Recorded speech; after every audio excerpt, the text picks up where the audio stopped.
kind of move around in your team. Like the rules are totally different. They are extensions of your roster and very easily brought up to an active roster without much hassle. And I do think it's important to get guys who can play on your practice squad. It's not just some sort of security blanket where if 15 people get hurt, then you go to him. It's kind of like guys who are on your roster. And one thing that, you can always get a sign of where they think that they need to have depth or where they think the team is talent-wise at certain positions when they cut down to 53 and out the practice squad. The 53-man cut down, I thought that they showed where they felt they wanted their strength, which is on the offensive and defensive line, because that's where they kept the most guys. 9 offensive linemen. They kept 7 interior defensive linemen alone, not to mention the edge rushing. But they want to be able to have a rotation on that defense, and they want to have depth on offense up front. So where did they do that with the practice squad? They kept 3 inside linebackers. We talked about this yesterday.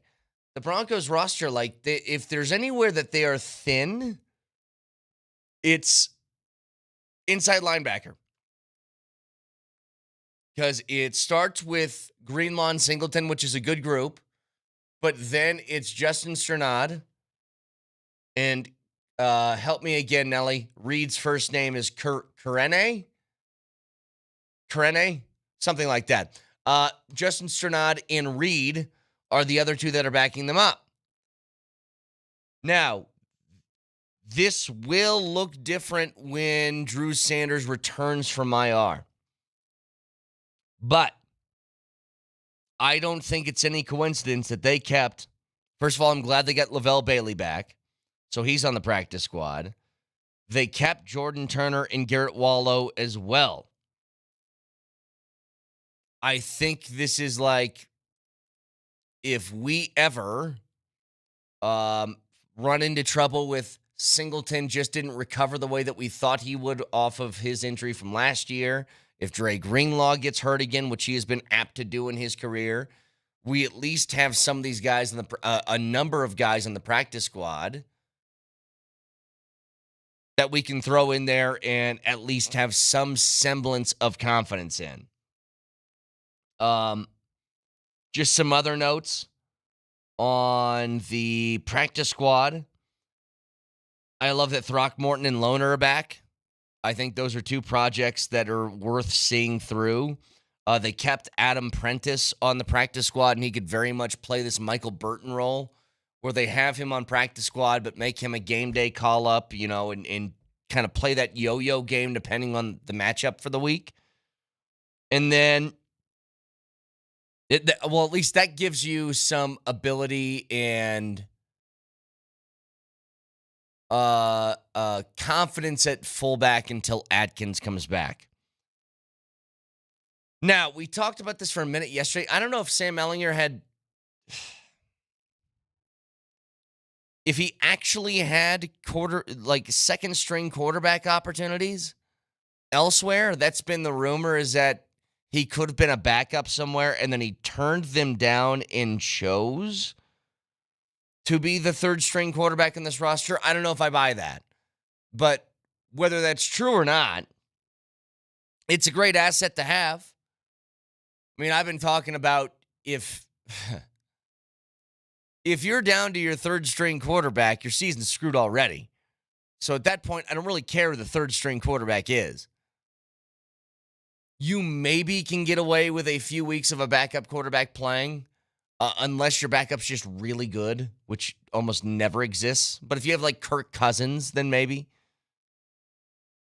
You're down to your third string quarterback, your team's screwed. But it is just nice to have that insurance. We will say that. So that's just kind of the initial practice squad mumbo jumbo from yesterday. I'll tell you this right now. The number that matters most to me is 41. because 41 of the 53 people on the roster last year have returned. And that includes Bidet and Dondre Tillman, who were both practice squad guys heading into the season last year. Stability is something that this team hasn't had in a decade, both from the roster and coaching staff. And it does matter. It matters when you're able to build chemistry with your teammates, whether it's on offense or defense. It matters. Bo Nix and seeing the same wide receivers year over year, like Sutton, like Mims, like Franklin, that matters. Offensive linemen getting chemistry together matters. Defense, especially guys in the secondary, safeties communicating with corners, linebackers communicating with the defensive linemen, people in front of them. That matters. The new players on the roster, by my count: Dobbins, Harvey, Bryant, Sherfield, Ingram, Savion Jones, Greenlaw, Reed, Q Robinson, Jahdae Barron, Hufanga, and Crawshaw. Those are the new guys. By the way, a lot of them, Dobbins, Harvey, Ingram, Greenlaw, Barron, Hufanga, you have some high hopes for, that they can take you to the next level. But I'll tell you what, Crawshaw, you better start doing some target practice or get ready to learn Canadian, buddy. Yeah. I'm going to wait to do I'm worried about the punter situation until that thing happens in a game, just because I feel like nobody wants to hear about this right now, but you will. You will the second that a punt is shanked for 35 yards and it sets up somebody in good field position. But we can table that. The point is, those guys, it's kind of what I've been trying to build towards. When I have this excitement about this season, there's always things that you look for as indicators.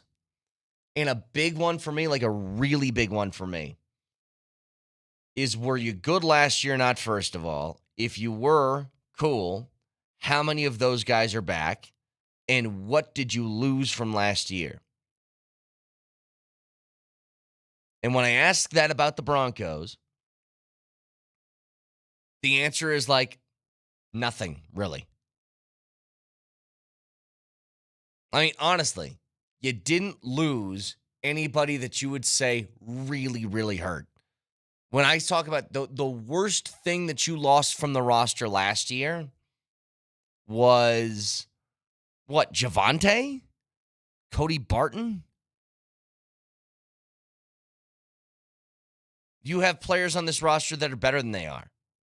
But can I ask you something about that? Sure. Because yesterday, Moser on our show talked about how if it feels too good to be true, it probably is. And everybody in the sporting world is putting their money on the Broncos, except for Nick Wrong. And then I was driving home, I was listening to Kreckman and Lindahl, and Andy Lindahl was playing the same tune as Moj. He was looking around and going, guys, everybody's riding high on the Broncos. They just don't want to get their hopes up so high to get them dashed. And why do people see that as a negative, though? Well, everybody was high on the Buffalo Bills last year. They were pretty good. That's because the Buffalo Bills have, 8 consecutive years of proven success. The Broncos made the playoffs last year for the first time since I could legally purchase booze, and now everybody thinks they're going to turn into a repeat juggernaut. I think that's why some people are kind of balking at the chance to hop on the hype train. Well, I think it's a little bit of just fear that you don't want to get your heart broken by getting your hopes up and blah, blah, blah. What I would ask to both, which I have done to Moj, and I would ask to Andy, give me the reasons why you don't think it's going to work. And if the answer is just like, well, I'm scared because everybody's saying they think they're going to be good, that's not evidence-based. Now, look, it's football. teams you think are going to be good suck all the time. And maybe the Broncos are going to be one of those teams. I don't see how they get worse. Like, I was the one trumpeting to you, by the way. I don't know if the record's getting any better because I think their schedule's pretty tough. And when it initially came out, I had a lot of people that were texting into this show telling me that they thought it was easy. And I go, I don't know where you see the easy at. They're still fortunate that they finished third in the division last year. And so they get that number 3 crossover when they do those matchups against different divisions. But I don't see easy. And I've been saying since that came out that I think that's going to be tough. But again, from a pure roster standpoint, you look at what you lost and what you gained. I told you what you gained. Dobbins and Harvey, which I don't know what they're going to be in the backfield. I don't know what the running game's going to look like. All I know is this. It's going to be better because those guys are better than what you had last year. Evan Ingram. Don't know what his season's going to be. I can guarantee you it's going to be better than 19 catches, which Lucas Kroll led tight ends with last year. I can guarantee you that. Dre Greenlaw. He and Hufanga are both guys that are sort of wild cards. They are certainly better than the people you had last year, but I don't know if they're going to play a full season. And then Jahdae Barron is somebody I'm excited about and have no idea. He looks to be really good, but haven't seen him really play yet. So all of those things are like, yeah, we can do let's wait just until next week until we get, yeah, we can do that. I'm just trying to project, when you don't lose things from the roster the year before. If they got all of those same guys, Nelly, but you told me, yeah, they couldn't get a deal done for Cortland Sutton, though, so they traded him. And then Garrett Bowles wanted more money, and so he left. And who else? Jonathan Cooper bolted in the offseason because he wanted too much money. And then I told you all the new names that they brought in. Now you got to do some counterbalancing. It's like, well, you lost some talented players. You brought in some good guys, but you lost some talented players. The losing part didn't happen. If this is a scale, it's just totally tipped in the, hey, got some good stuff, didn't lose much. I think maybe some of the skepticism also comes from last year had a lot of ups and downs. And I understand that some of that is going to come from a head coach working with a rookie quarterback. There's going to be growing pains. Sure. But I mean, if you wrote down every Broncos game on a piece of paper and put them in a hat and you just drew one, randomly, you'd have half the games that were amazing, and then you'd have some of the most mind-numbingly boring and difficult to stomach games. Let's not forget that Steelers game. That was that game set football back 2 decades, and that was the one good thing we got out of that game was DMac's question to Bo Nix, where he got the drop back, threw it to the other team. Yeah. Aside from that, crumple out that whole game and throw it in the trash. And then the season ended with the beatdown in Buffalo. So I think for Moj and Andy, I don't want to speak for either of them because their brains are what they are, but I think they're looking back on last season, and while it ended somewhat well with the playoffs, I mean, it still was a mixed bag at times, so maybe they just don't know which version of the Broncos we're going to get. I think I disagree with that. I don't think it was so much of a mixed bag. I think the first month of the season I throw out the window because when you have the rookie quarterback, that confuses things. The first month wasn't really a mixed bag. It was just they were pretty bad. I mean, they had that one good game against Tampa. The other games that they kind of stunk. I think for the rest of the year, they were kind of the team that we thought they were. Again, they would beat a bad team and they would lose to a good one. But I don't know, Nelly. I kind of felt like I had a grasp for most of the games that were played late in that year. I thought they'd have a shot against Kansas City, and they did. Now, ended up losing on the blocked field goal, but I thought they had a shot. When they played Baltimore, I was like, that feels like a game that could get away from them in a hurry. And it did. I almost feel like the team was too predictable in some sense. I felt like I knew what was going to happen. And that included Buffalo. Buffalo, they got smoked, and everybody goes, yeah, kind of saw that coming. It's like they're what we thought they were. It wasn't a surprise, I don't think. So I actually want that to change this year. I want to go into a game where I'm like, yeah, I don't know if they're going to win this one, and then they end up smoking the team or something like that. That's what would make the difference. Now, we can get back to this later because we have to make way. It is the return. College football stock up, stock down is back, and it's coming your way next.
I could cry.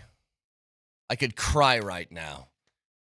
I am so ready for college football to be back. Which, tonight, 5 o'clock on AM 950, you got Wyoming at Akron as Tonight. the Cowboys kick off their season. But it is college football stock up, stock down.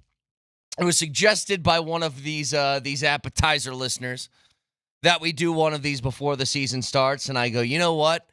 Everybody else has a preseason poll. Why don't I do a preseason poll of the stock up, stock down? And so, Nelly will go quarterback stock up. I mean, it's got to be Arch, doesn't it?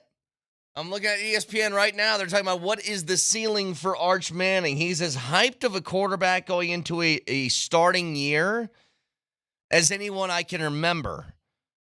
He had 9 touchdowns on 90 passes last year. Now, a lot of that coming from bad teams. Let's just call it what it is. He didn't get a lot of run last year, but produced in the games that he did play. He can run the ball too. It's going to be fun to see somebody with Manning on the back of their jersey that can actually take off and be athletic. But he is going to be as talked about as any quarterback in the country this year. It won't even be close. Quarterback stock down, please. I'm going to say it's Carson Beck, and here's the reason why. He's now at Miami. If you look at his last year at Georgia, his completion percentage dropped almost 8 points last year. He doubled his interception rate. Cam Ward last year had no offensive weapons that stuck through the NFL training camp, which means he did a lot of the work on his own. I mean, Cam Ward was just the engine that made that entire thing go. That wasn't unique in Miami, by the way. He did that at Wazoo before he transferred there. Is Carson Beck capable of carrying Miami? I don't think he is. Now, they spent a boatload of money through NIL to get him there, but I don't know. It just doesn't feel like it's going to work. And I've heard the quarterback transfer to Miami, trust me, this guy's going to be different thing. And last year, it did work with Cam Ward. I just don't think they're going to find that lightning in a bottle again. So, that Carson Beck is stock down. Let's go Big 12 team stock up. Texas Tech. Why? The Big 12 has had 5 different winners over the last 5 years. Texas Tech could easily be the next. They maybe had the best transfer class in, forget the league, in the country. David Bailey, an outside linebacker from Sanford, was the number 9 player in the transfer portal. They got him. Howard Sampson, an offensive tackle from North Carolina, was number 18. Lee Hunter, the defensive tackle from UCF, was number 19 in the country. They have the money to compete now, and they just might do it. Texas Tech is not spending a boatload of money to be a nobody. It is time to officially fear the Red Raiders because they have as deep a pockets as anybody in the conference right now, and they are willing to spend it. Let's go Big 12 team stock down. West Virginia. So they're 5-4 in conference play last year. They have 50 new players on their roster and a ton of roster turnover. The fun thing about West Virginia, they have names that you recognize. You recognize Rich Rodriguez. You recognize Pat White. You recognize, remember Noel Devine? Really fun player from about 15 years ago. Yeah, they don't play anymore, though. They're on the coaching staff. If they were on the team, maybe I'd think differently. I loved all of them. But I just don't think they got the talent to keep pace in what feels like a better version top to bottom of the Big 12 this year. And I think they're going to finish at sort of that ass end of the conference. So West Virginia gets a stock down. National team stock up. I'm big on South Carolina this year. So here's the deal with South Carolina. They finished last year on a 5-game winning streak. They have a Heisman candidate in Lenora Sellers. They lost 3 games last year in the regular season. And 2 were this: a 3-point loss to LSU early in the year and a 2-point loss to Bama. I think they make the jump this year. They only seem to have gotten better, and they got another year. They have what's now, God, is this a rarity in college football, a quarterback who's been there multiple years now. I think that stuff matters. And Lenora Sellers being there is huge. So I'll give them the bump, give them the stock up. National team stock down. So Boise State, who finished last year number 9 in the country, they're all the way down in the preseason to number 25 in the AP. No Ashton Genty to bail them out anymore. And I don't think that Boise State is going to be bad. But when I'm saying stock down, a lot of teams are competing to win their conference. They win their conference, they get in the playoff. That's where CU is at. CU could go 10-2 this year or 9-3 and win the Big 12 and make the college football playoff. Boise State has a category that's a little bit different because they win the Mountain West, nobody really cares. They have the field. You know what that means? Any team not in a Power 4 conference you're in competition with, and you need to be better than. And it's just going to be hard to replicate that year over year. So as much as I like Boise State, and I think they're a fun football team and all that different stuff, I think they're going to go down just because they have to. It's going to be so incredibly difficult to win that field category in back-to-back years. So, Heisman stock up. Yeah, I'm going to go back to Arch Manning. Great players, great team, huge hype. He's going to have to, absolutely implode or get hurt to not be on the Heisman podium at the end of the season. I think there's too many people that want it to happen. And so it's going to be really hard unless he plays awful for that not to happen. So let's go Heisman stock down. So Drew Aller, the quarterback out of Penn State also getting a lot of hype this year. He's one of the guys I don't really understand it for. Penn State should be good. And if you're a quarterback on a good team, I guess that puts you in the conversation. But the Heisman is more than just that. It's also a numbers-based game. Let me give you some numbers from Drew Aller last year, which makes me very, very skeptical on what he is and the hype surrounding him. He played 6 games against ranked teams last year. He had 0 touchdown passes in 4 of those 6 games. When the team needs you most, when the lights are at their brightest, when the teams that you're playing are at their best, what do? And in 4 of the 6 games, he didn't put a touchdown pass in the end zone. I think there's just some overhype that's happening with him.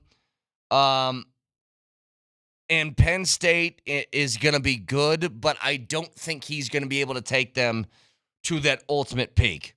And now, I guess this is going to be new, Nelly, because we have, I can't do upset of the week when no games have been played. I know there was a couple last week, but maybe we need to do one. Upset of the week from the week before, and then also, God. Who's on upset alert? Give me another one, Nelly. It's pretty simple. I win. Google me. I think Iowa State's going to be on upset alert this week. They play against South Dakota. South Dakota, any of these Dakota teams and Montana teams, if you're playing them early in the season, you look the hell out. First of all, Iowa State didn't look great last week in that Week 0 game against Kansas State. Now, sloppy weather, lot of rain, tough to hang on to the football. Okay, we understand. South Dakota was 11-2 last year, and they gave Wisconsin a run for their money in the middle of that season, that game. I do believe that if you are one of these teams, then you schedule a Dakota in the first couple of weeks. We saw it last year with Colorado and North Dakota State. That's not an easy mark it down as a dub game. That is, they're going to grind you the hell out. And I think that South Dakota's going to do this too. I'm not saying that Iowa State loses, but I am putting them on alert. And that is college football stock up, stock down for the first time of this brand new season. Breck, how about that? I need a point of clarification because I feel like I'm losing my mind here. We had 2 texters back to back say we want the old music back. The new music isn't quite as good. This is the same music we used all last season for stock up, stock down. So, texters, what are you talking about? What am I going crazy here? Maybe just is there another longer? Can you search? I think maybe Marty had a college football stock up, stock down bed. Did he have one? That's what this is. This is labeled CFB stock up, stock down. I'm kind of with you. I think this. I thought that was the music. As Mugatu once said, I feel like I'm taking crazy pills. Now, maybe are you guys getting that confused with NFL stock up, stock down, which has a different bed? NFL is a different song because it's a different league. Maybe is that why you're confused? Because I saw the text too, Nelly, and all I could think to myself was, I think this is the music. Now, again, I'm a forgetful idiot. I just do things, and then you know how many times, Nelly, that somebody goes like this? Hey, what were you talking about at like 8:10 today? You said something about Jarrett Stidham or something like that, and I'm like, bro, I have no idea. I have no idea what you're talking about. All I can think of is I've never used this for stock up, stock down, but maybe those people want this banger, and I cannot say I blame them. Wait. Maybe we did use this once. If you did, that is long before me. Yeah, I don't know. Well, you know what, textures? You guys make the decision, okay? You guys make the call. Would you rather have the music that we just played or this? 303-504-0925. I want this settled and done now. Or you know what I could do? I could even make a new bed that has both of them. It goes from one to the other. I can please everyone. I'm a pleaser. People are saying that this is the one. I actually, hang on, Nelly. Go back to the other one now. Let's go back and forth between these two. Let's make it a definitive. God, that one's good, though, too. All right, go back to the other. So wait, is this one this one's CBS, right? Yeah. Sorry, Dion. This one's CBS. Yeah, Nelly, I think we do this one. I like this one a lot better. I'm not doing none with CBS. Next question.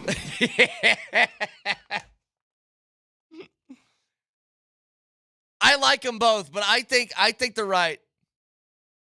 See, that one's good. Flip it back. I may have to start it over because the beginning is the part that kicks butt. Yeah, I think we got to do that one. Yeah. I do think, Nelly, it's somehow, maybe it started with Marty that he flipped to the other song and I didn't even know it. I have no idea. But we're going to go with 2. I like this one. CBS. Why don't I mix it up? Why don't I see if I can combine both of them? You can give it a shot. It looks pretty unanimous on the text line, though. It looks like everybody's like, let's all do. I see second one for sure. New one sucks. First normal one. Let's go with number 2. There's a lot happening. There is a lot happening. All right. We'll get that figured out. Don't you guys worry. Don't you guys worry about it. You let us handle this. The NFL one is always the same. That one is, I don't believe, ever changed. But when we get to that next week, I'm sure we're going to play it, Nelly, and somebody's going to be like, it's not that one. I can always switch up with more NFL Films music because, so the composer who did basically every NFL film song is named Sam Spence, and that guy dropped nothing but bangers. So, I mean, if we need to change the NFL stock up, stock down to a little... No, I can't do that. I need something more like, Yeah, I just need the normal one for the NFL because it's like it moves me at a fast pace. It's like a kick in the ass. I need that. But in the meantime, speaking of, football is right around the corner. Today, PhD are going to be live at Buffalo Rose in Golden from noon to 3, so go and say hi to them. We'll chat with Jeff Legwald at 9 o'clock this morning. We have so much football on tap for this weekend, and there's a lot more to discuss with the Broncos as we are a week away from them opening up their season as well. One of the things about the Broncos that I would like to get to, Marvin Mims has a groin injury.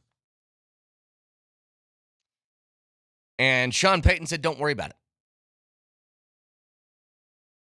I'm worried. I'm very worried. I'll explain why next.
Yeah, that one's got to stay. It's absolutely got to stay. It works way too well with the segment. So that's going to be happening. No, not next week. We'll do that 2 weeks from now. Because instead, we can use this music. That's going to be Power Rankings with Tears next week. That'll come your way on Wednesday, right before. Or should I do it Thursday? Should I do it day of the game? I like that. Okay, Let's Thursday. do it day of. So we'll do it Thursday, the day that, Chiefs Eagles and Cowboys, right? That's the Thursday night game. I just get confused now because they're doing this like Eagles, Cowboys, and there's a Friday game in Brazil with Chiefs and whoever the hell they're playing, I forget. And that's going to be on YouTube. I don't know. It's weird. Weird set of circumstances. Now, for the Broncos, Sean Payton said, yeah, Mims left with a groin injury. He's not that concerned. I am. Are you telling me a man whose game is reliant on speed and athleticism now has an injury in a place that's very, very difficult to heal, and I shouldn't be concerned? Because I am. Here's kind of what I thought from the beginning. Maybe I'm wrong.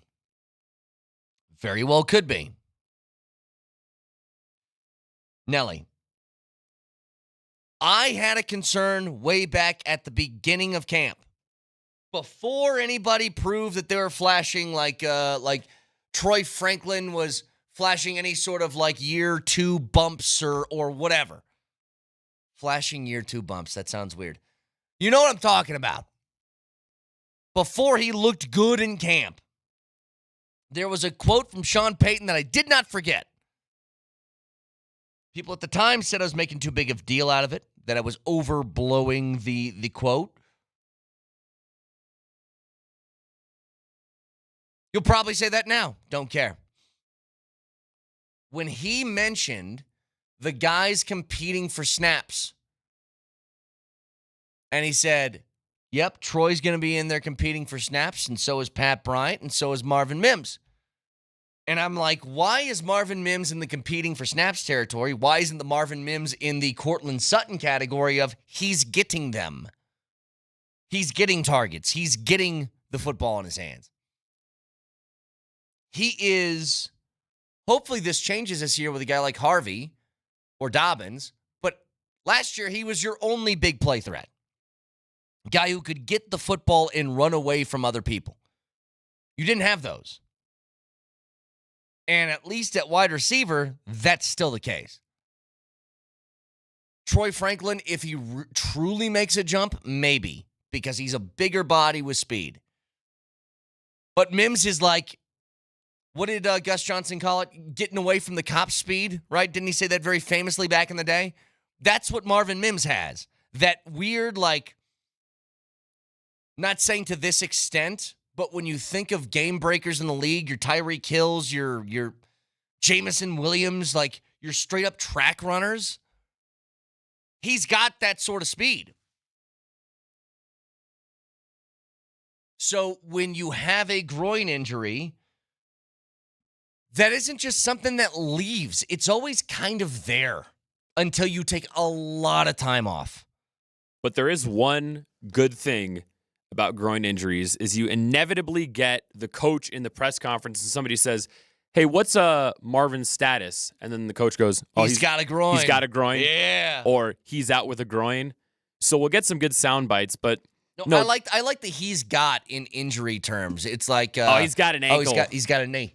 Yeah, I'd hope so. Yeah. No, I know, and it's weird how there are some injuries where I don't know if it's because of how you use the muscles and how frequently you use just your core and your legs, but there are some injuries that just seem like they don't go away unless you take that player and you put them in bubble wrap and you sit them down. Meanwhile, you've got defensive ends where they go, oh, he broke his entire wrist and his entire hand. We'll slap a club on it. We'll put him back out there. He's going to play.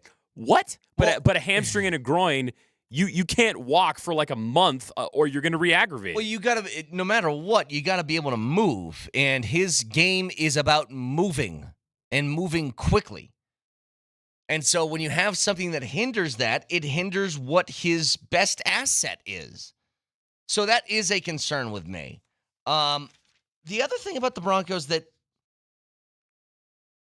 I noticed ESPN, so I believe this was Dan Graziano that had this article here. But they're all trying to get out their last sort of predictions before the season starts stuff. That's all going right now.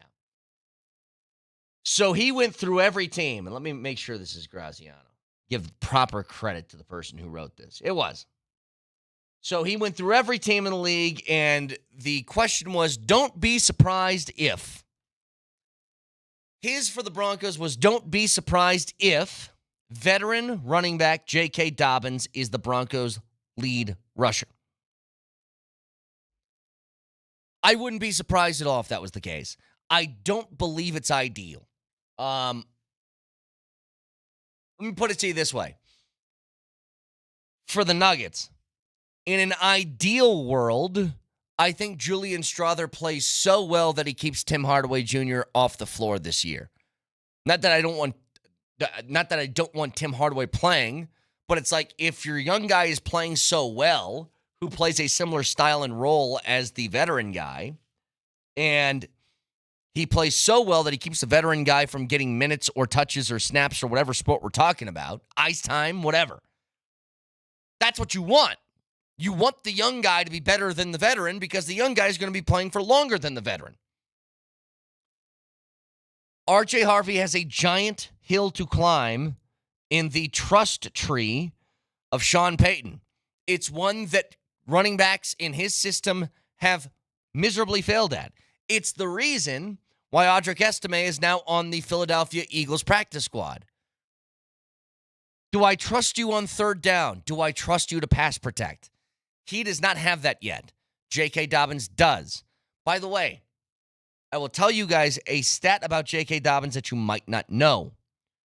J.K. Dobbins has one of the highest big play run rates for running backs for 5 straight years. He is second in the NFL at runs of 10-plus yards by percentage of carries. Every 10 rushes he gets a 10-yard run, which is, again, the second highest in the league since 2020. So he's got the ability to break some big runs, too. Again, if J.K. Dobbins didn't have health problems, I don't think J.K. Dobbins bounces around the league as much as he has. But he has had health problems.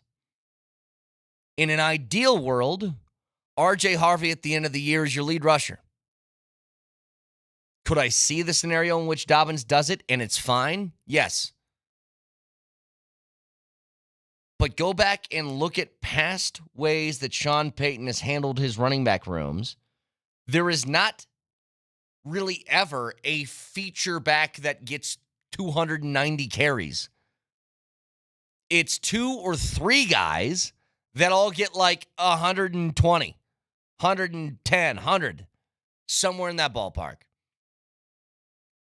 So I think they're going to split time, but at the end of the year, could I see Dobbins being your leading rusher with, 750 yards, and then Harvey has 600? Yeah, I could see that.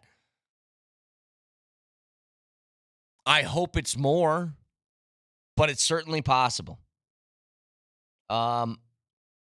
It's funny. They have a very similar, very similar room to what the Chargers have. Same scenario.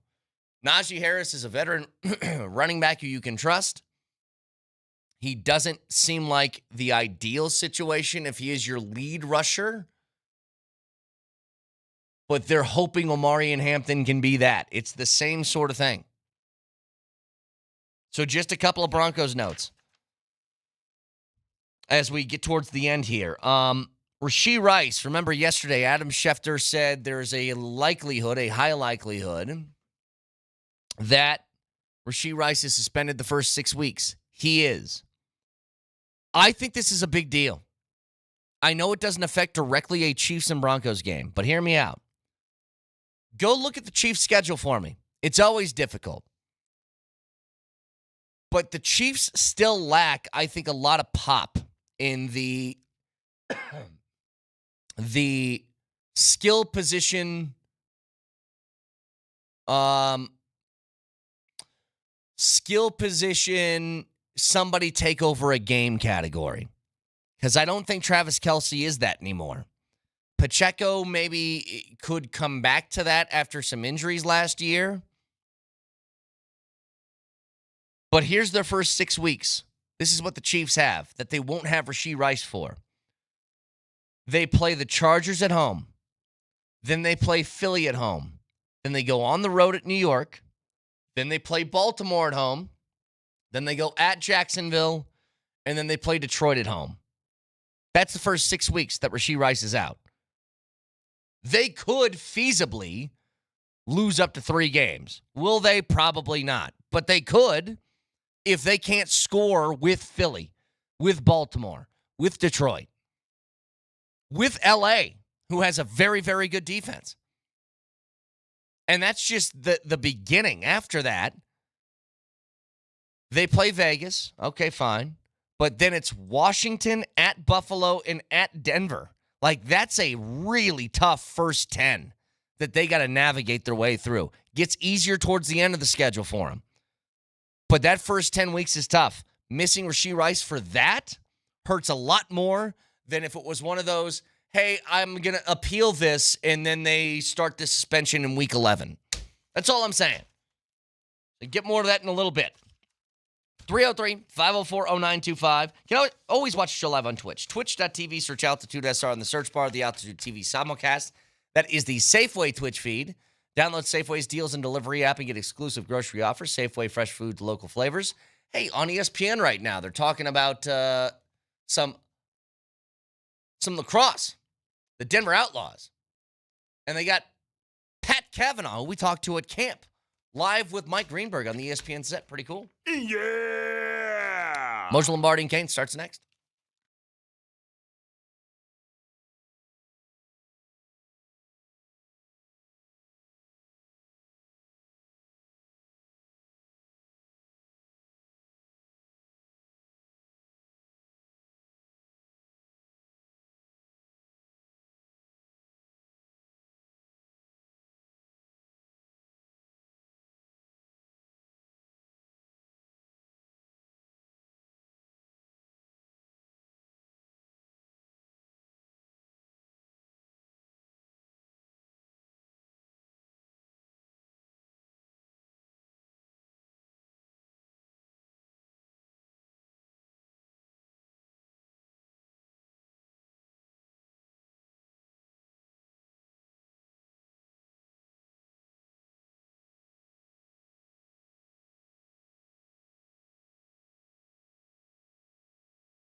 Coach, you went heavy on the defensive line. Does that just speak to how you value that position in the trenches? Yeah, and it's the one thing we try to get away from. It's easy to say here the league averages on defense with an odd front. Most teams keep, and then on offense. But I think, and then even with the practice squad, we still have to value the player over the quota.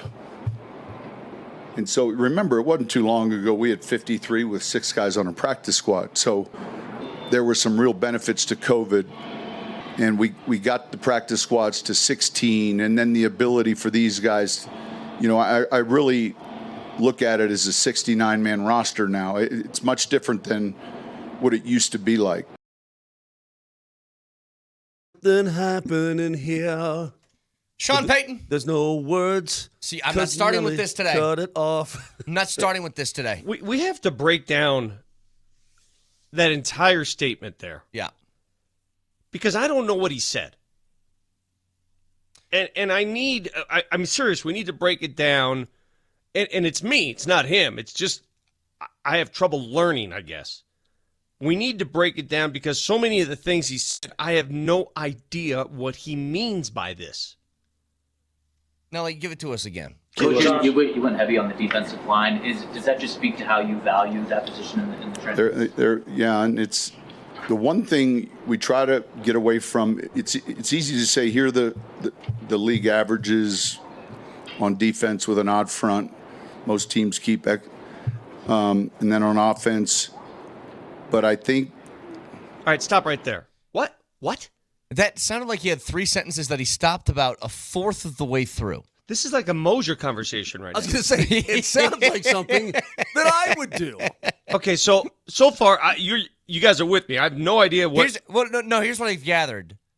It was intentional to keep that many defensive linemen. Okay. That's what I've gotten so far, and that's kind of it. All right, translation, we wanted to keep a bunch of defensive linemen. All right, got it. Go on. And then even with the practice squad, we still have to value the player over the quota. All right, stop. Huh? I think the translation there is you still need to find a good player. You don't just need to find bodies to fill out a practice squad. That'd be my guess. He said you value the player over the quota. The quota is you get 16 guys on the practice squad. I'm not just looking for numbers.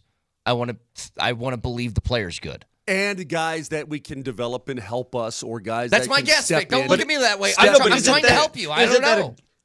Apologies, but isn't that a given for every coach in every franchise? Let's keep listening.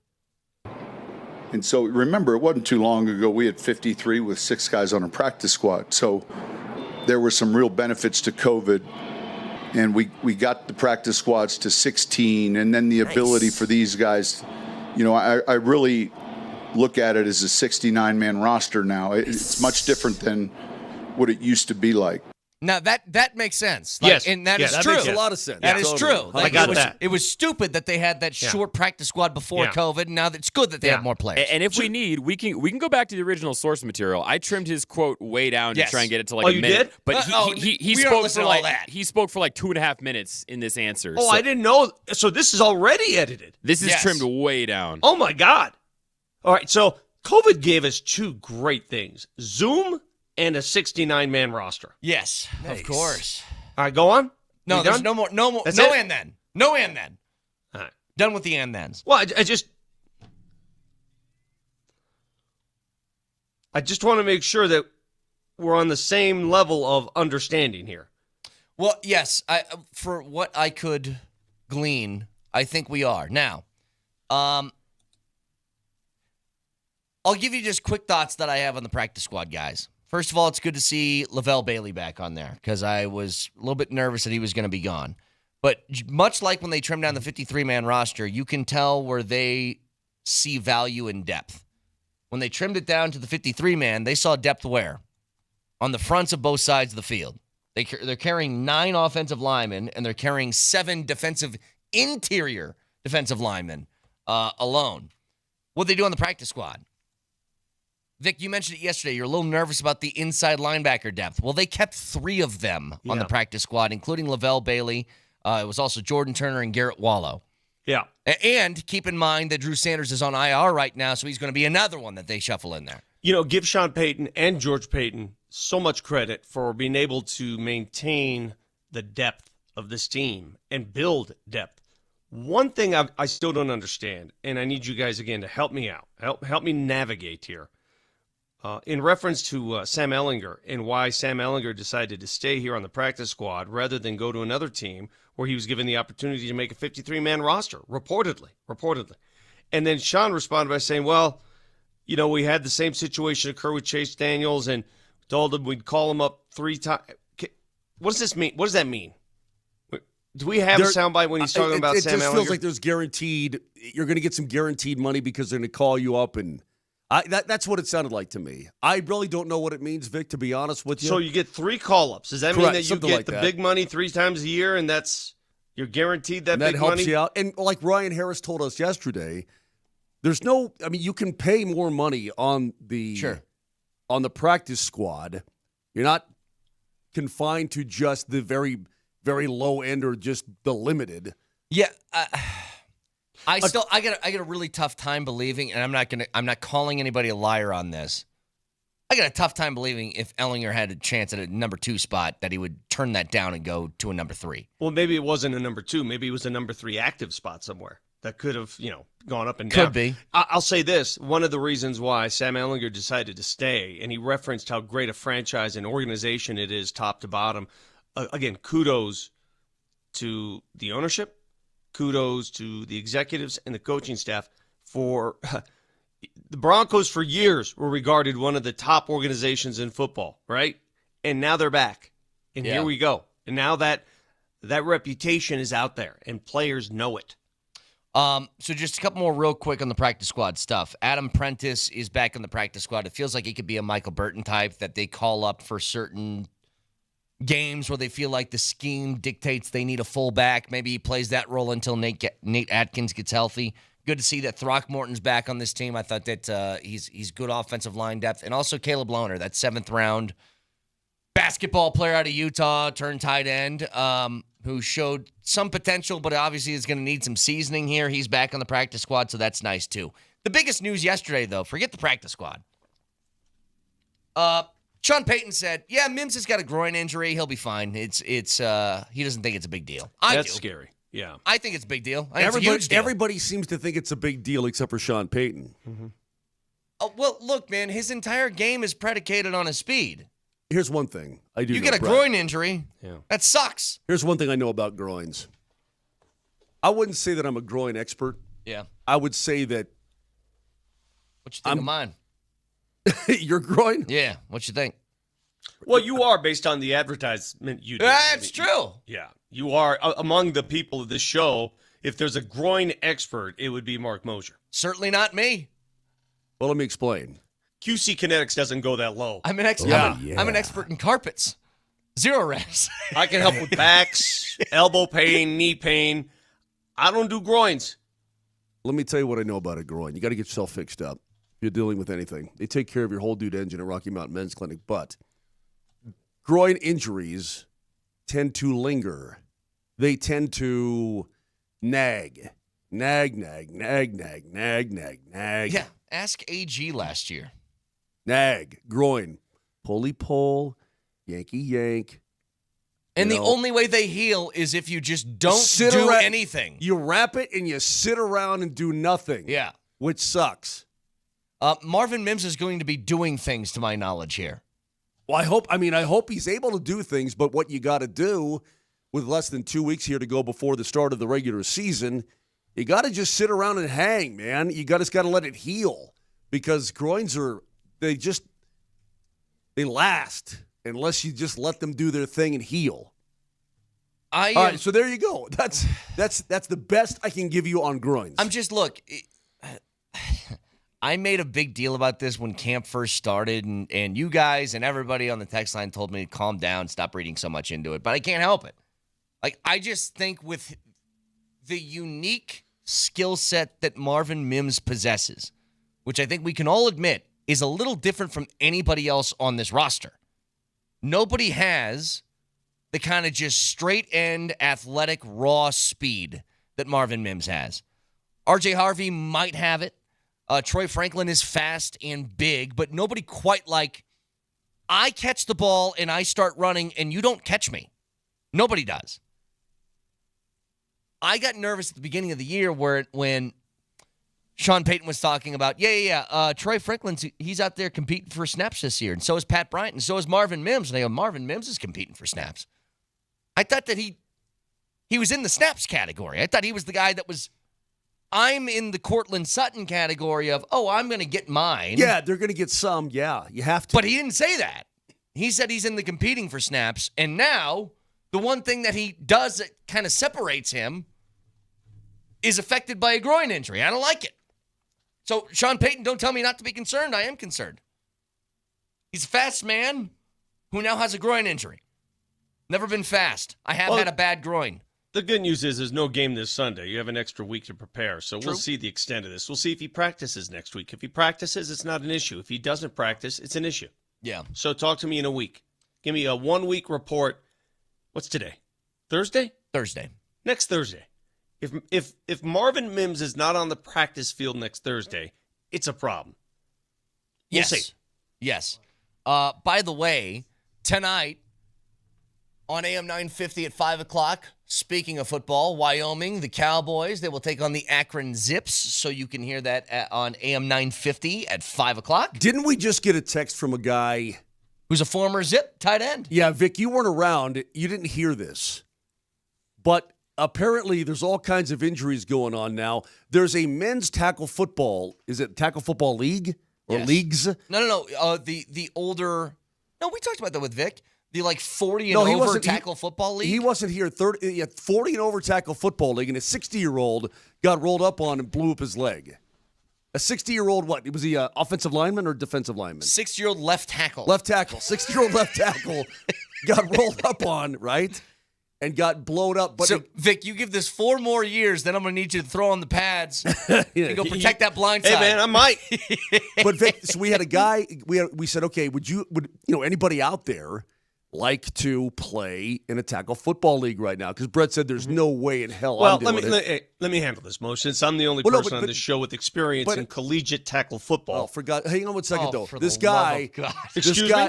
Wait, hold on. Excuse me?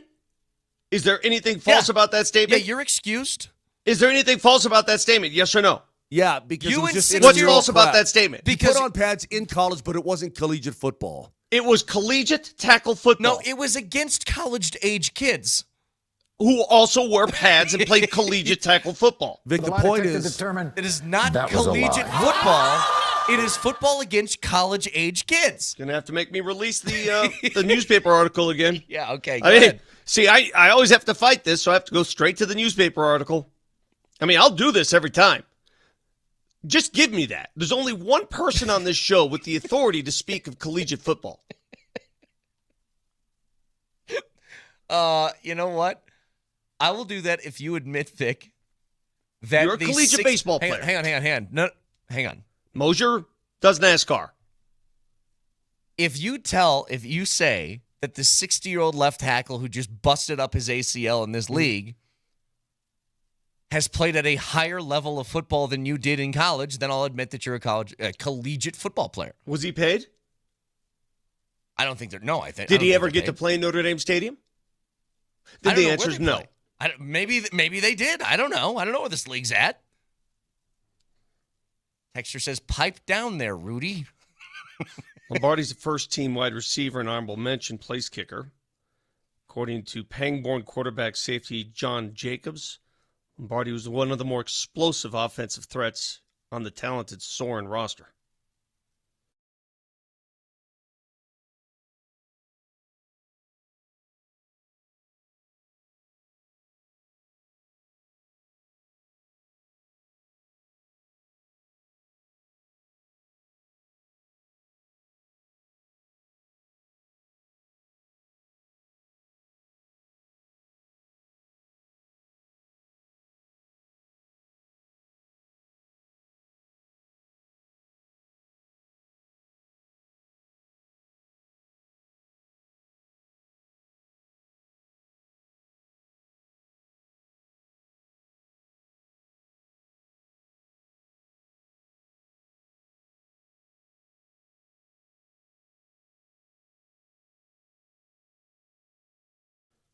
We held him in check for most of the game, but he made one catch against us to win the game at the end. He seemed to make one explosive... Oh, sorry.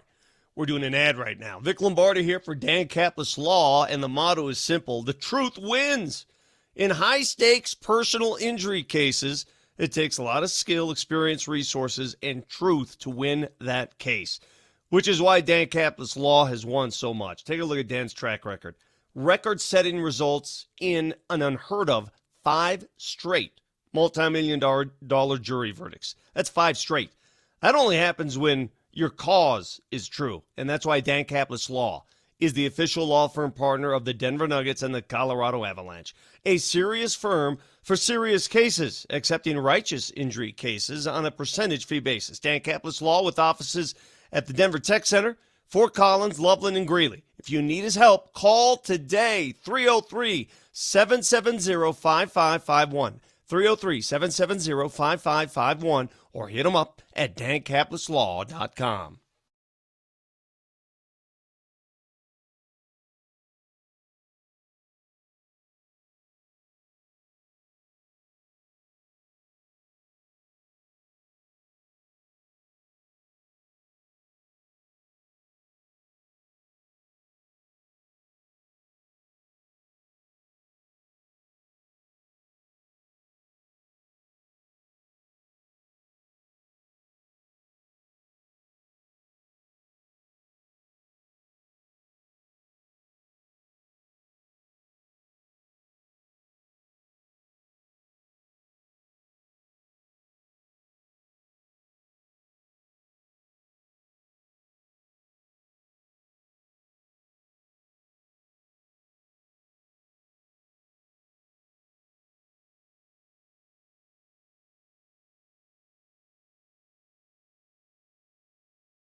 I heard you on the way in, Brett.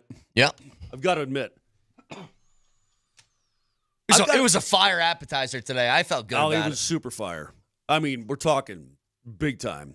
Oh, yes! About Kansas City's schedule. When you juxtapose the Kansas City Chiefs schedule versus the Denver Broncos schedule, the Chiefs have it hard. Yeah. Outside the Jags and the Giants to start things out, they've got a pretty murderer's row. Hey, Vic, you want to dig this sked? Dig this. Well, can I make the case real quick of why I started talking about it? Absolutely. So we relayed the report yesterday from Schefter that it looked like Rashee Rice was going to be suspended for at least 6 games. So it turns out to be that's the number. It's 6. He is going to be out the first 6 weeks of the Chiefs' schedule. And some people might be thinking, well, so what? It's not going to come during a Broncos game. Here's why it would matter. Depending on what you think of Kansas City's offense, if you're like me and you think that their offense isn't all that scary anymore, their defense is, but their offense is obviously all right because they have Mahomes, but I don't think Kelsey's the same guy. And I look at their skill position talent. I don't think there's anybody that blows you away. And I think it's part of the reason why they struggled last year. Rashee Rice is their number one option at wide receiver, at least, outside of Travis Kelce. Their first 6 weeks look like this. The games in which Rashee Rice misses. They play the Chargers at home in week 1. Or I guess the game's in Brazil. It's in Brazil. Week 2, they have Philly at home. Week 3 is the Giants on the road. Week 4, they play Baltimore in Kansas City. Week 5, they go at Jacksonville. And week 6, they have Detroit at home. That, without Rashee Rice, potentially could be like 3 losses. Could. But it's not only that, Brett. It's more than that. Get this, Vic. Again, he talked about Chargers, Eagles, Giants, okay, Ravens, Jaguars, Lions, Raiders. And the Raiders, who knows? We'll see. And then you've got Washington. And what's really weird is they've got those 3 home games, Lions, Raiders, and Washington, then at the Bills and at the Broncos. that's their first 10 weeks. That's a pretty big murderer's row. I mean, they are going to have to sort of hang on for dear life. Now, it eases up a lot at the end of the schedule, but Big all I'm time. saying is that's a really tough stretch without having your number one wideout beginning of the year. And Vic, it's not just who you play. And again, their schedule is more difficult, obviously, than the Broncos' schedule because of where they finished. But it's when you play them. Sure. It's about getting off to good starts and getting off to difficult starts. And the Broncos' schedule is set up, not only is it easier, but it's set up for more success than obviously Kansas City's is. And the truth of the matter is, Travis Kelce's a year older and now married. And he put a ring on it. Yeah. I think there was very obvious signs that some of the athleticism that he possessed throughout his career really waned last year. Yeah. He just didn't move as well. I agree. Hey, which is why I've said all along, this division can be had. Mm-hmm. It can. It doesn't have that same fear factor it's had the last 5 years, correct? Yeah. It looks certainly attainable, and I think it's a combo, Vic, of I don't think the Chiefs are as good, and I think the Broncos are better. There's another thing that's kind of tied into this. Nate and Andy have talked about this constantly over the last couple of weeks. And it's this, Mose, you've said it. It's like, it seems like you're searching for what's wrong with the Broncos. Because there's not a lot of talk about that. And I've told you, I have a hard time doing it because of two things. They didn't lose anybody from last year. The biggest name that they lost from last year was what? Cody Barton? Javante? Like, who was it? One of those two? That's pretty much it. And they've added a lot. I was talking earlier, 41 of the 53-man roster were on the roster last year. If you include Tyler Bidet and Dondre Tillman, who were practice squad guys to start last season. 41 of their 53-man roster at week 1 of last year are on their roster this year for week 1. Stability is something this team hasn't had in a decade.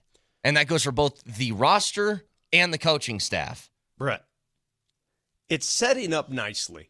Yes. Now you got to do it. No, of course. Of course. But when they're asking the question, I bring that up just to say, when they're asking the question like,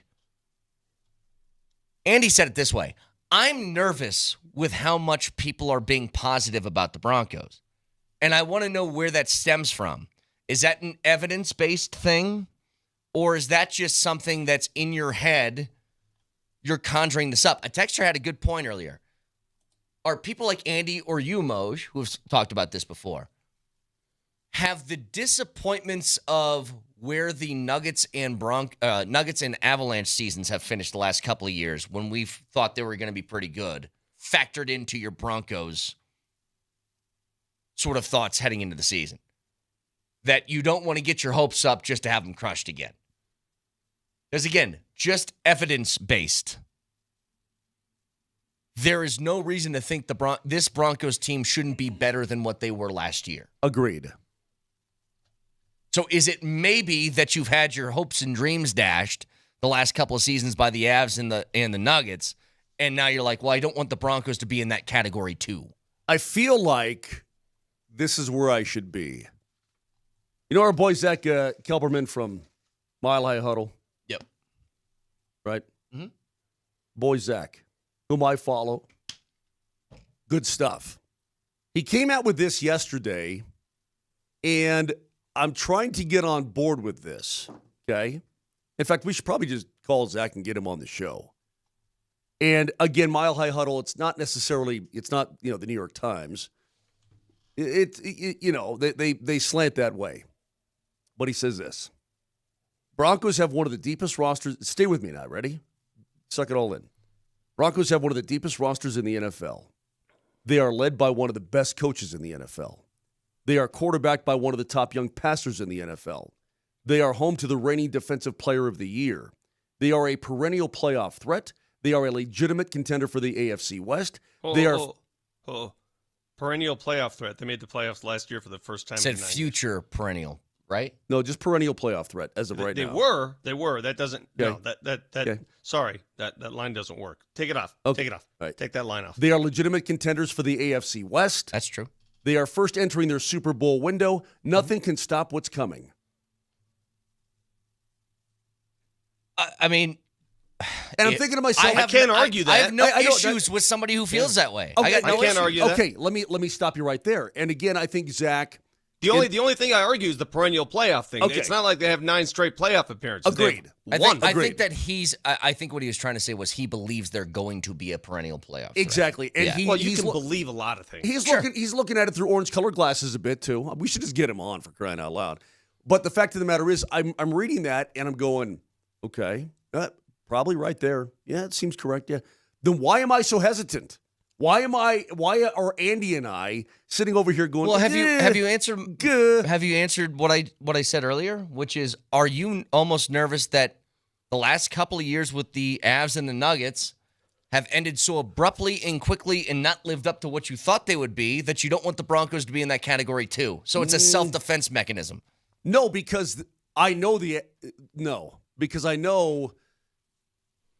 Avs can win the Stanley Cup, and I knew they could have won it. Well, I don't know if they could have won. I mean, Florida was again really damn good in the postseason, but I think they would have gotten there. That's my opinion. Yeah, at least to the West Final. Edmonton was very good, but their goaltending is huge suspect because it's just the way the playoff structure is.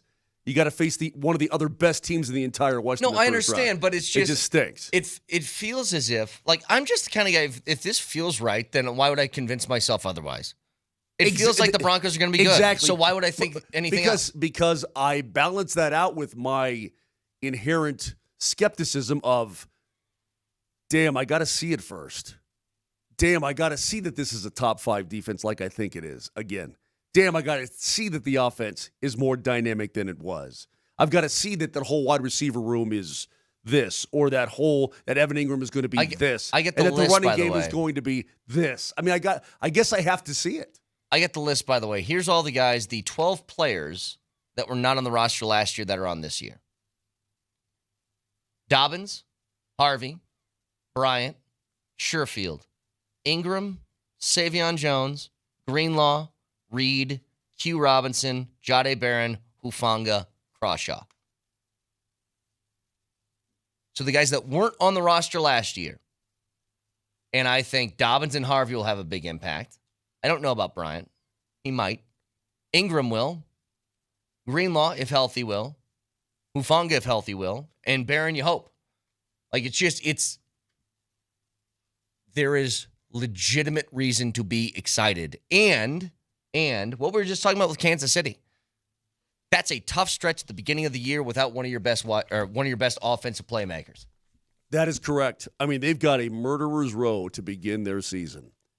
And the Broncos, they've got some tough teams, obviously. You know, Washington, though, doesn't come till week 13 for them. Yeah. You know what I mean? So that's pretty good. You got some bunnies mixed in there. I mean, you open versus Tennessee and Indianapolis. at home and then on the road. Those are obviously not only winnable games, but big-time winnable games. And then you got the 2 New York teams mixed in before you're done with Week 7. Sure. And both of those teams are weak football teams overall. 303-504-0925. Shop Mazda text line, one price, one person, 1 hour. Did you guys see Audric Estime he signed on to the Eagles practice squad? Did. Yep. Yep. In fact, the Broncos only had 2 players who were taken to active squads. Was it 2? Was it Damari Mathis, 1, and I thought I saw the a offensive Kliss tweet. lineman? Yeah, I thought a went to Kliss New tweet said there Orleans? was like 4. Well, who are the others? Yeah, let me try and pull this up again. But Damari Mathis, yes, he did get picked up off waivers. Hold, please. Yeah, the offensive lineman went to New Orleans, I believe, and I can't remember his name. Was it Joe? Xavier Truss is the guy you're thinking 2 of. Broncos were claimed. 2. Okay. Damari Mathis and Xavier Truss. And Mathis was, I mean, a pretty obvious one, considering, Vic, you brought it to my attention. I had no idea that he was going to make 3.6 or whatever this year. Sure. That's a lot for a 6th-string Yeah, I mean, they wanted him back, but he wouldn't accept a pay cut. And he probably saw the defensive back room and said, wow, this is too crowded for me. Yeah. And, you know, I guess it just goes to show you, even for a guy like Audric Estime, who had so much promise and hope, no other team put him on an active roster. You can try, jump on our practice squad, but we're not going to put you on an active roster. Yeah, I don't think Estime is going to be one of the guys that you look at and say, man, I can't believe we let that one get away. You know what I mean? I don't think it's going to be one of those sort of deals.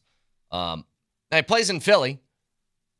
If anybody can make a running game work, it's going to be that one. Yeah. That plays. I can see him. Here's your playbook. All right, Audric. When the ball is snapped, you get behind this guy's butt. He'd be a good pusher. And you He'd push. be a good pusher. And you push as hard as you can. Vic. And keep pushing until they blow the whistle. If you were a quarterback and you were doing a tush push, Audric Estime and those bulky arms that are the size of my thighs would be a good guy to have pushing behind you. Be a good pusher. I can't wait to see the tush push this year. Oh, I can wait the rest of Such my life. great football. I hate it so much. I hate it So more much. than anything. It's dumb. Anyway, moving forward here. College football does start tonight. There's a few games tonight. Again, Wyoming and Akron is going to be on AM 950. There's also going to be Nebraska's season opener. And I bring this up because there's a player on Nebraska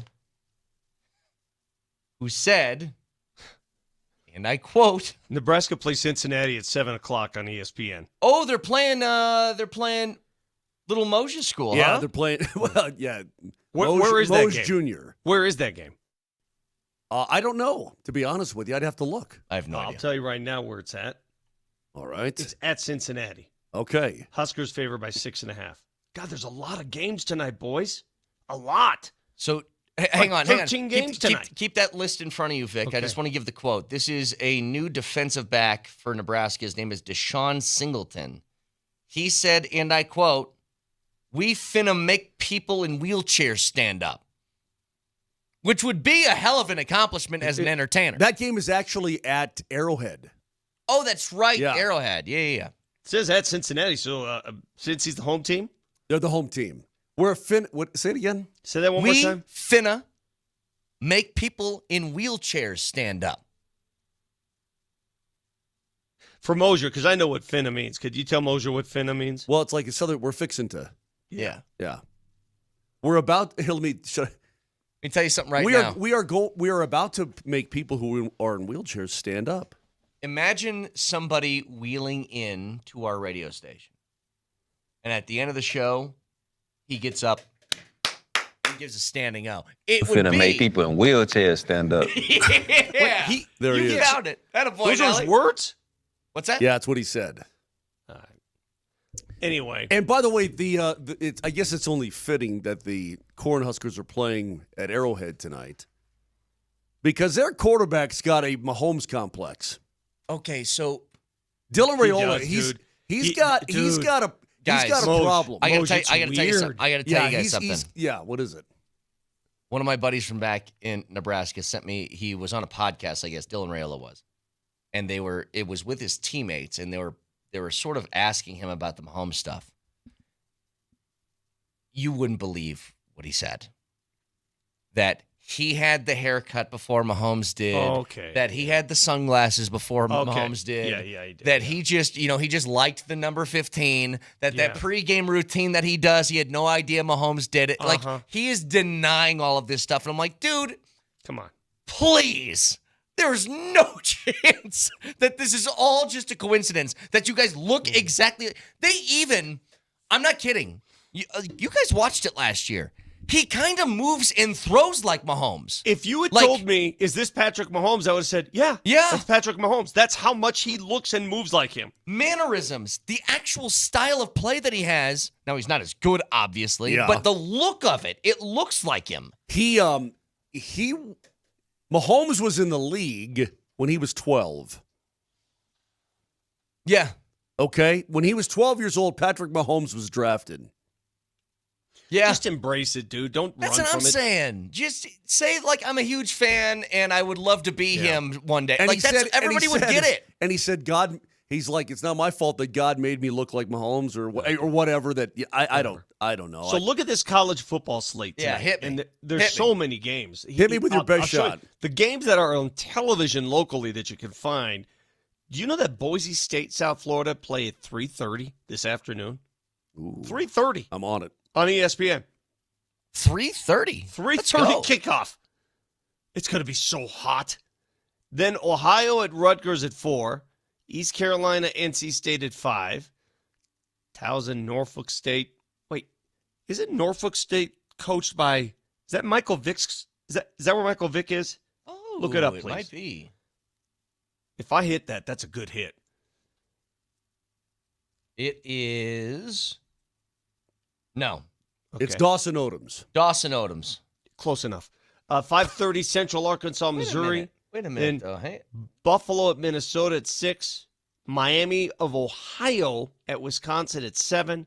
And then your boy Dylan Raiola in Nebraska versus Cincinnati also at 7. So a pretty nice slate of college football to kick things off Thursday night. I mean, this says, hang on a second. It does say that he is the head coach at Norfolk State, but I saw the same thing you saw, Moj. I think it is Vic. So I'm right. Is it? Oh, that's a good pull. I mean, Moj, I saw the same thing you saw, but I'm looking at Michael Vick. It says staff directory, Norfolk State. Yeah, he's the head coach. Yeah, he is. Good pull, Vic. Wyoming at Akron. How can I watch that game? Well, Miami of Ohio's at Wisconsin tonight. I just said that, yeah, but I want to know the Wyoming game. Wyoming people. How do you guys watch? ESPN Plus. Oh, it is? Okay. Yeah, just log into my account like you always do. I have my own account now, dude. Oh, you do? By the way, have you guys done this new ESPN app? No. Do you feel it? I mean, why do I need that? I already have it. Yeah, for 30 clams a month, I don't. But what's the need if I already have it? I don't know. Is that the one that's going to include the NFL thing on it? I have no idea, dude. I'm in the television business, and I have no idea what it is. You can also listen to that game. If nothing else, Vic, if it gets too confusing for you, just tune it to AM 950. We'll have the game for you. Wyoming and Akron. All right. 303-504-0925. Back after this.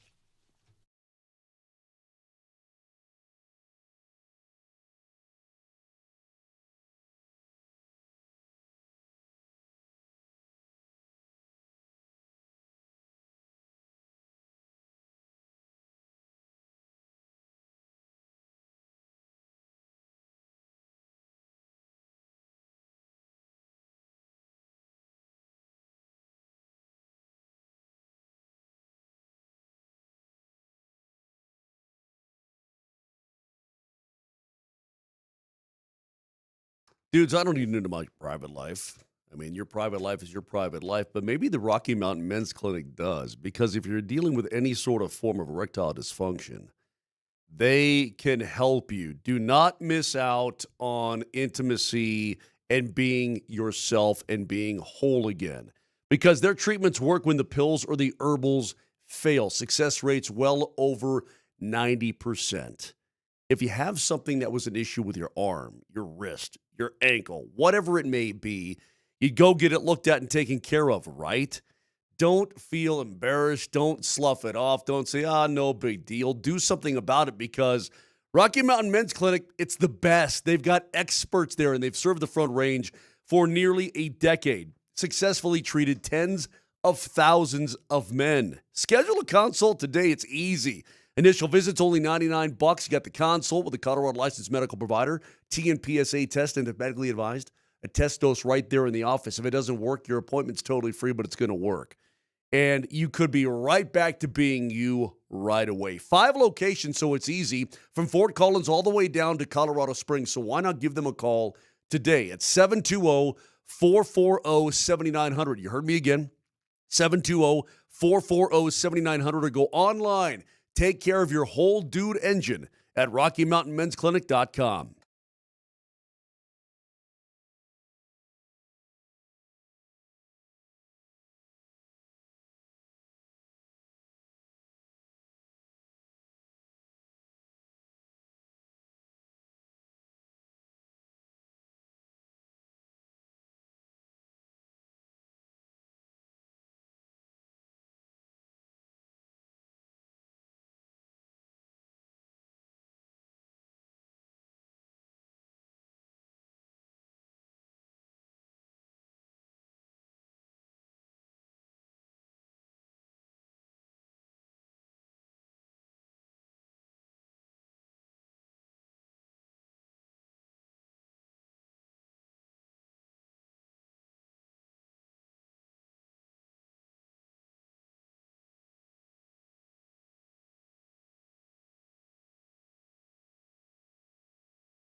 Finna make people in wheelchairs stand up.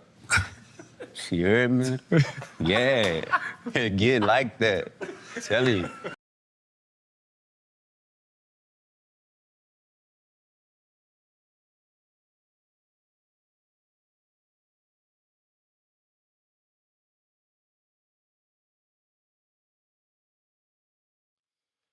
Football.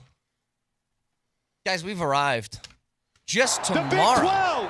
Tomorrow. The CU Buffs take the field for a team that we have no idea what they're going to do. I'm a little nervous for all these teams. We'll have an update, though, with Chad Brown tomorrow. He has more insight than we'll have, and we'll talk to him tomorrow. CSU Chad's joining us? Chad. Tomorrow on the show. Snake charmer? Yes. You know what we did with Chad Brown back in the day when Kyle and I did a show, and he had Horace Ramey? He called Chad up and did what, Moj? Well, I'll tell you what. He tried to mate. Oh, I've heard this. He wanted to mate a lizard with a snake. Steve, your job before we have Chad on tomorrow is to find that interview, please, in the archives, if we have archives. We got to let Chad have a little bit of that. It was so good. It's honestly one of the funniest things ever. Because Kiefer can do Horace Ramey so well. It's one of the funniest things. And Chad's like, what the hell are you talking about? Actually, he was trying to be polite. He was, because Chad's because nice. he's a nice man. Chad Brown is a nice man. He's polite. Chad's one of the nicest dudes I've met in this business, in professional sports. I would agree with that. Yeah, I would agree with that. And, I'm going to tell him he's too nice. Well, on the flat out too nice. Hey, on the football field, he was not too nice, bro. Oh, you know what's funny? It's guys like that. Like, go back to the days of all the nice fighters. I've got one.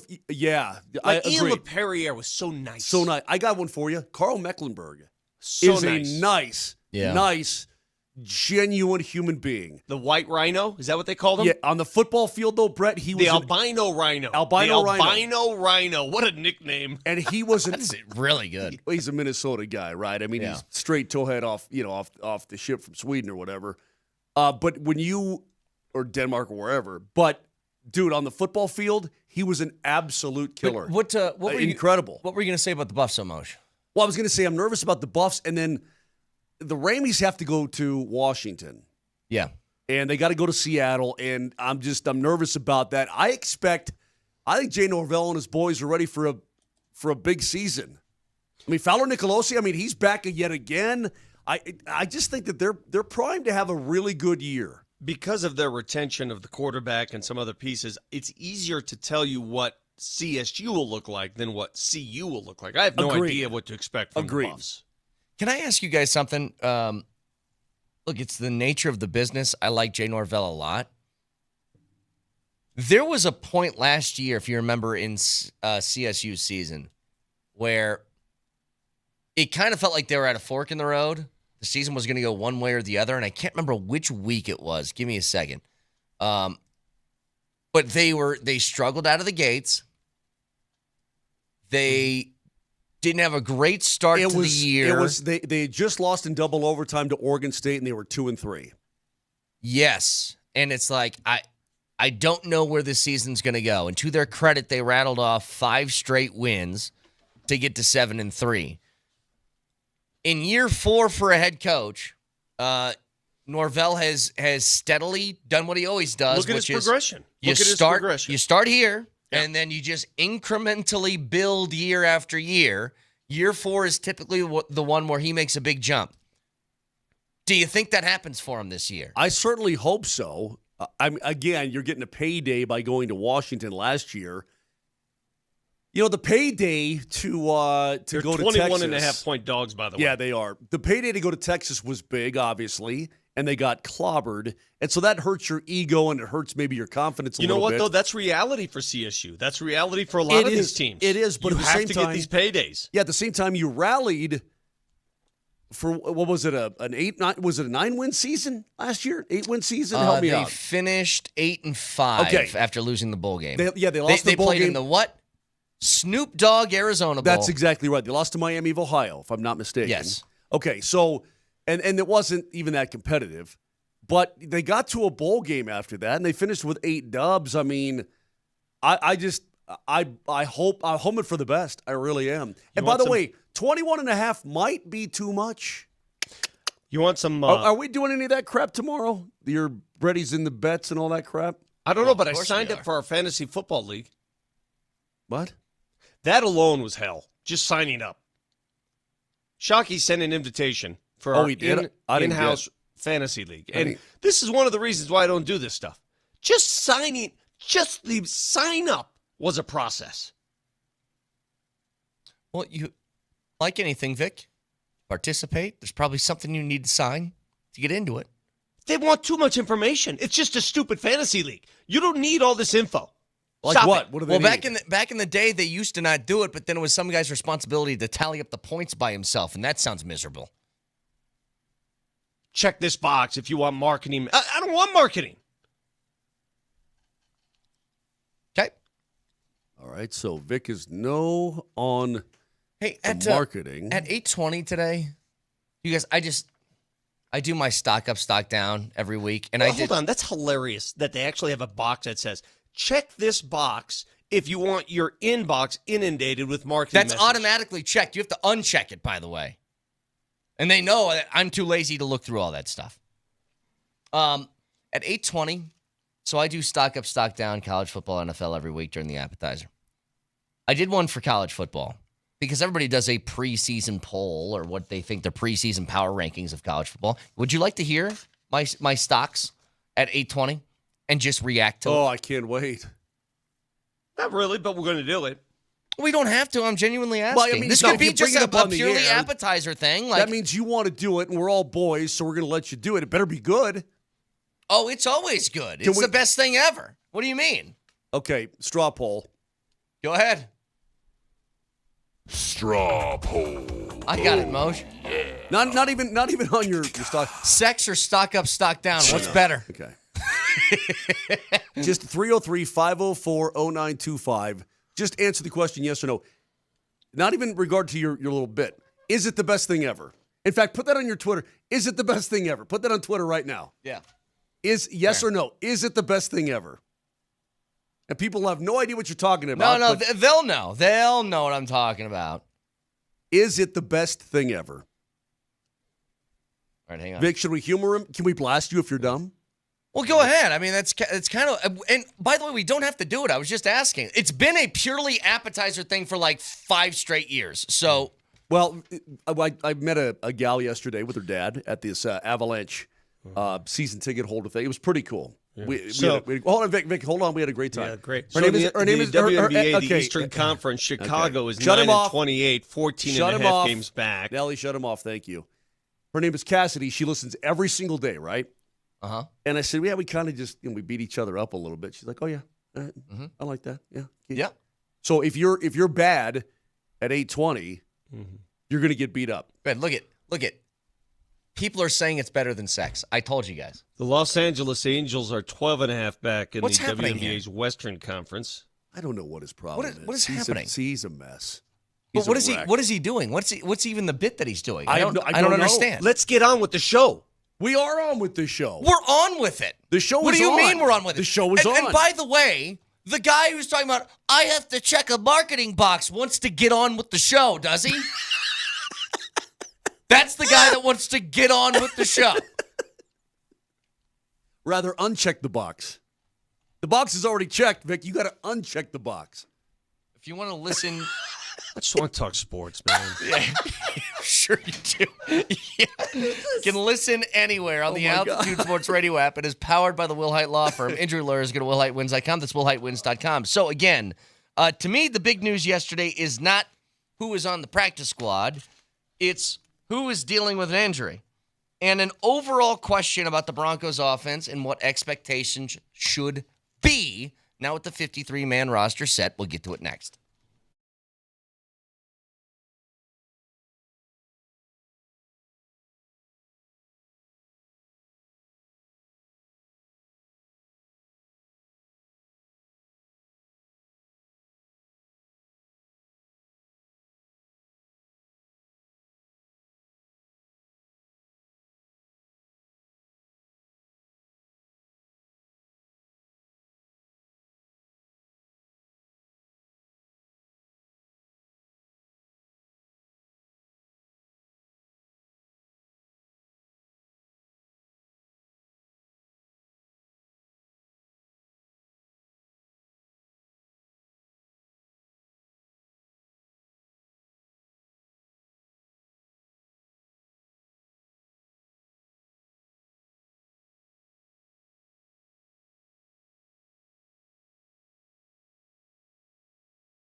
The Los Angeles Angels are 12.5 back in What's the happening WNBA's Western Conference. I don't know what his problem is. What is happening? He's a mess.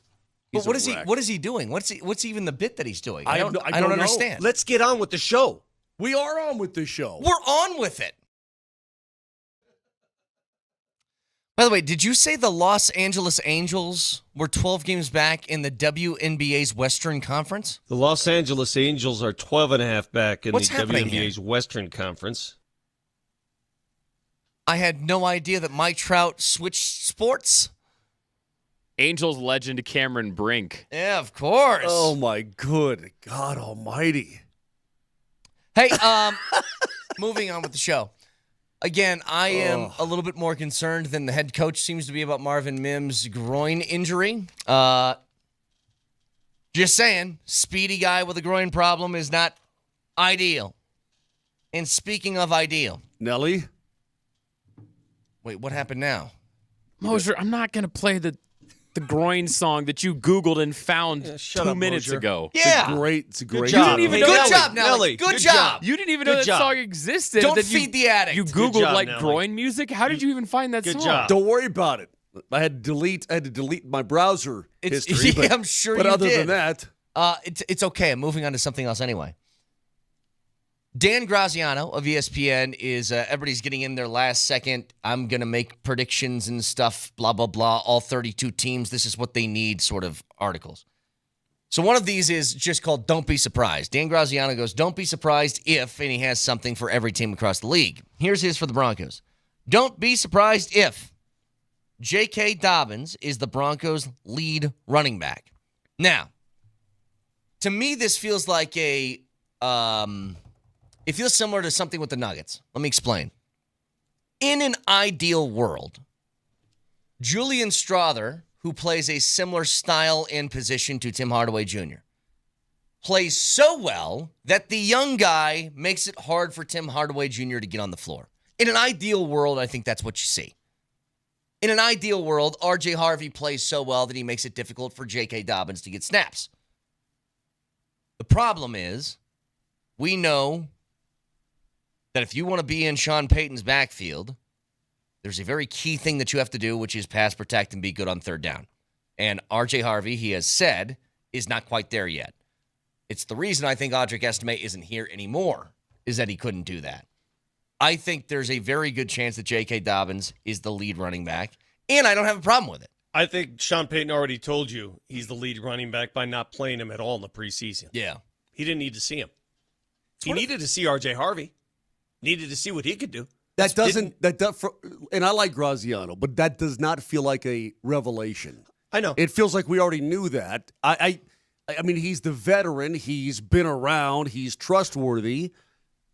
And he can pass block. I mean, it just seems like that guy would be the guy to get not all the carries, obviously, the majority of the carries. If it's 51%, it's 51%. I am eager to see what he can do. I mean, we didn't see it. We didn't see him at all. We haven't gotten a taste. I can't wait to see what this new running back core can do behind this O-line, because it's a revamped core. Hey, guys, I wouldn't be surprised at this rate if we saw a ton of Tyler Bidet. A ton. Yeah. You know, it's something that I know you get sick of hearing stuff like this, Vic, but it's just me trying to grab pieces of evidence from the past and predict the future with it. There wasn't a 280 carry a year guy ever in a Sean Payton offense. Yeah. He had three guys that all got like 100 carries. You know what I mean? Like, he spreads the wealth throughout multiple different people. And the thing with Dobbins, I want people to keep in mind something with J.K. Dobbins. If J.K. Dobbins had the ability to stay healthy, he does not bounce around the league as much as he has. There's a stat that I saw that I can't find right now, but I'm 99% sure I can pull this from memory. Since 2020, J.K. Dobbins is second in the league in what was called big run rate, which is 10-plus yard runs and the frequency in which you do it. He has those runs 10% of the time, which is good for second in the league since 2020. Pretty good. Like, he has explosive ability. He really does. Yeah, but what's interesting to me is that the Chargers They put some sort of tender on Dobbins because they wanted to renegotiate things. He rushed for over 900 yards, but he again dealt with an MCL sprain. He missed time with the knee. Yeah. Okay. And then he decided to sign with the Broncos. Well, they did kind of what the Broncos did when the Broncos signed Dobbins. They got Najee Harris, who had 4 straight 1,000-yard seasons for the Steelers, yet was making too much money, right? And then they drafted a running back in the first round themselves in Hampton. Oh, their running back situation is almost the exact same as the Broncos. It feels virtually identical. Yeah, it does. Because I'm thinking to myself, if Dobbins is your number one, well, why'd the Chargers let a number one go? Well, And two that's teams why. let him go. There's the Ravens and then The Ravens let him go, and Yeah. then the Chargers let him go, which is weird. the key reason why Najee Harris is in LA and not J.K. Dobbins. What has Najee Harris never done in his career? Miss a football game. Mm-hmm. He's played in every single game since he's been in the league. The only injury I think that he's had is a firework that went off in his eyeball a couple of months ago. yeah, what the heck happened there? Like that's why. That's been so secret. It's kind of weird. I think they wanted a running back with stability, and J.K. Dobbins just isn't that. But Well, he suffered a torn ACL 2021.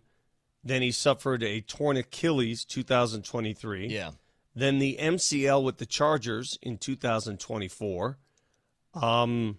Yeah.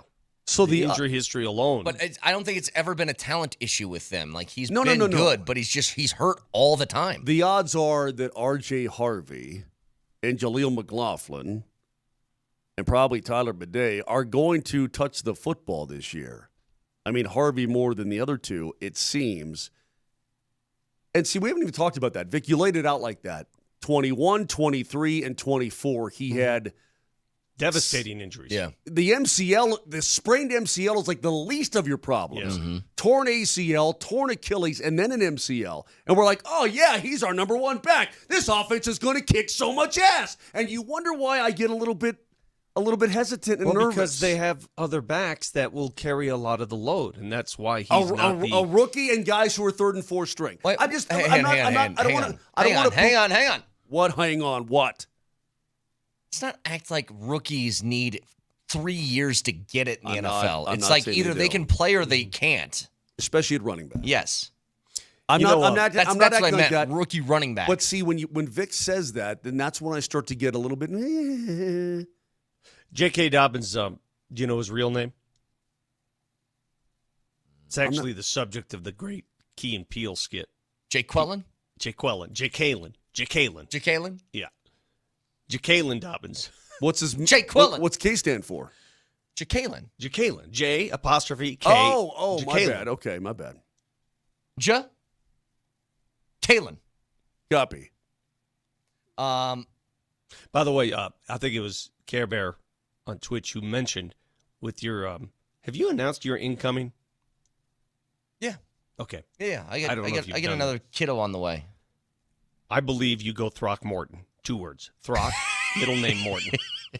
Thank you, Care Bear. Great suggestion. Hang on. Throck Kane. Throck? No. Morton. Throck, Morton Kane. That'd be so good. Wait, your kid's name is Throck? Yeah. No. Little baby Hang on. Throckmorton. Hang on. Wait, your daughter's name is Throck? Yeah. She's badass. I thought we already decided this thing's called Baby Boval. Oh, that's right. Boval. That's correct. Isn't it Baby Boval? Yeah, Boval. A beautiful Yeah. baby boy. That's how you will know the difference. Boval. I just met somebody the other day. Jamal Cale and Boval. I was just out with Jamal Cale the other day. I was at the grocery store, and somebody saw me and said hi, listens to the show.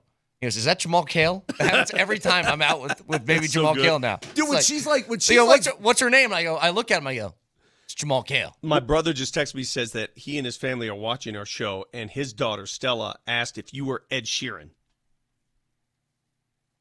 I'm telling you, you know what?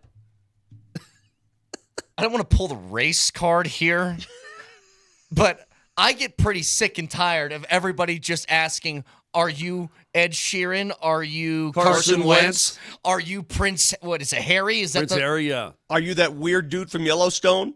Am I the Jimmy, dude from Yellowstone? Jimmy. Am I, You It's kind just, of we're look like just Ed Sheeran. redheads. Yeah, I know, but you kind We're of just redheads. put your face up next to his. Just no. look at the camera, please. No, I'm not going to tolerate prejudice.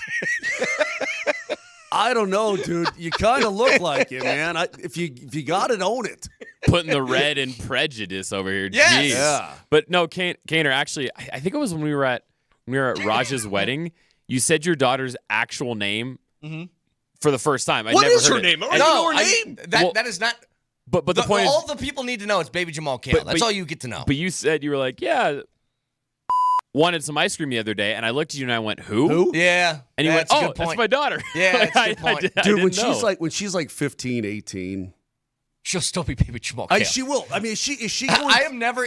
Her name will eventually come out. I am never going to say it on the air. It's too much of a bit now. I can't take you behind the curtain. But seriously, will you call her that around the house at all? Hey, Baby Jamal No. Kale. Because we will. No, when she gets old enough to understand, we're going to call her Baby Jamal Kale. You know that, right? Oh yeah, she'll be 35 years old and she'll be Baby Jamal Kale. To like, Hey, what's up, Jamal? It's awesome. Absolutely right. That's why I'm so glad Jamal's still on this team. It would really suck to have to explain that. Yeah, look at this. You guys just think all redheads look alike. Put your face up next to I'm those not two. doing it. No, it's close enough. You can do it now if you want to. Again, I do not stand for prejudice in this country. And my people have been put down so many times by saying they look alike. It's not fair. I like this. The 0650. Calm down, Carrot Top. See? It's allowed. It's allowed. Nobody cares. Good stuff. Good stuff. Good stuff. Ha ha ha, the best. Yeah, exactly. Hey, what's going on with Belichick trying to trademark Gold Digger?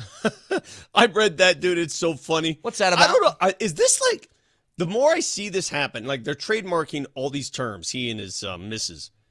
Are they putting on a show for the rest of, is this like all right, we had you guys fooled. We're just making money. What is going on? I feel like dude is off his rocker. And I'm not, Dude. I wish I was kidding. I feel like dude is a little bit. There's something weird happening. How old is he? 70 what? I feel like he's a little bit off his rocker, Vic. I'm going to ask you a very basic question. All right? Very basic. 73. Yes. And this is not, listen, you be whoever you want to be, whatever the hell you want with your life. I just speak from this perspective. If you were Bill Belichick's daughter or son, would you be a little bit concerned? Vic, I would be a lot of bit concerned. All right. What if your dad showed up and said, Okay, hang on. I'll give you the example. Who's the old dude that Anna Nicole Smith got married to? Oh, the the old billionaire rich guy yeah. from Houston? Like, you got to step in and be like, that's not, whatever you think is going to happen here is not going to happen. Right. You want to hang out with Pops? You can hang out with Pops. You think you're getting married? You're out of your mind. That's not happening. I would call services on my own father and be like, no. If you think about marrying her, I will put you in a home now. I will. Like Ralphie. Yes, I will put you in a home. You and Ralphie are going to go on your indecisive runs or whatever the hell they called that. So that's not being mean, like some people are like, don't be mean. He's living his best life. It was J. Howard Marshall. And he was 90. Oh, come on. Name one time that an old man has ever been taken advantage of by a younger woman before. It's never happened, right? That's not a story anybody's heard of. Yes, it's weird, Vic. And yes, if I'm what's his kid's name with the mullet? What's that kid? Oh, the guy Steve he's got Belichick. his tongue Steve. out? Yeah, Steve. If I'm Steve, I'm saying something. Now, I tried to figure out, are they trying to trademark Gold Digger to profit off this? Or is that him trying to, catch insults before they come his girl's way? Remember, LeBron James tried to trademark Taco Tuesday. Well, Ohio State tried to trademark the.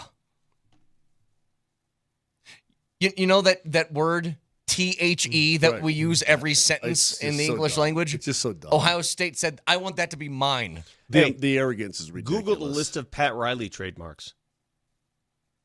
He's got all he's kinds got of 3-peat. He's got all those, yeah. Anywho. Yeah, see, now finally you found somebody I looked like. What's this thing's name? Beaker. Finally, you found one that looks like me. I'll accept this one. It's Beaker, the Muppet. 303-504-0925, Shop Mazda text line. Would you guys like to make fun of me for my college football predictions? Because we'll do it next. For the season.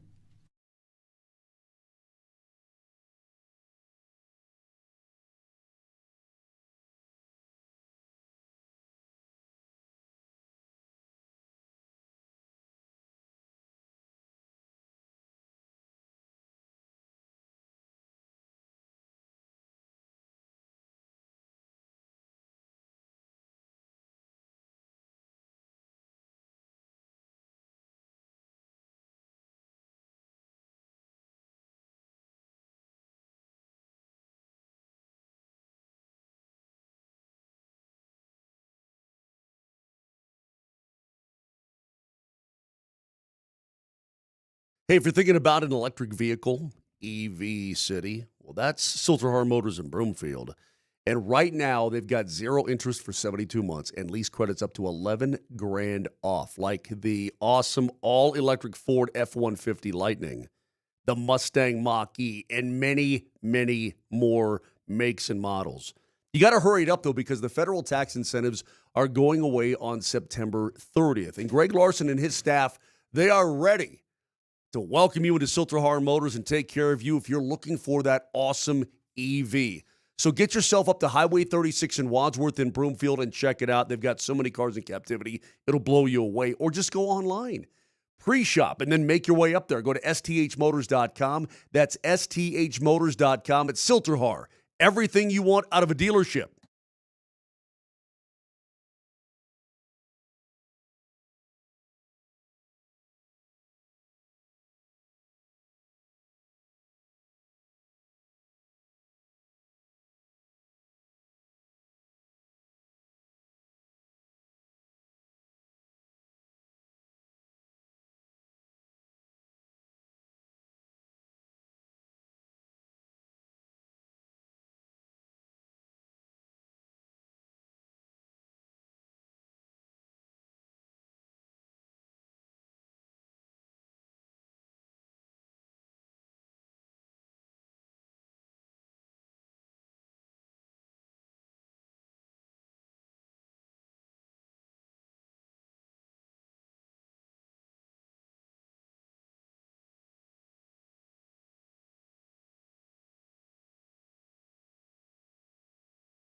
Who doesn't love that sound? Just that initial sound. By the way, this is hilarious. Texter said, multiple said, I couldn't comprehend what was being said. I thought Bill Belichick was trying to trade Mark Gold Digger. Like, trade a player named Mark Gold Digger. Nailed it. That's a real who's on first sort of thing we got going That's on. a Three's Company episode right there. Trademark. I thought I said it quickly enough. Trademark Gold Digger. Anyway, so I do this in the 6 o'clock hour every week when college football season rolls around, but I want to do like a preview of this and just get your guys' thoughts and see if you agree or disagree with some of these things. So this is college football stock up, stock down. We always start with the quarterbacks. Stock up, please, Neville. I think it's got to be Arch, right? He's as hyped of a quarterback as you got in college football going into his first starting year as I think you can find in a long time. There's always high-end recruits, high-prized recruits, but this is something different. He had 9 touchdowns on 90 passing attempts last year, albeit not against the best of competition, but performed when he stepped foot on the field, and he can run the ball a bit too. I think it's him. You think about the pressure on that young man, Vic. My goodness, your quarterback now of the number 1 college football team in America. Your pedigree is off the charts, and I'm rooting for him. I mean, I hope everything comes out great for him. I mean, he's waited his turn. You realize that Arch Manning is now 21 years old? Yeah. Wow. Arch Manning, his journey is encapsulated perfectly in the book Kings by Seth Wickersham, that book on quarterbacks, and he follows him from when he was a middle school student to where he is right now. And you're Arch Manning. You have advice and counsel from Payton Manning, Eli Manning, your grandfather, Archie Manning. You have the best quarterbacks in the world. Well, what about his old man? I mean, his old man was a wideout. His old I man know, knows but the I'm just position. saying, you have so many people talking to you. You tell me, how is it possible, even remotely possible, to fulfill expectations? They're enormous. Let's go quarterback stock down, please, Nelly. We talked about this a little bit yesterday. I'm not believing in this Carson Beck to Miami thing. His completion percentage last year dropped almost 8 points. He doubled his interception rate. I look at the offense that Cam Ward carried to the season that Miami had last year. Do you know, like, none of them are on NFL rosters right now? The guys that he just graduated with? He basically had to carry him. I don't think Carson Wentz is a guy who can carry. Beck, Or, sorry, not Wentz. Sorry, we just talked about Carson Wentz. Carson Beck.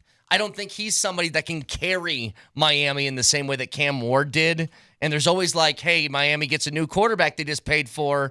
And most of the time when their name's not Cam Ward, it doesn't work. I think this is another example. Well, we're fixing to find out Sunday night, 5:30 Denver time, Notre Dame at Miami. Yeah. Well, I will say Now, this. he's a national champion. He could prove me wrong. I don't buy it. I will say this. He is. Miami paid him a lot of money to go there. Do you realize his rating last year was 145.3? I don't know how to evaluate the I quarterback don't really ratings either, in but college, that's pretty though. amazing. Jackson Dart was 180.7. That's crazy. Big 12 teams stock up. I think it's Texas Tech. I think we're going to have a new problem in the Big 12. 5 different winners of the Big 12 in the last 5 years, by the way.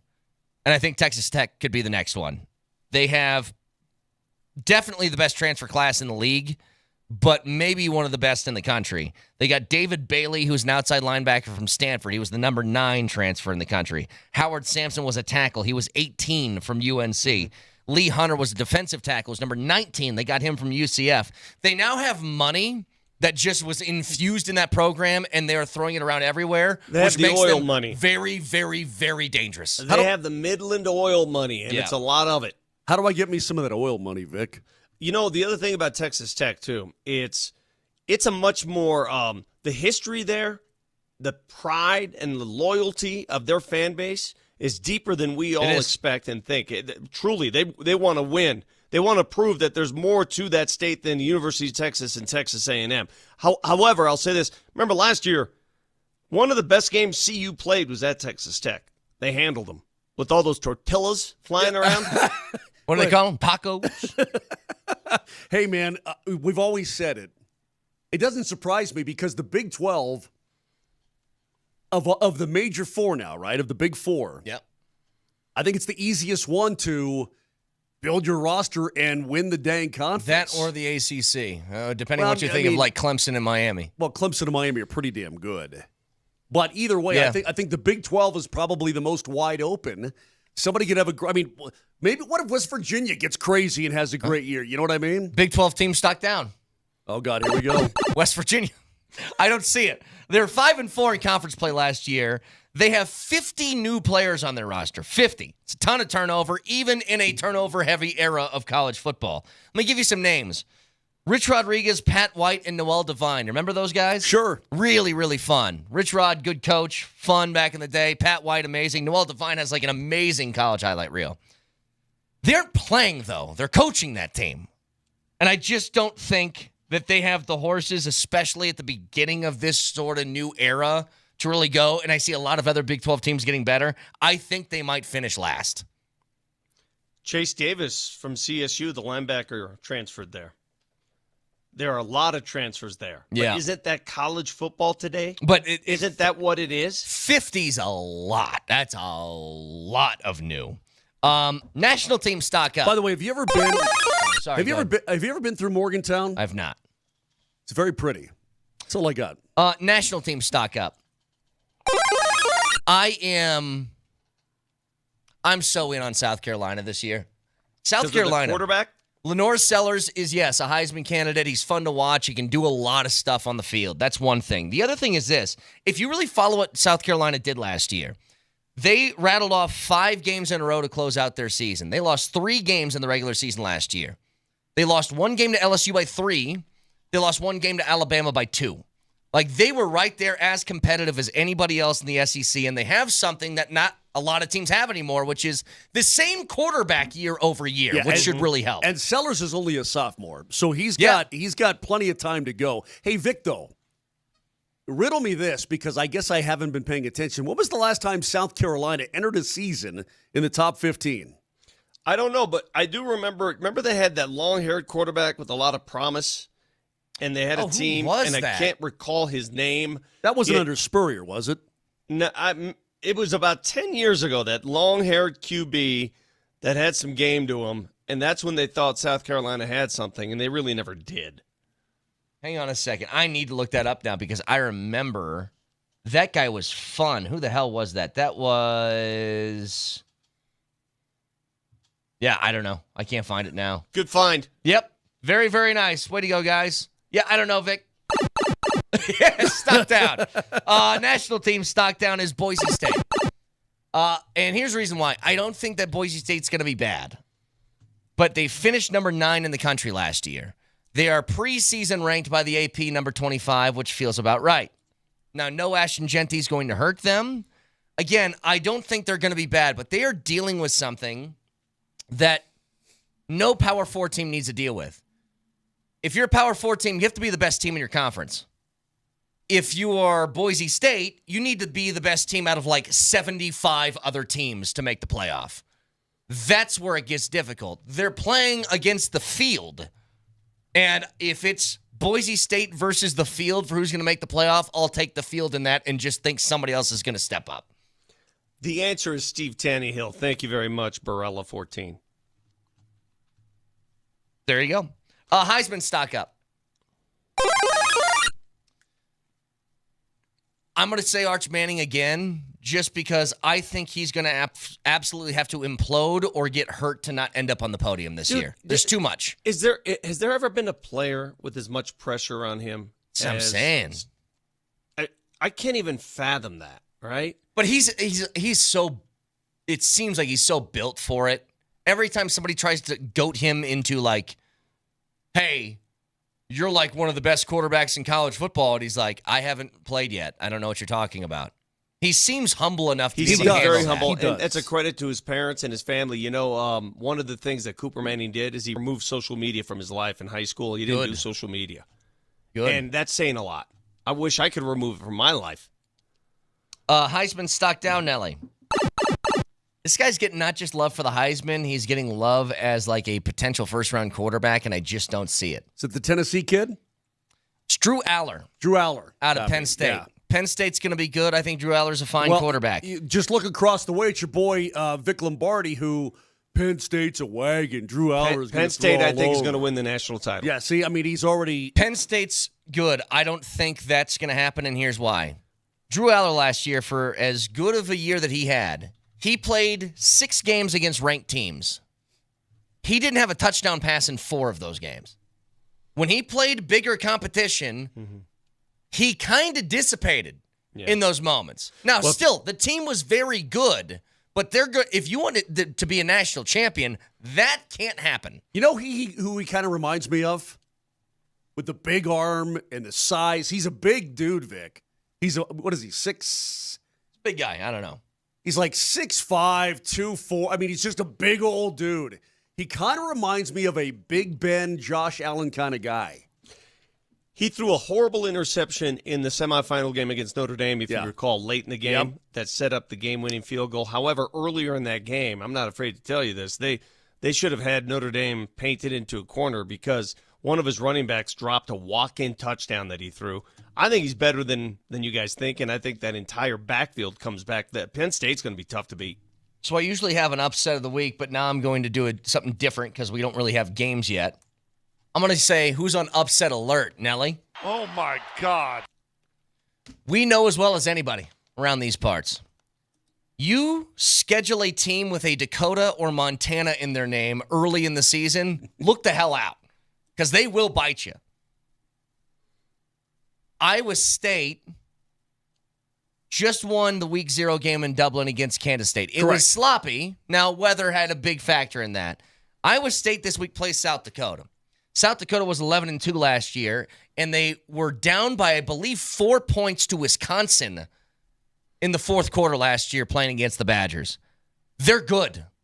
They're a good team. If you start to get sloppy and turn the ball over, South Dakota can bite you. Hey, Vic, mascot of South Dakota. I know we get into the Bisons, we get into the Jack. What was South Dakota's mascot? I should know this. Not even South Dakota State. It's South Dakota. Yeah, South Dakota State's the Jackrabbits, right? Let me help you out. Ready? Yeah, Coyotes. Coyotes, yes. There you go. Don't do that again. College football, stock up, stock down. What'd you guys think? What'd you guys think? Do you like it? Pretty below average, to be honest with you. Get me to week 3, and then we'll do it again. By the way, I guess I said goat instead of goad. I know the word is goad. Prod. What, he's going to goat you into something? Is that what you said? Some guy says the word is goad, not goat. Goodness gracious. I speak for 4 hours a day. I'm going to mess a couple up. You got to give me, like, every once in a while, if I mess up a letter, got to... Don't goat me. Speaking right now at Broncos headquarters is General Manager George Payton. You want to listen live for a couple minutes? Yeah, I mean, let's see what's going on. I got booted from the Broncos Zoom meeting, and they won't let me back in. So, unfortunately, I got booted, and every time I hit the link, it says, like, the administrator removed you from this meeting. You can't get back in. So... we're going to have to take a rain check on old Georgie boy there. Okay, I don't know why they would do that. But here's what I hope. Is your name on there when you go in, or what's the title? Yeah, I had to apply to get a link, and I gave my name, and I gave my credentials, and I got a link, and I was in the meeting, and then I got booted. I don't know why you would have gotten booted, but here's what I hope. I hope what happened was you got to the meeting, and then somehow wires got crossed, and our show started playing directly into that Zoom. That would be awesome. That would be incredible. That's all I could think of is that stock up, stock down was going into the Do you remember meeting. when Zoom was like just getting started during COVID, and people would go into those press conferences with their sound up, and all hell would break loose? Couldn't hear the speaker because somebody had their mic on. It was I awesome. want this to happen so bad. No, so badly. Yeah, Nelly, was your camera on? What was going on? No, I thought I had my audio muted. I thought I had my camera off, but I don't know. I'll have to follow up afterwards. Maybe they saw me standing up and taking off my pants, and my boxers were on camera for Georgie or something. Yeah. Okay, let me make an announcement. I'm not even sure I'm supposed to make this announcement, but I'm making it. Oh, no. And if I get in trouble, I don't care. Here we go. We are premiering a new show. Debuting. A new show covering the Denver Broncos on Altitude TV and Altitude Plus. So if you have Altitude, either the app, you can get Altitude however you get it. After every Broncos game, we're going to do a live post-game wrap-up. Myself, Coach Sanford, a host of others. Everybody you hear on the radio shows every day, everybody will be involved at some point in this post-game show. It's basically like we do here, radio on TV. That's it for post-game. We're going to talk about every game. We're going to break it down. But the one thing that I'm most excited about, it's all done via Zoom. It's all going to broadcast on Altitude Plus and Altitude Network. My favorite aspect of this new show, which will debut after the opener against Tennessee, is that fans will be allowed to enter and offer their opinions on the game via Zoom. Really? Yes. So Al from Arvada can hop on and say, nope, I didn't like that second half. I love it. Open Cool. dialogue. You know what's going to happen. It's going to be a train wreck. Oh, I'm sure sure. it I'm is. sure it will. Oh, be. it's going to be a freaking train wreck. Who was the guy from CNN that during a Zoom call Was active? Yeah. Do you remember? No. Do you What- remember? what was the- Tubin. Remember? Okay, so That was his last name, wasn't it? Tubin? yeah, Jeffrey Tubin. Okay, remember, and the lawyer who showed up as a cat. I'm not a cat. Yeah. Hey, by the way, just something quick here that I've been seeing from the press conference. Payton was asked about extension talks with Nick Benito. He said, we've done a good job of keeping things quiet and respectful, and they're going to continue to operate that way. They really have. You don't know anything. They're the that anti-Dallas happens. Cowboys. They really are. That's the beauty of this Broncos organization. They're not going to play that game. They're not going to play what Dallas is doing. It's a weird game they play. They love, Jerry and company love the press, whether it's good or bad. Yep. They love it. When we return, we'll get some quotes out of that press conference from George Payton. Stick around.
Noon to 3 today. PhD will be live at Buffalo Rose in Golden. You been there, Vic? Buffalo Rose? I have been. Very nice place, man. Great place to go on an evening. I love that place. First of all, the restaurant side, right? That's where they're going to be on the bar side, the restaurant side. I don't know. They're going to be there somewhere. Because it's connected to the Buffalo Rose Music Theater. The concert venue. I've seen a couple shows there. My favorite was a band called Smokin'. It's a local band. Is it like a Boston cover band? The Jimmy Dupre and all those guys. What's that? Is it like a Boston cover but band? they do Kansas. They do a lot. Okay. Like you would. I'd probably like them. Yeah. I got you. Okay. Okay, I got you. Do you need me to get you? Because Smokin' is killer. They're great. But PhD will be live there from noon to 3 today at Buffalo Rose and Golden, so go say hi to them. George Payton's press conference. We found out why we were kicked, by the way. Why we were booted. Good job, Nelly. Because Vic's face popped up as George Payton was talking somehow. Wait, what? That's according to DMac. Well, not necessarily his face. DMac told me that he texted me and he said during the Payton Zoom, while he was answering a question, the live stream popped up where you could hear Vic for a few seconds. Payton, So that happened. It did happen. and then he followed up. He said Payton laughed about it and asked Mike Kliss if he left his phone on. Kliss said no, but he enjoyed hearing Vic. What did I say? We need to get audio now. I got to hear what I said. KJ, Evidently, you are you said rolling something on good. that? You aren't rolling on it? Okay. No, actually, KJ told me he got booted too. They probably looked for anybody with an altitude SR and booted him. No, evidently, though, you were talking about how you feel good about the Broncos, so that was audible. At least you weren't saying, like, boy, this guy's a sham. Yeah. How did that happen? Did you mess up? All I can assume is when we join our Zoom meeting, there are settings that are saved to make sure stuff like this doesn't happen. Maybe when I joined the Broncos, some of our settings weren't saved. I'll have to go back and look at the game tape. What if you just popped on? You're like, and that jackass George Payton doesn't know what he's doing. Yeah. Why hasn't he signed Benito to an extension already? Or at least we weren't singing Def Leppard or something. God. Oh, that would have been so much better, though. If it was something now we need to know what was. Somebody needs to get a copy of when this happened. What if we got on and we just did this? Hey, listen. In all honesty, let's own it. All right, Nelly, you screwed up. I mean, you got us banned from the Broncos. Yeah, we don't know what George said other than what DMac is telling us right now. You really blew it.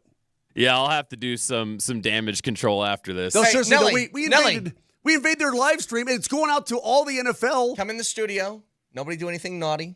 Come in the studio right now. Yes, you. Come here. Nelly. Wow, this is serious. Nelly never leaves his chair. Well, I mean, I thought we were starting something. Nelly has made a giant mistake. So, Nelly, hold the squash. Hold it the entire rest of the segment. You messed up. Well, you can go back to your space. I don't want anybody not running the board. But I want you holding the squash for the rest of the segment. For the entire segment. One segment of the squash in your hand for jacking up our Broncos coverage. For making us look like fools in front of the Denver Broncos. Altitude 92.5, we love football. We love it so much. We've got the NFL package. We got all this football stuff, high school football, college football. We're going to cover the Broncos post-game football. But our first foray into a Broncos press conference, and Nelly jacked it up. So now you got to hold that squash. Hold that squash. Jeff Legwald is going to join us at 9:20 this morning because he is. You know what? He's going to tell on us. it. Yeah, so he's he'll tell us us exactly what happened. So we'll talk to Leggy in a few minutes. Just quickly, bouncing around some different things. Question for you guys. I was looking at this. I want to get to eventually. You see that Matt Ishbia of the Suns is being sued by minority owners? Dude, that whole Phoenix ownership thing over the last few years, even before he owned the team, the prior owner, it's been one lawsuit after another. There's something about that guy. And I don't, Vic, maybe I don't even want to get into it. Brett, I'm sorry to cut you off. Sure. There's something about that guy, and it's not just holding the ball away from Nikola Jokic, that doesn't sit well with me. Speaking of, and I'll leave it at that. That's fine. Speaking of Nikola Jokic, Team Serbia trounced Estonia yesterday. I don't know if you guys saw the video of Joker throwing one of his ridiculous passes to the corner. Yeah. I want to tell you guys, Serbia has a Denver problem. Denver has a Serbia problem. Do you know what I mean by that? So Serbia won the game with ease, right?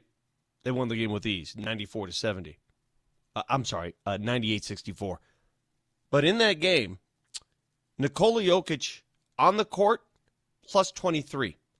When he's off the court, Serbia was minus 9. Heard that one before.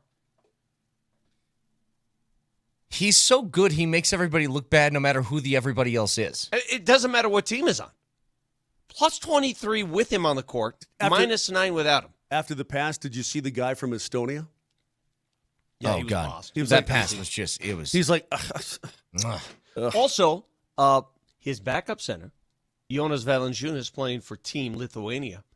He had 18 points, 9 rebounds in their victory. Jonas looked good. Speaking of, I just saw this article a couple days ago. ESPN, they said it's their summer forecast panel. They pulled all of their ESPN NBA insiders together to do that sort of like what they think's going to happen thing. Right. Mm-hmm. Just out of curiosity, I'm just going to go to the biggest thing that they got. When they were asked who will win the NBA Finals, what do you think that looks like? ESPN's prediction of who will win the NBA Finals, they probably got Oklahoma OKC again. over OKC again. the Knicks or something. Yeah, OKC is, well, they ranked them just 1 through 5. Okay. So OKC is 1. Yes, who's next? I'll say Cleveland. Yeah, it's got to be Cleveland. Cleveland's pretty good. Cleveland's number 3. Houston? Number 4. Denver. They have Denver second. Yeah. So really? Overwhelmingly, OKC is picked to repeat, which I think we all kind of understand. But number 2 are the But Nuggets? number 2, they have the Nuggets. They got the second most votes. Again, I'm trying to speak objectively here. Why wouldn't you, if you're an objective human being, a team like Denver, who took OKC to 7 games, and now, since that 7-game series, has added a lot of weaponry, a lot of depth, a lot of needs.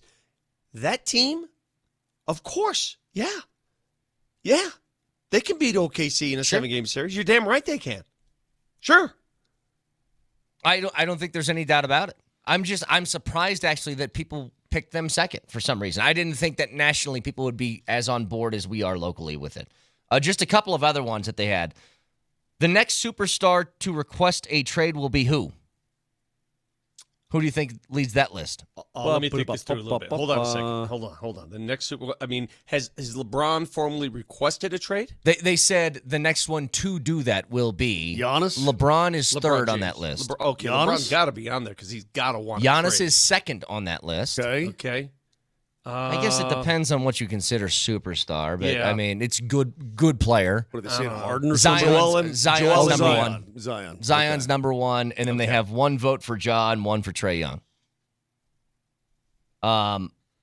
But the team that they have picked to take a major leap is San Antonio. Tied with Atlanta, actually. To be expected, given the wealth of talent, young talent they possess, and Victor Wembanyama, when he was on the court last year, that team was tough to beat. That's a tough out. Do you know Vic? He missed the year with the blood clot thing. Yeah, he's fine. So that's fixed now. Yeah, that's he's not fine. like sometimes those are like long-term concerns. No. He's fine. He's expected to play. There should be, hopefully there's no issues moving forward because you hate to see a talent like that being wasted by such a horrible injury. Yeah. It's not even an injury. It's a health issue, right? It's a medical issue. One last thing that I thought was interesting from this article. Will we get a different champion for the 8th straight season in the NBA? By different, not back-to-back champs, right? I think that's what that means, yes. Yes, I think the answer is yes. I think deep down, and we'll have plenty of time to assess this. We're still a long way away from the NBA season. I think deep down, don't underestimate just the fact OKC won, and that wears on a team. Sure. That wears on a team. I think, they already climbed that mountaintop. And they were healthy. Like the they weren't entire missing time. anybody. Healthy the entire time. Yeah, they're loaded. Yeah, they're young. But Sorry. I wasn't looking at my screen for a while, and I just for the first time I saw Nelly, and I was like, what's he doing? I was like, oh, yeah, he's still holding well, you know the what? Give squash. Nelly credit. He's holding that squash. He is. Nelly, hold it upright a little more so we can see the entire squash. Thank you. Yeah, but your arm gets tired if you do that. Dude. Well, that's part of the punishment. deal. Your arm got tired as well. Yeah. You got to hold the squash. It's a good little balancing act he's got going on now. Just quickly here, Vic. Being the Rocky expert on the show that you are, did you happen to see they're making a Stallone movie about Rocky that's being played by a guy playing Stallone about Rocky? Did I see that? Not only did I see it, I can't wait to see it for what it is. One of the greatest. Wait. I saw. I thought it was just some guy playing Rocky when he was young, or it's some guy playing Stallone who's going to play Rocky. It's What? a movie about the making of the movie Rocky. So the Dude, guy, you guys are all idiots. It's an inception of the movie. You guys are idiots. The guy is playing Sylvester Stallone, and it tells the story of him trying to get the movie Rocky made. Exactly right. Anthony Ippolito is the actor's name. Young, aspiring, looks like Rocky. He's going to play a young Sylvester Stallone. And if you know Sly's story, he had the script. He pretty much wrote it in a day. And all these movie houses. Great movies that are made are. Are you going to contend it's not a great movie? Yeah, is that your contention? What I'm going to contend is that. Well, hold on. You shut up. Wait, hold on. Was that snide remark a contention that it wasn't a great movie? No, because it's only one of the greatest movies ever made. I just know when Tarantino made Inglourious Bastards, he wrote it on a bar napkin when he was drunk one night. Right, yeah, exactly. Okay, so what do you think's a better movie? I'll take your experiment there. Inglourious Bastards. Oh, it's not or even Rocky? close. If you don't think Inglourious Bastards is a better movie than Rocky, you are the most insane person I've ever heard. Nelly, I want you to take that frickin' thing. Insane. I want you to pop that right in his mouth. Danny? I want you to swirl that in his mouth right now. Take that squash and this gentleman swirl is it in chosen his to mouth. die for his country. You take that back. No. That is one of the dumbest comments ever made on broadcast radio. Texters, you Go back into the take George one Payton movie. press conference and let him hear this. Take one movie. Inglourious Bastards or Rocky, what's better? This is not even close. Most of Inglourious our Bastards texters is a masterpiece. You're a dumb human being. You're one of the dumbest humans. No movie has resonated with a generation more than Rocky. What? You're telling me What do you say, Grandpa? Hans Landa, played by Christoph Waltz, So good. doesn't hold a candle to, Apollo Creed? Come But on. Hold on a second. They're obviously different eras. They're 45 years apart or some 40 years apart. Bunch of idiot But morons. I will say this, man. Think I'm going to go to the text line to get authority on this? Just look at the freaking money. Look at the box office. Look at the all of the sequels made. Look at the star appeal. Are you guys stupid? I totally... I just love to see oblige him. So good. Gorlami.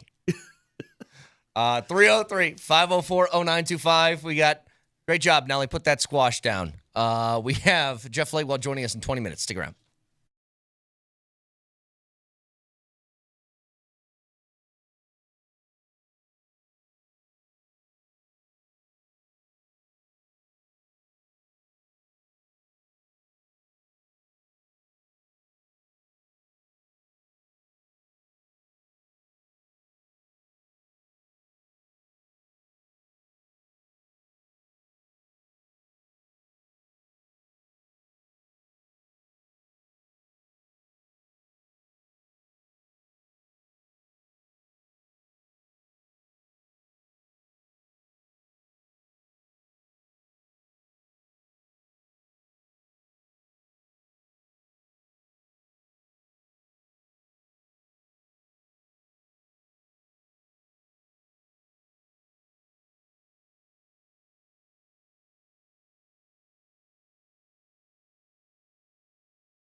To this day. I will say this is a great. I mean, it's a great little ditty. I mean, any athletic adventure, anything, any climbing lookout, running to the top of a mesa, sprinting for the sake of sprinting. If you play that music, you will go harder, faster, better. I will do what? Rocky Mountain Men's Clinic. Oh, hey, yeah. What? See, this is another great text here from Jake. Would have been better if you guys bombed the Broncos press conference when Vic said, Nelly, put that squash in Brett's mouth.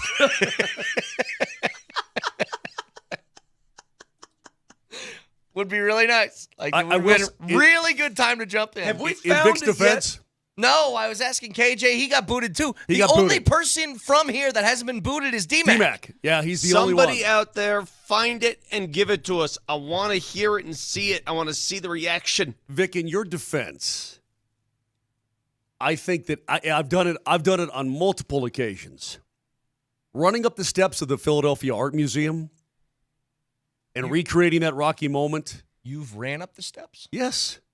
Yeah. Or was it like the way that Ralphie Six ran up the steps? You fell up the steps. Okay.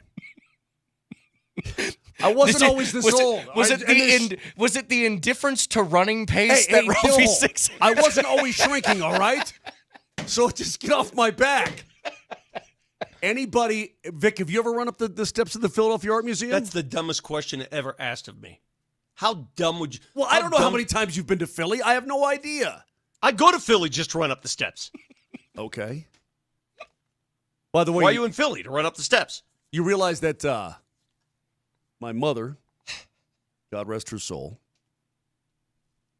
used to live in Philadelphia. I can't. I'm sorry. Hey, man, are you laughing at my mom being dead? No, That's you what kidding That's me? what it sounds like. No, I'm laughing at the idea that Philadelphia has a statue made for a fictional character. Like, why don't they put Marky Mark in there and have his invincible character somewhere around it? It goes to show you the question I had of what the better movie is. When you have a fictional character that is in statue, He is it tells fictional. you how big a deal that movie is. Dummy. Also, you tried to trot out the which movie made more money thing. Like, you know as well as anybody else, it doesn't say quality. Doesn't translate. Yeah, but at the same time, the inflation and so on. Inflation. Dow Jones. NASDAQ. All right. So we'll talk to Jeff Legwold here in a few minutes. Just a recap. If you guys missed it from earlier today, practice squad is set, and I think that the way that they went about signing guys of the 16 in the same way they did with their 53-man roster, that you can tell where they value things by where they stack the depth. They put a lot of depth on the interior defensive line, and they put a lot of depth on the offensive line. 9 guys in the offensive line, 7 in just the interior on the D-line on defense. They want trenches, and they want the ability to rotate guys through on defense and have backup options on offense. Well, where did they have that on the practice squad? Very obviously inside linebacker. They kept 3 of them, including, thank God, Lavelle Bailey, because I think he's really good. So and do he's I. probably going to play this year. But not to mention, they have 3 guys on practice squad and Drew Sanders on IR, who's also going to fit into that role. So I think this translates to we're comfortable, and they should be, with Greenlaw and Singleton, but very aware that Singleton's coming off a major injury, and Greenlaw has been doing that for back and forth in his whole career. So they wanted to stack some depth there, which I think is smart. I tell you what I find interesting is the fact that they kept Caleb Lohner around. And, I mean, he is a project. There's no doubt about it. Not all practice squatters are created equal. Some are one play away, others are seasons but away. he's more of a he's a project is what he is. But very interesting they kept him around. But like, hey, we see enough in this guy. You know, he only played a tiny bit of college football that we think that maybe we can make something out of him. I think it's pretty cool, to be honest with you. I'm rooting for a guy like that. think you should. I don't know if he fashions him as like the huge, big body Jimmy Graham type guy, red zone threat, blah, blah, blah, just somewhere down the line. And But they brought back guys that we like, too. I mean, Turner Yell obviously has been around, Sure. but he's back. But Bandy got an opportunity. as he always does. Throckmorton. Quentin Newsom got an opportunity. Throckmorton got an opportunity. You talked about the linebackers. So A.T. Perry. He was like probably like the last wideout cut. He got an opportunity. Sam Ellinger, by the way, is back as well, which Yeah. I mentioned this yesterday. If it ever comes down to we're going to have to play Sam Ellinger in this game, then your season's probably screwed already. But it's a nice thing to have in your back pocket. Let me ask you guys 3 questions. You ready for this? 4 questions. I have 4 questions. Who will lead the Broncos in rushing yards this year? I'm going to say Harvey. I think he takes over somewhere through the middle of the year. I think so, too, because I'm just worried about Dobbins' health. Okay, so we're not sure. Not sure. Who will lead the Broncos in receptions? That'll be it Well, won't be Evan are you Ingram. saying outside of court? It's going to be Cortland Sutton. No, I mean, who Cortland's going to do it. Sutton. Okay, so that's a certainty. I think who's second That's the is bigger a question. better question. Who will lead the Denver Broncos in tackles? Well, dude, I've got to go with Singleton, I guess, just because he flies all over the field all the time. I'll go Greenlaw. Okay. Last one. Who will lead the Denver Broncos in interceptions? Well, it won't be Surtain because they don't throw his way enough. I'm going Hufanga on this. So am I. I think the guy that's He'll able to sniff jump out a a few. route. Yeah. Yeah. I think Hufanga will. Yeah, I think it's him. How about sacks? That's going to be Benito was a known quantity last year. Okay, and he's still wrecked. It's Benito. It's got to be Benito. You know, Yeah, but a year removed, defenses will now be aware of him. They were Defenses aware of will him. chip. They were aware of him last year, dude. It only takes a couple of games of Benito throwing guys around and getting around tackles to understand this guy has it, and D coordinators have to game plan for it. I'm going to say Jonathan Cooper simply because of Benito's presence. I don't think so. do you know one thing I like to bet on? Guys who really want to get paid. Nick Benito really wants to get paid. Mm-hmm. He's not technically in a contract year, but he's kind of in a contract year. It's like if you put up 16 or 17 sacks this year, you're going to get paid big time money. You lock him up now. Yeah. He's not. Yeah. But basically, it's this: if he performs, they're going to have to pay him, and they know it, and he knows he's going to get paid. Period. End of story. There's no questions about it. Go ball out, kid. What's ideal for you as far as where, let's just say team offense, points per game? Where do the Broncos need to fall for you to feel comfortable about where they're at? Points per game, like where, I'm top not 10 even in looking the for a number. NFL? Yeah. Give me like a ranking, like where they would be in the league. I think top 10 should be an expectation. Okay. Yeah, Not I think if necessarily they're top 5, but top 10. if they're around 10, I Sure. think I'm pretty good with that. Yeah, I mean, considering the defense is solid, yeah. Well, they were listen. They were 10th last year. I know. I'm not asking but for again, the moon here. yeah, they were 10th last year. But do you want to throw that last game against Kansas City out the window when they Kind put of. on 38? Kind of. I want to do that, and I want to factor in that they were helped out a lot. They had a lot of defensive touchdowns last year. Special teams helped them a lot with Marvin Mims. They had a lot of things added into that. But to average over 25 points a game was such a, my goodness, it was such a change from the offenses we had seen that it felt like the dam broke all the time. That's one of the things that really stood out That's to what me, it though. felt like. They were in the end zone just because of the lack of touchdowns in the previous years. It felt like they were there all the time. When they were averaging, 19 a game, 18.9 a game, you're like, eh. One of the harder things to compute to me is that did they finish 10th last year? Is that what you said? Correct. It didn't feel that way. It didn't. They were okay. If you told me they were 16th, I'm like, yeah, that sounds about right. So why is that? Well, you take out some of those defensive touchdowns, and maybe that's what we're looking at. I'm just saying, Moj, like, very obviously, the Broncos had a pretty firm ceiling last year because the offense was capped at how much they could do. They couldn't get into a shootout and win a game. No. They did, I guess, once with Cleveland, right? That Browns game once, but Cleveland was awful. They're a bad football team. And what happened in that game? Jameis threw 4 picks. Yeah. Like, that'll help you too. If they can get to a realm in which you're playing against Buffalo again, or you're playing against Baltimore again, and it's like, yeah, I think they can keep up on offense. That's what I'm looking for, because it didn't feel that way last year despite the numbers. Well, do you think they can keep up with those teams right now? Seriously. I don't know yet. I don't know. They aren't going to be better than them. I know that. But can you keep up with a good enough defense? That's the question. Like, if Buffalo usually scores 30 points and they play the Broncos defense, maybe that number goes to 24. Can you get there? This goes back to the one thing I'm looking at Bo Nix. This is one thing that he did not accomplish just yet. He almost did. Can you rally a team? Can you rally your team? I think when you're looking at franchise quarterbacks, you got to have all the essentials, right? You got to have the numbers. But the biggest it factor is being able to rally a team, carry a team. Yeah. One time last year, he did it. In Kansas City, they were down and had a chance to win the game at the buzzer. And we know what happened. Yep. I mean, that's the weird part about last year. You know, Nelly said something in the 6 o'clock hour that I had a completely different take on. He said that they were sort of a mixed bag last year. I think the opposite. The Broncos are one of the easiest teams in the league to predict, I think. You'd look at their opponent and be like, do you think they're better than they are? Yeah. Then I bet they win by a couple touchdowns. How about this Do you think team? they're worse than the other team? Yeah. Then I bet they lose pretty healthily. How about this team?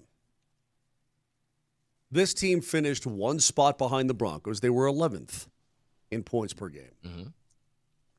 And they finished 2 spots ahead in points allowed per game. Chargers. That's the Chargers. Yeah. Why are they the forgotten soul in all this? And again, people, you Moser and your Chargers. I'm just telling you, have they gone anywhere outside of losing Slater? Have they gone anywhere? I don't think they're forgotten. Then what are they? Chargers. Because it would seem to me, do you think the Chargers got better? Yeah. Outside of losing their starting left tackle. Yeah, I think so. Which is a big deal, by the way, and they just move Alt over there. But you see what I'm saying? Yeah. It's just this division is hard, man. I mean, do people out there realize the Chargers allowed the fewest points per game in the entire National Football League? Do you forget about that? They gave up 17.7 per. I mean, that's pretty heady stuff, bro. Texters are saying that it was a shootout in Cincy. The fourth quarter became that. It wasn't a shootout before that. It was a 10-10 game entering the fourth. I mean, I don't know what you consider a shootout. But remember that last quarter, and Vic, I guess to what you were talking about, can you lead a drive when you need one? Remember, 8 seconds left on the clock. Bo Nix threw a touchdown pass to tie the game. 100%. Yeah. And now they lost in OT, but got them to OT. Bottom line is, can you win can your quarterback win a game for you? Yep. That's what we don't know. It's a good question for Jeff Lakewald, who joins us next.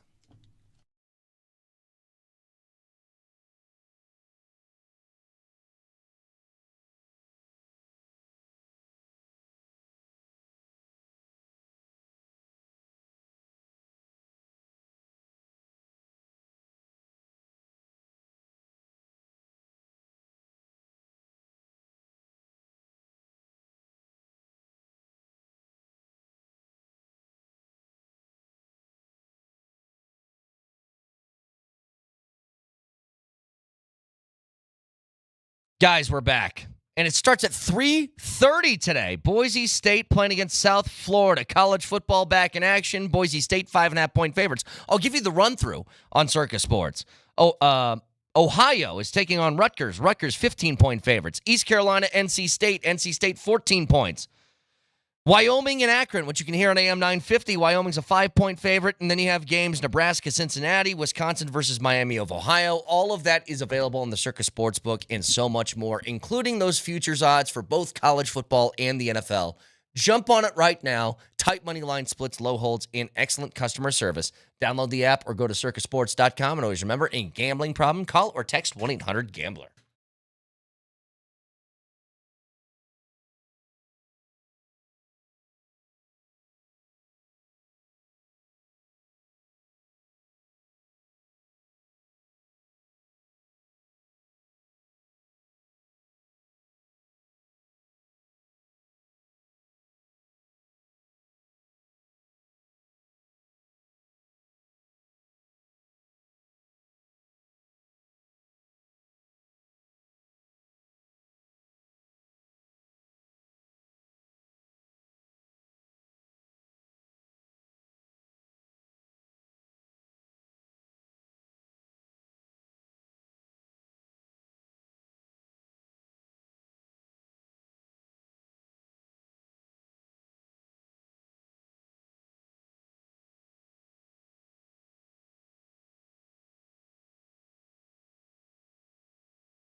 Head out to the Ramos Law Hotline. Car accident, you need Ramos Law. Medical doctor and attorney, ramoslaw.com. We are joined, as we are every Thursday, by Jeff Legwold of ESPN.com. First of all, Leggy, we'll ask you about some things in the press conference. What I would like to know is, did Vic sound good?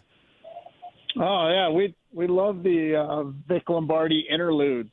What happened? What did he say? What happened? Somebody threw a horrible interception against Notre Dame. Oh, we're talking about Drew Aller. Yeah. Yes. Oh, that's awesome. Yeah, no, in the middle of nowhere. Oh, my goodness. And what did George Payton Just say dropped it. upon hearing that very, very lucid observation?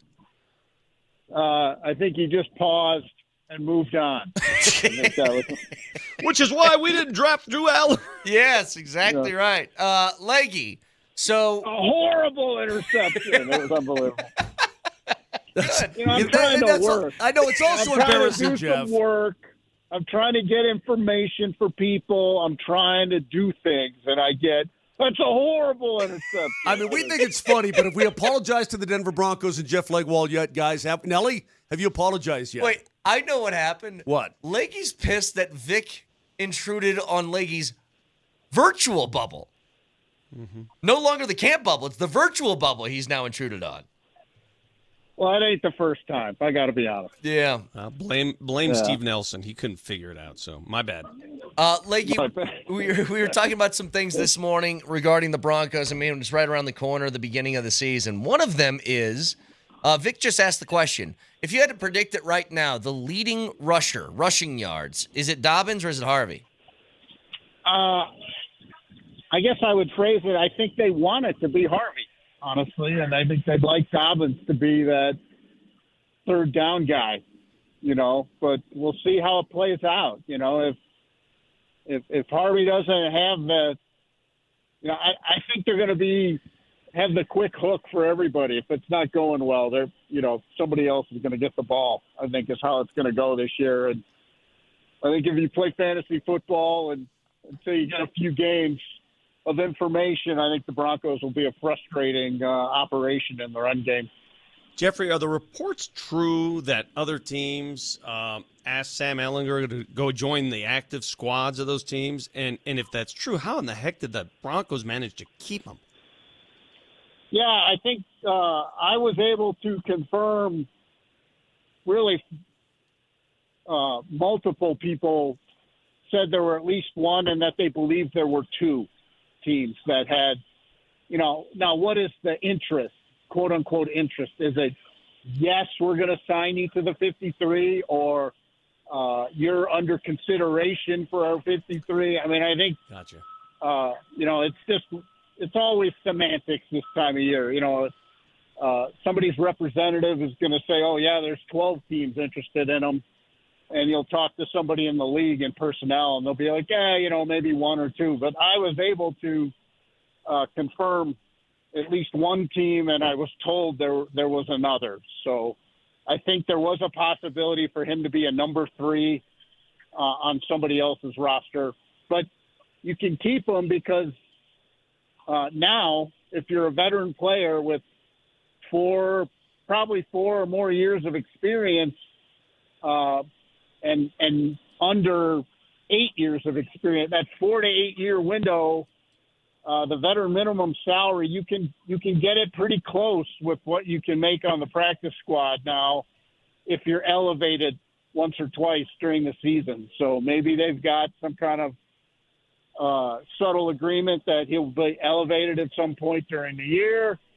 But I think this is the power of Davis Webb as the Broncos quarterback coach. I mean, Zach Wilson turned in sort of 1 year of quarterback rehab at the Broncos with Davis Webb and Sean Payton into a $6 million deal with the Dolphins. So I think players see this as a place, and the team's going to be good. You know, if you end up on a 53, your opportunities are probably on teams that aren't as good. So you're basically choosing the potential for a playoff share and your ability to be coached how you want to be coached. That's my boy. Zach's my boy. Hope he does well. Hey, Jeff. I like that term quarterback rehab, by the way. Yeah, This is quarterback what it's at. rehab. Well, I mean, we've seen guys go through it, right? Baker Mayfield's a perfect example. Hey, although he was already really good before that. Hey, Jeff, we've been talking about this morning. I mean, everybody seemingly is bullish on the Denver Broncos. You will not hear a discouraging word from coast to coast. That being said, what about the quarterback? Is he in a position now to make a comeback on you? Is he in a position to win a shootout against you? We haven't seen that really in the way that we have it in our mind, but do you think he's capable, or is this a prove-it thing? It's always a prove-it thing, I think, for the quarterback. I think that's the sort of the unfairness or the injustice of the position is you never get out of the prove-it zone if you're an NFL quarterback with a team that has some playoff aspirations. So, yeah, I mean, Bo Nix is an important part of whatever becomes of the Broncos this season. But I've told people, who I work with and other folks who cover the league, look, the Broncos did what they said they were going to do, and they've said Bo Nix's development will be better if we construct a better team around him, and they've certainly done that if they stay healthy. So he has every opportunity to improve and to make strides and be in position to win a lot of games because of the team he has around him. It's hard for me to believe there are three defenses better than this one if everyone stays on the field and plays. So that alone gives Bo Nix what, at least 28 other quarterbacks don't have in the league. Being joined by Jeff Legwold, ESPN.com on the Ramos Law Hotline. So, Leggy, one of the things I wanted to mention, Nick Bonito, who is we just heard or saw from the press conference with George Payton before he was rudely interrupted by Vic, was talking about contract extensions. They always keep things very, very close and quiet, and they're doing that now. There's one thing with Bonito, though, that I think is interesting. He only played 61% of the snaps last year, and most of those pass rushing downs. Do you think he can be an all-around type of player that plays like most of the snaps, or is this kind of who he is? Well, I did the math on this, and he didn't play that much less than your high-end edge rushers. Now, I think he played 708 snaps last year. Yes. That was the fewest among the top 10 rushers, but all of those guys were between 700 and 900 snaps. So you're not talking about 1,000 snap players like you would a corner, or a safety. That's not the position anymore. They want you to have impact on those downs you play. So most teams, I think Watt was in the 800 snap range. I think a lot of those upper tier pass rushers were in the 800, 850 snap range. So he's not much below that. And I think they like that number for him, that he's fresh and impactful. And in theory, this year they'll have more rush downs because if you play better defense, second and long is a rush down. It's not just third and long. So I think he will have more opportunities to rush, but will that mean more snaps overall? That they may not play as many snaps if they get a lot of 3 and outs and all those things. So I think it's more what you do with the snaps you're on the field, and I don't think it impacts the negotiations with them. I will say, I put it in a story a week or so ago, but I talked to Nick, myself, and he believes a deal will get done and wants one to get done. So I think they're making progress behind the scenes. Quick trivia question for you, Leggy. 2 players played 98.73% of the snaps available to them. Bo Nix is one. Who's the other? I got to believe it's not Surtain, surprisingly. Zach Allen? Usually Not Zach Allen. Quinn Miners. No, Quinn Miners is the right answer. Yeah, Moj. Always an old lineman. A lot of the old linemen will get 100% by the end of the year if it's going well. Jeffrey, what's going on with the punter? I mean, in the words of Mark He's Moser, a it shouldn't be rookie that hard for to punt the ball. He's a rookie. it is interesting, though, that the head coach is talking about structuring practice around putting him in pressure situations to work on things. But I think they fully understand and realize they're going to be in a game this year, and he may uncork one of those, inconsistent ones they've seen in practice. But I will say, I usually I'm not one to shoot off the confetti cannons for punters, but when he hits it right, I'm not sure I've ever seen a guy be able to pound it like that. So Really?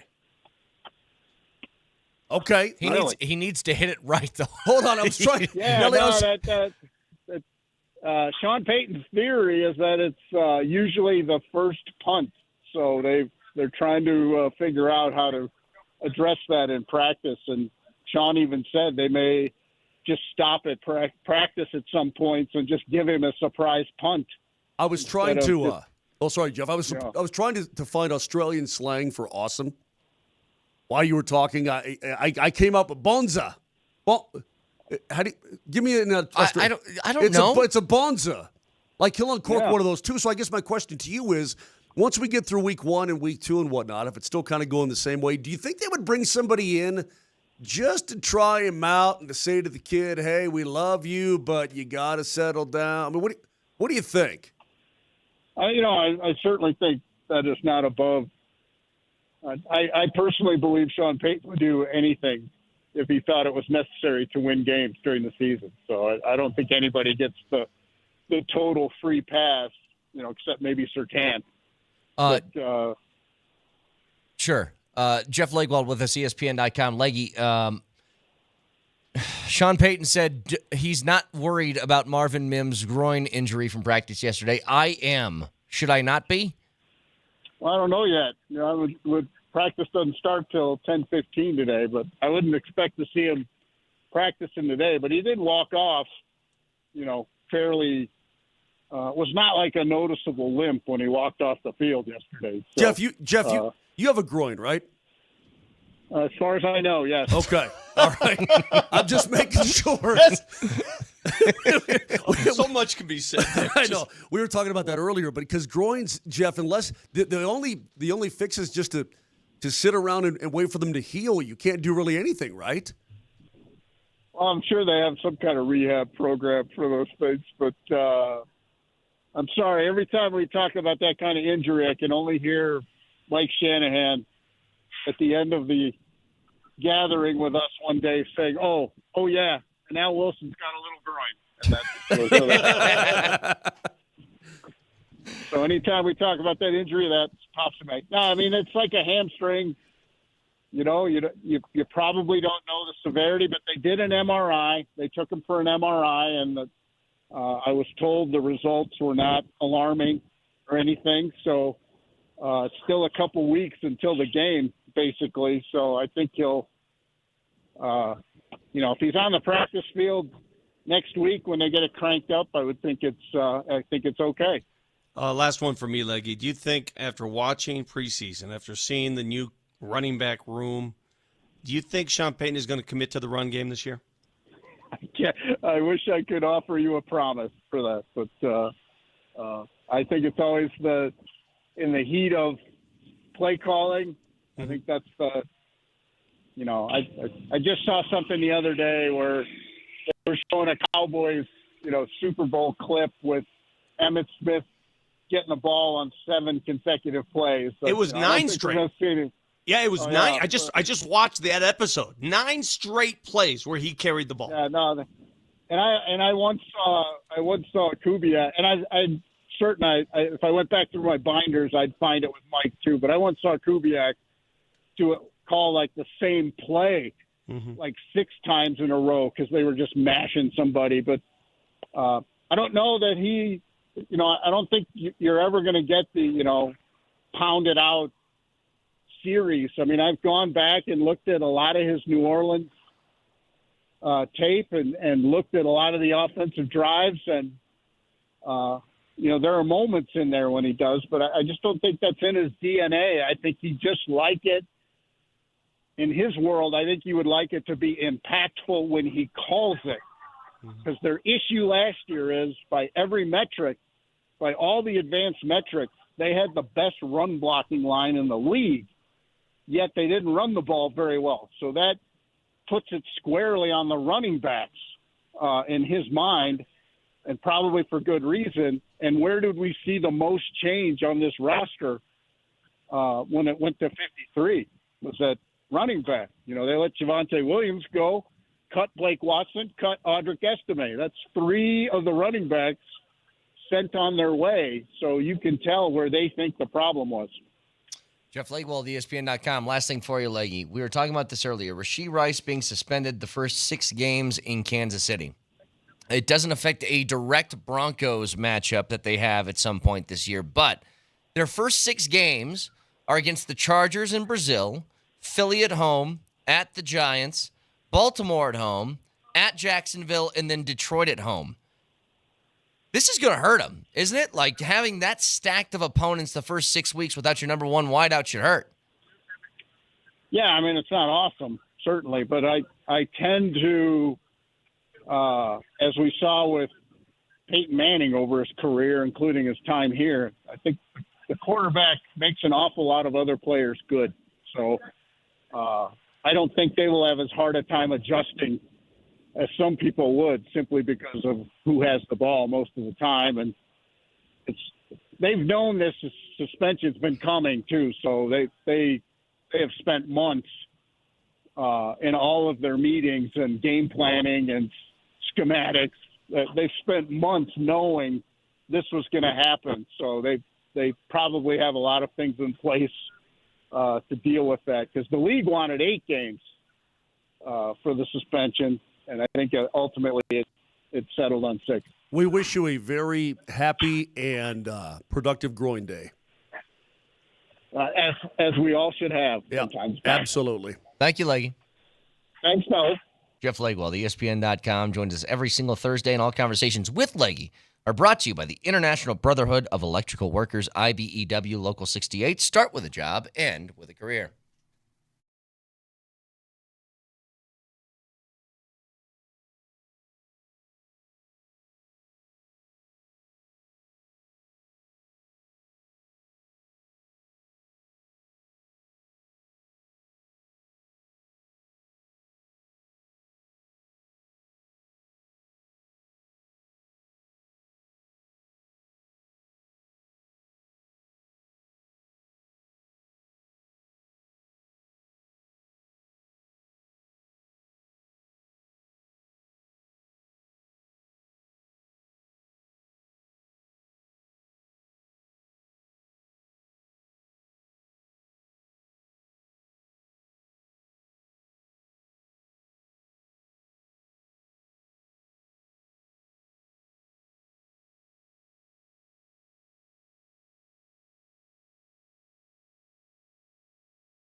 No. Vic, at any point today. By the way, we are efforting. I guess it's out now. We are efforting to try and find the audio of Vic audio bombing the George Payton Zoom call. So we're trying to locate that. Well, you guys are blaming me like I did this.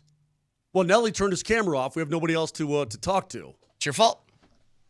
Hey, by the way, you were talking. Of course, it's your fault. Did you see Coach Prime? He was talking with Nick Saban to the AP with the new Aflac commercial and blah blah blah. Did you see what he said about the college football playoff? No. He said that you got to pay the players for the tournament and pay them more if their team wins. That every guy should get a piece of the pie if your team makes the playoff, and then if your team wins, you should get more. Okay. Can I say something without you guys yelling at me? Out of all the NIL stuff and extra payments being made to players and blah, blah, blah, that makes the most sense. They're doing more work. They probably deserve more compensation. I've been saying that forever. Like, if you have one guy who's on scholarship who plays 12 games and another guy plays 16, it's a little bit different workload for somebody. I don't disagree with Coach Prime whatsoever. Well, now that we're in this game, the payment game, you pay for play, and they're playing a lot more. I mean, those teams, Notre Dame and Ohio State played more games than any teams out there last year. Those guys deserve more money. I mean, yes or no? I think that's the most reasonable thing that could be said about paying players right now. Yeah. If a guy wins a Super Bowl, even if you're the long snapper, how much bread do you get? You make extra checks. Yeah, but you know what it was last year? I don't know. $171,000. Yeah. Okay. It's a lot of money. Yes. Especially if you're like a long snapper, that's a lot of money. Of course. No, I don't disagree with that at all. I mean, for anybody, that's a lot of money. I don't care how rich you are. $171,000 is a lot of money. Bezos might think that's couch change. Well, he might. But so let me ask you, who pays that money? That's the question. Does it come from the school or does it come from the should come from the playoff? TV rights? Yeah, it's got to come from the college playoff. They have to set aside a purse of money for the players. Yeah, I'd agree with that. By the way, Vic, were you distracted at all looking at the Bills Mafia whiteout uniforms earlier? I love those things, dude. I love all of them. The Cardinals one is sweet. When are they wearing all these? Wait, what's the Cardinals one? Because take a look at it. I guess, am I the uniform guy on this show? You have a weird obsession with uniforms that I don't get. I think the Arizona Cardinals uniforms are great. Why do I think they're so great? You know why? Because they haven't changed. Is that it? They haven't changed. They're just the same thing. That bird, that menacing bird. They're crisp and clean with no caffeine. The color is a great color. I don't know. Yeah, I was going to read a text. We were talking about the Bills. It's called Ice Out. The Ice Out uniforms. Yeah. Is it called Ice Out or Winter Rush or something? They're sweet. It's like They're Winter, really nice. Winter Rush, Ice Out, something or other. I mean, it really is. He did a great job. It looks really good. Would you? I could see. I could see the White King from Game of Thrones wearing that. Yeah, a little bit. Yeah. Yep. So, guys, tonight, college football is back again, AM 950 at 5 o'clock. You can hear Wyoming taking on the Akron Zips. Zip, zip, zip, zip. What's the line of that game? Wyoming is a 5-point favorite on Circa. Wow. The other games, guys, starting at 3:30 today. Boise State at South Florida on ESPN, 3:30. I'm going to be watching that, by the way. Weird start time. Which games got your most attention out of all of them on deck today? The one that has my Nebraska, Cincinnati. Yeah, that's the one. I think so. Probably the best matchup between two teams. It's only a 6-point. I think, is Nebraska favored by 6? That's not a big number. 6. And by the way, it's neutral site. It's at Arrowhead. What if that game was in Cincy? I talked to my kid. She's not going to the game, and none of her peeps are going to that game in in Kansas City. Well, yeah. But she said we're all going out to watch it. So sure. There you go. Sure. But there's a whole slate of college football games tonight, and then tomorrow, obviously, there's CU in action. We'll talk to Chad Brown tomorrow, get his thoughts on the updated Buffs roster, Sands, Shedeur, and Travis Hunter. You know, Dion said something the other day about he thinks this team is better top to bottom, but they aren't better at the tippy top sort of thing. Like, they don't have as elite talents, obviously, as Shedeur and Travis Hunter, but top to bottom, the roster's better. Time out real quick. The Bills uniform is not called Ice Out. It's called Cold Front. Okay, whatever. Well, there was a name for it that I was looking for. Whatever. Okay. Shut up. Back to CU. You have to be deeper when you have transfers from Alabama, Tennessee. You have like 4 SEC trench players who transferred in. Yeah. Yeah. They're going to be deeper. I think very simply, it's, again, I said this the other day. I know I'm like reinventing the wheel by doing this. I think the Buffs need to be better at running the football and stopping the run, and then they'd be a much better football team. The basics, right? Yeah, I really get better at the basics. They had the other stuff. Remember, all that glitz and glamour stuff about football teams that we love to watch, which is big, but explosive that's the entertainment, plays. though. That's the style. That's the substance over style is what you're asking for. They started style over substance. Yeah. You got to do the basics well first, and that's where they really struggled, and that's what hurt them last year. The teams they lost to were teams that did the basics way better than them. No offense. Before Coach Prime got hired, and it's been 2 years, he's had 2 seasons. What was the record of the Colorado Buffaloes? 1-11 that last season. Coach Sanford, no offense to you, you were thrown into a very difficult situation. Dude, yeah, they didn't really have dudes to do the basics. I mean, they were depleted of really any kind of top end talent. It's year 3. Agreed. No, don't get me wrong. Yes. Don't get me wrong. Did they improve from year 1 to year 2? Yep. Did they improve from the previous year to Coach Prime's first year? Yes. Did they improve from year 2 to year 3 tremendously? Yes. They had 5 more wins, did they not? Yes.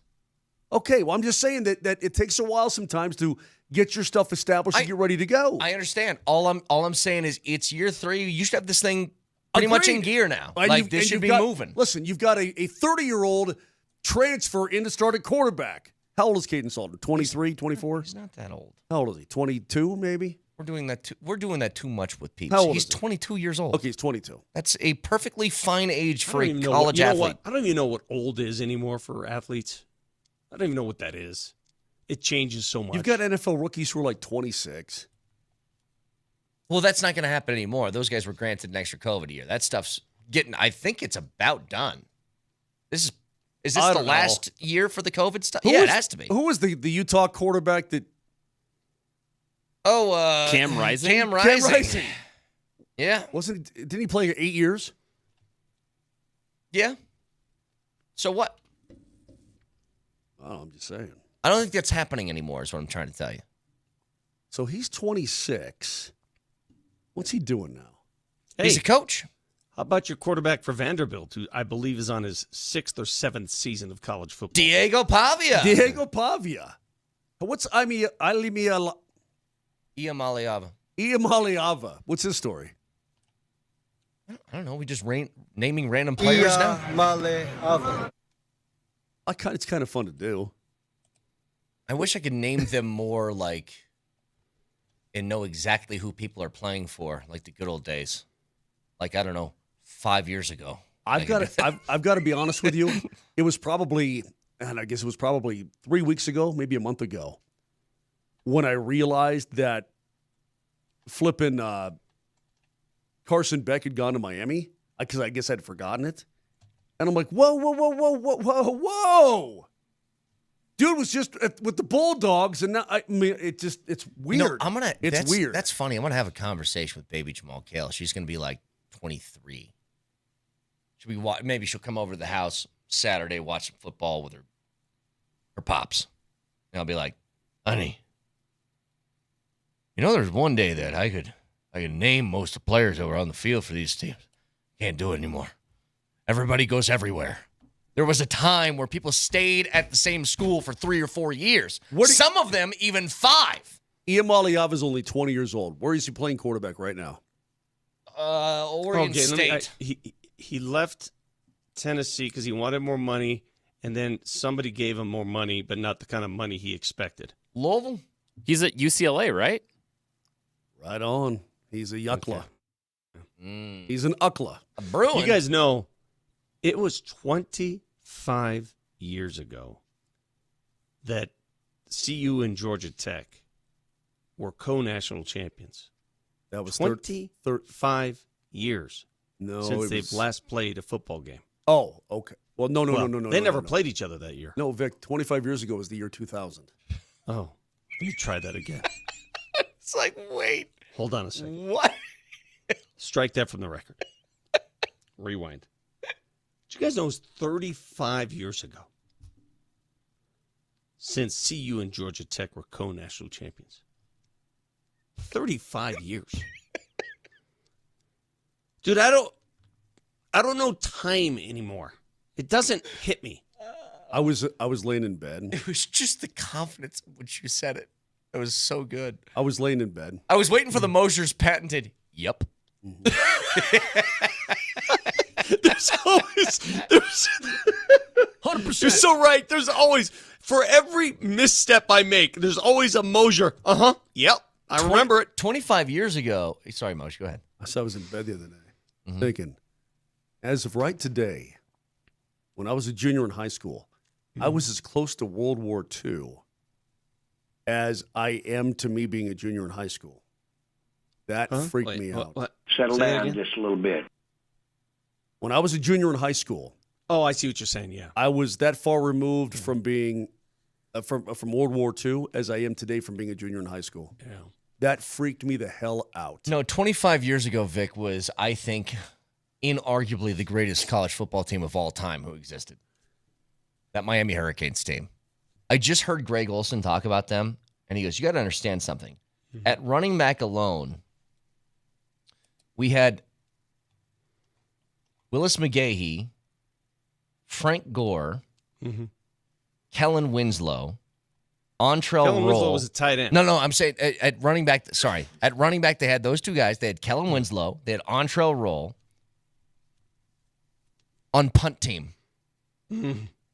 That's scary good. They were on punt team because Clinton Portis and Najee Davenport were there. And they had Jeremy Shockey there.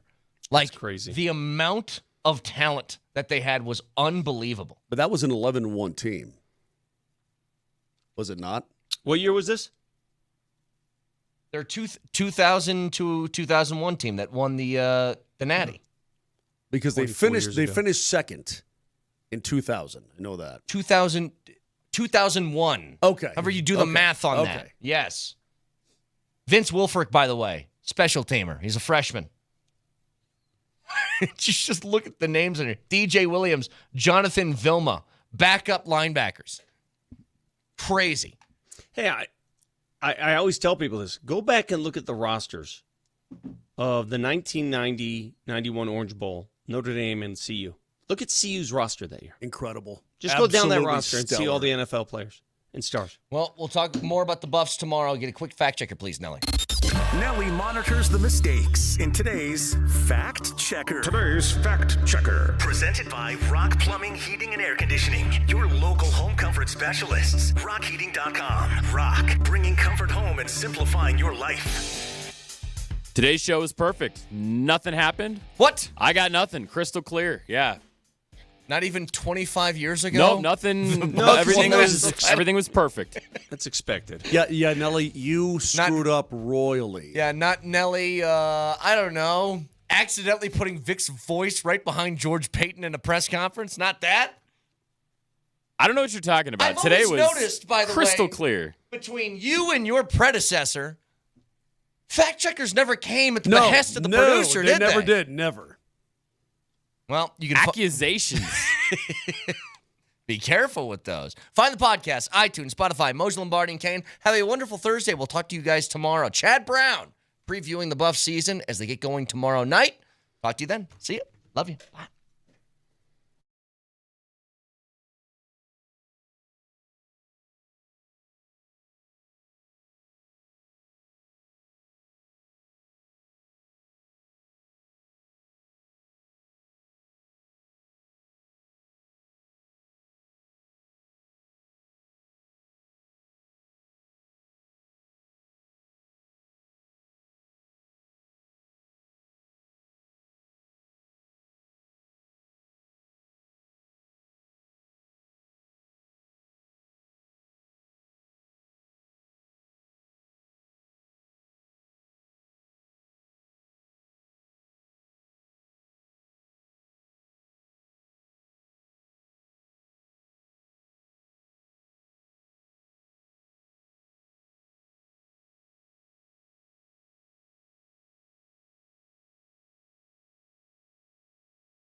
Are you concerned or are you not concerned about the injury status of Marvin Mims Jr.? That's the story today as we welcome you into the morning sprint. Alex Ryanemi alongside the coach, Mike Sanford. Broncos, we are knocking on the door of week 1 against the Tennessee Titans. Just a week from today, Thursday Night Football, you guys will be able to hear the Cowboys and the defending Super Bowl champion Philadelphia Eagles right here on Altitude Sports Radio as the 2025-26 season kicks off. And then the Broncos, just 3 days later, will take on the Tennessee Titans on September 7th. You'll have an opportunity to win some Bud Light VIP tailgate passes and some tickets to that season opener if you guys head on out to Billy Birch tomorrow from 12 to 3 with Polumbus, Hastings, and DMac for our first Football Friday with Bud Light. But, Coach. Oh, baby, I'm nervous. I am not excited about Marvin Mims Jr.'s injury yesterday. I was already reticent with regards to Marvin Mims' slow starts historically under Sean Payton as the play caller. It seems like it's always taken some time to get the Marvin Mims Jr. package activated offensively, namely like 5, 6, 7, 8, 9 games. Well, maybe that now is delayed even by a week or two, which I don't like, because what is Marvin Mims Jr. different than just about every other receiver in this wide receiver room for the Broncos? He makes you multiple. And what else does he have? He's got make you miss, legitimate speed. He's got shiftiness. He's got the ability to get out in space, and he is your best screen runner. Who's your screen runner right now? If Marvin Mims Jr. isn't available as a screen runner, I don't know, elevate Michael Bandy up to the roster. That dude loves a tunnel screen. And he loves one beers, I think. Loves a tunnel screen. He does love a tunnel screen, no doubt. He loves some red zone action, too. Yeah. He loves a choice route. Big Renfro guy. How about Renfro got cut? Well, the Hunter Renfro got cut from his return with Carolina. That's correct? Yeah. With the Panthers. And Renfro last year, I didn't realize he was battling like a nasty gastrointestinal issue. Renfro's had a lot of issues, just life issues. Right, like to the point where he didn't think he was going to play football again. All right, before we do the is it Justin Renfro or Hunter Renfro? Hunter Renfro. There you go. Before we go down and do the Hunter Renfro show here in Denver, Colorado, back to Marvin Mims He's the Jr. guy who probably likes a tunnel screen. He does. I don't love this. I don't love the fact that he did not finish practice. You're getting close, Raj. This is not the Alex Singleton. You got 8 weeks until you play a game. Just cast it up. Dude, I despise soft tissue injuries when I'm coaching football and my receivers, running backs, defensive backs have soft tissue injuries. It just plagues them, man. It lingers. It's not something you just snap your fingers and it just goes away. I mean, I'm coaching a young man right now that has had zero success as a high school player, had an unbelievable offseason. And now he's got a groin, and I'm like, dude, I just want you to be healthy so you can get your one opportunity in your senior year to go ball out, but it just lingering. He played in the last game, and I watched the film, and I'm like, yeah, the adrenaline was probably kicking. You see him in practice on Monday and Tuesday, and you say, that's a guy who's not running full speed. He doesn't have his full gait, and that's my fear right now with Marvin Mims Jr. is if he's not full speed, then what is he? He's a dime a dozen, 5'11" and a half slot receiver. You know what he is? He's a practice squad guy. 98% of the players not only in the NFL, like the vast overwhelming majority of professional athletes, if you take away their one elite trait, they very quickly become a jag. Yeah. There's not many guys that have multiple elite traits. Those are the I make $42 million a year, Micah Parsons, if he ever signs the deal. We would say that Christian McCaffrey as a running back has multiple traits, but they all kind of do revolve around explosiveness and the ability to stop and start and cut and get in and out of your cuts with unbelievable efficiency. And then when that's hampered, it's like, what are you? You're just an awesome, good-looking male that's married to one of the most beautiful women in the world, and you have blonde hair and blue eyes, and you just go get it. Now, the question is, after the Broncos they came out with a statement saying, hey, they're not overly concerned about Marvin Mims. You and I are, and I know Vic was this morning. And I don't know, the Broncos were concerned to the point that remember when you got wrist smacked at camp a handful of weeks ago for talking about injuries that were happening literally in front of our eyes. What was the injury I reported? It was couldn't remember. It was. Was it Greenlaw? It was Zach Allen. It was Greenlaw. Yeah, so you got whacked. I saw a couple of the guys that Zach Stevens in particular was like, I'm not allowed to say anything more about Marvin Mims. Yes. So we're going to leave it as he walked off the practice field. R.I.P. Sanford. The name we shall never mention ever again in Broncos training camp. Raj, I don't want to go down a negative road today because while the Marvin Mims Jr. news is not great news, it's not going to define my Thursday. Because guess what today is, man? It is the triumphant return of Labor Day weekend of college football. There's a bunch of games tonight. How about this? Your alma mater alma mater, a top 25 team. You realize what time they play? 3:30 on a Thursday. Are you canceling practice? What a shame. I hold on. How much does that, coming off of a year in which you were very open with us last year, and it was actually something that gave me a lot of joy. And to watch me be a fan for the first time ever. To watch you be a fan, right? It was something you couldn't stop going to games. You couldn't stop going to our watch parties. If you didn't have a high school football game tomorrow, you know where you would be? Billy Birch with PhD from 12 to 3, throwing a couple back. But you have to have a game. God, that'd be a good life, man. To be able to do this from 10 to noon and then just go straight up to what, hey, I'm going to go meet you guys over there and just have one beer. Going up to Thornton. Yeah, it'd be so good.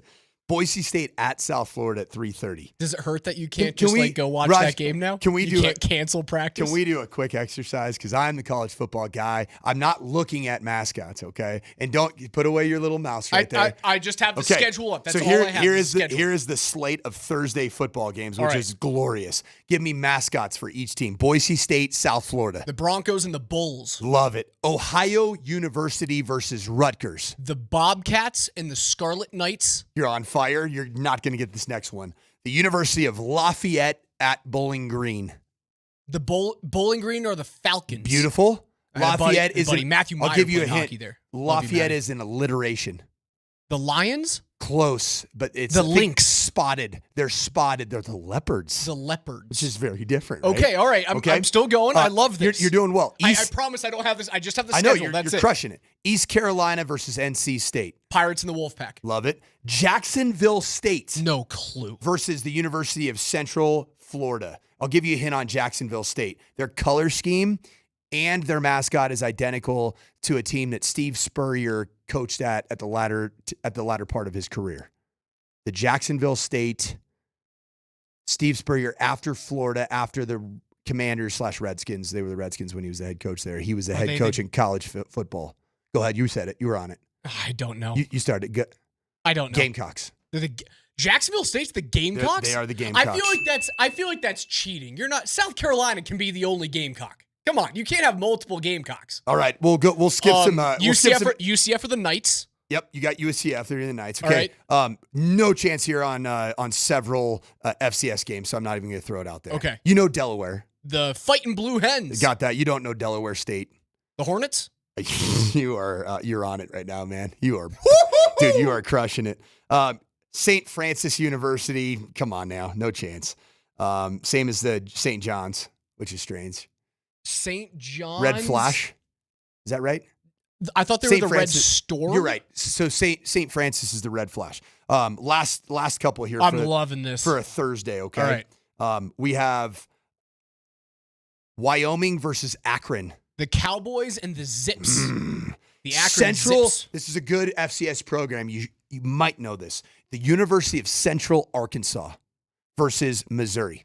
University of Central Arkansas. Missouri's the Tigers. That's easy. Yep. Lions and Tigers and The Bears! Oh my! Yes! Oh my! I needed that. Thank you very much. No problem whatsoever. Buffalo versus the University of Minnesota is also tonight. The Golden Gophers and the Buffalo Bulls. How about that? That's a good one. Ooh, Stephen F. Austin at the University of Houston. Houston are the Cougars. Stephen F. Austin, are they the Jackalopes? The Jacks?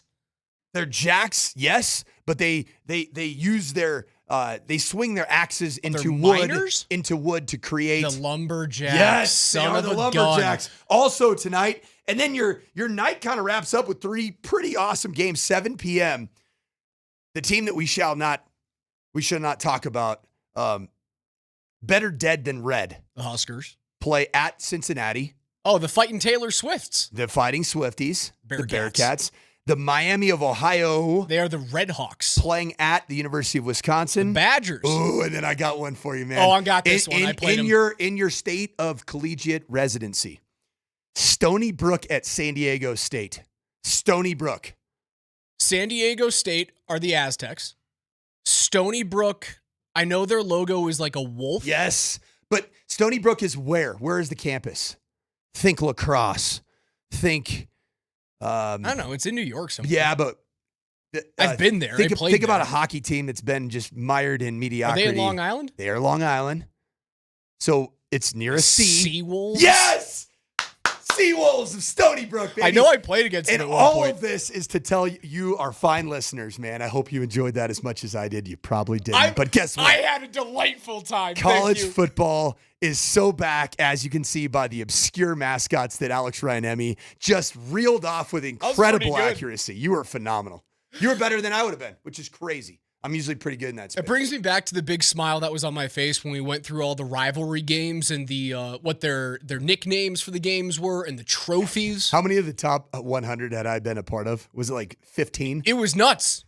I think it was north of 15. I thought you were in like the 20s. It was wild. College football is back, and it all starts off, tonight. You have the big game with Boise State. That's the only ranked team playing across the 17 games. That's evening. true, huh? The only ranked team. It seems like there's some bangers for the only ranked team. Coming up on Saturday, right here on Altitude Sports Radio 92.5, your brand new home for Westwood One Sports. That means all of your best college football games, all of your primetime NFL games every Thursday night, Sunday night, Monday night can be seen and listened to exclusively here on Altitude Sports Radio 92.5. It all kicks off Saturday morning, 10 a.m. Number 3 Ohio State plays host to number 1 Arch Manning and the Texas Longhorns. Don't miss it. That's Saturday morning at 10.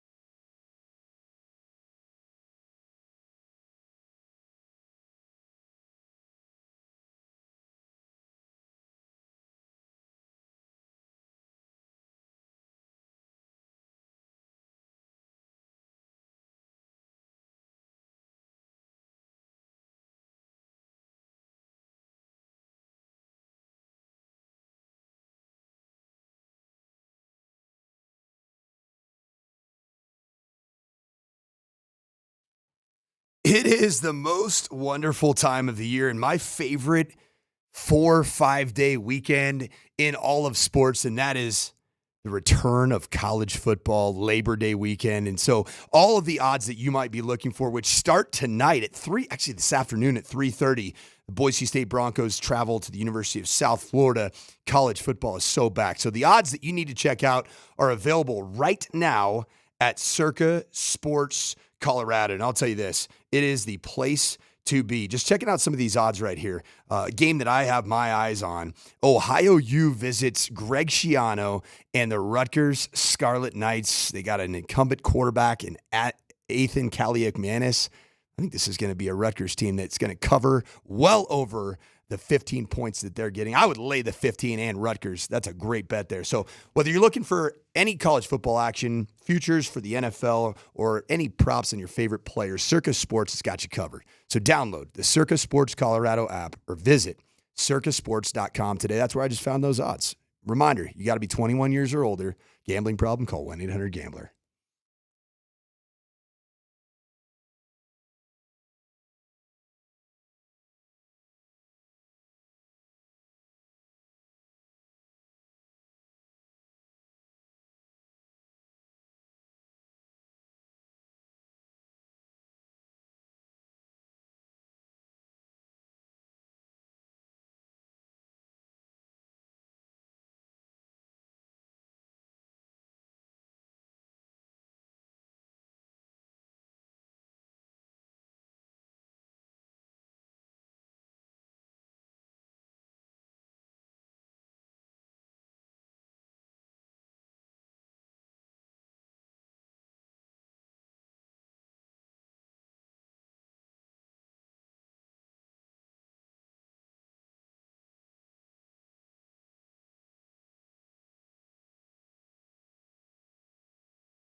If you could, the overview of the roster, what do you like about it? And, is this a roster that's playoff caliber?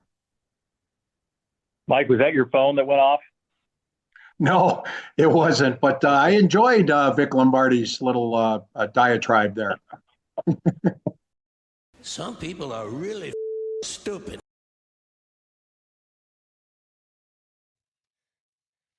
It ain't George's press conference, it's Vic's. It's the king of North Denver, baby. Think you can get a Zoom without Vic taking that thing over? You got another thing coming there. The answer to that question. What happened there? I don't know. There were some Zoom lines that got crossed. So we earlier on Moser, Lombardi, and Kane, we were trying to get our Zoom set up where we could record. And somehow, some way, the great Vic Lombardi was talking about his famous Notre Dame. And it came across on the Zoom while George was talking. And it unfortunately got us booted out. And so George had to use Mike Kliss as the fall guy, unfortunately. So we got take it easy some on making Kliss, up to do man. around here. Kliss is our guy. I love Kliss. He just talking. Yeah, it's Vic just need to get his words in. Have you gotten to know Kliss at all? Not as much as I would have liked. Good dude. I've been on a couple shows with him on 9 News just randomly. I'm not on with him often, but when I am, he's a great listener. And that's why I think he makes such a good journalist, is that he is slow to speak and quick to listen, and therefore he's able to glean a lot of information from a lot of different sources. And I think that's why he's so good. The very obvious answer to that question that Kliss was asking George Payton, is this a playoff roster? Without a doubt, it's a playoff roster. Last year, it was a playoff roster. Well, let me ask you this. Is it a better roster than last year? It got better. Significantly better. The defense certainly got better. Hufanga and Greenlaw, if healthy? What? That's dominant. There's a question mark at running back, but there was also a question mark last year. Although I believe that it's very close to being erased. Give me 10 healthy games of J.K. Dobbins and 7 big-time breakout games from R.J. Harvey, and you got yourself a big-time running back room. I mean, we talked about it yesterday. Derrick Henry led the league last year in rushing yards after first contact. He was only like 500 yards shy of the entire total that all of the running backs in the Broncos room last year had on the ground regardless of contact. Also, didn't King Henry outrush after contact the Broncos' leading rusher? Is that accurate? That's asinine. No, what I'm saying is that I understand Henry after contact was only 500 yards shy of the entire Broncos running back room. Yeah, it's not good. And that's not just, they got hit and here's their yards after contact. It was every yard they ever gained. What did we say the Broncos were? It was it like 28 in yards after contact? Yeah, the running back room? Wasn't great. Couldn't have been good at all. I wonder if Bo Nix had more yards after contact than some of your high-volume carriers. I did take Bo out of that conversation, right? I just wanted to go with the running backs there, which is why I think it's crazy that like when you tune into Fox Sports and Nick Wright's going off on, the Broncos are going to finish 4th in the AFC West, just to, I feel like, go on the other side of the spectrum when it comes to the AFC West. Like the Broncos are such an in vogue pick right now nationally that Nick goes to the other side. And he obviously pulls up the against playoff teams. They did not win football games. It's not like the schedule got all that much more difficult this season. No.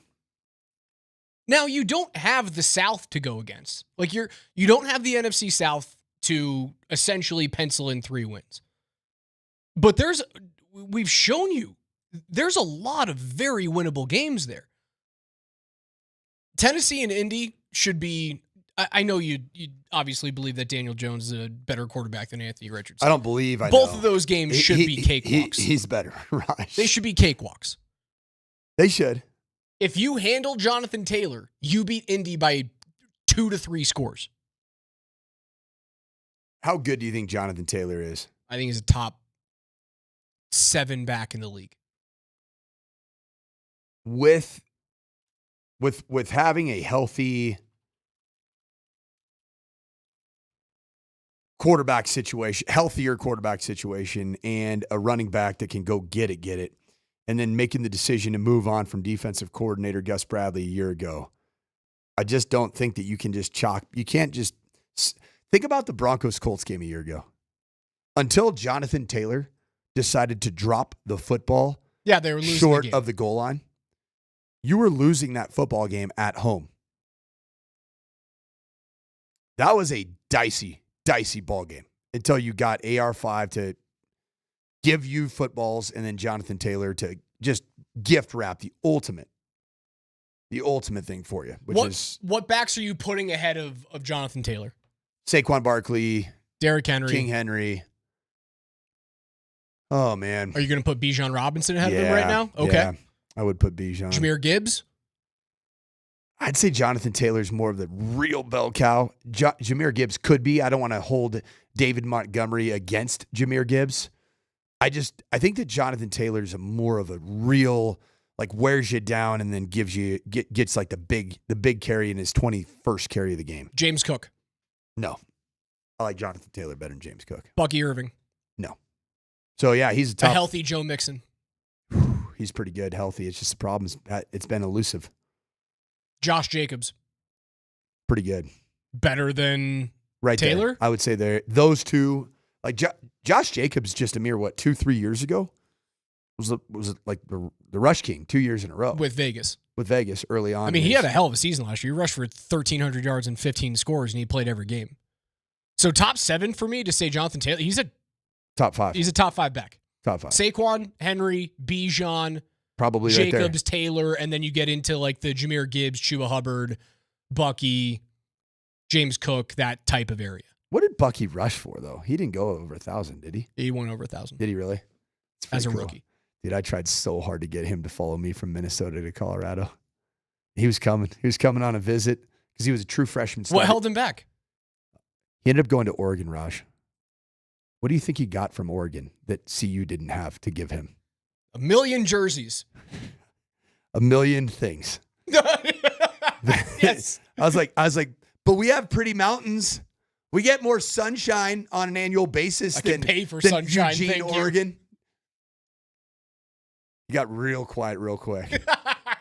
It was wild, man. He's a great kid, can pay too. you in smiles. Dude, he grew up in such a tough environment in South Side of Chicago, man. He's seen it all. Like he was a 16-year-old freshman at Minnesota starting for us. And I talked to him just a couple times about things that he had witnessed in his lifetime. South Side of Chicago is about as bad. I mean, it's tough. It is tough.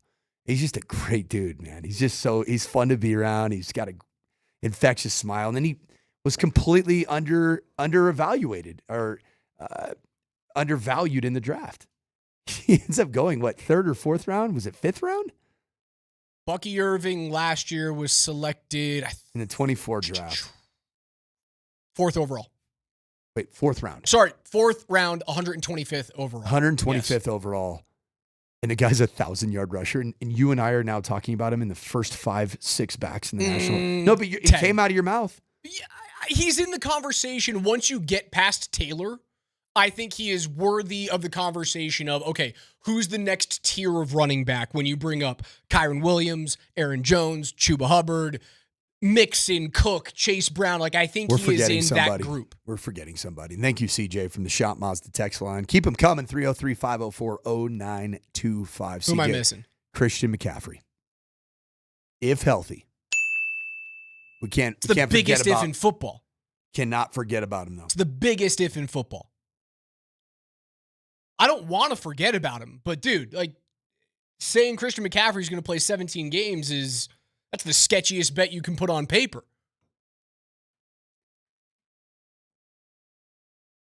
I believe, I didn't believe it 4 months ago, but after I've seen the clips of even joint practices between the Broncos and the 49ers, I am throwing it out into the universe for all of you fantasy owners.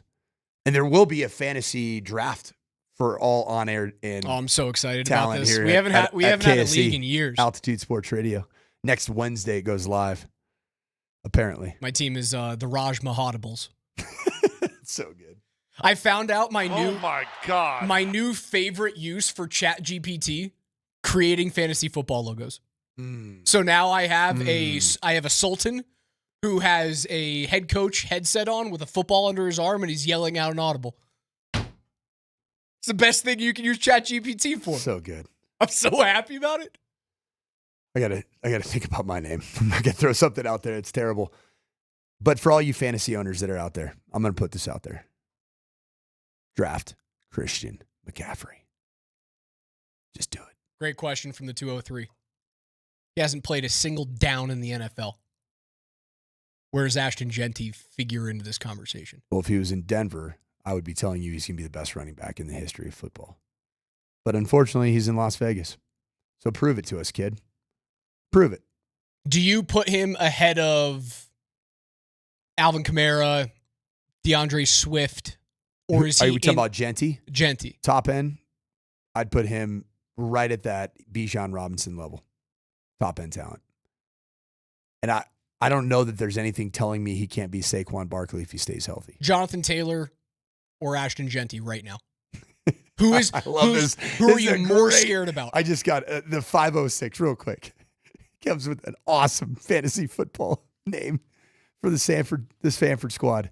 And it's going to be the Sanford Prison Experiment. Fantastic. That is so good. Fantastic. And you have ties to Stanford? Oh, I coached there for 5 years. Fantastic.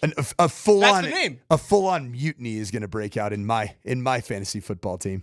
That you can't shoot. People will That's be it. scheming. Game over. They'll be scheming to how to bloodlet other That members. should be your fantasy football of my team name for fantasy the next football team. 50 years. God, that's good. I've never thought of that. That's why I'm dumb. Gosh, that's good. Thank you so much, 506. Did you see? I don't know if it was Eastern Michigan a couple of days ago that came out and said, like, we're going to get rid of all of our alternate uniforms. It was either Eastern Michigan or like Chattanooga or something like this. A team that needs every dollar it can possibly Eastern scrounge Michigan, together. that would clear. They're going to remove all of their alternate uniforms and their alternate helmets in order to save like hundreds of thousands of dollars per year that they can invest back into the football program. Smart. I didn't realize that like that is something that you actually, in this new version of NIL in college football, that it gets down to that minute of a detail that you go, oh, the eggshell helmet that we wore twice in the last 4 years, we're not going to pay for it again this year. It'll actually mean to bring in. You know what? You know how much it costs to order 125 new helmets? You tell me. I mean, we're looking at upwards of. I mean, it's they're about $750 to $1,000 per. And if you genuinely have 3 or 4 different helmets that you can wear, the math is brutal. It was Middle Tennessee State. Middle Tennessee. Okay, there we go. I knew it was some sort of. That's one of my old rivals, and I can tell you this from being at Western Kentucky. The Blue Raiders. We could not afford basically anything over what was already allotted. Like if I said, hey, I want to do this, you got to go fundraise it. And the hard part was that you go to the same well too often. Now all of a sudden they're like, did I get the return on investment? Did you guys play well in that uniform? How many times did you play in it? How many people bought that uniform? Yeah, it becomes the point where is it worth it? And nowadays in the NIL world, what really matters? It's what's inside the uniform, not the uniform itself. The thought process back in real, actual recruiting was that sweet uniforms, sweet helmets, awesome looks mattered. You know what matters now? Dollars and cents, brother. Line a kid's pocket. He'll come and play for you. Mm-hmm. Bucky Irving. Not a CU buff. Although, Oregon had some pretty sweet uniforms too. They had both. That it helps when you not only have the manufacturing power of Nike, but also, the money of Nike. That helps. Yeah. And that the strands in Eugene do hit too, man, for some young people. I think the strands on both sides of that Colorado-Oregon equation are going to be just fine for anyone who likes to dabble in that. Speaking of uniforms, the NFL just funny, released. Raj? You want to know something crazy? Nobody would say this out loud. Although Coach Prime had some comments on this very topic, talking about the second quarter at Folsom Field. Oh, this one. That surprised you, that you didn't expect? Yeah. The smell of weed in the second quarter, it surprised the heck out of me. Like every game, I'm like, dang, like it seems like it's like a light up quarter. You know what I'm saying? Like, so is this the quarter that y'all chose? Like, I'm serious, it's a TV timeout, it never fails, and I'm like, wow, what's going on? Because I've never been high a day in my life, so that's kind of new to me. So I had that same experience that Coach Prime's talking about. My very first game that I coached at on the field, I had been up in the press box, and when you're in the press box, the coach's booth, you're very far away from the student section, so you can't smell a dang thing. You smell cold beer, the smell of spilled beer and stuff like that. And we opened up with TCU, the team that went to the national championship that year, before their signs got stolen by the Wolverines and Connor Stallions. They got smoked, but neither here nor there. No, actually, TCU, I think, won that game. It was Michigan won the next year. No, Michigan won the national championship that year. That was 2022. 3 seasons ago? No, they did not. 2 seasons ago. They did not win it. 2022, they didn't win it. Michigan lost to TCU because TCU got intel to change all of your signals before you play against Michigan. And TCU won the game. Anyway, so I my first game as the interim head coach, I go down to the field to coach, and we're playing against Cal, and it's parents' weekend. So you're thinking it's probably a nice innocent weekend. You're with mom and dad. The student section's all with mom and dad in it. Cal Berkeley's very but I'll say this, buttoned up, right on time. Second quarter, I was like, oh, it just got pretty loud in this stadium, and I'm not talking about volume that are hitting my ears. I'm talking about what just hit my nose. It was worse than driving on I-25 at about 11:30 p.m. any given night, where you're just getting right through You're exhausted. The vents, your AC vents are just bleeding cannabis. It is something else, but I will tell you this, man. One of the very little secrets of recruiting, a lot of players that you recruit kind of like the thought of going to a place where it's legal. They won't say it, but you just know. And the recruiting trips, it's kind of like going to the wine country. When you go to the wine country and you're a wino, it's a big deal to go to Sonoma or Napa. Same thing in Colorado and Oregon, babe. It attracts all the guys that love getting into that. The that back world. channels of collegiate recruiting. I'll tell you alternate uniforms There's and strains of pot. And there's a dark side to it too, man. When you're trying to do bed check the night before a game, you're like, oh, man, this hallway is pretty loud. Okay, all right, we're getting ready to play a football game tomorrow. I thought. 303-504-0925 is where you can reach us today on the Champ Mazda text line. One price, one person, and 1 hour. As a reminder, take us wherever you guys want to go on the Altitude Sports Radio mobile app that's powered by the Wilhite Law Firm. Their injury lawyers, go to wilhitewins.com. That is wilhitewins.com. You can listen to all of your favorite college football games on Westwood One on the Altitude Sports Radio app starting Saturday morning, 10 a.m., Texas and Ohio State.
Quickly, before we get back into how the wide receiver injuries impact the beginning of the AFC West race, Rashee Rice, well, not an injury, but a suspension, and Marvin Mims with this little soft tissue injury that we hope, like the Broncos said, is something to not be concerned with at the beginning of the season for the Broncos all-pro returner and slot receiver. Did you see what Connor McDavid said yesterday? So both Team Canada and Team USA over the past few days, the guys who are projected to either be at camp or make the Olympic rosters, met with the media and talked to it. It's just like an orientation camp.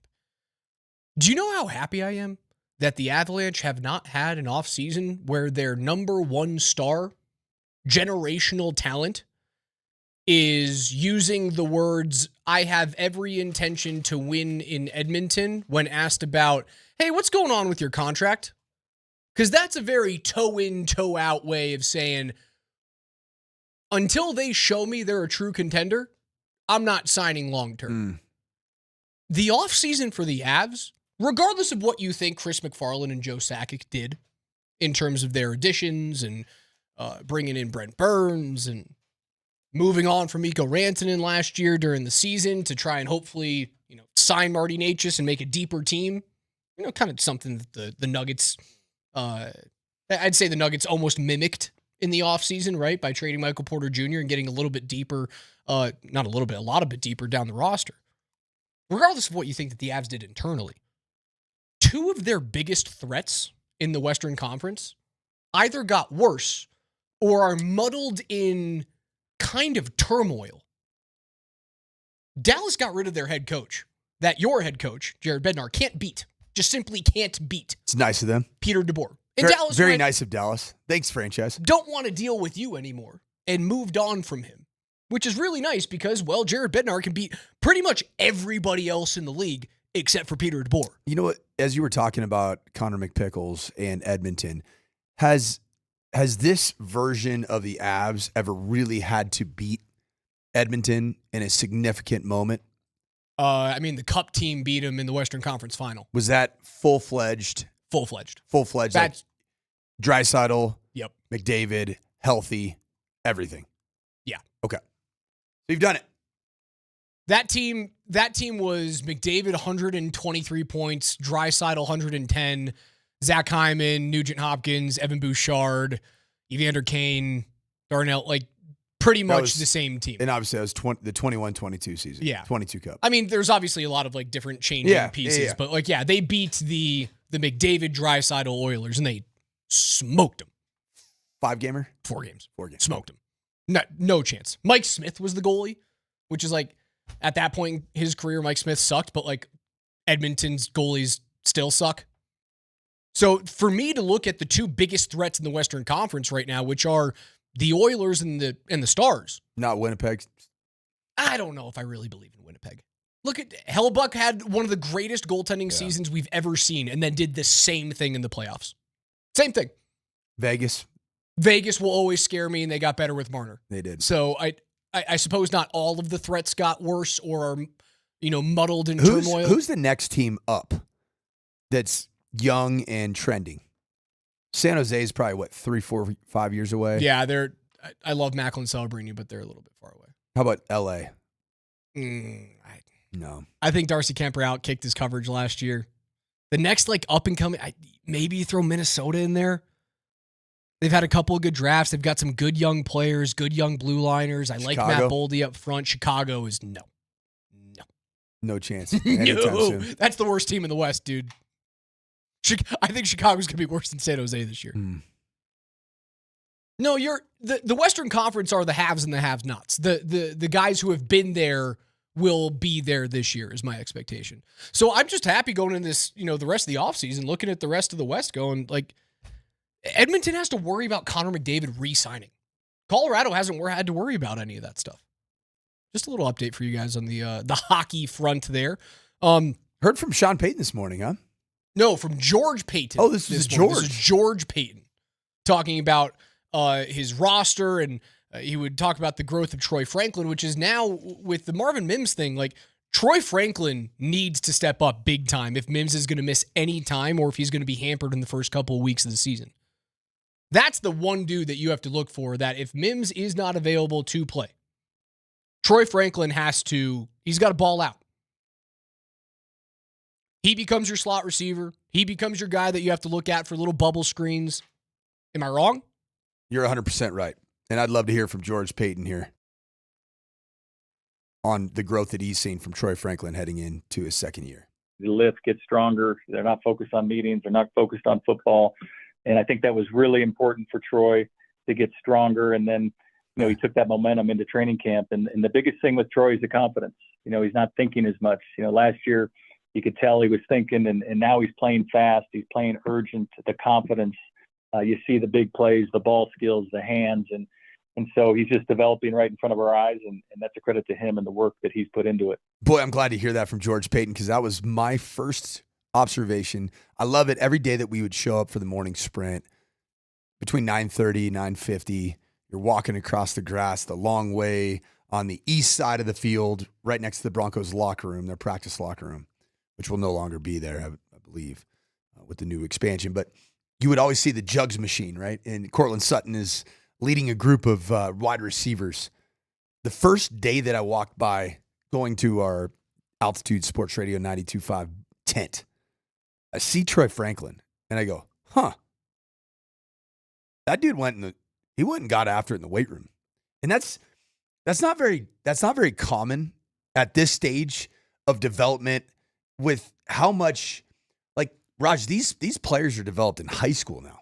They have big-time trainers in high school and big-time trainers in the offseason in college and during the season in college. You don't see many players that visibly improve when they're 23, 24, 25-year-olds. It's funny. We saw 2 wide receivers do it. Who's the other one? Marvin Harrison. Oh, that's right. Marvin Harrison Jr. was a unit when we saw them at joint practice with the Cardinals. Absolutely like stacked. A completely different looking wide receiver.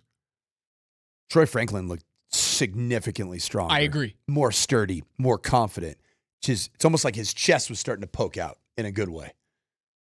I love the confidence that he has been able to build through preparation. Is it a mistake of mine to just go, when you look at a wide receiver that then would have to pick up the concepts that Marvin Mims is used for? And again, this is just us, mentally preparing for if Marvin Mims misses time in week 1 or week 2, or if he is on a pitch count. Is it short-sighted of me to just go, it has to be Troy Franklin? Could it be Trent Sherfield? He's kind of closer to that body type. 6'1", 200-something pounds. Yeah, he's kind of a thicker 6'6" guy. Whereas Troy Franklin's long, angular, but has gotten thicker. Marvin Mims, that's the thing that's unique right now about this wide receiver room, is that Marvin Mims is your traditional slot receiver, and frankly, just about your only one, because he is shifty and explosive and can run, and you can flip him fly sweeps or hand him off to him under center. Sherfield's not that guy. Like, he would not be a great distraction for a defense on a fly sweep. I would say, that's fake motion. They're not handing that sucker off to number 5. Okay, he's a gunner on dang punt.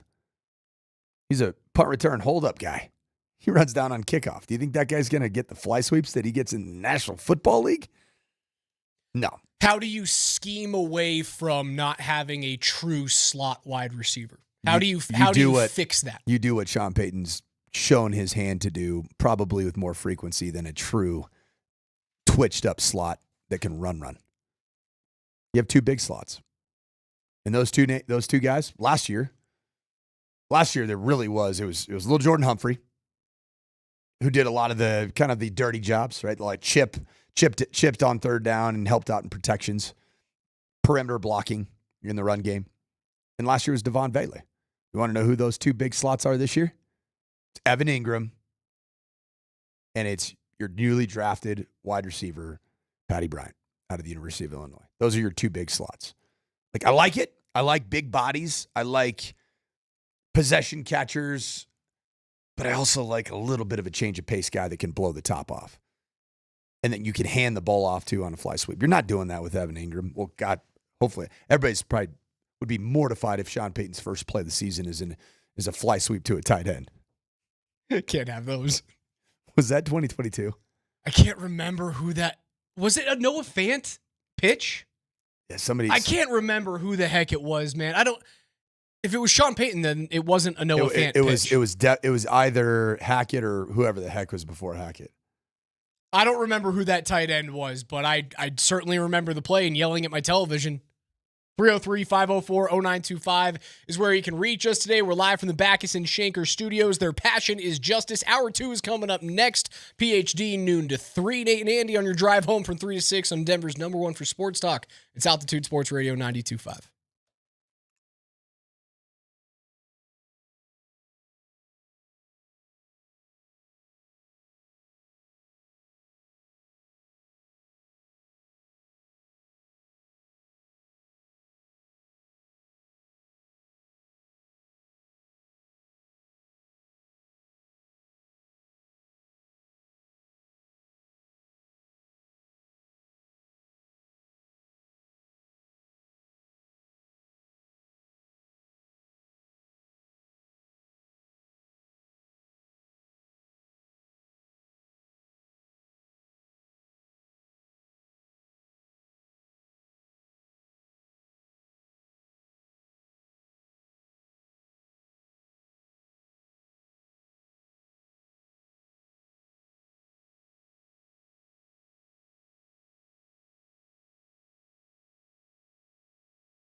Make sure you guys get on out there tomorrow to Billy Birch and Thornton.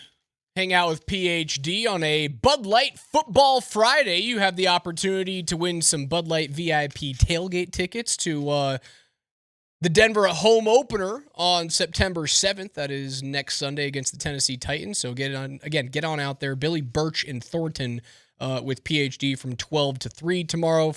First of our Football Fridays throughout the entire year. There's going to be $3 drafts of Bud Lights and $13 Bud Light buckets out there for all you who are starting off the weekend early. We've got college football beginning in just 4.5 hours from right now with Boise State. Better believe it, Gus. And then this kid takes on Ohio State. Are you mentally prepared to have that huge X on your back all season long where everybody is going to be coming for you?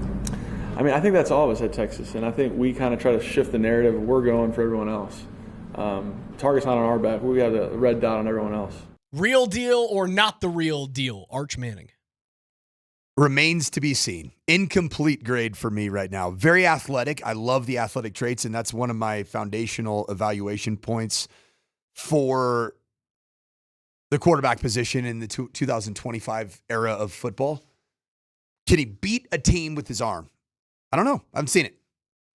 He had an opportunity, University of Texas at Georgia, and just didn't get it done. Now, it's a tough first opportunity. Let's call a spade. But a lot of times, if you are that guy, then you are that guy right in that moment the first time you get the chance. Whoa. Yeah.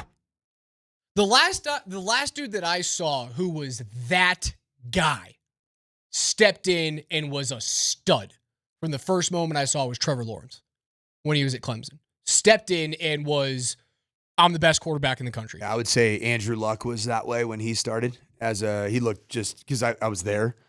That was the Stanford, mired in mediocrity, not good. Oh, here's Andrew Luck. Boom! Arrow immediately up. Fiesta Bowl, or they went to the Orange Bowl, his first real year as a full-time starter. I would say, man, Michael Penix Jr., what he did at University of Indiana, team that has never had success. And they did last year.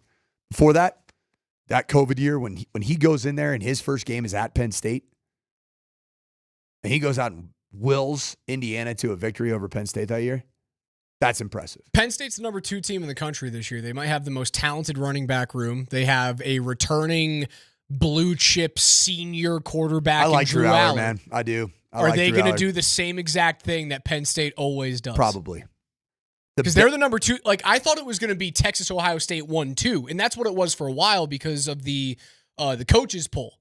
And until the AP came in, it was 1-2, and now Ohio State gets kicked out to 3 because the Nittany Lions are at number 2. Raj, what's the best indicator of future events? Do you think it's history? Past events. Okay. James Franklin and Penn State's going to continue to do what they do, which is be very good all year, probably drop one game against one of the blue bloods that they should win. They should win that game in order to get where they need to get, and then fizzle out in the postseason. They'll make the playoffs. Is history going to be your dictator of the AFC West? No. Tides are Patrick turning. Mahomes was at Texas Tech the last time that someone won the AFC West, and that was the Broncos. Someone else other than the Chiefs, rather. He was still a Red Raider. That's crazy. Every single year since the Super Bowl season, it has been the Chiefs. Tides are turning this year. Why? So why is it different in the AFC West, but it's not different for Penn State? Because why does history matter for Penn State and it doesn't matter in the NFL? NFL is about age. College football is about culture. Age, in the instance of the Kansas City Chiefs, is Travis Kelce getting older. The offensive line, older, and or have been shipped out because the team could not afford their contracts. Look at Joe Thuney. Chris Jones, still dominant. Still so good, Great man. player, but he is older. Age matters during these types of runs. Then dynastic runs for teams eventually come to an end. Every single one of them. It's got to end. College football, the dynastic run of Nick Saban never really ended. because he just kept reloading. He had a program, he had a culture, he had a system, he had the bag before the bag was legal, and the bag is still not legal, and yet people are still doing the bag, even though they're doing it with NIL. They're still giving actual bags because that's not taxed. I know all about it. Still very much dirty game. Everybody's like, it's NIL, it's all legal now. No, it's not really how it goes. I just think that Penn State is a team that, for whatever reason, and I think I know the reason with James Franklin, the head coach of Penn State. People hate to work for that guy. Oh. Players hate to play for him when it really counts, even though the brand is so powerful, because they don't know that he's a real, genuine, authentic leader. There's a lot of fraudulent aspects to how he leads. Dude, and that's the exact opposite of that is why I think Kansas City is it's so hard to just write them off because of getting old and because of, like, listen to who they shipped out versus who they brought in. Thuney. Great player. Samaje Perine, who was an impactful player for them, like had impactful touches in the playoffs. Mecole Hardman. Justin Watson played not all that much for them, but like a solid piece for that Patrick Mahomes made you go, oh, I forgot about him. So they ship all those guys out. DeAndre Hopkins is no longer there, although D-Hop is far from the player he was. Where is he now? 8 years ago. I don't even know. Is he? Great. DeAndre Hopkins is a Raven. Huh. He's a Raven. Good spot for him. Good spot. To be able to bounce from Patrick Mahomes to Lamar Jackson, good for you. Where was D-Hop before he was C.J. Stroud, right? Was he in Tennessee? I thought he was in Tennessee before he went to Kansas City. Good job. He's been around. He was doing lines of mayo with Will Levis, snorting lines of mayonnaise. They bring in Josh Simmons on the offensive line. They bring in Gardner Minshew as a backup quarterback. They didn't bring in all that much, but it still doesn't really sway my opinion on being terrified about them because of Andy Reid's ability to build culture in a league that should be dominated by age. But every now and again, you get a culture that dominates the league for a decade. As much as you hate Bill Belichick, it dominated the league for over a decade. Yeah, and Tom Brady was the mainstay. And right now, Patrick Mahomes is also the mainstay with Andy Reid. Yeah, with one culture comes you have to pair it with generational quarterback. AFC East, who is the legitimate threat to the Tom Brady, Bill Belichick empire? Rex Ryan's, Mark Sanchez, Jets. Still, even then, it's like, I think the Denver Broncos are doing something pretty special in terms of the build of their roster. I also think that culturally, fortunately and unfortunately, depending on how you look at it, there's another team in the AFC West that's also, I think, nipping at the heels, and that's the Chargers. And I think that this season's going to come down to, do the Broncos take the next step in the AFC West? And that's, you are the best team outside of Kansas City and frankly, including Kansas City. But you've got to get through the Chargers. You can't get swept again by the freaking Los Angeles Chargers. Jim Harbaugh, today, as a Charger head coach, owns Sean Payton. You know why? Want to know why? Because running the football matters. We've been talking a whole bunch about the wide receivers. Rashee Rice yesterday, Marvin Mims to start off the show today. When it comes to the Chargers, the Rashawn Slater injury is everything. Yeah. Not only from a pass protection standpoint, but from what Harbaugh loves to do, and that is pound the rock. Losing out on, is Rashawn Slater a top 4 tackle in the league? Probably. Top 3 maybe? Probably. And certainly trending that way? Probably. You lose that dude on the blind side of Justin Herbert. Season, right? Yeah, he's gone. He is not coming back this season. That's why I look at the Chargers and I go, they're ripe for the taking. I'm more scared about Kansas City than I am about Harbaugh and the Chargers. Because, much like the Penn State Nittany Lions, what does history tell you about the Chargers? They Charger it. And even, just like Washington State, they Coug it. And even Jim Harbaugh isn't immune to chargering. We saw that last year. Right? Wasn't he supposed to be the fix? He's not going to do what Brandon Staley did. The loss was Houston? Loss was Houston when Herbert threw 4 interceptions in their first playoff game. I'm more scared about Kansas City than I am about LA. And I still refuse to bring in the Raiders as a legit threat. Not yet. And it's because of my disbelief. The Raiders are in Geno Smith. The Raiders are a legit threat to all three teams in the AFC West to steal a game. But not a legit threat to win it. But are they not a legit threat to steal a game? Of course. They were not a legit threat. It didn't feel like it at least last year. I don't know what the heck their defense is. To steal a game. I have no idea what their defense is. Ashton Genty should walk in and be a stud. They have the best tight end in football. Jacoby Myers is back in good graces. Of course. Back in practice and all as well. And now you have a Super Bowl winning head coach there. I just don't believe in Geno Smith. That's probably the reason why I look at Vegas. And Speaking of Vegas and not knowing about their defense, I've speculated that a Micah Parsons acquisition would make a lot of sense for Pete Carroll at this stage of his career.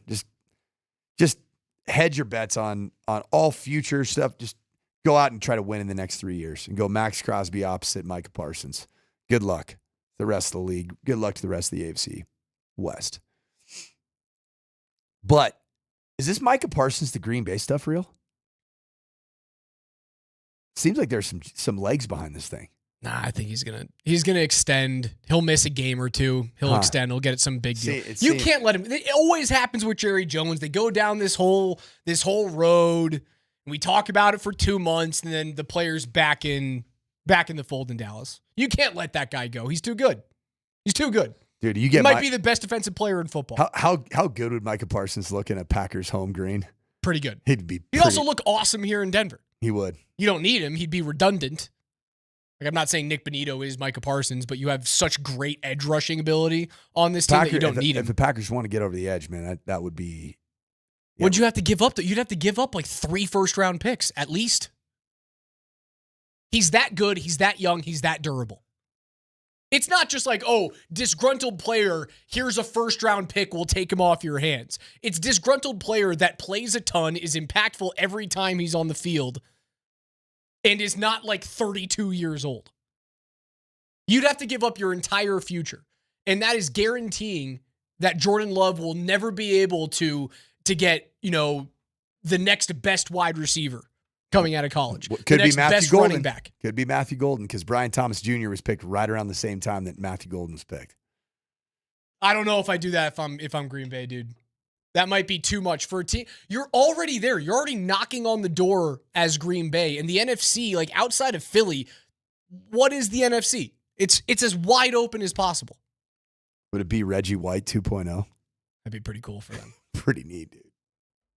303-504-0925 is where you can reach us today. KJ's NFL notes are coming up next, as they are every single day at 11:20. He'll bring us through what George Payton had to say this morning on his Zoom call with the media. We'll hear from the Broncos general manager on the other side.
Every day here on the Morning Sprint at 11:20, we go through the biggest stories around the NFL with KJ's NFL Notes. George Payton met with the media this morning via Zoom. KJ, what's first? Well, there's no update at the moment on Marvin Mims, but at the top of the hour, we're going to hear from Sean Payton, so we should get an update on him coming up very soon.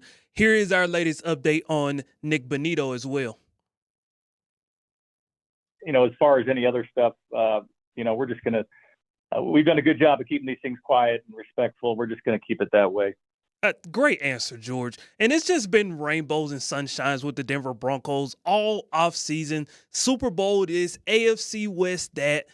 But George did have a moment this morning where he talked to the media about what's going on with John Franklin Myers and how at the end of the day, there will be some tough decisions that will have to be made. Yeah, John is a really good player. Big bonus. We were able to get John last year. And like a number of other of our players in the final year of their deals, we'd like to have them all back. And John's no different. We have a number of players, and it's a puzzle. It's kind of like your roster management, like the 53-man.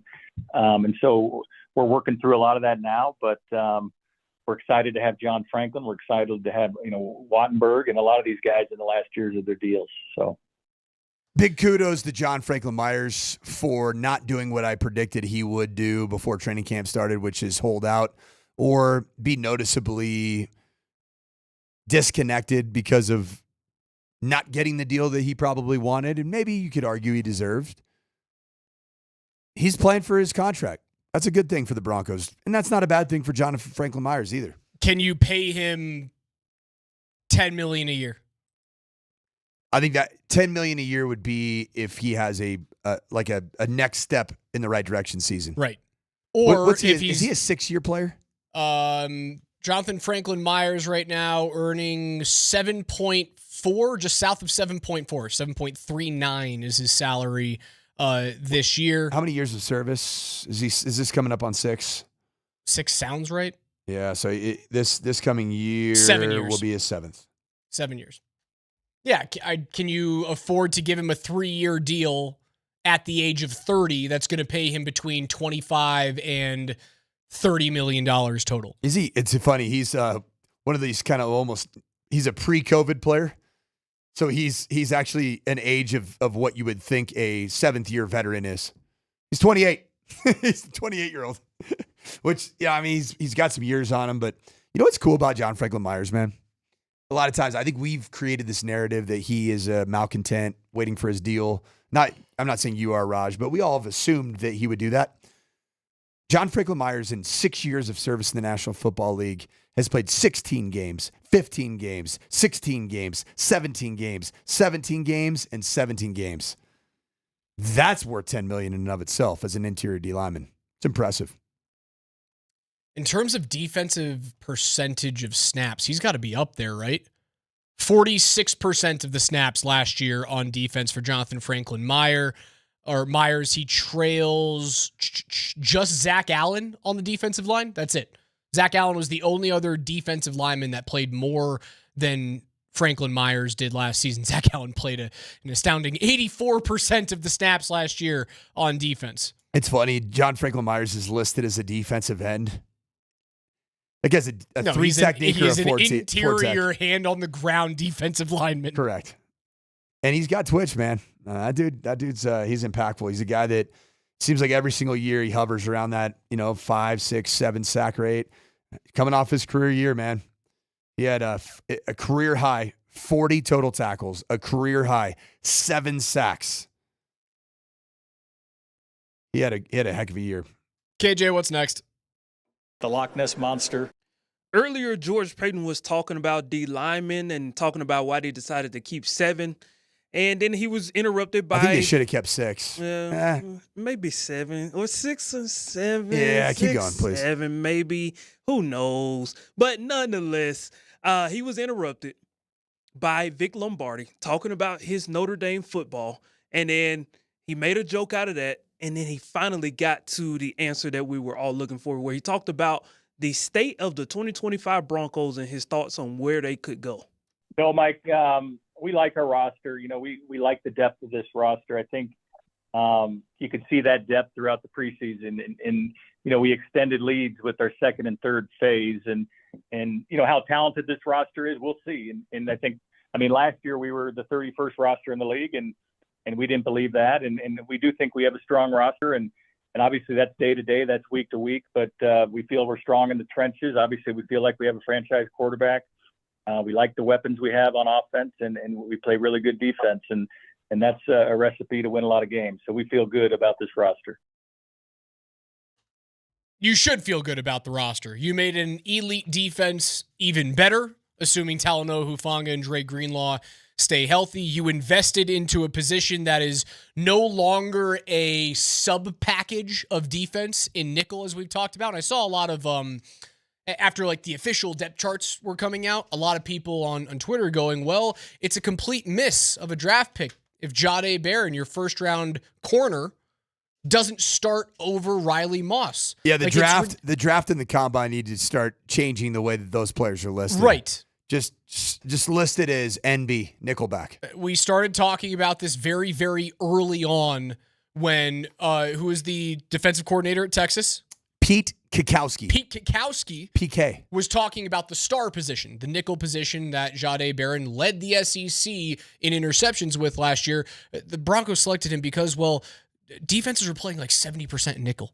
Mm-hmm. Like this is not 1998 anymore. And then another 10 or 15% in dime, which you're also in on the field. You're looking at south of 20% that base defense with actually 3 defensive linemen and 4 real linebackers are playing and just 4 defensive backs. So when you look at the depth chart and Jahdae Barron is sitting there as a backup corner, maybe look a little deeper. Maybe peel the onion back a little further. Don't have to go all that much farther to find where he's going to play this year. Yeah, the roster's awesome.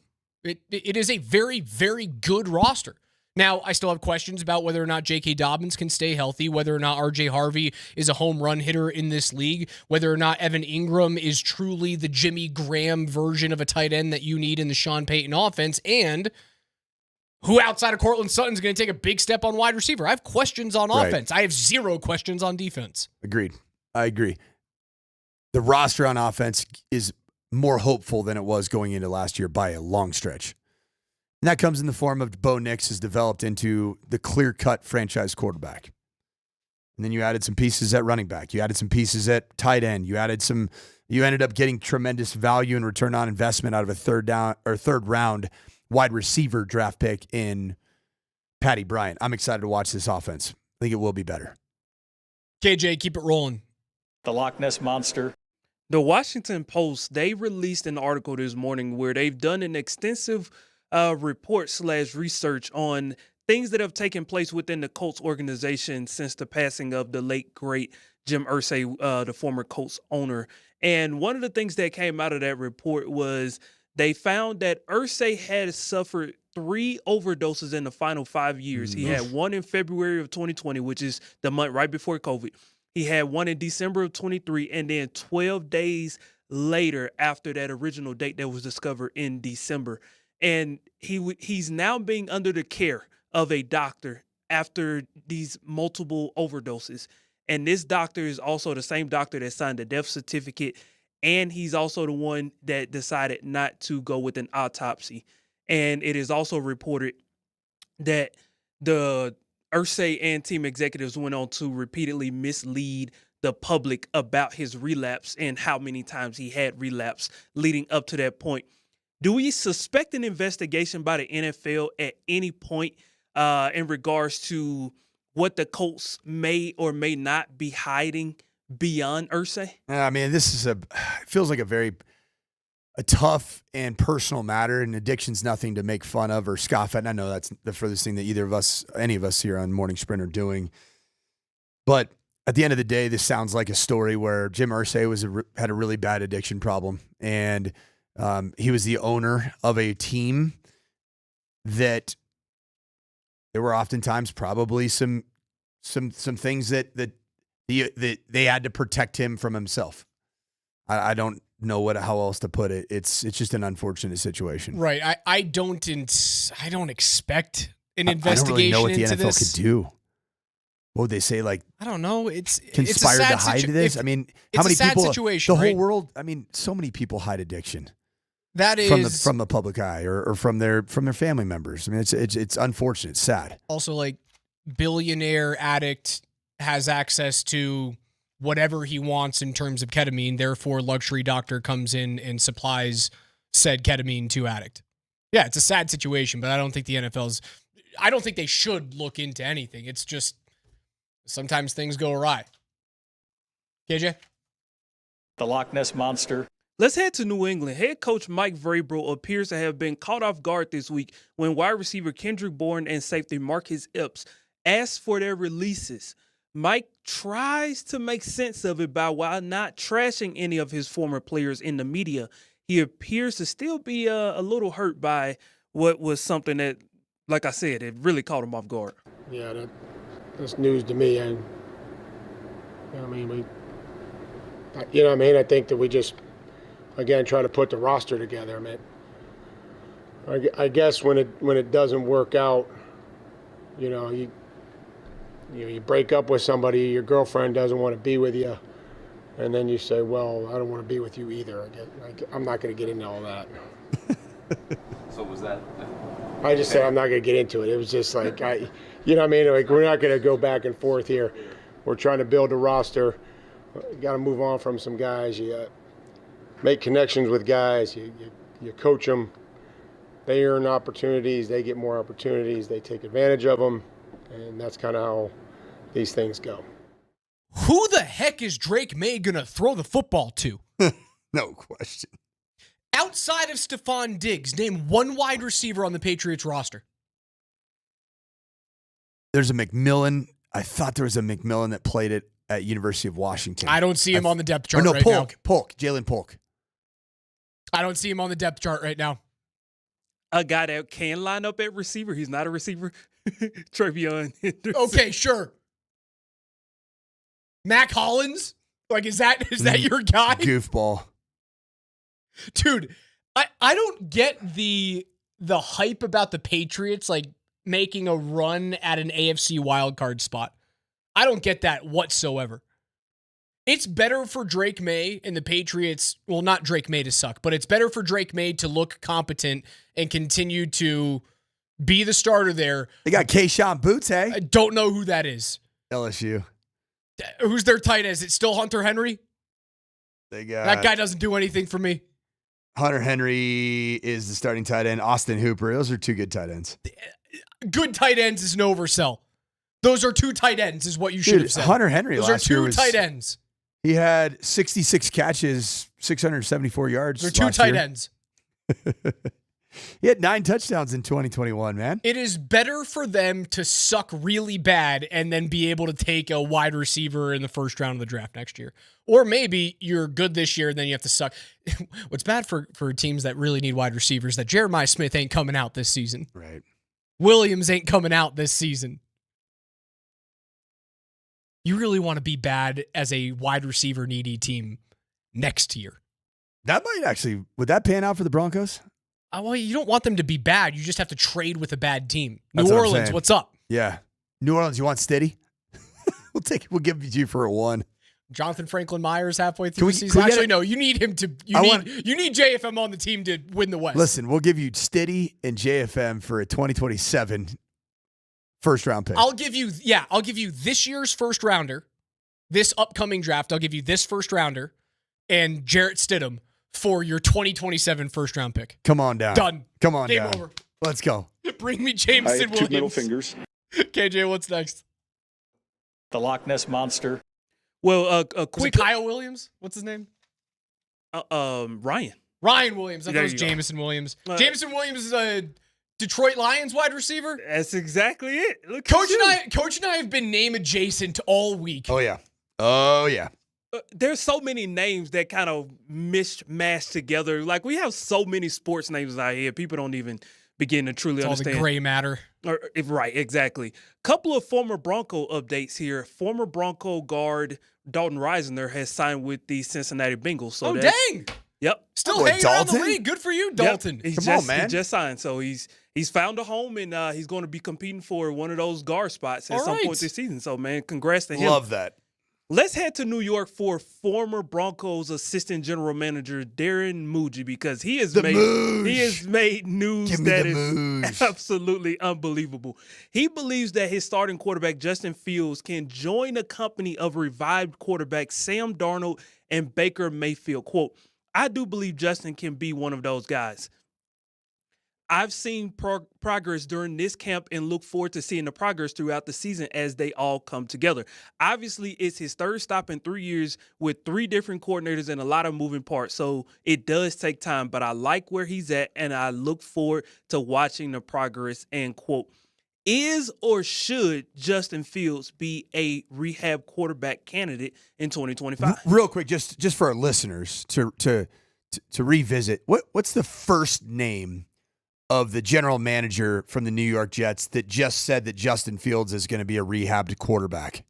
What's his first name? Darren. What's his first initial? D. Sorry, last name, first initial. M. I think Darren Moogey and Darren McKee are cut from the same cloth. DMac he desperately needs for Justin Fields to be a rehab quarterback so that he can tell everybody, see, you should have picked Justin Fields over Pat Surtain II. It would have been the perfect draft pick for you here. He's just desperate for it. You know, I can just take the millennial female approach to this. Everything happens for a reason. I agree. Everything happens for a reason. It does. Even if you make the wrong choice in the Darren McKee draft Bible, everything happens for a reason. You wouldn't have your sweet baby bird Bo Nix here had you taken Justin Fields. I know, he wouldn't be here. But DMac, did Bo Nix do something to DMac? Because that YouTube and T-shirt merch website, he didn't like it. Really kind of hurt DMac. He thought he had his perfect little Bobot with zero off the field anything. What's the next generation of Bo Nix? As we went through the Bo Nix evolution as if he were a Pokemon card. Because you had the Bobot, you had Baby Bo. I can't remember what the other stages of the Bo Nix evolutions that you had, but what's the current evolution of Bo Nix? I'm gonna be a nerd here. If Squirtle becomes War Turtle and War Turtle becomes a Blastoise, where is he in that? All right, here progression? It is. You ready? It's the Bo. You guys wouldn't know, but I'm having a kid here in a couple of days after that sentence. I have proof. Raj, it is the Bo Razor. I love that. Oh my God. He's the boat raiser. That's the next spot. That's pretty darn good. How do you do that? Bo, how do you spell that? B-O, just hyphen. A-T. A-T. Razor. Razor. That's really solid. Really, really solid. Make the skill players around you big-time career earning power. Be a boat raiser. Bo.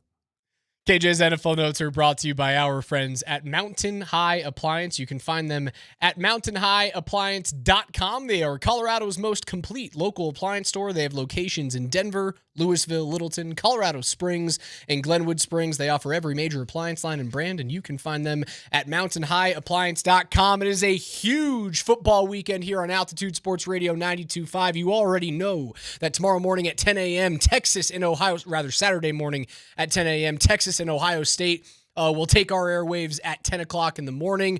The Rapids will visit Kansas City later on that evening at 6:30 p.m. And then on Sunday, Notre Dame at Miami at 5:30 on 92.5. Followed up by Monday on Labor Day, you will get TCU and the fighting Bill Belichick. Did you see that Bill Belichick just applied for a trademark? Huh. A new jewelry company. Does it have something to do with sugar and daddy? No, but they're called the Gold Digger. That's an actual thing that happened. I'm not being facetious. Bill Belichick's company applied for the trademark Gold Digger Jewelry. And he'll be hosting TCU on 92.5 at 6 p.m.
I wish I could tell you I was making fun of him. A company owned by Bill Belichick has and managed. Who's that rapping right there? Kanye? Yeah.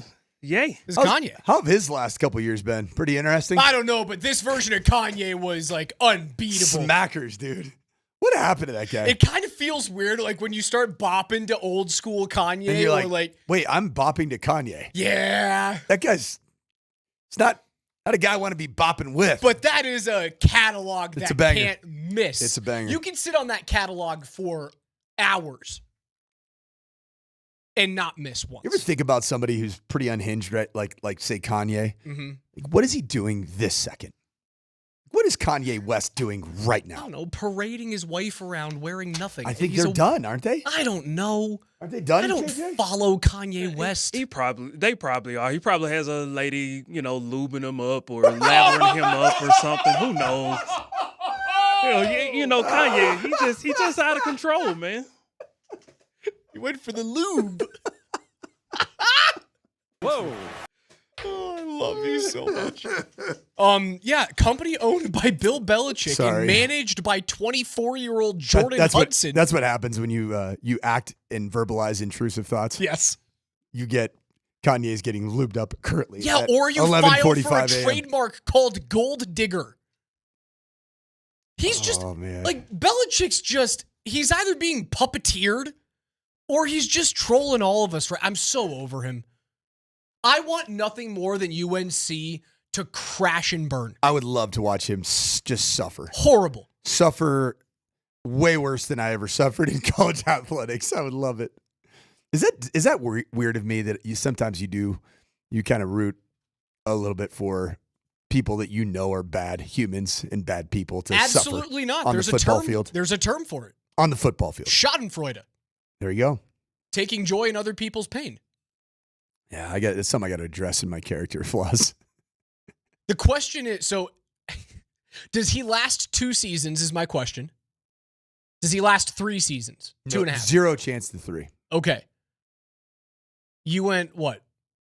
As a head coach? Bowl game year 1. Yep. And then 3-9.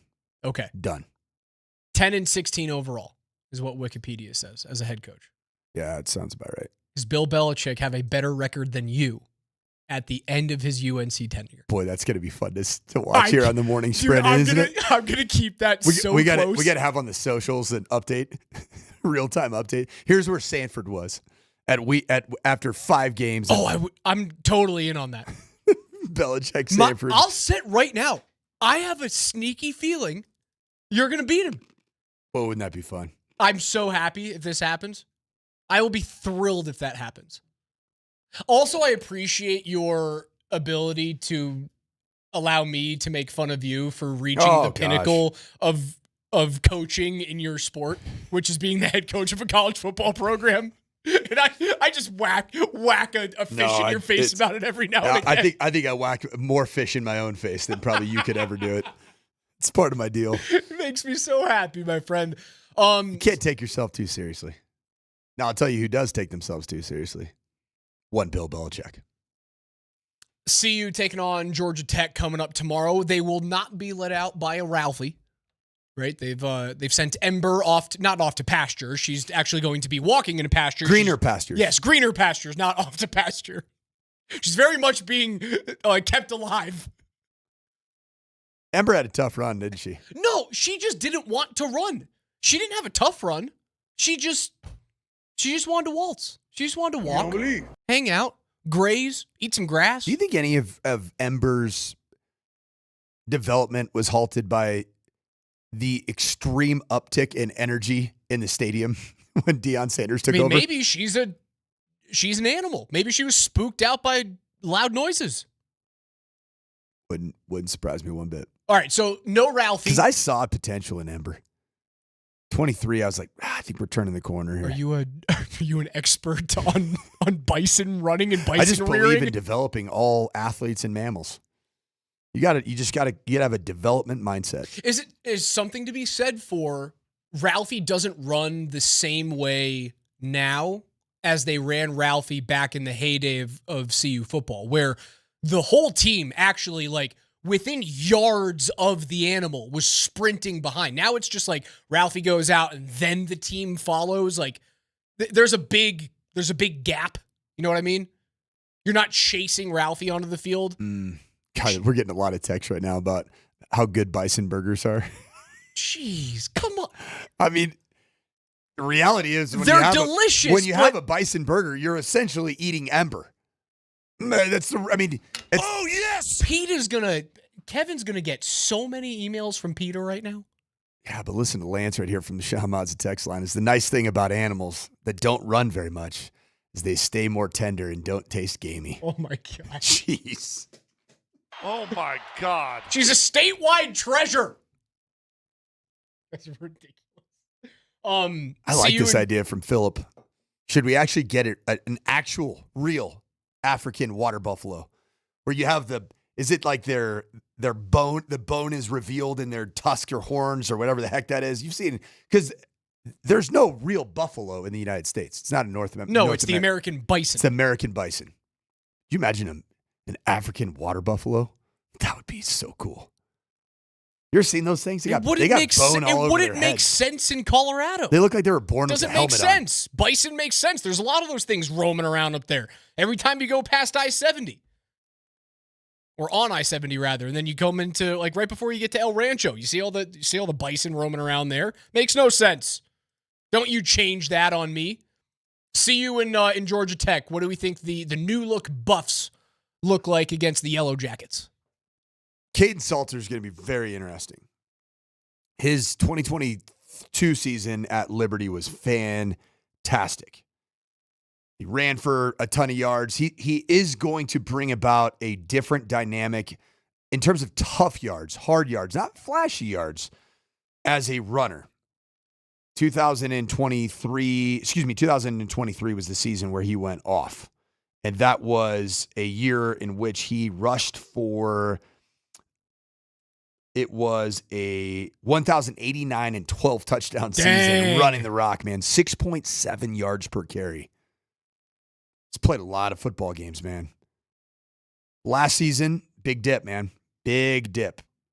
He had just 29 fewer attempts as a passer for Liberty and Jamie Chadwell, who's the new head coach that took over for Hugh Freeze.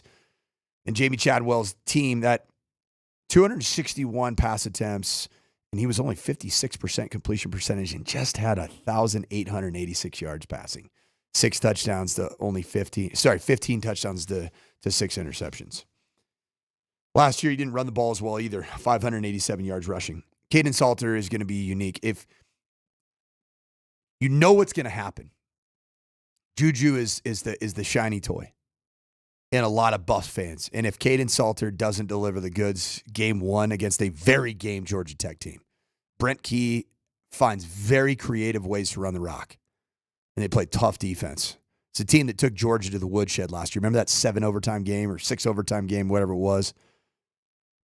This is not going to be a walk in the park. If CU comes out and out-physicals Brent Key's Georgia Tech football team, and I think it's his 3rd or 4th year as the head coach, if that happens, Raj, then I am a believer. Georgia Tech had a hell of a season last year. Yeah, and they got the quarterback back, Haynes King. They're a good team, man. Their quarterback runs the rock. They beat Florida State, first game of the year. They had a close game against Louisville, who was like 19 when they played them. They kept Notre Dame to I know I'm not trying to like show silver linings here everywhere, but like 31-13 against at that point Notre Dame was like, can you compete for a national championship? Is fine. You beat number 4 Miami. You then beat NC State the next week and damn near take Georgia out. 8 overtimes. 8 overtimes. I think it was wild. And you lose to Vandy in the Birmingham Bowl. Like, who cares at the end of the year? But, like, you almost rattled off Miami, NC State, Georgia to finish the season. And you're returning your starter? They're only 4.5-point favorites on the road against Colorado. If they can stop the run and the quarterback run and somehow, some way establish the ground game, which we're hearing a lot about. This is a team that's going to be committed to running the rock. Because the best player on that roster right now, he's an offensive lineman. Jordan Seaton. Guy's a dude, man. That was a big-time recruit that they landed, that Coach Prime landed. They want to run the football. If you can, against Georgia Tech, you're in for a fun year, Buffs fans. But if you look a little bit leaky stopping the run, and you just flat out can't run the ball It just against turns Georgia into Tech, the Kansas game. you might get obliterated in this game. It's all going to come down to how physical are you really? Who are you? Who are you? It's gonna be fascinating to watch tomorrow night. We'll get into way more about that CU game tomorrow, including our NCAA football preview tomorrow. We'll pick the winners and the last place and coaches fired in college football, Heisman winner, our 12-team college football playoff. We'll get everything down to the Heisman winner and the national champion coming up tomorrow during the show. That'll do it for us. For Coach Sanford and KJ Granderson behind the glass, my name's Alex Ryan-Emmy. PhD is coming up next. Make sure you guys set this around or aside in your schedule tomorrow. Up in Thornton, Billy Birch, 12 to 3. With our friends from Bud Light, $3 drafts, $13 Bud Light buckets, and a chance to walk away with not only tickets to the September 7th Denver game, but VIP tailgate tickets from our friends at Bud Light. But you got to be there at Billy Birch and Thornton with PhD tomorrow from 12 to 3. Don't go anywhere. The fellas are coming up next.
Well, we won't waste any time at the podium. Stepping up is Sean Payton as they finish up their work. They're off for Labor Day.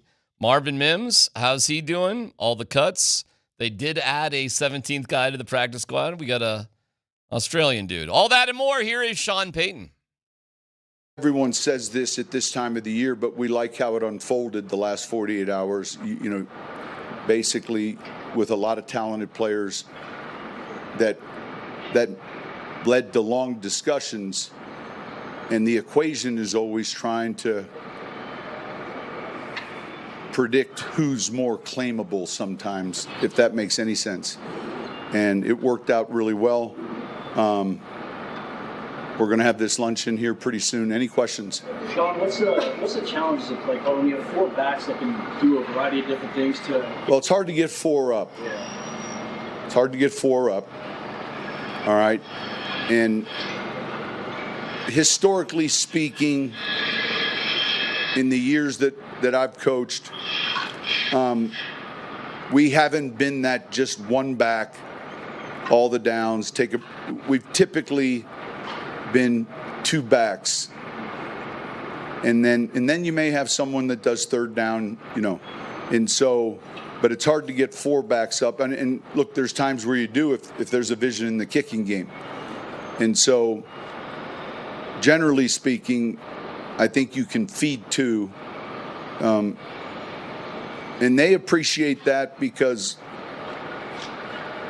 when you look at their career span, you know, that can benefit them. So that's kind of been my history, and I'm not saying that it's everyone else's.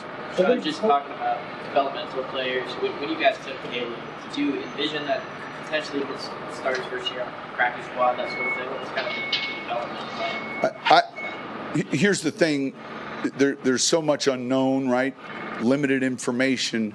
So it has to start with developmental, and then it was no different with Jimmy, you know, and then you just got to see how quickly that learning curve happens. I felt like the last 10 days for him has been improved. So that doesn't mean the developmental player by week 8 can't all of a sudden be someone that, but he, you know, there's a large learning curve, and he's getting it, and he's getting better, and he's improving. And you got to remember he's 2,847 snaps behind everyone else. What were your first impressions as to how the restructured punt periods work for Jeremy? It was a great idea by Riz. You know, we get into these periods and then we go punt, and we're going to have a punt period, right? But in the game, you know, it's punt, you're out there, 1 punt, you know, and so you're on hole 17, it's a par 5, you're on the tee. And just creating those situations, I think benefits the young punter, because that's kind of the game, you know. If you said, hey, we're going to go out there, we're punting, and everyone chill out for a second while he hits 3, and then he's going to punt on. That's not very realistic. So I thought he handled it well. I thought it went well, and we'll continue to do that. Brandon Prentice would be one of your AAA players there at fullback? Absolutely. Tidewater. Sean, to that end, I guess how beneficial has it been as the league expanded it not only to more players but to these vets that, you know, like when the Fabius Murray came in and beat up the Saints? I think there's more players playing longer. There was discussion of a developmental league at one point, and so pretend the practice squad stayed at a low number and they all go somewhere else. And I think the league, team by team, club opinion felt like let them come in and develop in this, you know, in the system they're in, and they're going to have a quicker way to playing than transitioning from Orlando here.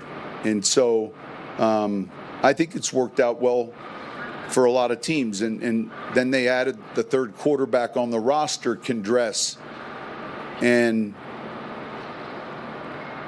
I think at some point they're going to allow the practice squad quarterback to come up with an elevation and be available as an emergency. And that doesn't exist right now. Man, fired up to have Sam back, and you guys know the stories. This is the first time I can ever recall, and we spent a lot of time talking with him, where a player like Sam had an opportunity with two clubs to go be the two and chose to stay. And that's a credit to the program. And I said to him, I said, look, it's the same thing I said to Teddy Bridgewater or any of these guys. My job is to make you a lot of money here or somewhere else. And he's someone that I would say has been a real pleasant surprise with his ability, and I like the player a lot. And so I think the tape, obviously there were a number of teams that are looking for a two, whether it was an injury or not. But, to hang on to a player on your practice squad where others, that's significant. There's some teams, and obviously you've had a lot of success with quarterbacks over the years, but here, if you develop a reputation of being a place that a quarterback can go and develop for a year, even Zach obviously didn't play last year, but how much can that help you just from a club perspective if you're a destination for a guy? I think it helps a lot. I mean, I had that conversation with Teddy Bridgewater, and he came in, with the injury to Breeze and played very well. And then a year and a half later, he's signing for 30-some million with Carolina. And I was proud of him, excited for him. And I think the team that did that the best for a while was Green Bay. And Ron Wolf was the general manager, and they had Favre, and then Burnell, and Aaron Brooks, and Ty Detmer, and Hasselbeck. They just were in that business. And oftentimes, you can trade a commodity. You can draft at a certain place. A little bit what happened with Bailey, draft at a certain number and then trade. But the position is so important that if we called it the most important piece on a chess table, and I don't play chess, I don't know what that is. What is it? Queen. Then I'd like to have a bunch of queens. Right? Okay. All right. I'm just noting that. I'd like to have a bunch of queens. You can only have one queen at a time in chess. That's it? That's all you're allowed. You can get the queen back if you lose her. If you get a pawn all the way down to the end, and then you can. Well, you can have two queens then, can't you? You know what? Actually, you know what? I actually think you're right. If you got two pawns home, I think you could bring up a second queen. Yeah, I think you're right actually about that. When you're getting two pawns home, what are you doing? Well, you're messing around. I mean, really. Okay. You're playing your kid. I'd like to have two queens. Oh, more queens. A lot of queens. Whatever he said. The Ellinger thing is amazing to me. It is. I did not know. I was told initially it was as a number 3. He had two teams that were going to make him the backup quarterback. Wow. I don't even know what to say, man. Other than I guess I'll stand by what I said yesterday. If he is here on this practice squad today, he has to have been promised a 53-man roster. And they did say earlier in the presser that they view him as a 53-man guy. Yep. So my expectation is if he is foregoing on a net difference of $700,000, which is the difference of league minimum for Sam in year 5 versus the max he can make on practice squad, he is only doing that in the short term. What if you give up $700,000, but your odds of getting a 2-year, $10 million deal increase significantly? I guess, sorry, Scott, but I fundamentally would disagree with that. I mean, if you could be a number 2 somewhere else, that's going to give you a far clearer path to getting paid much more significantly than being a number 3 on this team. Think about how much have to go wrong for him to get on the field. And let me ask you this, because here's where I still question the number 2 for another team. Me too. You think he's fibbing? you're allowed, see if I'm right, to pull a guy from somebody else's practice squad to your team. I think this is NFL rules. I can pick DMac off of Carolina's practice squad, but when I do, he has to go onto my 53. That is true. So if a team had a need for a number 2, let him put him on practice squad. I'll just pick him off the 53 and put him on my team. Or pick him off. If 2 teams wanted that, actually that makes a ton of sense. I think, though, a club has like kind of a first right of refusal, but they would have to put you on their 53. Then they have to put – but that's the only thing. Correct. And I don't believe there's compensation. What do you mean? Like, I don't know the team that pulls off your practice squad has to pay you a round pick, or I don't know if the league. No. You definitely don't have to give them anything. Yeah. I mean, you're just activating the player. So if 2 teams needed a number 2 quarterback, why wouldn't you just let him make the 53 and go, okay, we're going to. Well, it is an interesting scenario question. because in theory, the teams that wanted Sam as their backup quarterback or number 3 quarterback, whatever it might be, they can just pick him up off the practice squad, and Sam doesn't have a choice. If you get plucked off the practice squad, you don't get the right to decline it. You just have to go. So that's where I question. You could always quit football, I suppose. That's where I question a football team wanted him as a number 2. Me too. And if they still want him, guess what? Go get him. We'll just pluck you. Yeah. Like they could literally go get him this week if they really want to. Yeah. But I do think Darren's right, or Darvin, that Sally, that you can, the team that you're getting plucked from has the right to just move him on up to your 53, which you want to talk about now. Now all of a sudden, one of those guys who were out having drinks last night is going to go, hey, sorry, just kidding. Oh, that's definitely going to happen. I mean, we're going to have a couple of those. That is definitely going to happen on this But team if you this pluck year, a no guy doubt. and they say, no, we're going to move Sam up to our 53, Feels then weird. somebody now is gone. It's a weird nuance, actually, because, that rule, meaning the player has to go to the 53-man roster, that was really put in place to prevent, say, the Denver Broncos from blocking Sam going to another team, right? Mm-hmm. So somebody wants to pick you up. Well, we can't block you from the right to go be on a 53-man roster. But in theory, in this situation, Sam would be saying, no, I really want to be on the practice squad here, but he doesn't have a choice if somebody plucks him. Yeah, this is feeling sketchy, too, because in all honesty, if a team did want him as a backup quarterback, they probably wouldn't think twice about giving him an extension for $5 to $10 million if they really wanted him. That's kind of the going rate for backup quarterbacks. Maybe there were some teams out there as the number 3. Even that one is really tough for me to believe. But as a backup quarterback, when you ask me the question, what if it gives you a better chance to earn $10 million by being in Denver? I'd call BS, because Sam needs to get on the field to get that kind of money.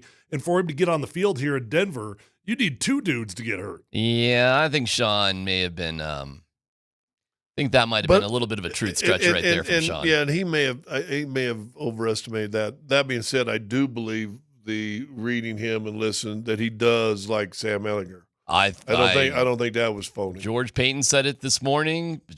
Sean said it. How about they're surprised by him? You want to talk about? We've talked a lot about Troy Franklin had a great camp. Sam Ehlinger might have had the best camp of anybody. Well, Ehlinger has gotten 3 starts when he was with the Colts. He was 0-3. He had 3 touchdowns, 3 picks, but he completed like 63% of his passes. Well, what George said and Sean has said too is that they did not expect him to have the arm strength he does, and that he's actually grown in that department over the past year or so, which I suppose makes sense. You give guys time to develop and get stronger and bigger and whatever. You get in your mid-20s. It's not crazy, right? Yeah. I don't know if I'm buying Sean on that either, Tyler. Mm-mm. It doesn't make any sense. And Sean says, well, it's the first time I recall. Well, it's the first time any of us would recall, because it literally makes no sense that a guy would choose to be on the practice squad compared to the backup quarterback. And again, and this is Pollyanna world that I'm living, I'll repeat what I said yesterday. Unless George and Sean and the Pinners have something really cooking for this organization that maybe we don't even see well, yet, they must. That somebody would say, listen, and I do agree with Tyler, even in that scenario, they say, listen, we're going to get you up at least And I told you yesterday, it's 187,000 a game versus 23.5 a game. Mm-hmm. That's a big difference weekly. But we get you up 4 weeks as the 3 quarterback, pay you another close to 800,000, whatever they 127, 400 and 500,000. Now all of a sudden you're making 900,000. Well, all I can tell you on this one is enjoy Jarrett Stidham's last year on the Denver Broncos. It kind of feels that way, doesn't it? Hell yeah. All right, we'll get into the rest of it. That was fascinating. And what George Payton had to say earlier today, and news on Marvin Mims coming up next.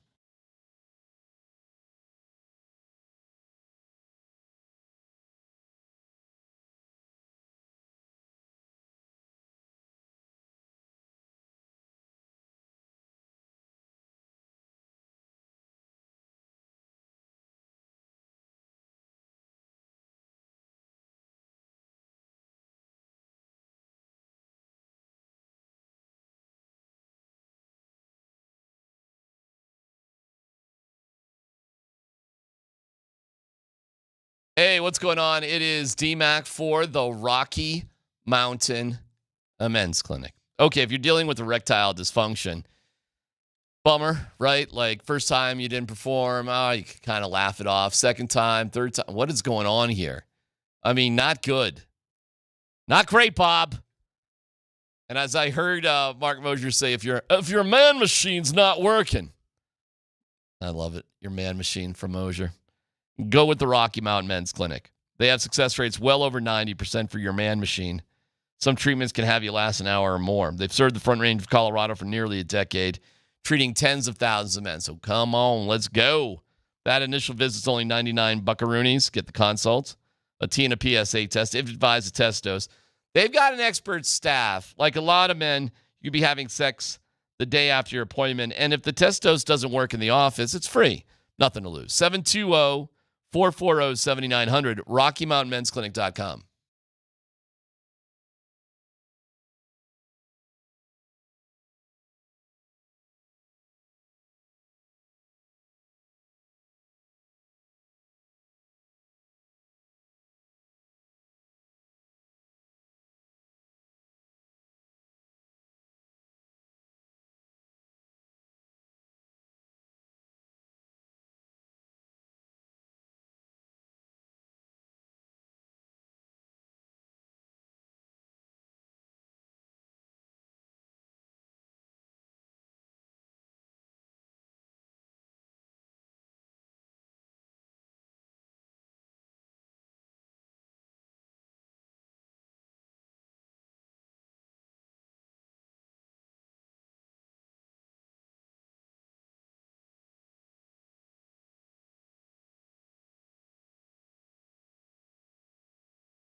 Live from the Backus and Schenker studios, their passion is justice. PhD on 92.5.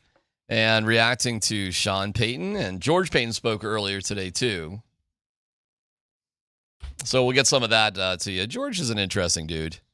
He doesn't really say all that much. So when you get some information from him, it's like, ooh, I think he really wants to get that out. He's turned into a really good soundbite. Yeah, we've kept this thing pretty close to the vest and keep it quiet, so let's say anything about that. Yeah, I don't think George really accidentally says things, and I think Sean Payton can't help himself. They're the polar opposite as far as information. Well, I think that Sean Payton has got like little dabbles of information that's fed to him, meaning like, yeah, there were some teams out there that were interested in Sam Ehlinger, right? And he turns that in his mind into his backup quarterback, right? Yeah. So that's not a... Yeah, I don't think he's intentionally lying to us. Right. I just think So what would you call that? He's fed bits and pieces of the information, and he processed it however the hell he processed it. So what would you call an over-exaggeration of the truth? Presidential? Well, then Sean has perhaps a very presidential approach to things. Like Nick Bonito's back here. Oh, no, he's not. He's going to be gone for a week, because he needs a surgery. Michael Burns should be okay. Well, no, he's not. He's out for the season. He's out for the year with a hamstring, whatever. That's a bigger miss than the Bonito one. Sam Ehlinger could have been a backup quarterback. You know what? There were a couple clubs interested as being the number 3 guy. That's what it feels like. I agree. It's not lying sounds too harsh. No, I legitimately don't think he's intentionally trying to lie. I just think that he's got bits and pieces of information. Yeah. Let me ask the football guy. Call Coach Sanford. That was rude. Tyler. That was rude. That was rude. I'm just going on. Would that be an exaggeration? I'm just going on ditto. That's what he thinks. But let me ask this. So let's go. It's true. Second round pick. Okay. They want the backup quarterback. They want him as a backup quarterback. Yeah. You couldn't have got value for that? A sixth? A seventh? That's a fair point. A fifth? That is a fair point. That's a really good point. I mean, if there's honestly 2 people, and listen. Yeah, you could have gotten that minimum 5th or 6th rounder for that.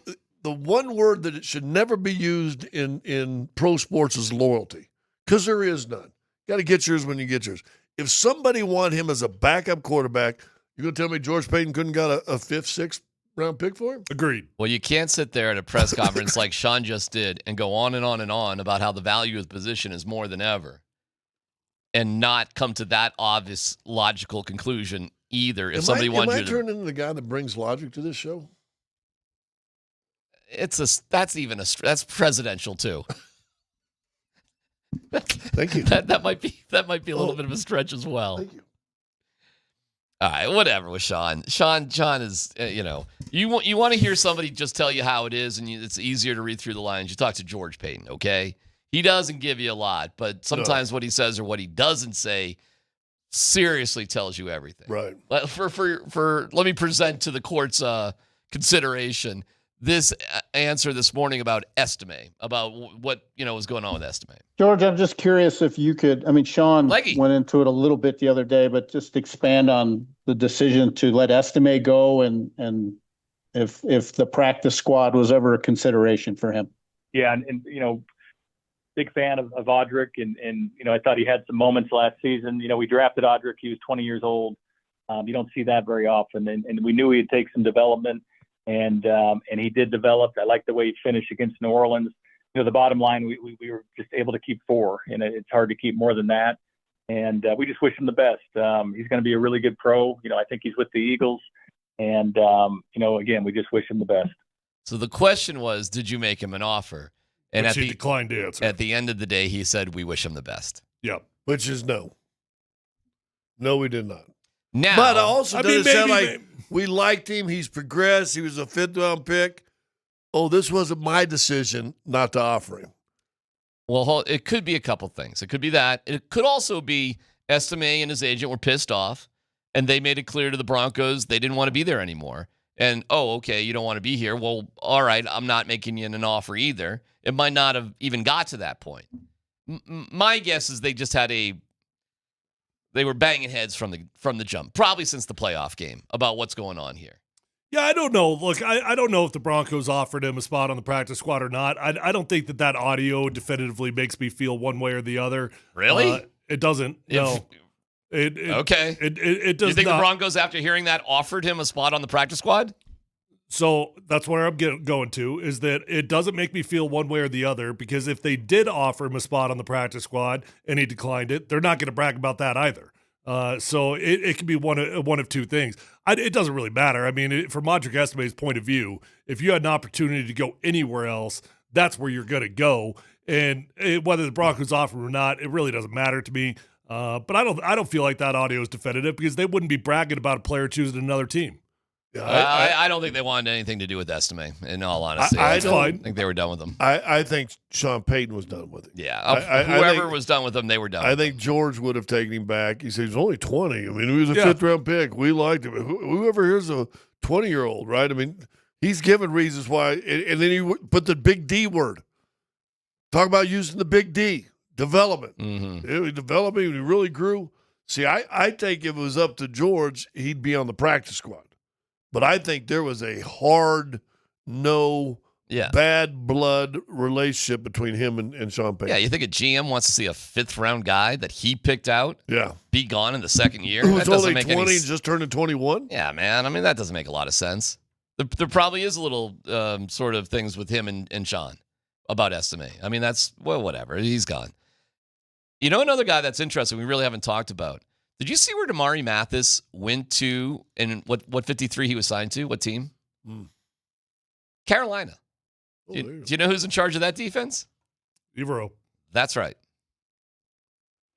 That's right. That's another quirky one right there that we haven't spent much time on. Let me ask you this, Tyler. So Evero was probably in the draft room when they got Mathis. Oh, I would guess. I'm guessing he's a fan of him.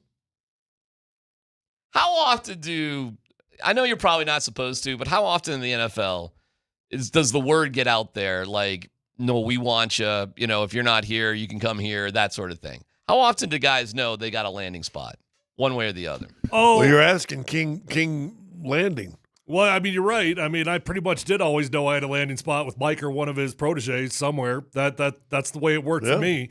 When you get in with somebody, I mean, I think you've got gut feelings that I've got X amount of connections in the NFL, but it's not, especially for a player like that. Evero isn't spending time during training camp, called up Damari Mathis and be like, "Hey, buddy, we got a spot for you." I don't think that guys like that have conversations. Now, dudes that are unhappy campers, that's a different story. Dudes that are requesting trades, the big timers.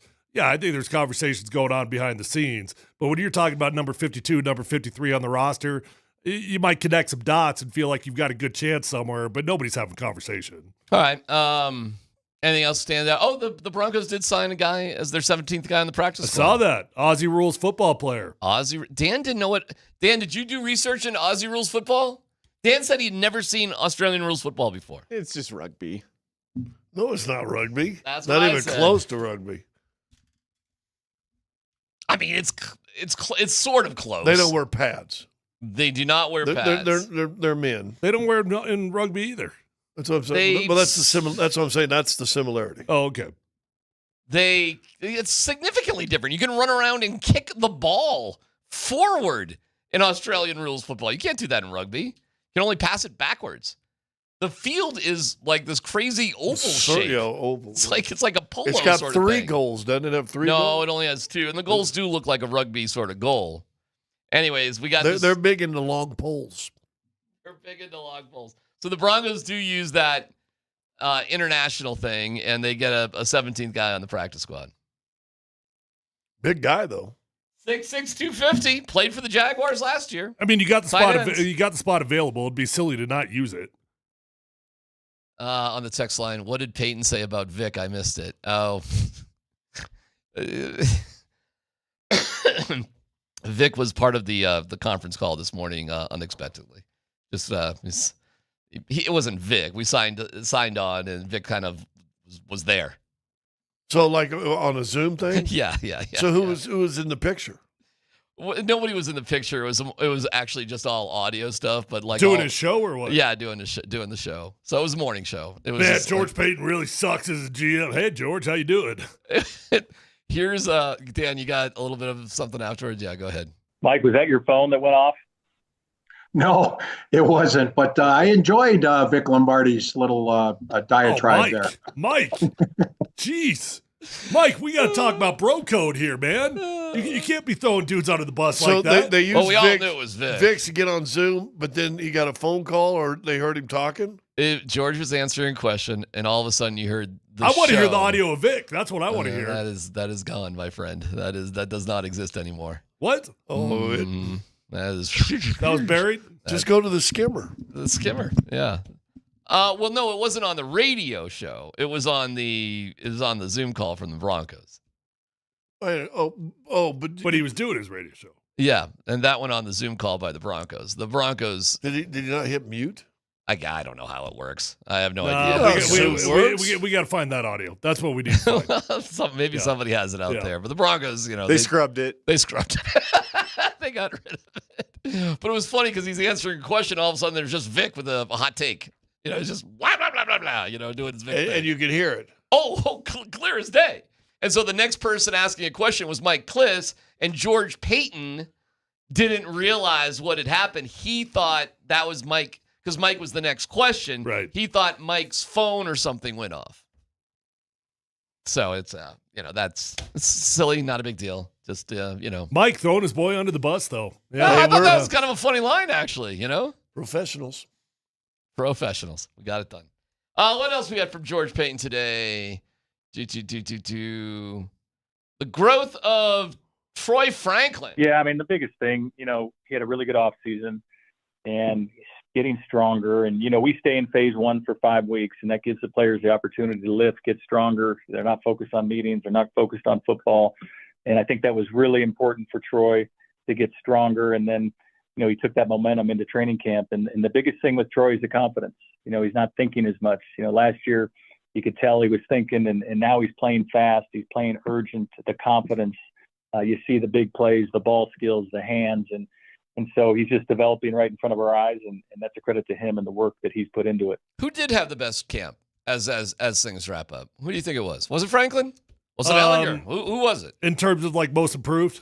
Sure. I mean, in terms of anything, it was really, really good for them to have a good camp. Yeah, I mean, it'd be hard to ignore Troy Franklin's performance. I mean, for a guy that got nothing but get dog cussed last year to turn it around and be a legitimate number 2 weapon that made it realistic for you to trade Devon Vele. I think it would go Franklin, Stidham, Ellinger. Stidham would be hard to beat, wouldn't he? Yeah. He literally had a perfect. But that was in the game. But Franklin, from day one in practices, everybody's coming around going, "Oh, Troy Franklin! Oh, well, Troy Franklin." So I mean, he was doing it, in practices and in the opportunities in games, whatever. But I would still go, especially as you just said, Tyler, from how he was dog cussed by multiple coaches. Oh my gosh! During practice last year, too. I almost felt bad for the dude last year. I mean, I don't think there's any question he's the number 2 wide receiver. You want to talk about a strong year for the Broncos? Check this out. I think they had 4 guys go join other teams 53. Mm-hmm. Start there. Wow. The Broncos did not put in one waiver claim on any player around the league. Not one. So nobody joined the team. Okay? All of their practice squad guys, aside from this Australian guy, were here. Yep. They did not Same thing last year. It was 100% all Broncos players, at least at the very beginning. And you have a quarterback, according to your head coach, turned down, according to the head coach, a chance to be a backup quarterback to be on your practice squad. Mm-hmm. Pretty wild. I'm not sure. And you got through camp, essentially Frank Gargiulo and Drew Sanders, and then Atkins got a little hurt, but he'll be back. You know what I mean? Like Michael Burton. Dre Greenlaw. Well, hopefully he'll be back, and hopefully he's okay. But out for the year, it's just a couple of guys. Yeah. So you stayed relatively healthy. Guys, I don't know, man. This may have been, on paper, the best year, offseason, training camp for the Denver Broncos. Well, that's why you don't look ever. at it on paper, though. I mean, I understand what you're saying on paper, and it's been drama-free, and we got 2 contracts done, which was cool. No drama, no bad blood between Zach and Cortland and the Denver Broncos. Now we're working on the 3rd. It would appear that there's no bad blood between Nick Benito and the Denver Broncos. Cool. All awesome stuff. Yep, you had a roster that you believed in. Well, you knew that when you retained 86% of that roster coming into training camp. But then you go out there and you watch the offense and you're like, I don't know, right? So, I mean, yeah, I got what you're saying on paper, but your eyeballs would tell you, yeah, we got a great defense, a hell of a defense that I think is going to be everything that they're advertised to be. George Payton was glossing Bo is their franchise. We got our franchise quarterback. They've said that multiple times. That's not the first time. Well, deservedly so. I mean, I'm not trying to take that away. I'm not acting like he's not a franchise quarterback. He is. He's their dude. But it was rocky. I mean, Scott, would you agree with that? Yeah, 100%. And I think there was a couple people in this room were chastised for being honest. Right. But, yeah, I thought he really struggled to start training camp. All right, I have one last one for you guys quick. And then coming up, we have some interesting Can we just stuff tease the next one? I mean, in Cleveland. No, this is a quick one. Oh, lots of drama in Cleveland. We'll get there. We'll get to Cleveland in a second. But Sean Payton was asked about his boss. He was asked about Greg Penner. What do you think he's going to say? Best ever. Yeah, I mean, Greg, what would you he's say? A great sounding board for me, for Sean. He's here daily. He's involved in every decision, every big decision. Greg's done it all in the business world. He's learned the football world. He's the smartest guy in the room, no matter what room you walk into. So it's really valuable for Sean and I. And so, again, just an outstanding sounding board for decision making, roster management. He and Kerry both have been outstanding for us. Cool. I think he said Sean said something. No, Greg. That's exactly what George. I mean, he didn't. Yeah. Okay. What are you going to say? Hey, tell me about your boss. Oh, that guy. Time out. All right, we'll get to Cleveland and everything going on there coming up next.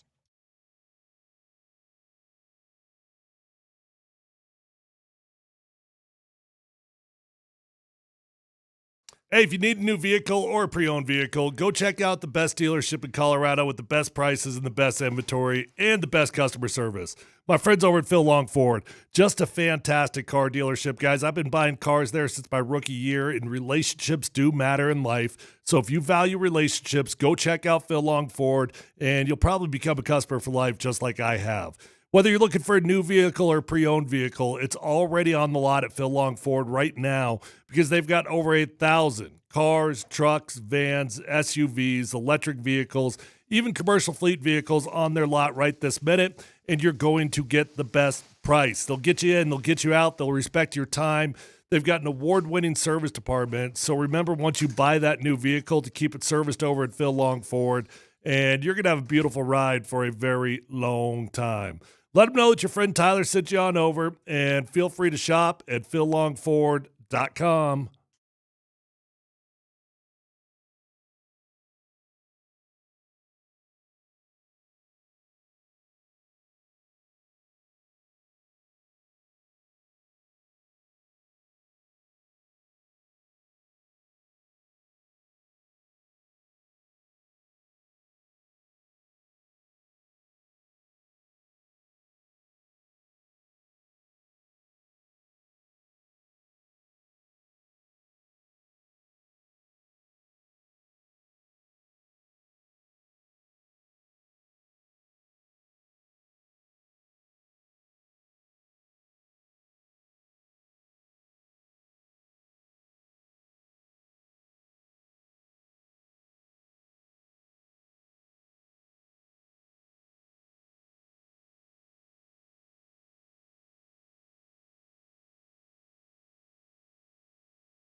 How much are you guys really following what's happening in Cleveland in terms of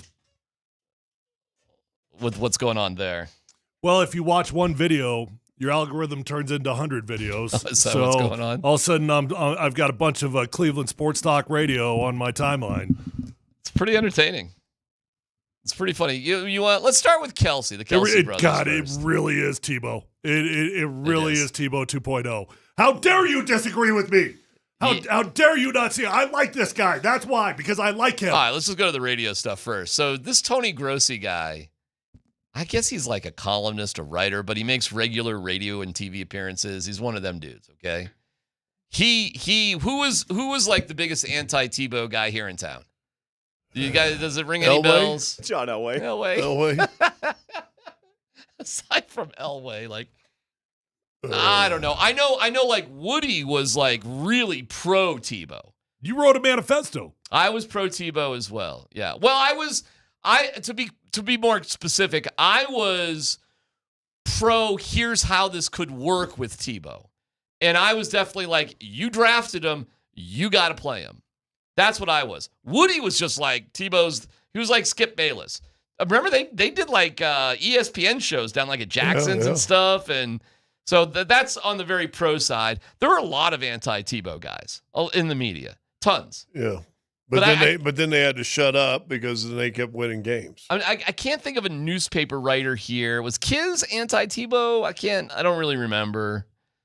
I don't know. I don't know if he was or he wasn't. If I were to guess, I would say yes. All right. Well, I'm just saying this Tony Grossi guy, if it is like Tebow, this one dude on the radio is kind of like, hey, Shedeur has his curiosity up.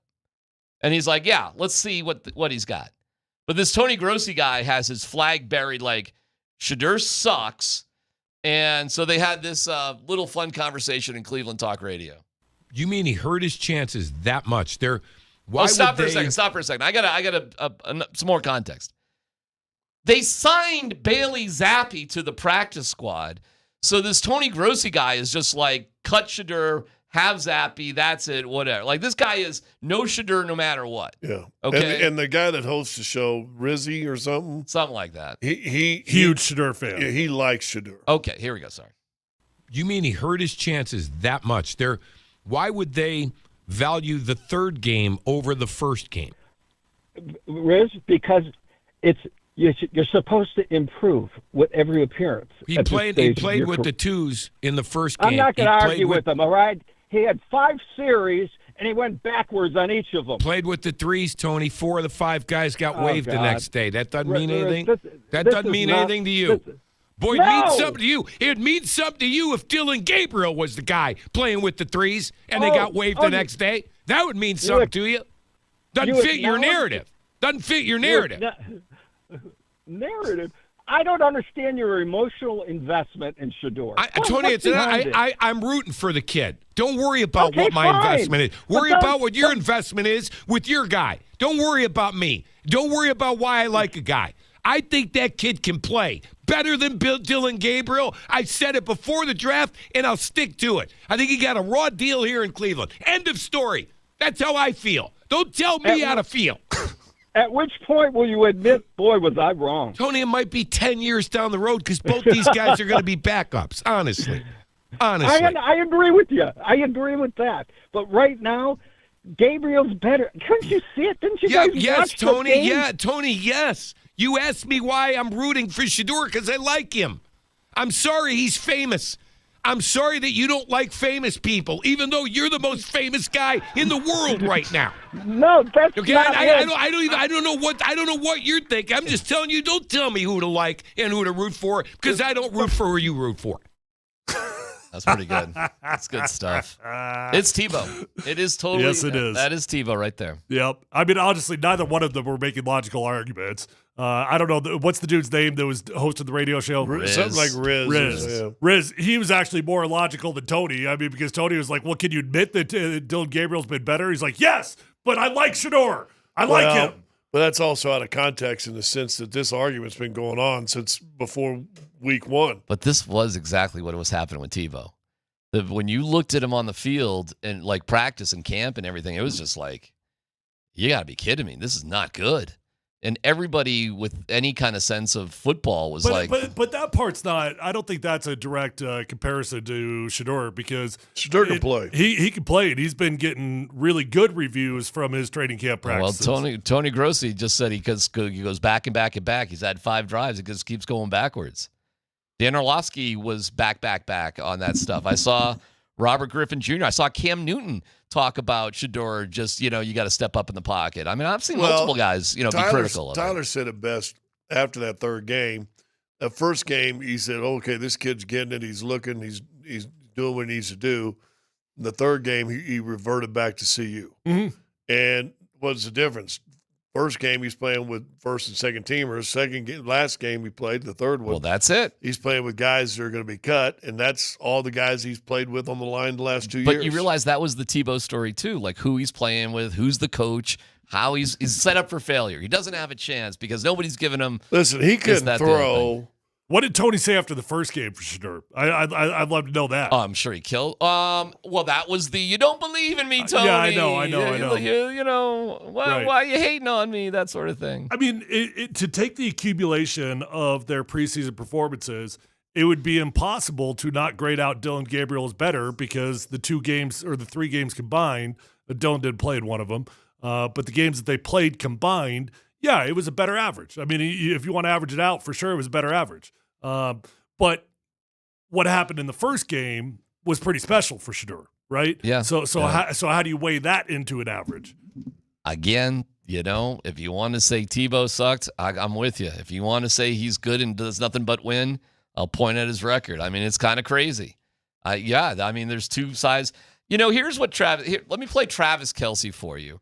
And, it's funny hearing Travis and Jason, because even though they play for the Eagles and the Chiefs, right, and they love their own teams, they are still from Cleveland. So there is, and they're sports fans. Like, they still have, good feelings about, and they want good things for Cleveland teams. Here's what Travis said. Give the people what they want. For sure. I mean, listen, what do I want to watch? I want to watch Shedeur Sanders. Who doesn't want to watch that? The world wants to see him go out there and not only play, but have success. At this point, guys are rooting for him. This isn't anything against Dylan. This isn't anything against Joe. I'm just saying the excitement is there for him to go out there. He's going to put eyes on the screen. He is going to bring people to the game. It is what it is, man. I would love to see it, man. Yeah. I say all this as a fellow Clevelander, and I hear with the chatter around Cleveland and how everybody you get Deion's son in the building. He enjoys being in the limelight. He enjoys being on that football field. He's got excitement. He's the showman when he plays. It's just it's so fun to want to root for that. It's fun to imagine what it would look like if they let 12 go out there and shake it, man. And that was Tebow too. We don't care about it, whatever. We just want to see him. We just want to see him play. We want to see where this is going to go. Shedeur and Tebow, I don't know, man. It strikes me as incredibly similar. I don't know how the passion is for the fan base, but it's interesting to hear a current player just be like, damn, I don't know. Let's see it. Yeah. I mean, give the people what they want. The people do want to see Shedeur Sanders. Yeah, does anybody really give a crap about Dylan Gabriel? Oregon fans. Meanwhile, do you see what Deshaun Watson's putting out videos? Yeah, they're saying he actually might be available come October. They're going to have to make a decision on him. Okay, Cleveland. Well, listen, if Deshaun is healthy, I bet they thrust him back into the starting lineup.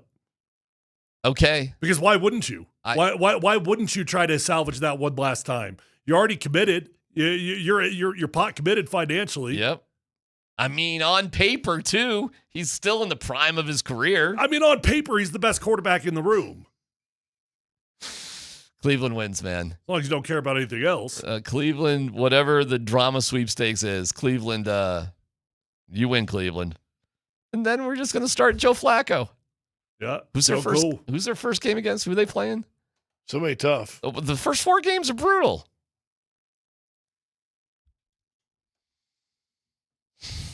You see how much Arch Manning's going to make this year? No, how much? Last year, didn't he make like 4 last year as a backup? What do you got? 4 or 5? 6.8.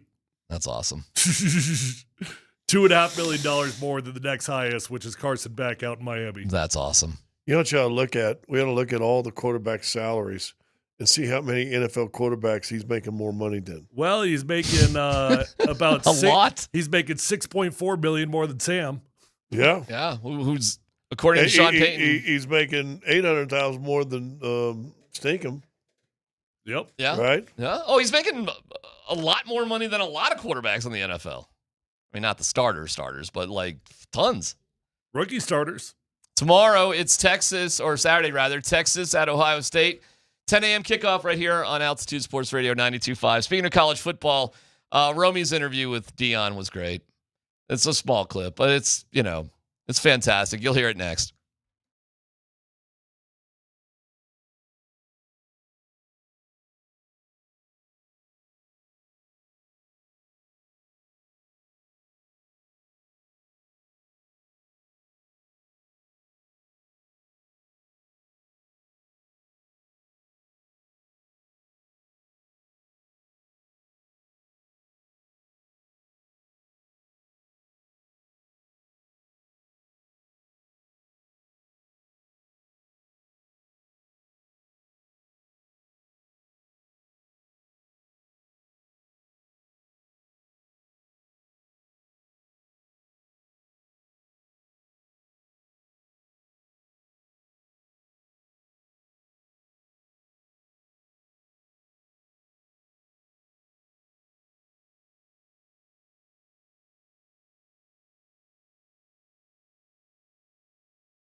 Tonight, Wyoming against the Akron Zips. That's on 9:50 at 5 o'clock. Big Zips fan unless they're playing the Cowboys.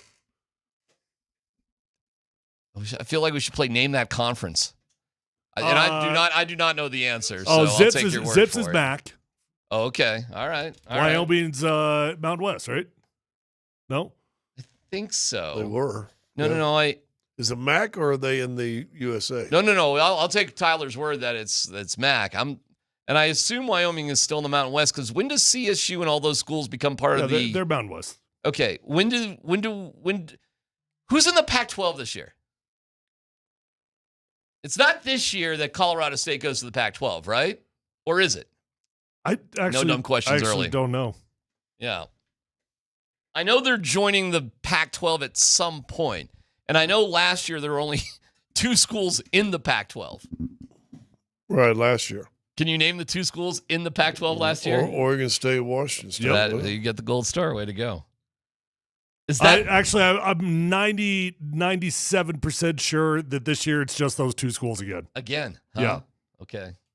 Yeah, I feel like you're right. I feel like it would have been a bigger deal if yeah, they would have been. You'd be seeing stuff all over the place. Right? The new and improved Pac-12 with Colorado State.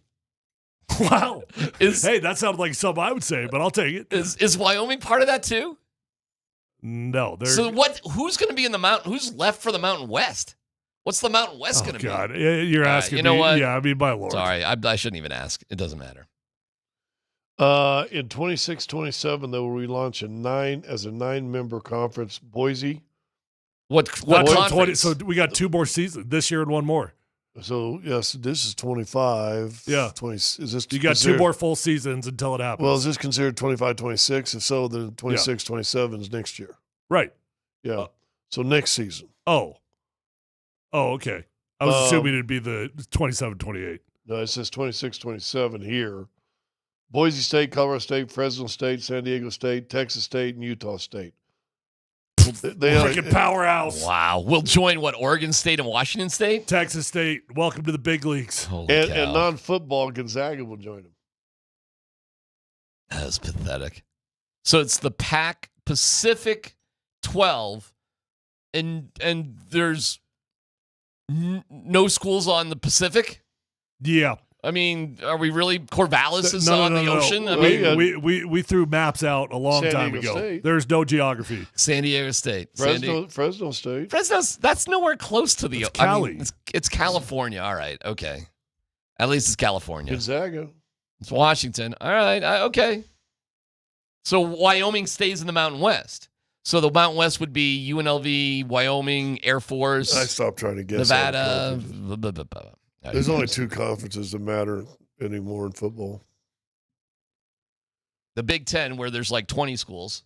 And clearly the Big 12. And the SEC. We're throwing the ACC out with the garbage? Well, they're a good basketball conference. Really? It used to be. Just dog cussing my orange? Just, we don't matter anymore? Is Clemson irrelevant? No, that's why Clemson won it like 50 years in a row because they were the only football school in the ACC. North Carolina is going to run roughshod this year. Bill Belichick, you're throwing him out? They're going to run roughshod on the ACC this year. Duke football, you're not down with Duke football? No. West Virginia. Oh no, West Virginia's in the Big Ten. No, aren't they in the Big 12? Oh my gosh. They are? They were. Oh God. You see how it gets confusing. All right, here, real quick. We can move on from this after this, but Mountain West in 2026, 2027. That will be the Air Force Falcons, Hawaii Rainbow Warriors, okay, Nevada Wolfpack, yeah, New Mexico Lobos, okay, San Jose State Spartans, wow, UNLV Rebels, Wyoming Cowboys. Oh, UTEP Miners played them in a bowl game one time. Wow. Northern Illinois Huskies. Holy cow, are we watering things down? Oh my Lord.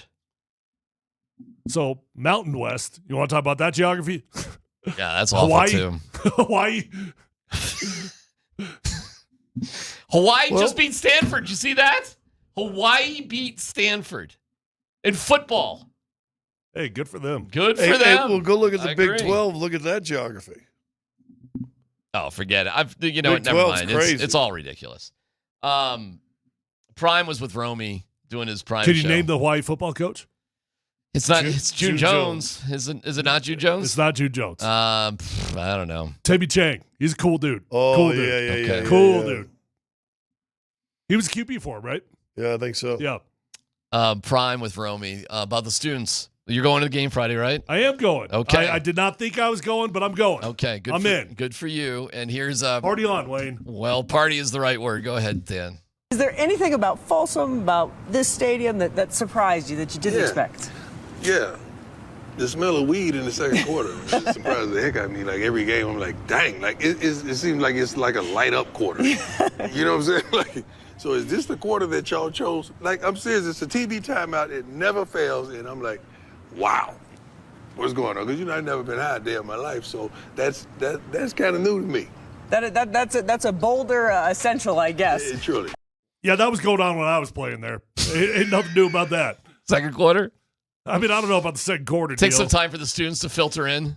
You know what? You know what's funny about that? So we used to be a dry stadium. So the first quarter. Is it not a dry stadium? No, not able to change it. Really? No, but the it first was quarter, never completely dry. I know, because there were some weird rules. Even when we were bad, we really did pretty much fill up that stadium. Yeah. And the first quarter would look pathetic. Second quarter looked like it was sold out. Yeah. Students would everybody was out drinking. The game's on. Okay. No. I mean, they were there. They were just in the parking lots drinking. Oh, I see what you're saying. Oh, I got you, because they couldn't drink inside.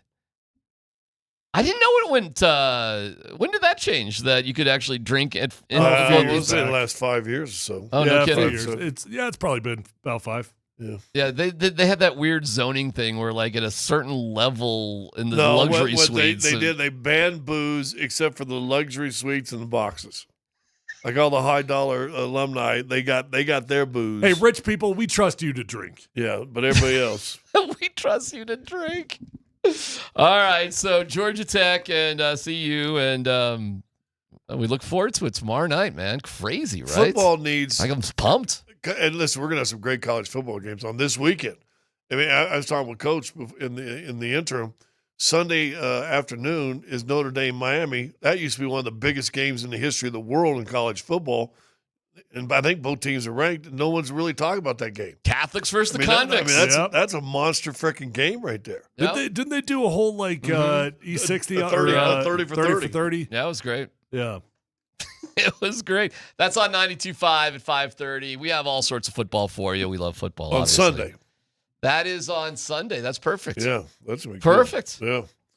So we got some good game, but saying all that, college football needs blown up.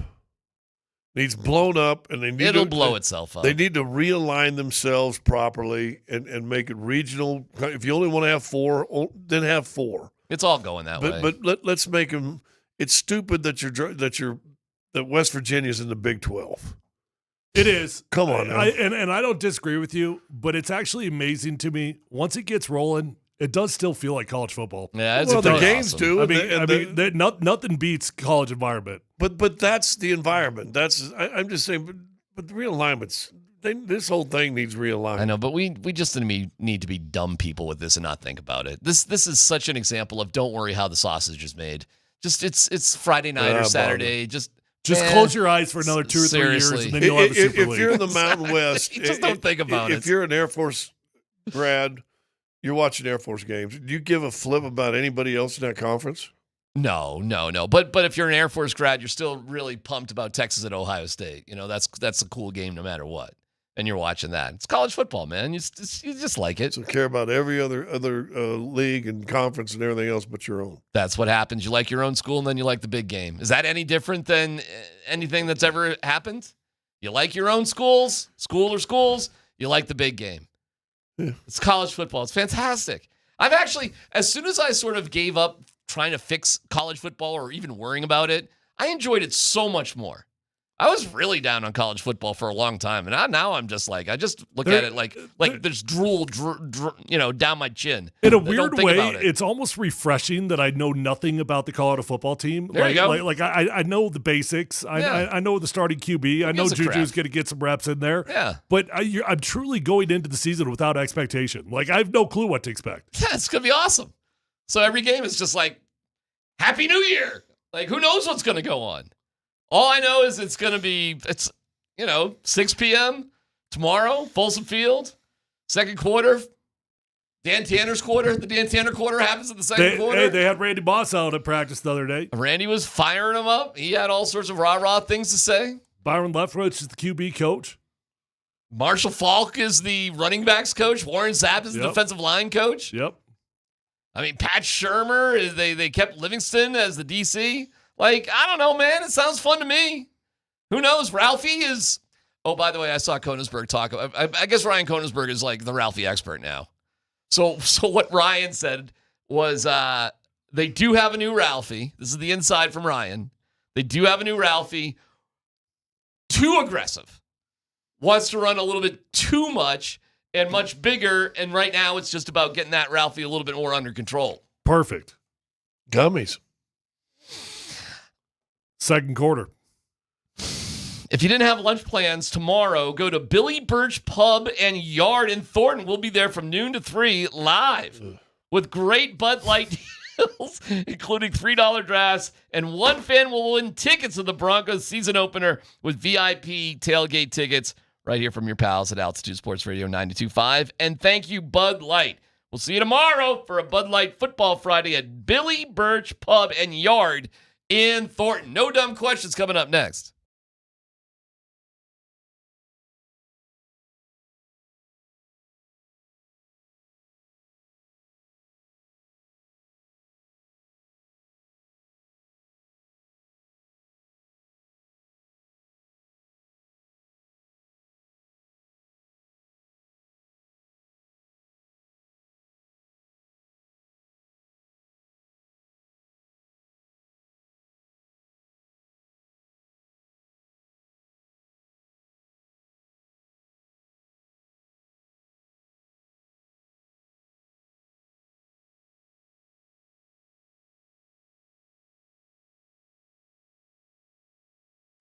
All right, guys and gals. Hey, if you're out there struggling with hair loss, whether that's a bald spot, receding hairline, or thinning hair, pick up your phone, call Advanced Hair Restoration today at 720-459-HAIR because nobody can offer anything like the advanced FUE found at Advanced Hair Restoration.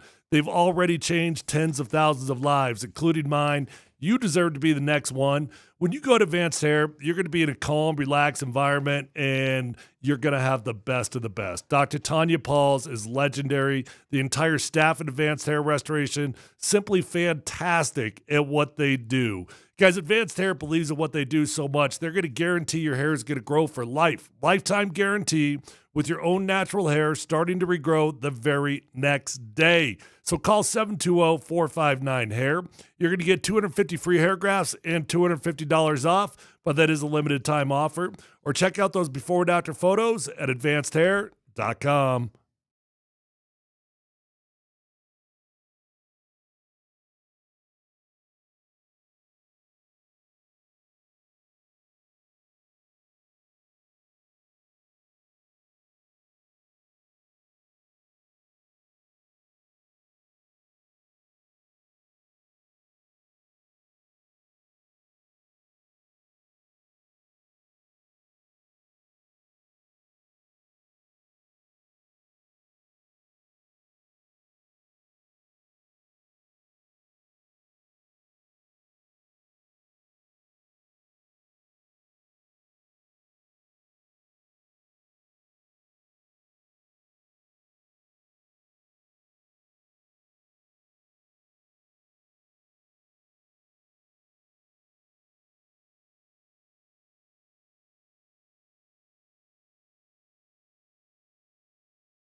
Polumbus, Hastings, and DMac present No Dumb Questions. This is your safe space. Safe place. I'm leaning into the segment. You're a smart guy. Send us your not dumb question now. Tweet it, text it, or Twitch it. It's No Dumb Questions on Altitude Sports Radio 92.5. All right. Yeah, Adam Schefter will join us at 2 o'clock. We have some other stuff going on, so No Dumb Questions a little bit earlier here. I got a no dumb sports. No dumb sport. And going on what you and I were talking. Aussie rules rugby. History. No, football. History of college sports. Name, in whatever sports you want, the most dominant conference in sports and in eras. Wow. You know I don't do history, Baxter. You don't think it would be SEC in football today? I mean, they got to be up there. I mean, good luck making an argument against the SEC in football today. Well, you and I were talking about the Big East basketball for the Big East. I think they had their time in the 80s and early 90s. They were unbelievable. I think in the 80s, the Big East basketball is hard to top.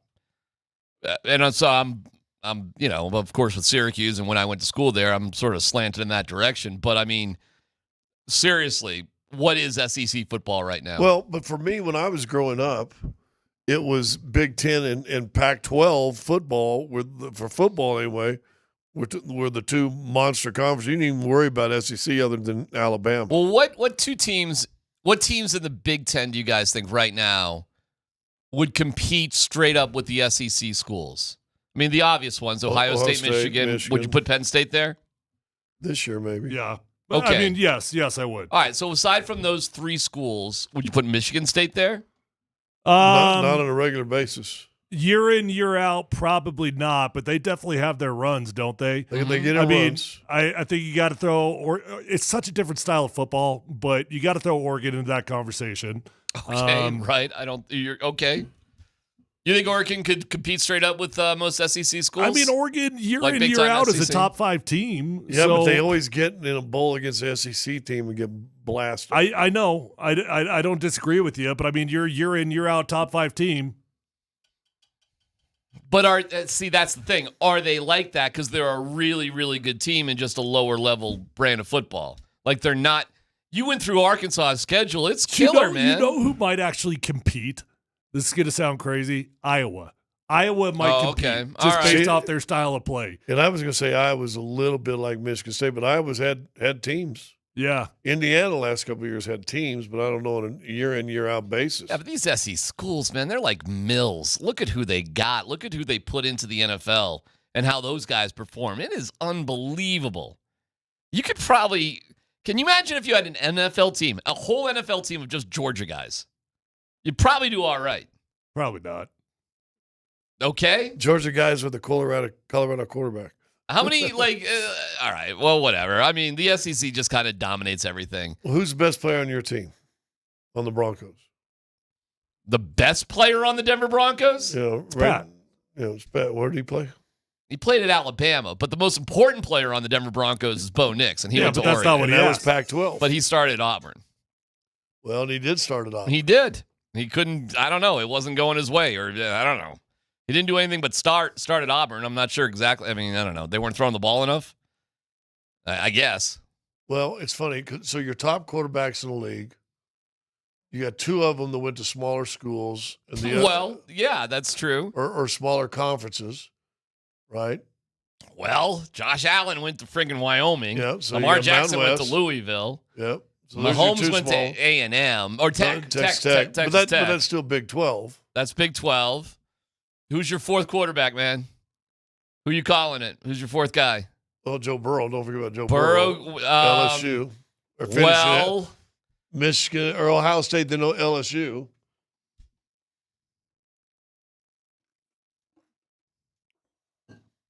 Yeah, I don't know. Good no dumb question from Jason on Twitch. No dumb question. How to politely bring up to your wife that she's single-handedly destroying your budget every month? You got advice on that, boys? I'm going to turn my video off on this one. Yeah. I don't know what to say. Are you going to keep the audio on? Oh, was it? Yeah. How He really did turn the video off. The question is how to tell her? Yeah, how to politely bring it up. Yeah. You're killing us, babe. You're killing. You're killing us, Smalls. You're killing us, Smalls. Killing me, Smalls. Every freaking month, I don't know. we talk about the budget, and every freaking month we're over the budget. I don't know. I don't know how you bring it up. We need more details. What's she spending the money on? Yeah, I mean, where's the money going? Is it going to Starbucks? Is it going to shopping sprees? Yeah, I mean, what do you want? You want to be passive? Is it designer items? You want to be passive aggressive, or you want to be direct? Is it groceries? You want to just say this: passive aggressive does not work. Really? It doesn't? When are you going to learn that? I'm working. At what point in your life will you learn that? Name a time I've been passive aggressive in the last week. I promise if I think hard enough, I'll find one. All right, tomorrow. That is one of the bad things I do. Scott, tomorrow, are you excited about the remote that we're going to? Got him. Got him. The past week was like 10 minutes ago. 10 minutes ago. Literally, on air. But you don't want to answer it. Well, I'll answer it. You're blushing. Well, we can't answer it because we're not trying to get in trouble here. I'm not real excited about driving to Thornton. Okay.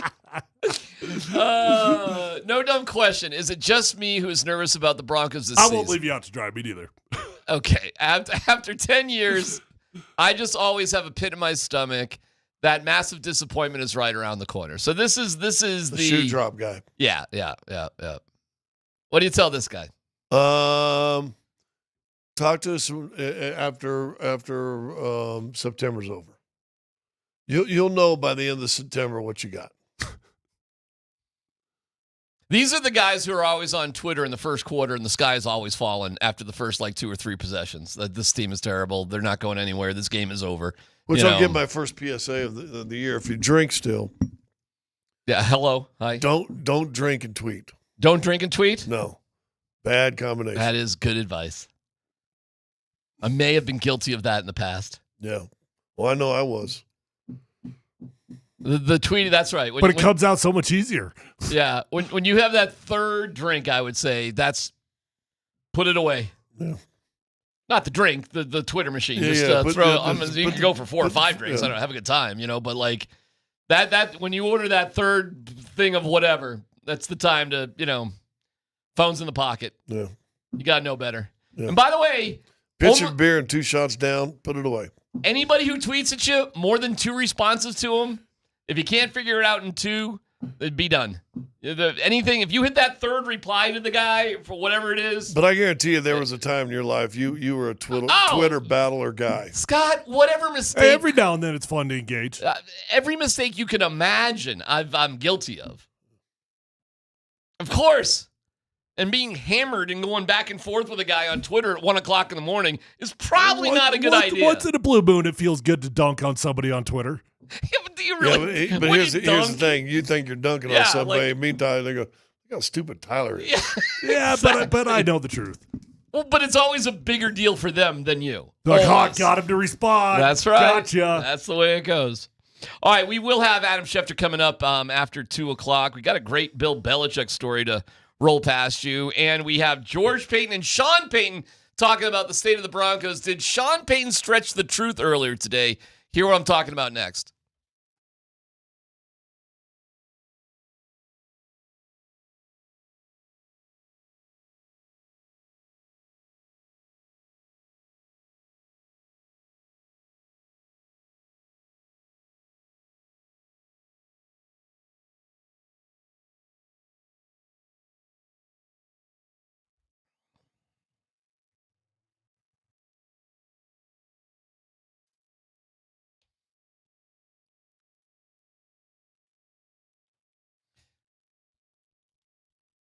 All right, it's DMac for the Rocky Mountain Men's Clinic. Low testosterone can cause all sorts of issues.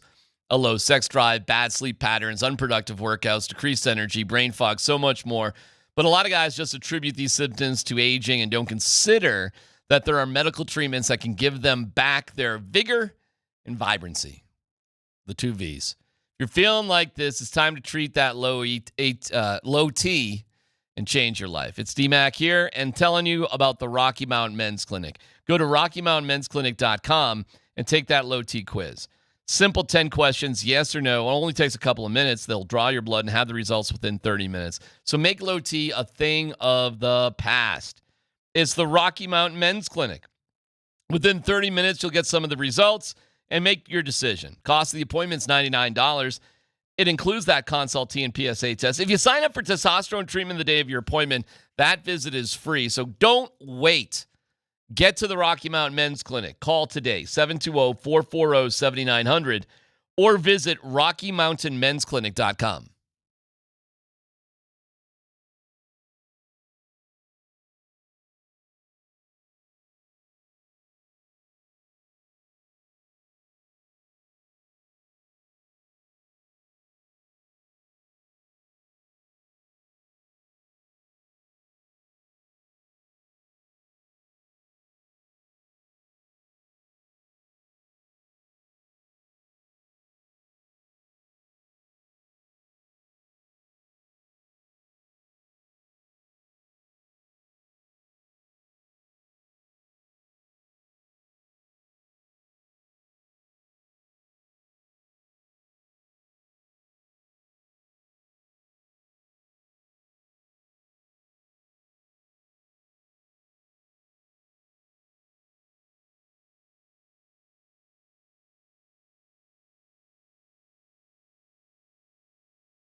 All right, earlier today, we're going to talk about Sam Ehlinger. Earlier today, I asked George Payton about Ehlinger, and then we'll have Sean Payton. But here's George Payton. It's fluid, though. We'll get it here in a second. I promise. I'm on the Zoom call. Zoom calls are always... Zoom calls are... They're I didn't like them at first, but at the end of the day... It's convenient. I got to say, you just sit there in your... John, who knows what people are wearing, right? In a Zoom call. Just sit there. You're in your bedroom. I saw a picture of a guy. It's unbelievable. It's so easy. A picture of a guy. It might have been Mr. Fabulous. The guy from Mr. Wonderful? Mr. Wonderful. Yeah, Kevin. And somebody takes a picture from his side and he's doing a Zoom thing. And he's got tie, black pinstripe tie or jacket, white tie, red power tie, white shirt. Yeah. And he's got pajamas on underneath. So he gets a picture over here. Okay, there you go. When I do my CBS hits, I show up in gym shorts with a coat and nice shirt on up top. There you go. You're good. Channel 4 has that new huge green screen sort of deal. They're not making you do that yet. Like that's where you got to stand up. You don't get the desk. You don't get help with that one. They just built a brand new studio for Altitude. That it's this giant virtual studio. Yes, that's what Channel 4 has too. Yeah. It's the same thing. So you could have digital people, whatever, just hanging out with you. Yeah, it's pretty cool. We would call that the Kyle Keefe studio. Rightfully so. Yeah. Well earned. Well earned. Let's go here to earlier today with George Payton. George, did Sam Ehlinger have opportunities to be on a 53 for other teams, and do you expect him to bounce back and forth from the practice squad to the Broncos 53 throughout the course of the season? Yeah, I know he had an opportunity out there. I'm not exactly sure what. It was a priority for us to keep Sam, either on the 53, or we consider him a 53-man player. Sam's been outstanding since he showed up. Always been high on Sam at Texas, and then you watch him at the Colts. He didn't play a whole lot there, but you watch the preseason. And then when you got him here, he was better than I anticipated, and always been a good athlete. I thought he was always efficient. I didn't realize he had the arm strength, and I think he's developed that arm strength over the last couple of years, and he played really well. We're glad he's here. We know teams are after him, and we plan on keeping him here. Okay, well, that was a far cry from Sean Payton's. I got multiple offers to be the number 2 quarterback. Yeah, I know he had an offer. I think he said singular, by the way. He did. Again, he had an offer. I'm not exactly sure what that was. Well, I want a price comparison. I want to compare and contrast because that's a measured. More, we like him a lot and all that, Then Sean, here's Sean on essentially the same question earlier today. Man, fired up to have Sam back, and you guys know the stories. This is the first time I can ever recall, and we spent a lot of time talking with him, where a player like Sam had an opportunity with 2 clubs to go be the 2. And chose to stay, and that's a credit to the program. And I said to him, look, it's the same thing I said to Teddy Bridgewater or any of these guys. My job is to make you a lot of money here or somewhere else. And he's someone that I would say has been a real pleasant surprise with his ability, and I like the player a lot. And so I think the tape, obviously there were a number of teams that are looking for a 2, whether it was an injury or not. But, to hang on to a player on your practice squad where others, that's significant. All right, so what's the truth here, guys? I don't know. I guess we'll never really know. I think we're all pretty much in agreement that it feels if you use logic on this situation, it's really, really difficult to come up with a logical reason why Sam would decline any offer, yet alone multiple offers, to be a backup quarterback on a 53-man roster and make an extra $700,000. It would be really hard logically to explain why he would decline an opportunity to be a number 3 quarterback on a 53-man roster and make an additional $700,000. Outside of some sort of promise from the Denver Broncos that, hey, it's going to be a week, maybe 2. Then you're going to be on this 53-man roster. Yeah, I think he'll bounce back and forth if he stays here. But again, my counter to what Sean said, why not just wait till your practice squad is developed? And if you're one of the teams that actually wanted him to be a backup quarterback, a number 2, then I just pluck him off your practice squad and put him on my roster. Yeah, see, he's entirely unprotected right now. Yeah. Literally anybody could just pluck him. Yeah, so this is where I think Sean got caught a little bit. Like, this can't be true. It could not be. I do believe a couple of teams were interested in adding him to the 53. I do believe that. Yeah. Okay? I'm with that. But a backup? If they're signing him as a backup, first of all, you're right. They could just claim him, and they could just pay him. And guess what? And if he's good enough to be somebody's backup, you probably could have traded him and got value for next year in the draft. Exactly. If he's that valuable, why didn't anybody trade for him? Yeah.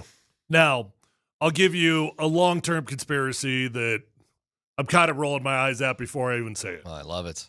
Long-term conspiracy, why would he choose to come back to the Denver Broncos? Broncos said to Sam and his agent, hey, see how much Jarrett Stidham's making this year? Mm-hmm. About $6 billion, $5 billion, whatever it is, give or take. Jarrett ain't going to be here in a year. Right. That's your money next year. Right. So stick around with us for a year, and we'll give you $5 million per year. That's what it feels like. I don't think that's crazy. That's a crazy conspiracy theory at all. Stidham's only on a contract this year, and then there's like an option for next. It's an insane amount of faith for a player to put into an NFL organization. When Scott, what do you say? There ain't no such thing as loyalty. Loyalty in pro sports. It would be an insane and stupid amount of loyalty to show to an organization. So is Sam Ehlinger a sucker? Well, if you're assuming that happened. At least that makes sense, Tyler. The rest of this makes no sense whatsoever. I mean, do you really love Colorado that much? No, it all makes sense. The story doesn't make sense.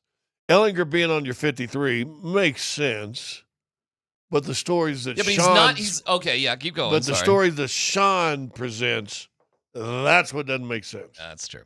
Well, that's Sean. That's our guy, Slim Shawnee. Everything with Sean's a little shady there sometimes.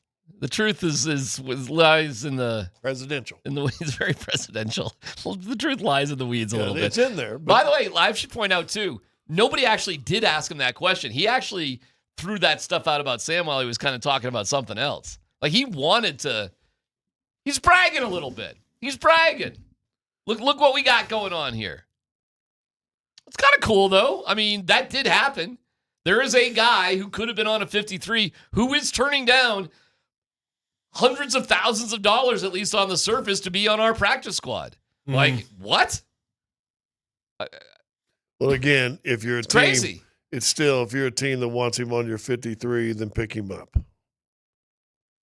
Yeah, but like, I could see a team not doing that if it's to be your third quarterback, like the Patriots added Tommy DeVito. Like, Sam Ehlinger's not available. Well, let's go get Tommy Cutlets. But it doesn't cost you anything if you pick him up now, other than a roster spot. Right? I don't know. So, anyways, I think there's that. some whatever. Let's get to Marvin. Ehlinger played great in preseason. Well, Ehlinger maybe very. I'm glad he's still here. That's the bottom line. Yeah. And I think one of the stars of training camp was Sam Ehlinger, as it turns out. So there you go. Wouldn't that be unbelievable if we really need Sam Ehlinger at some point this season? If the Broncos, for whatever wacky reason, I told you that goes that way. I wanted them to keep 3 last year because Bo was an unknown. Mm-hmm. We know what Bo is now. It's no longer an unknown, and you don't play scared. Oh, what if somebody gets hurt? Well, that's why you always have a practice squad quarterback. So this year, to me, is completely different. It's a waste of having a third quarterback on your 53 because your known commodity is your starting quarterback. All right. Marvin Mims. This is the latest we heard about Marvin Mims. Go ahead, Dan. Marvin, good news. He'll be back in practice. We have a bonus practice Monday. He'll be at work Monday. So we're fortunate. Pretty good week considering. I don't know whether to believe that or not. Because, like, Nick Benito was going to be in practice the next day and then says, it sounds, at least they think whatever it is with Marvin Mims is not that big of a deal and he'll be practicing Monday. Or if it's not Monday, right, like it's not that bad. Yeah, I mean, look, the reality when you try to put a timeline on any injury is you never really know because you can't predict a body. Just like you can't predict when Ralphie's going to be ready to run, you can't predict when the hamstring is going to feel better. I think you can know if Ralphie's going to run or not. I don't know. Apparently not. You think Ember was like tearing it up and then decided just when the lights got bright to not run? Well, there's no deadline on when new Ralphie's going to run, so they don't know when she's going to run. Speaking of groins, didn't Aaron Gordon have an annoying groin injury for weeks? Yeah, he had a groin, and then it turned into a calf. So it's went to a calf. Two separate injuries, yeah. The calf is what killed you in the playoffs, but he did have a groin issue. I think he dealt with quite a bit during the season. Okay, scale of concern with Marvin Mims' groin injury. I don't love soft tissue injuries. I hate soft tissue injuries. They just find a way to nag. They find a way to come around, whether it's this week, next week, or in 2 months. They come back, man. And once it's in season, unless you just shut her down for a month or more, they're always with you. How can you possibly be an explosive player with an injury like that? Good question. Yeah, it's tough. Like maybe as an offensive or defensive lineman, I mean, and I'm stretching the maybe, but maybe you can kind of suffer through it. But your whole game is speed? I mean, you cross your fingers and hope that Sean's right. Hopefully it truly is a minor deal. I had a groin thing once, and it's when you sit on bed and lay down, you had to try to pull your right leg and lift it up into the bed, and you can't do it. That's when your groin's bothering you. Could you run fast? Well, I think I was just trying to get out of running like a 5 a.m. run that I was being punished for. I didn't want to do it. You were being punished for it? Yeah, I missed a class or something, so we had 5 o'clock mile club or something like that. It was an hour of sprints. Those 5 a.m.ers, they'll get you. Ooh, that was a crusher. They'll get to your class on time next time around? Well, I think I missed the morning session. I think I went back home, fell asleep. We had a 5 a.m.er one time. We had a dude named Kerry Lake Martin, my freshman year at CU, offensive lineman. We had 4 dudes come in. 2 of us ended up playing the NFL. The third played 10 years in the CFL. And of the 4 guys, he was legitimately the best of the bunch. But he just couldn't stop screwing up. Just couldn't stop it. Got a DUI in the middle of rookie training camp or freshman training camp. Goes on and on. We had a 5 a.m. run. Coach starts the whole thing out. We ain't stopping until Kerry Lake quits. Oh. and we did not stop. And it did get to the point where we're like, hey, just quit already. Just quit. Take one for the team and quit. So he was like irresponsible, but in incredibly good shape. No, but it was just it was punishing all of us. That's funny. All right, I got another one for you here from George Payton about the 7 defensive linemen. Like that, what's he like about them? Just we're trying to keep the best 53, and we've talked about a lot. Building through the trenches, and we felt all 7 were really good players, and that's how we won last year, and that's how we want to win this year, offense and defensive line. So shame on us if we were to get rid of a really good defensive line player. And so, in regards to Zach, Zach obviously makes this thing go up front. Has had a tremendous few seasons here. Really good on the field, even better off the field. And so, obviously it was a priority to get Zach done. We feel good that he's going to be here hopefully for the rest of his career. Okay, so 2 positions that they went a little bit heavy where they didn't need to. Defensive line and running back. You don't really need 7 on the D-line. You don't really need 4 running backs. Do you guys like the fact that, hey, man, if we don't want to make a mistake. We don't want to see one of these guys be a star somewhere else. We're just really not sure how it's going to go. So this is what we'll do. Yeah, I mean, if you got the luxury and you never want to let anybody go, you already had 4 guys get plucked onto a 53-man roster. Right. So you had some talent on this team on the back end. Hold on to as much as you possibly can if you have that luxury. Yeah, I would say big bodies, the trenches. If you can make sure you're loaded in the trenches, you got to be good.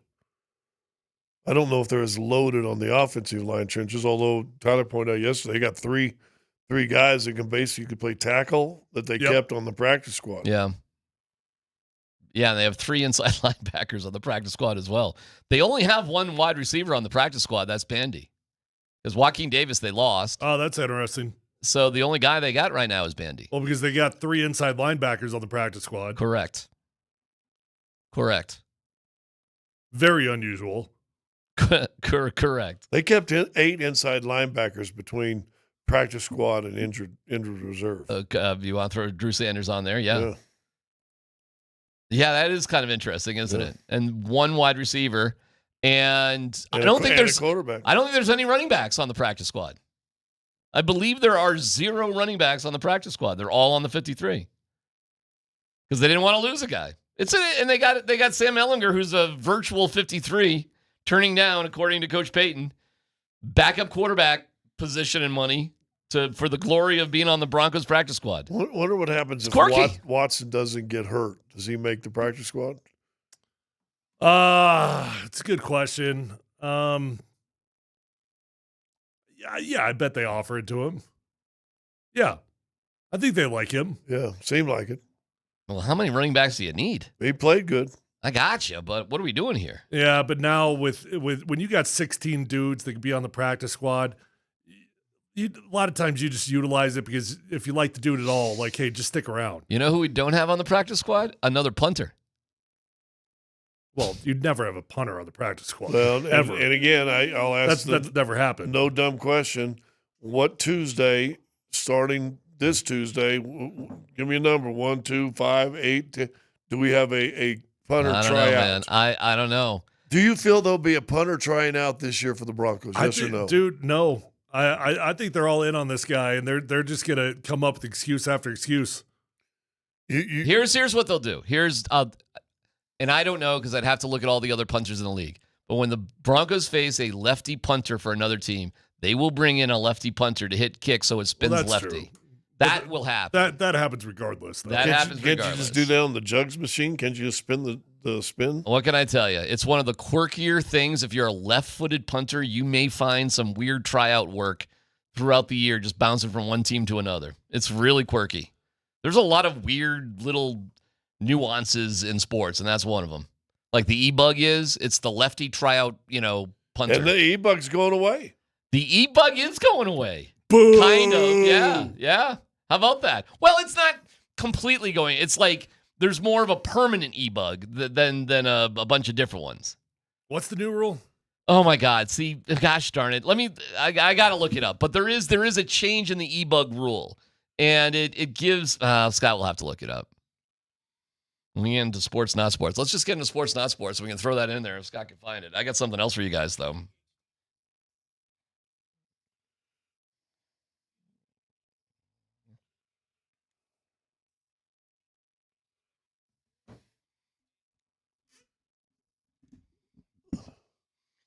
Adam Schefter joins us in about 6 minutes. Stick around for that. Bill Belichick and his girlfriend are... We got that? Oh, yeah. We got E-Bug. You want to do E-Bug first? All right, Dan. Never mind Bill Belichick. Hang on to that for a second. The new rule is replace the anonymous local E-Bug with a full-time traveling professional third goalie contracted to each specific team.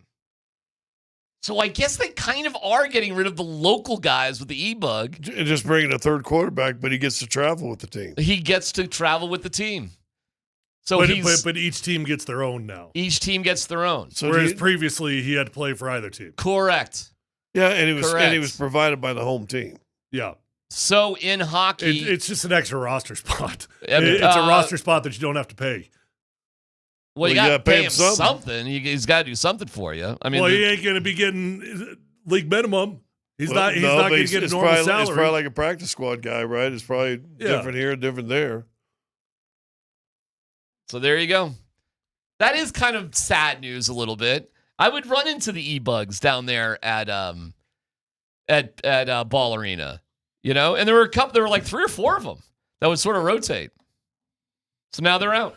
Now they're out. Now right. Basically it's a guy that's a college free agent that you kind of like, but he didn't get drafted. You'd say, hey, we'd like you to come try out. We'd like maybe sign you for an E-Bug. Yeah. Well, it's a quirky guy because if you really were more serious about developing, he would be with one of your minor league teams.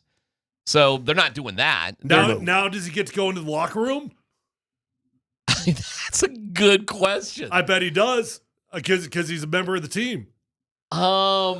Previously, you wouldn't let him in the locker room because he might be playing for your opponent. Yeah, theoretically, he would get his own locker. Yeah. Theoretically, you'd have an e-bug locker. Yeah. That'll be interesting to see. Didn't the Avalanche a few years ago, Dan, carry three goalies? Well, the answer is no, but you can do that in the playoffs. Oh, that's what it was. In the playoffs, with the Black Aces, which is your traveling squad, right. They essentially did what they do in the playoffs now permanently, where you can carry your third guy. The reason I say, and you do that with your third guy, really, because the minor league season ends and the playoffs are here and that guy's whatever. And you all didn't read the saddest line was the last line. What was the last line? Pull it back up, Dan. The last line up there is like the saddest line. What's it say? Of the entire new rule. I'll wait to do.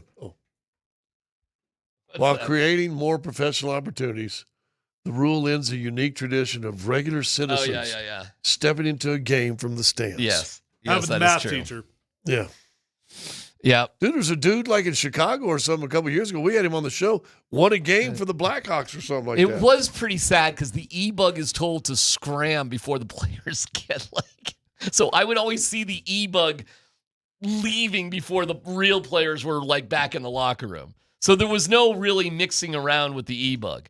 Except sometimes they would pull the e-bug guy if they had a practice and they didn't have goalies and they just need somebody to blister with shots. But I don't know if there's much of a relationship there. And I don't think the guy even got to change in the locker room, even in those situations. He wasn't going to go with McKinnon and play golf on a Tuesday morning. No, I think he changed in one of the auxiliary locker rooms at Family because if you think about it strategically, you could not allow him in the locker room because there's potential he's playing for your opponent. Well, didn't someone say they saw an e-bug guy was up getting a hot dog or was sitting up in the press row eating a hot dog and some nachos or something like that? Just hanging out up in Ball Arena, that top level of press where they broadcast from. Just sitting up there, was eating nachos and a hot dog during a game or something. The death of the e-bug is one of the saddest. It's kind of a sad job in the first place, right? And this is the end of a kind of a cool but sad job. Is the new e-bug kind of like the bullpen catcher? There is, yes. But the bullpen catcher's with the team. The bullpen catcher so is this guy now. So is the e-bug now. Now he is. Yes. Now he is. You're right. The new e-bug rule is the bullpen catcher. You are correct. You are correct. And that would be funny if they just pulled guys out of the stands just to catch bullpens. That would be kind of fun. Hilarious. All right, real quick before we get Adam Schefter, Bill Belichick and his girlfriend have trademarked the term gold digger. Oh, smart. I don't know if do you know why? They're going to. I do know why. Yeah. They are going to create a line of jewelry and keychains. Right, Mr. No Distraction Bill Belichick is now working on a gold digger jewelry line. Yeah, but that's not all. They've also filed trademarks for Chapel Bill, Bellustrador, Trail of Salty Tears, No Days Off, and the Belichick Way. Pat Riley, you want to tell the Pat Riley story? Pat Riley, patent a three-peat, and to this day, when anybody want to make a three-peat T-shirt, Pat Riley gets paid. Good for him. That's smart. He made a lot of money on that. Chapel Bill.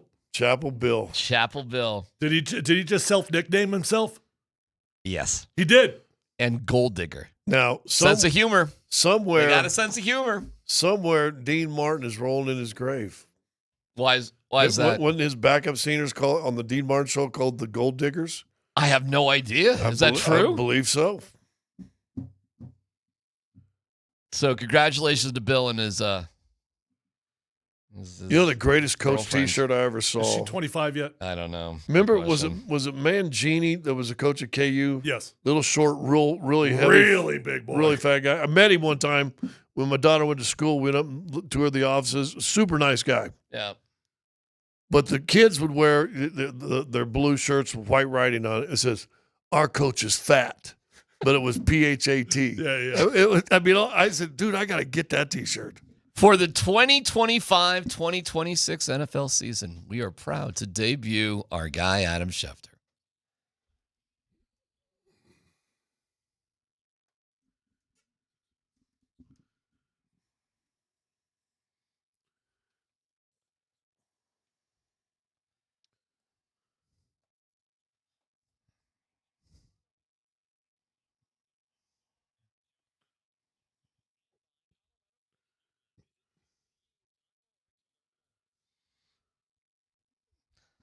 Johnson Auto Plaza, thank you, where you get your selection service and incredible savings on Ram, Jeep, Chevy, Buick, and GMC, all at one location. Experience the power of the plaza at Johnson Auto Plaza. Adam, our guy, welcome back. I know you were already on with the morning show this week, but it's great to have you on our show. Welcome back, Adam.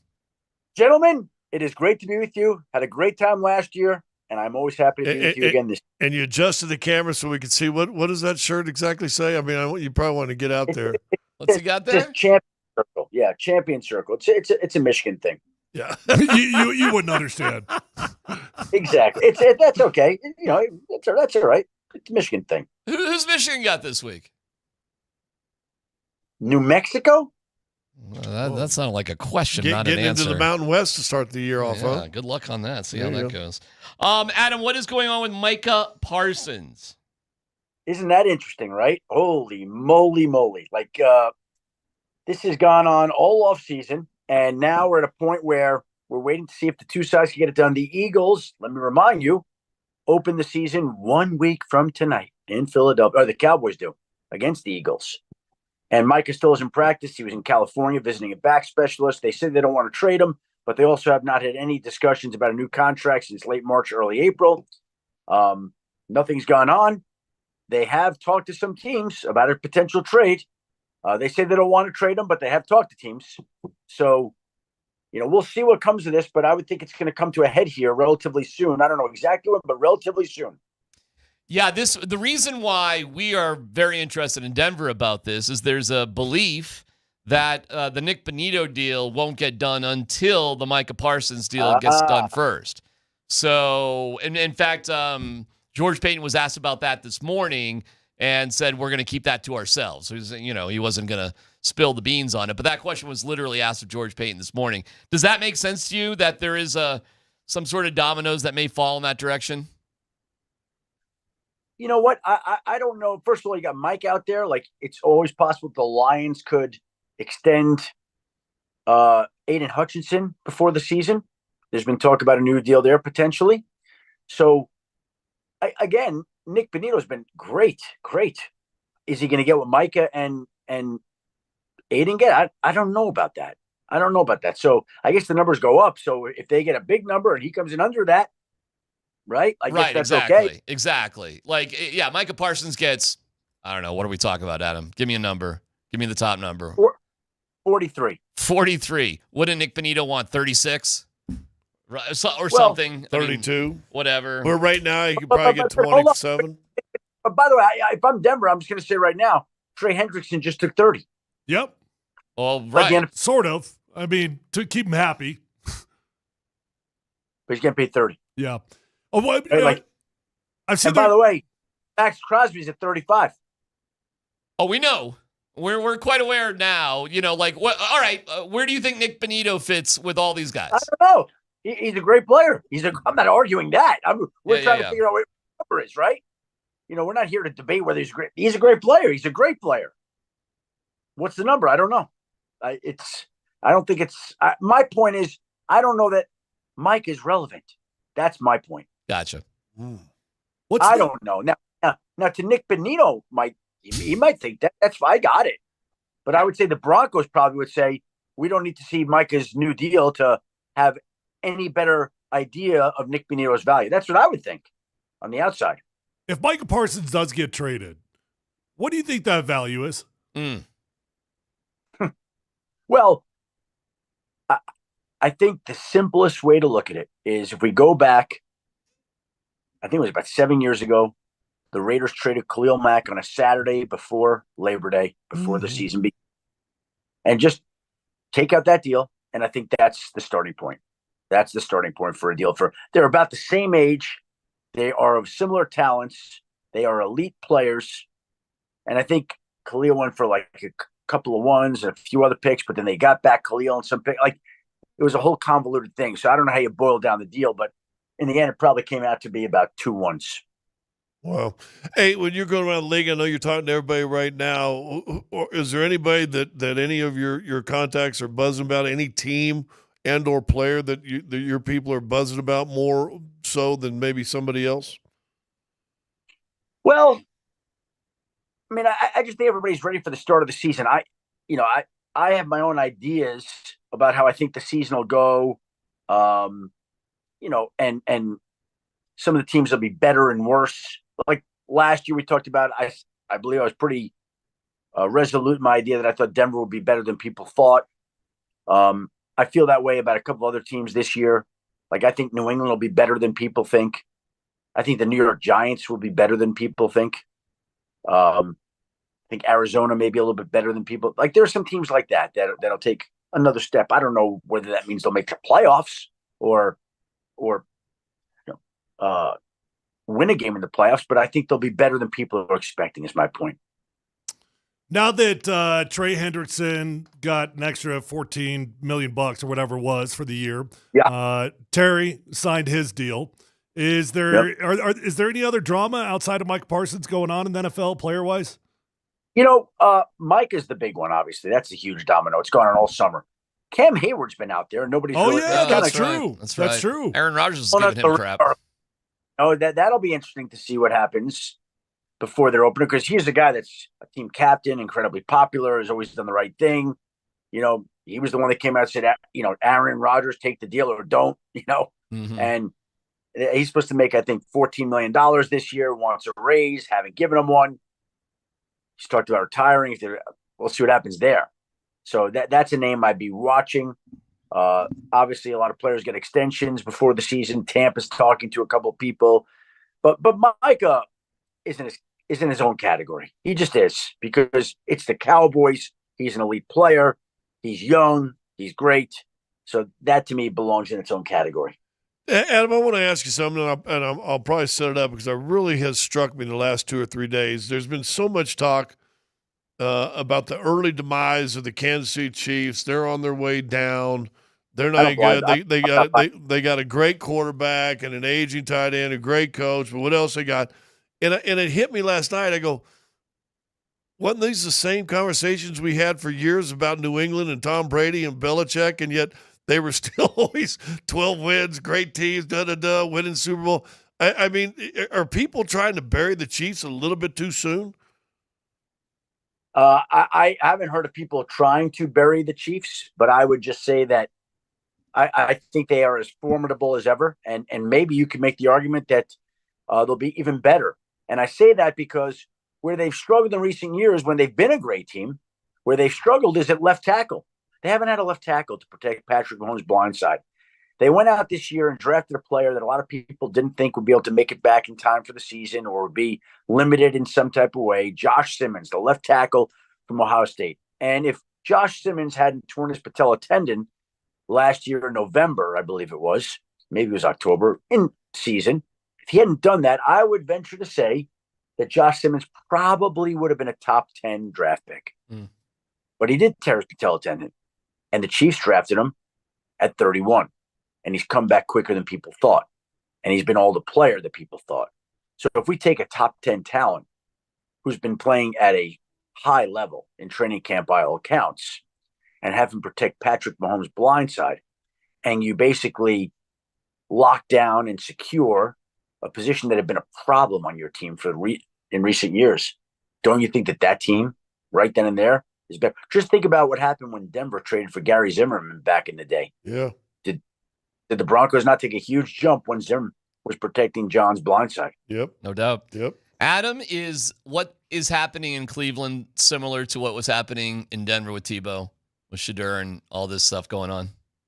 I don't know about that. Who was Tebow trying to unseat as the starter? Kyle Orton? Orton, yeah. Yep.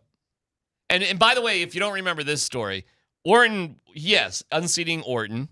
He got a shot because they fired McDaniels in the last 3 weeks of the season. Tebow did start. That's in 2010. In 2011, they tried to trade Orton to Miami, and they couldn't get it done. And so it fell apart, and there's Kyle Orton trotting out, getting booed, by the way, in training camp as Tebow's out there because Tebow's the, player of the people, Adam. And everybody wanted him. All the fans wanted him, and that's what we're hearing about Cleveland, right? Like, at least Travis Kelce said that. And we wish Travis and Taylor, much love and happiness, of course, goes without saying.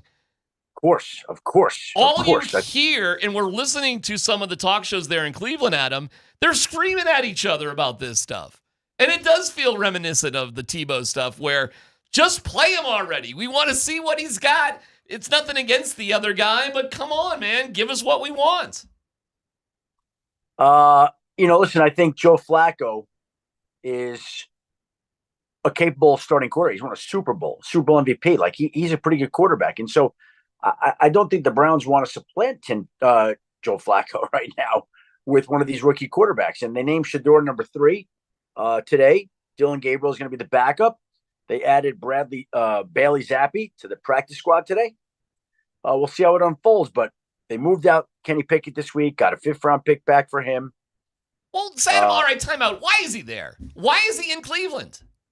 Who wanted him? Somebody wanted him. And by the way, you know what it is? Hold on. At the point they took him, I'm surprised that somebody else didn't take him. There were teams that were interested and they just didn't pull the trigger. So it got done where he went 144. I'm not all that into it. I don't really care that much who took him. What you think the owner walked into the war room and goes, guys, you better take Shador Sanders, right? I don't think it went like that. I just think they're having, maybe I'm wrong, they're having an organizational discussion. Guys, we got this guy. We never would have thought he would be here at pick 1. He's still on the board. We didn't have a terribly high grade on him, but he's graded higher than these other guys, right? Let's take him. I think it's like that. That is a terrible plan for a quarterback, Adam. I'm just going to tell you, man. Maybe that works for a defensive back or a linebacker, but come on, man. You got Joe Flacco and you've got Watson that they think is going to be back sometime this season, maybe in October. That will be fascinating. If he gets cleared, that will be really fascinating. To me, at some point in time, the Browns will probably take a look at what they have in Dylan Gabriel and maybe Shador Sanders. Let's keep in mind the Browns have 10 picks in the 2026 draft in Pittsburgh. Oh, my God. Wow. Including 2 in the first round.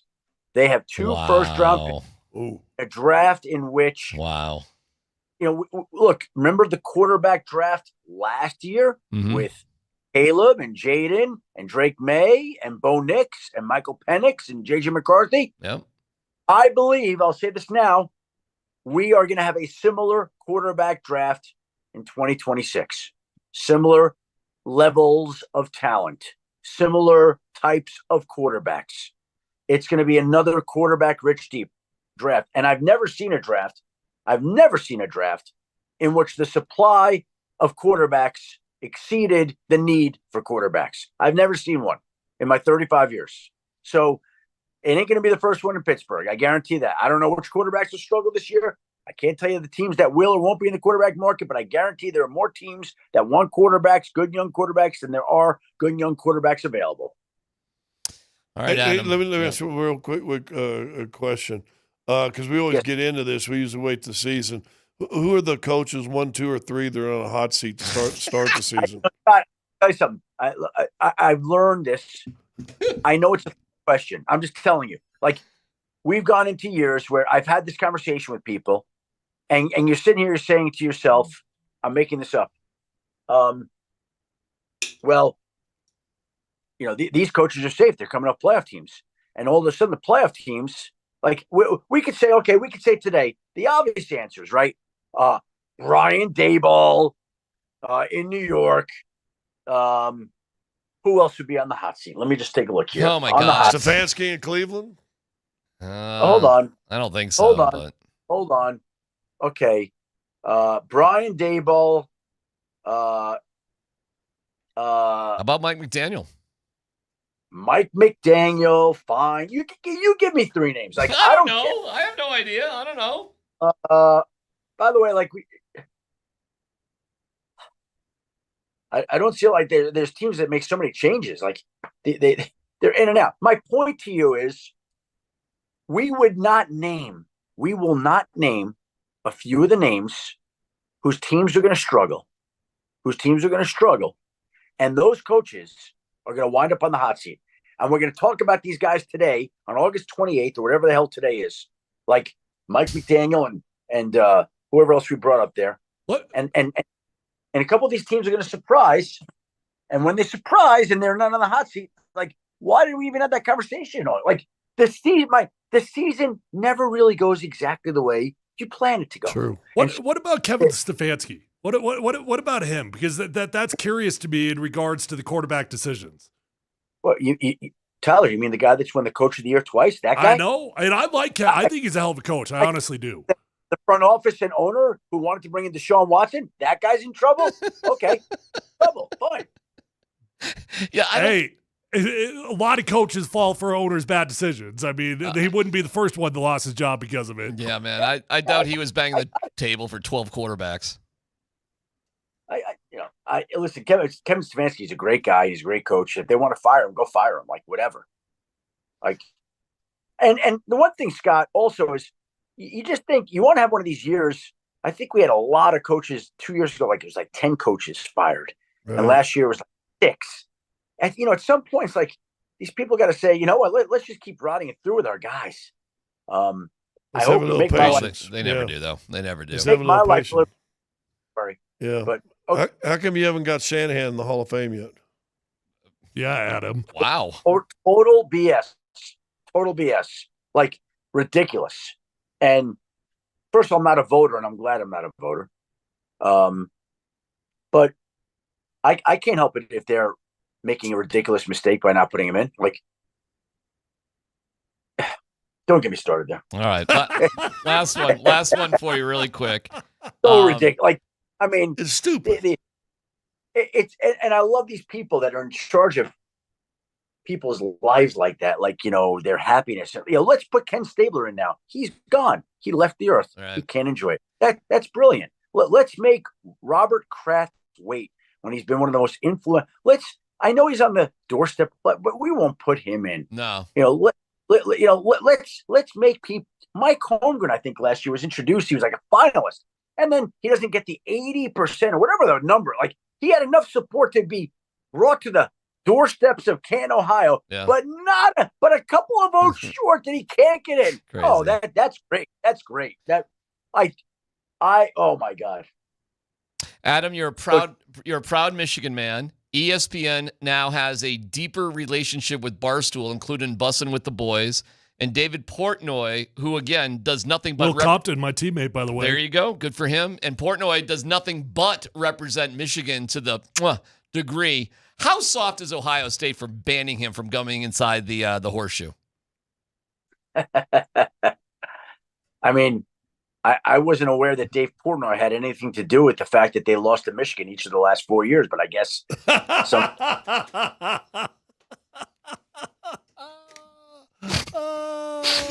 Should we walk off on that moment right there? That's a Champions Club. Drop the mic, buddy. There you go. Drop the mic. Adam Schefter is brought to you by just trying for a viral moment. Adam Schefter brought to you by Colorado Credit Union. Love where you live, love where you bank. CCU, help Coloradans achieve their financial goals. Visit ccu.org to learn more. We'll talk to you next week. Thank you, Adam. Thank you, buddy. Hey, great to see you again. Good nice to see be you. with you. See you Great later. season. It's PhD on 92.5.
Thank you, Mountain High Appliance.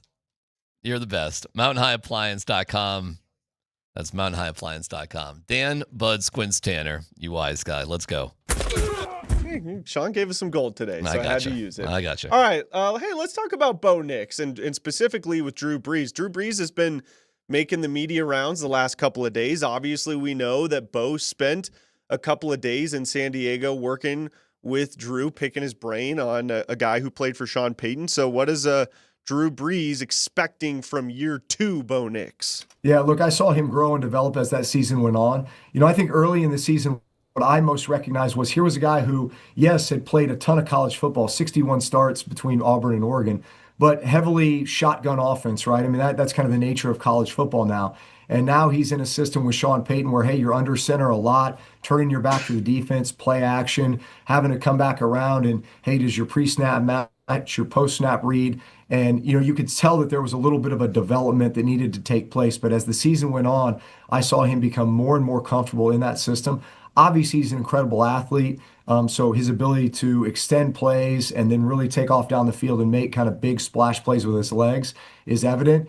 Look, I think that's an incredible marriage there. Sean Payton loves a guy who has that type of versatility that can do a lot of things, do QB-specific runs. I mean, he's got a little Taysom Hill quality to him with his speed and athleticism and strength and his ability just to distribute the ball both in the short and intermediate passing game and down the field. Okay, so with year 2 coming up for Bo and Sean, what do you guys want to see those two do more of this year that they didn't do a whole lot of last year? I mean, is it taking more shots down the field, more play action, have more designed run plays for Bo? What would you like to see how would you like to see that relationship evolve coming up in year 2?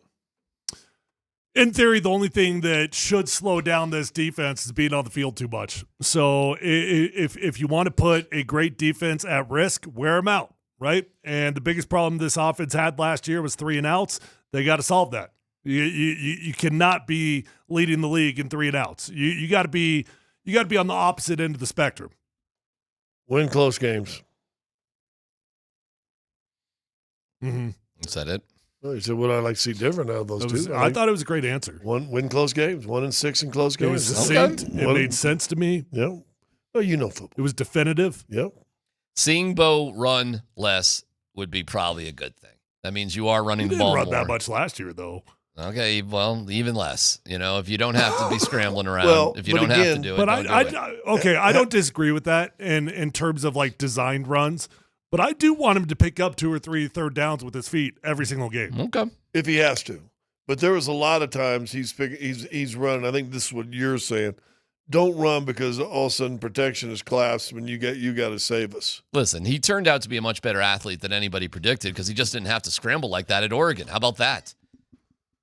We weren't aware of how athletic he really was because he didn't have to be like that. Right. It turns out he was, which is really cool. Well, and Josh Allen, I know he's been in the league a lot longer than Bo Nix, but Josh Allen, there's a big article I think I sent you guys yesterday. He said, my big thing this year is I don't want to run as much. I get it. He's getting older too. I get it. And that's why he didn't take a snap in preseason. He said my body hasn't felt this good going into the game 1 since I've been in the league. Interesting. So they're trying to save hits from his body, and he's realized it too. What is he, old man at 29 now? It gets like that. You take it. The hits would probably age you. No doubt about it. All right, next story, Dan. All right, we talked a lot about the upcoming potential contract extension for Nick Bonito, but what about John Franklin Myers? He's in the final year of his deal. George Payton was asked about that today. Yeah, John is a really good player. Man, big bonus. We were able to get John last year, and like a number of other of our players in the final year of their deals, we'd like to have them all back. And John's no different.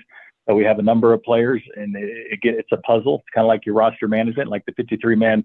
And so we're working through a lot of that now, but we're excited to have John Franklin. We're excited to have, Wattenberg and a lot of these guys in the last years of their deals. So how big of a priority should that be for George Payton to try to get a new deal done for John Franklin Myers? 0. Priority next year, whatever. And you know what? He's probably gone. And so is Wattenberg, by the way. They're both on expiring deals. And Wattenberg's already on a – wow. Mm-hmm. That happened quick. George Payton talked about it today. Wait, wasn't he a rookie last year? I don't think so. I think I don't know. Listen, correct. Check my math. But George Payton mentioned Wattenberg today. Yeah, so fair enough. Yes. Fair enough. For whatever reason, I think Franklin Meyer's just gone. You can't pay everybody. I'm sure they like him fine. How many interior guys did you keep, and how many do you have on the practice squad? You got you got a bunch. He ain't the only one. Making less than $12 million a year. You can't pay them all, right? So nothing against John Franklin Myers. Great pickup by the Broncos, but I do not expect him to be on the team next year. Do you? He's an icing on the cake guy. Yeah. I don't know. Like I think you might be able to retain him because I don't think it's going to be an earth-shattering deal. He'd probably be happy with money that is not even close to what we're talking about with these other guys, right? But I do, in terms of priority, yeah, he's in man on the list and icing on the cake if you're able to get it done. Well, I think the show above us said he makes 12. Okay, he's doing okay. Yeah. So I'm sure he wants to get paid big dollars. But he's making 12? I thought that's what they said. That's pretty good. I'm not feeling that bad for him. And you can't keep everybody. Well, we'll see how it goes. Nothing against him. If they can keep him, great. Last year. Sure. But I mean, priority, that was the original question. Priorities were Cortland Sutton, Zach Allen, Nick Benito, and that. What do you got? Well, I know $12 million is a lot of money. I got it. Dude, that would put him at I'm not even going to count that far. I'm just going to guess maybe 20, 25 and highest paid players at his position. Dude, Chris Jones making 31, Milton Williams 26, Zach Allen 25. You've got about 15 dudes, literally about 15 dudes making over $20 million at that position. Yeah, and his is only 7.5. 7.5 with the $8 million cap hit. Yeah, I get why he wants to get paid. All right, next story, Dan. Go get 12 sacks, and guess what? Somebody's going to pay you. Yeah, it might not be us. All right, last one for you, fellas. So Indianapolis Colts GM Chris Ballard emphatically declared Anthony Richardson will not be traded, despite naming Daniel Jones as the starting quarterback over the first-round pick back in 2023. So Ballard addressed trade speculation during a Wednesday news conference, responding with certainty when asked if Richardson might be available. The decision comes after Richardson was benched twice last season and lost the starting job despite having his best training camp. He said emphatically, we're not trading him. So if you guys were the Colts, do you try to stick it out with Anthony Richardson and develop him, or do you try and trade him now and get as much value as they possibly could? He's so young that I think you got to I would hang on to him. Then play him. Well, I would play him. I would do the opposite. I'd trade his ass. If I wanted to develop him, then I would develop him and I would play him. I would play him too. Why do you got him? What are you doing here? It's fair. If you've given up on the guy, get rid of him. Right. But that being said, he's so freaking young. It's crazy how young he is compared to everybody else, even though it doesn't feel like it. I don't know. Again, with the quarterback stuff, when I see teams that don't know what to do with quarterbacks and how to develop them and whatever, it's just they're the worst organizations. And right now, Indy is not looking like a good organization. By the way, did you see the stuff on Jim Irsay, what he was into? So not great. He was having some relapse problems and health problems, some serious issues. So it's understandable if that's an organization that just had some ownership, man. It is. If you don't have a solid owner and they know what they're doing, it is oftentimes it does trickle down and impact you on the field. You know what's amazing about Irsay though, with whatever personal demons he battled. Yeah, he's beloved by players. Yeah, I've never talked to a dude that played for the Colts that didn't like Jim Irsay. Thought he provided what they needed. Thought he was top class. Nothing but great things to say. Yeah, my guess is that a lot of people were trying to cover for things, and I do think that was the case with the Broncos too before the Walton Penner group came in here. I think a lot of people were just trying to figure things out, and it just was not connecting. And I don't know about the Cowboys. Did the players on the Cowboys love Jerry Jones? I don't think so. I don't know. I would have said yes before this thing, but I don't know how this. A lot of the ex players. I mean, you've got Dak Prescott talking out. You got CeeDee Lamb talking out. I know this team doesn't appear like they do. Dak Prescott say bad about Jerry Jones? Get the deal done. Oh, for Micah, yeah, but I mean, on a personal level, my God, he's at the end of the day, he's got Dak Prescott's back. Well, he's got Micah's back in this one. Okay, all right. What does Dak Prescott make a year? 60. I'm not keeping my mouth shut about the guy paying me $60 million about anything. My opinion might not matter if a guy's paying me $60 million. Especially if it's guaranteed. Yeah. Yeah. I don't know. I don't know what to say. I think guys that get $60 million, they feel like their opinion matters more than anything. Well, that's fair too. That is some significant FU money, isn't it? That's you got it in your wallet. It's in your wallet. Okay. What would that feel like? I can't. I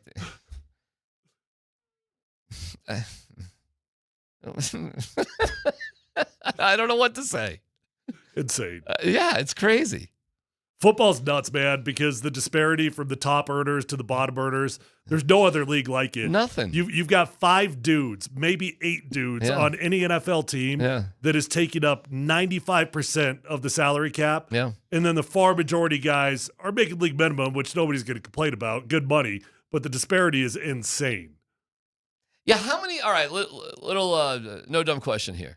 His weekly checks is $3.5 million. Wait. 3.5 a week. Hold on. You know they only get paid during the football season? That's what I'm saying. 17 weeks. Oh, so you divide it by 17. So okay. 17 checks at 3.529411 and 76 cents. But then how much does Tom Cruise get? Well, I don't know. You keep going in that stupid depends thing. if you got royalties. That conversation. You got, points on the end. And How many players on a team, and you can still have a healthy team, do you guys think you could pay more than $30 million a year to, and you could still have a good football team? Probably not more than, you might be able to eke out 3. I was going to say 3 tops. Because the Bengals right now have 2 receivers. Well, 4, right? Joe Burrow. Well, they're about to have 4 if Hendrickson's deal gets done. Well, he is getting 30 this year. So they get 4. Yeah. But that doesn't mean they're a good team. They missed the playoffs last year. Yeah, right. I mean, is that the cost? That's what the Dolphins did also. They're an entertaining, a non-playoff making team. Like, if you get that 4th guy on your team making... So where would the Cowboys be? They'd have it really, I mean, man, as much as we would like to make fun of Cincinnati, it really does make you understand the dilemma they had with Trey. Like, we love you. We want you. But we're already paying 3 dudes $30 million. My question is, why in the world would they carry 2 wide receivers making more than $30 million?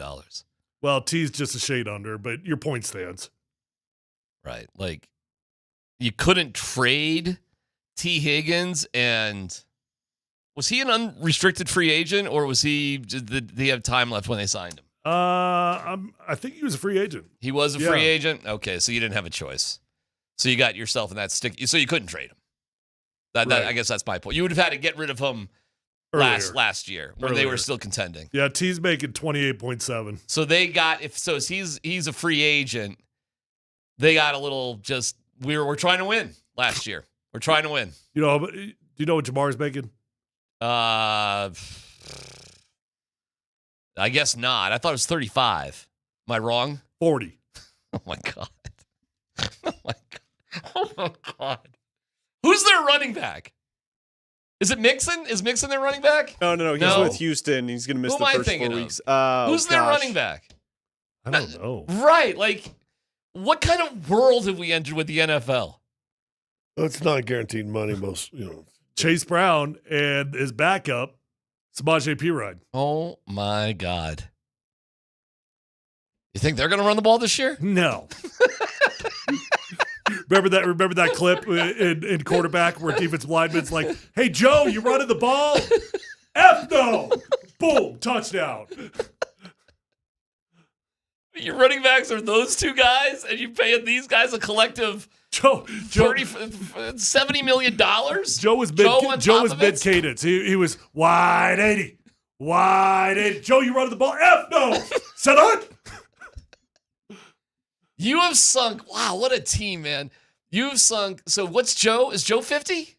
Yeah, I think 40. All right, so those two are 70. Yeah. Those two are 70. And Joe's 50? Keep going. Really? 60. 55. So between three players, you have $125 million, and your running backs might be four? Add in your fourth player in Trey. Well, I'm just talking on one side. I'm just talking about offensive balance. What's the salary cap? I don't even know. 2-something. But you want to talk about a team that should be throwing on every down. 279. So like I said, the disparity in the NFL between the top dogs and everybody else. Crazy. Nuts. That means you better be, if you're paying that many guys that much money, you better be hitting on all your drafts. Oh, my God. You don't have a choice. And maybe their owner's not cheap. Maybe they're just stupid. It's not a good organization, though. It's a bad way to run a team. It's not good. And the Broncos got to face them on Monday night. You know what? I'm liking the Broncos' chances better. We never talk about Elway, Manning, Brady. There's been quarterbacks throughout the years that have taken a little less so the team would have money to spend on other positions. Those days are done. If you're playing for Cincinnati, those guys are saying, no, we need to get ours. Screw what they do with them. Hey, we just need to get ours. Stand corrected on Chase Brown. That dude had 1,000 yards last year. Well, there you go. Okay. How much does he make? You got to look up what he makes. All right. Chase Brown salary. I'm guessing 2.7. Okay. The 2025 season. Yeah. $1.03 million. Hey, do you remember the days we go? What's dinner like with those four? Hey, imagine the days. Let's go back in the time machine. Can you imagine? 35, 40 years ago. Listen, Cincinnati got $1 million running back. Right. Nowadays, you go, oh, so he sucks? Yeah. Yeah, nowadays, oh, he sucks? That dude blows. Hey, between all four of them, they make $126 million. That's right. It's PhD. Real fast, I got to tell you, remember the story Clint Eastwood used to tell? He's a rookie. He's on the steps going out with the Royals. George Brett goes, hey, Rook, let's get 5 hits tonight. Yeah. I'll get 4, you get 1. Well, that's it. That's the way that goes. PhD on 92.5.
All right, couple of updates for you.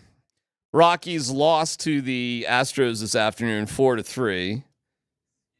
Jordan Beck with Mickey Moniak on first base did not offer it a 2-strike inside pitch. That was a ball, but we don't have robot umpires and we don't have an appeal system. And yeah, there you go. You got to swing at close pitches. So they win 1 out of 3, and then we get to the most annoying week of the year, hosting the Cubs. So home games for the Cubs and Nate Kreckman. Good thing you're not in studio tomorrow. I'll be interested to see what Kreckman, what Cubs gear he's wearing. What decked out he is. I'll be able to tell you when I see him tomorrow. It's is that right? You're going to see him tomorrow? What was that passive aggressive thing we were talking about earlier? Yeah, I mean, only 2 in one show. That was humor, not passive aggressive. No, that is humor. That is passive aggressive disguised as humor. No, that was humor. Okay. Did you guys see the tennis thing? Yeah. No. Why? Actually, I got to ask Tyler. You mean the fight thing? Yeah. But Tyler actually goes really deep in tennis. Your sisters were, or at least one of your sisters was a high-level tennis player, right? Yeah, they both were, and one ended up playing number 1 at University of San Diego. Right, and then an injury, wrist injury or something like that. Yeah, it was terrible. She made it to the semifinals of the NCAAs her junior year, got a wrist surgery that was supposed to be totally routine in the offseason. Doctor butchered it, and she never got to play again, missed her whole senior season.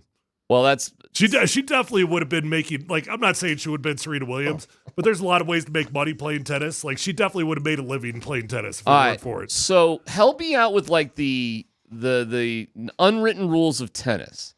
Okay. Because this is the nature of this argument. And maybe you know them and maybe you don't. I just laughed of one unwritten rule that I had as a young kid, I played tennis also. Yeah. And I pursued it like pretty aggressively. I bet. Had a personal coach and everything, right? Mm-hmm. And I had like a weird little tick that I didn't know that I had. And before I would serve, personality. Well, there you go. Before I would serve, I would spit on the baseline. Really?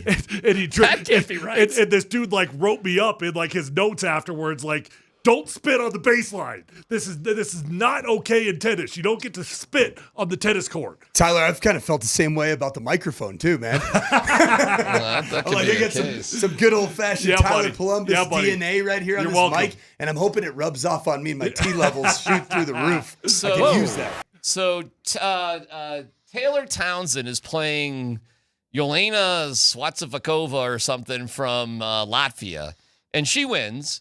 And apparently there are 2 things that bugged the Latvian player. One, during warm-ups, Townsend did not warm up the right way. She didn't start on the baseline. She went to the net. It's something that you're supposed to do in warm-up. She didn't do. Okay. But the other thing that really caught me by surprise that the Latvian player got upset with is if the ball hits the tape of the net, right, and it goes over and you win the point, you're supposed to apologize. You're supposed to... What? I swear to God. Just quick little like my bad. Hey, I'm sorry. You know. Or hey, got you there. Like that was lucky. Yeah. So have you ever heard of that? No. Scott, you haven't heard. Have you ever heard of it, Tyler? No, but it kind of makes sense, I guess. Sorry. Like that. Something like that. Like maybe not a sorry, but just like an acknowledgement that I got lucky. Okay. Well, that was apparently the root of the argument when the match was over. And Townsend said this. Taylor, congratulations. Fiery match start to finish. We'll get to it all. Can you fill us in on the conversation you were having with Yelena out there? Yeah, I mean, it's competition. People get upset when they lose, and you can't. Some people say bad things. She told me I have no class, I have no education, and to see what happens when we get outside the U.S. So I'm looking forward to it. I mean, I beat her in Canada outside the U.S. I beat her in New York outside the U.S. So let's see what else she has to say.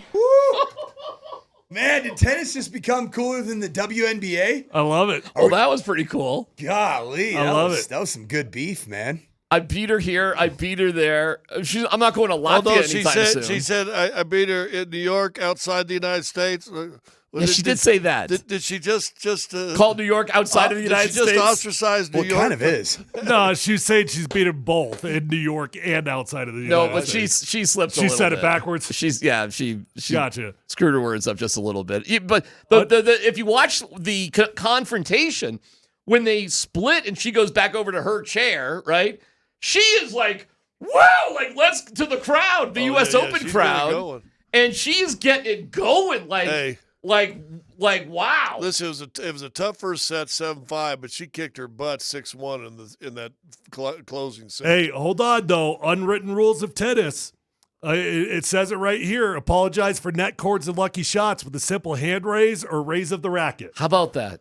Yeah. So that is a thing. I guess so. That's a thing. Yeah. Okay. Wait, so if you make a shot, but it's lucky? If you tip the net and it falls over, if you make a lucky you got shot, lucky. yeah. Just like raise your racket, just like, hey, got you there, my bad. How about that? Is that weird? Yeah. Well, I mean, you remember they used to play in all white and white balls too. I mean, there was a pristine kind of old world kind of rules to this game, which probably when they were established. Also, unwritten rule is with the warm-ups. Acknowledge and stick to pre-match warm-ups that is cooperative and not aggressive by either side. Yeah.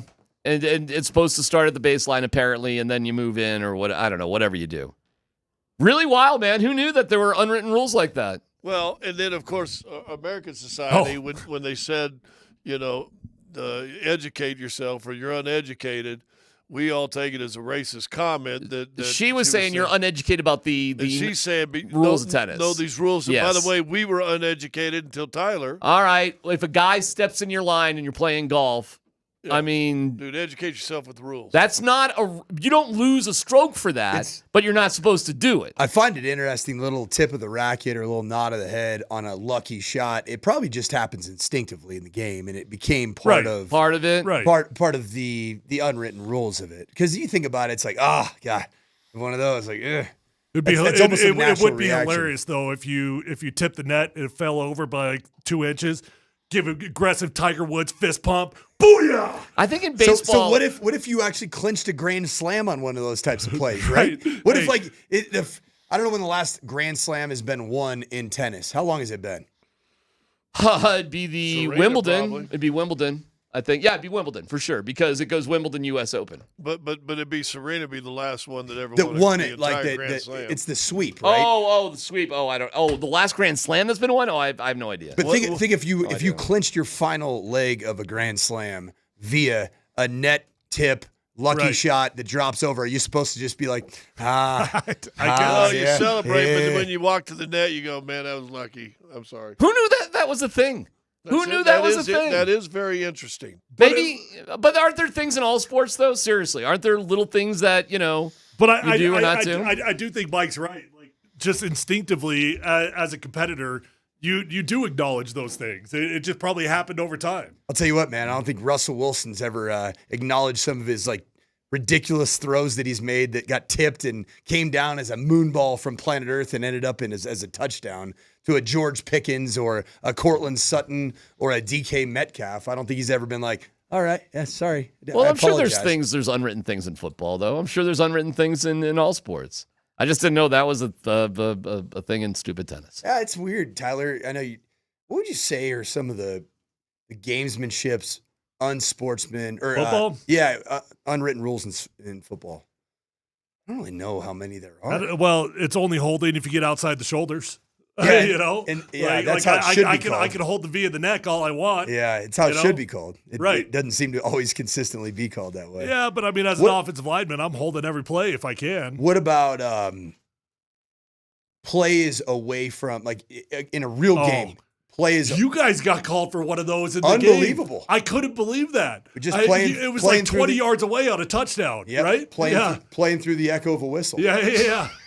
Touchdown comes off the board. I do agree with that. Oh, that offensive PI. If it does not affect the play, oh man, it's tough to convince me what's funny about that happens play? 20 yards away. So I checked to a different RPO, and the side that I checked the correct side got it that needed to run the new RPO. Right.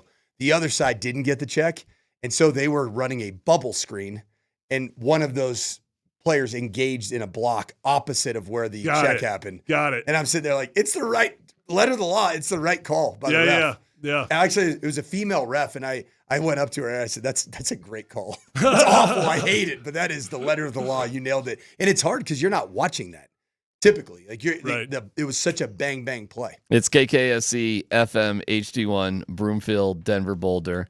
And Nate, your weekend is here, so I hope you have a fun weekend. How many games are you going to go to? We're going on Sunday. Sunday? Yeah, we're just going on Sunday. Catch that on Sunday. Gonna be I gotta fun. interrupt everybody. We have massive breaking news. Massive breaking news. Break it, From the Tanner. Twitter account of Ian Rappaport. The Cowboys are in fact trading Micah Parsons Packers to the Packers. Go Pack, go! And they have agreed to a 4-year, $188 million deal with $136 million guaranteed. What did they get? It looks like Parsons is the highest paid non-QB in history and nets 2 first-rounders for Dallas. Cool. That's it? That's There's there gotta may be be more. more, but this is what Rappaport has right now. 2 first-rounders. 2 first-rounders. Any word if it's a 27 or a 28? Read y'all, I don't know. Yeah.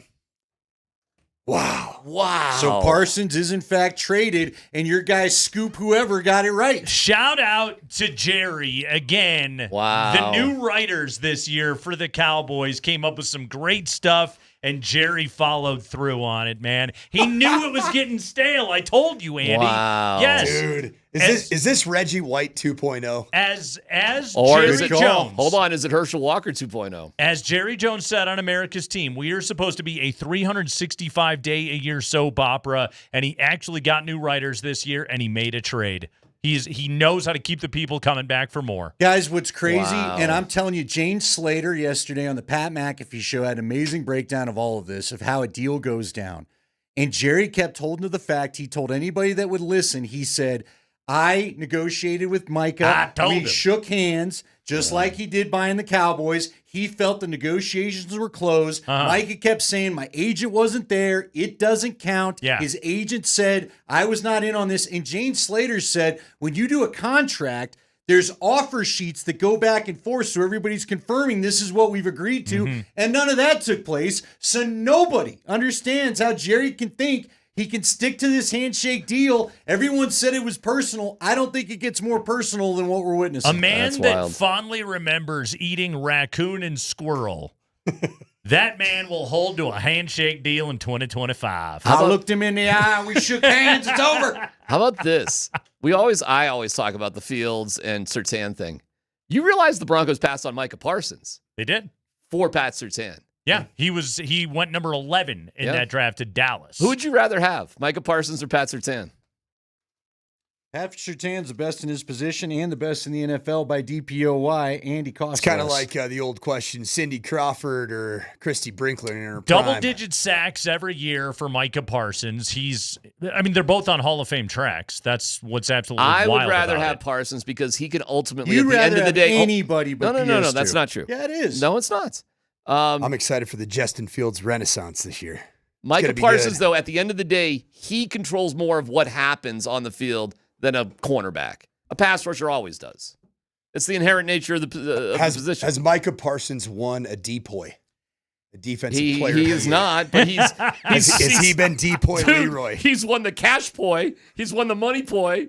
You know, he just did it. All right, let me ask happened. this though: Is there a chance? Because I'm still surprised the Cowboys did this, personal or not. I'm surprised the Cowboys did this. We all remember there was some stuff about he had a weird last year, right, at Penn State. Like, didn't he stay away from Penn State his last year? He had weird stuff in the locker room, or wondered if he was liked by his teammates or whatever. Like, could any of this stuff be creeping back up? And that's why the Cowboys did this. You bring up another interesting aspect of Micah Parsons.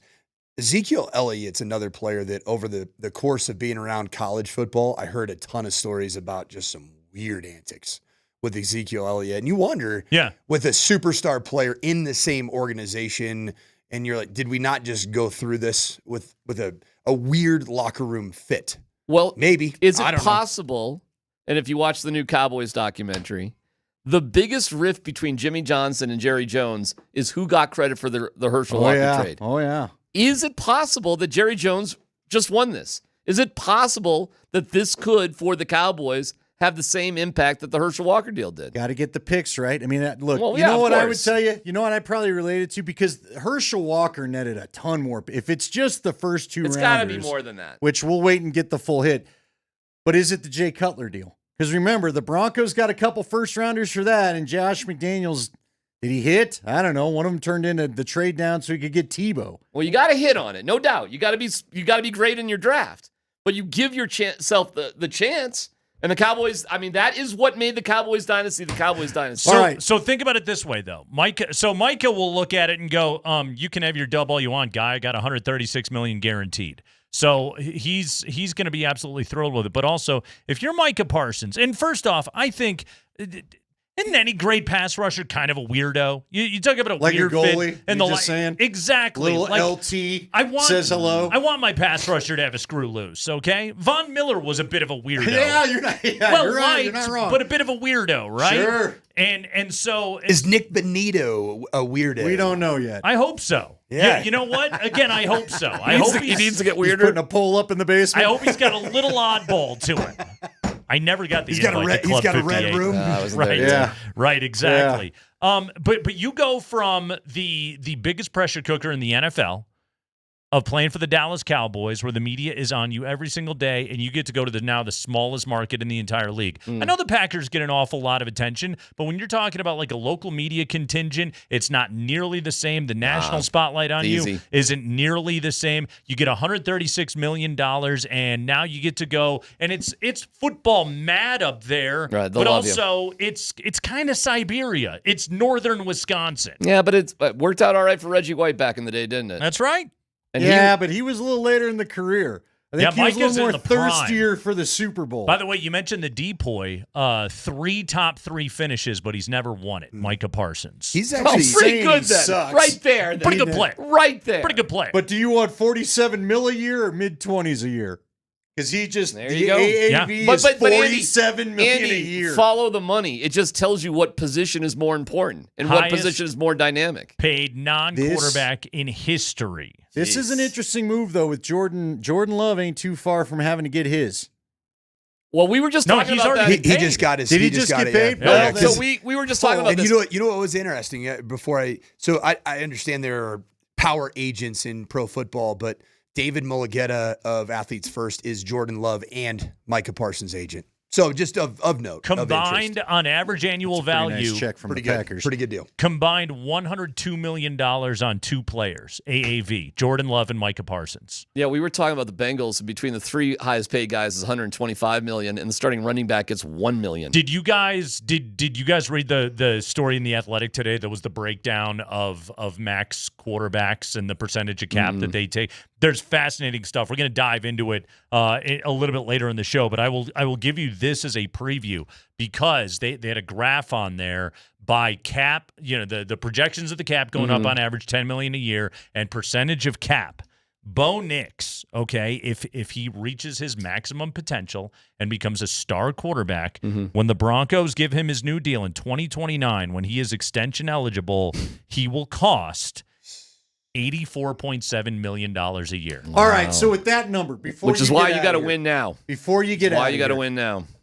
is it for the Broncos? Do they either need him to take the lightning jump or have the terrible crash? Because isn't the middle? It's isn't both. Isn't the Andy Dalton like the worst case No, scenario? but it's I great. know- I know where you're going But it's here. absolutely both. You have to win both ways. And that's what they did with Mahomes. You have to win in the first contract, and then you have to rebuild your team the second But time. don't you want Bo to show you absolutely? Because look, I don't know the They I don't already- know they're the already- Jacksonville Andy, loves. I get it. They're committed to him. I It's get over. it, but- You got to listen to George Payton today. It's done. Okay, that's It's fine. a wrap. He doesn't have to get paid yet. But do you think Jacksonville's loving the Trevor Lawrence contract right now? They don't That's have a not really choice. going They the don't way- have a choice. I get it, but if your guy's just hanging out in like Well- the 14th or 15th rank and you're going to hand him $84 million, Sucks to suck. You got to go in on these guys. You do not have a choice. You don't have to You've go in however, all the way. You You don't haven't won anything yet. There's But no again, choice. this and DMac, this is why you should go read this piece because it presents the idea that NFL teams would be wise to give themselves a choice again. Because if who's going to do that? What if coach you is compare- going to do that? That's just it. Who's going to take a guy in the 4th round and commit to him? No, that's not the key. What's the key? The key Recycle? here is whether or not you're paying a guy north of $50 million, $60 million a year. That's the decision you have to make. But if you look at like the whether you're paying a high cap percentage or like a mid cap percentage to your quarterback over the last 15 years, there is no difference in outcome. There's no difference in wins. There's no difference in playoff success. There's no difference in outcome for your team whatsoever. Hey, Nate. Having a top dollar quarterback guarantees you nothing. Then just draft that guy, and 4 years later, get rid of him. Right. And then what Brock you do Purdy, is You gotta have the sand. team, though, right? You gotta gotta have the team. And you have to have the team that's willing Has to anybody serve. has anybody done it No.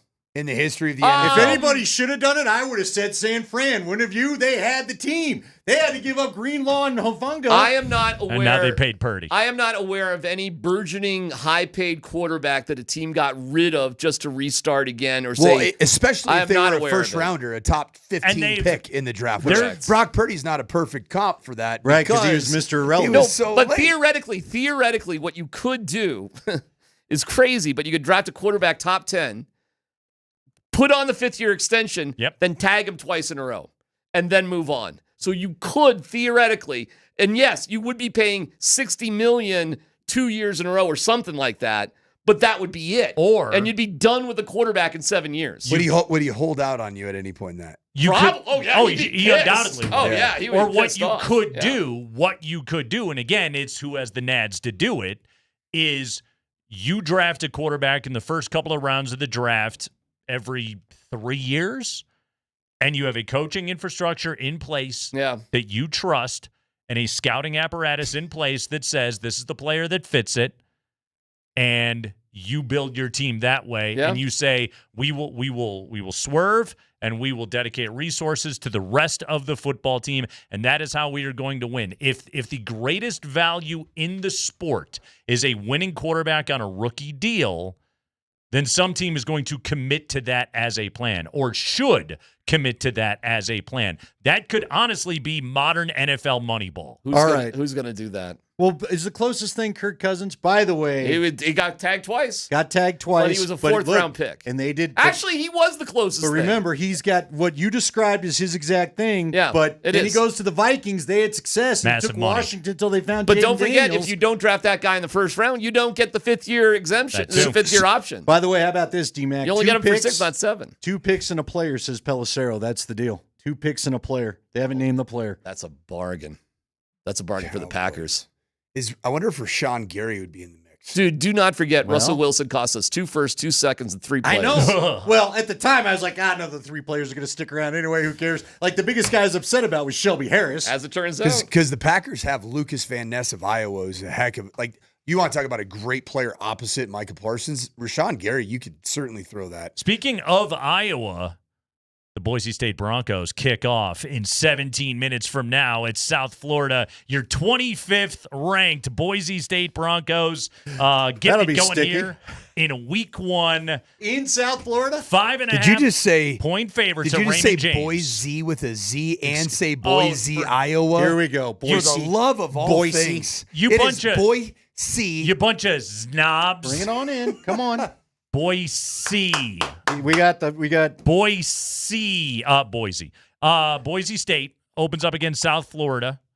We get a lot of college football tonight. A lot of massive numbers on the board. Wyoming opens up against the Akron Zips on the road. I believe you can listen to that game on AM 950. I can tell Spring is loving the just hammering the under on the point total between Boise State and USF. What's 61 and a half? 61 and a half. What's the temperature today? Spring has been showing up.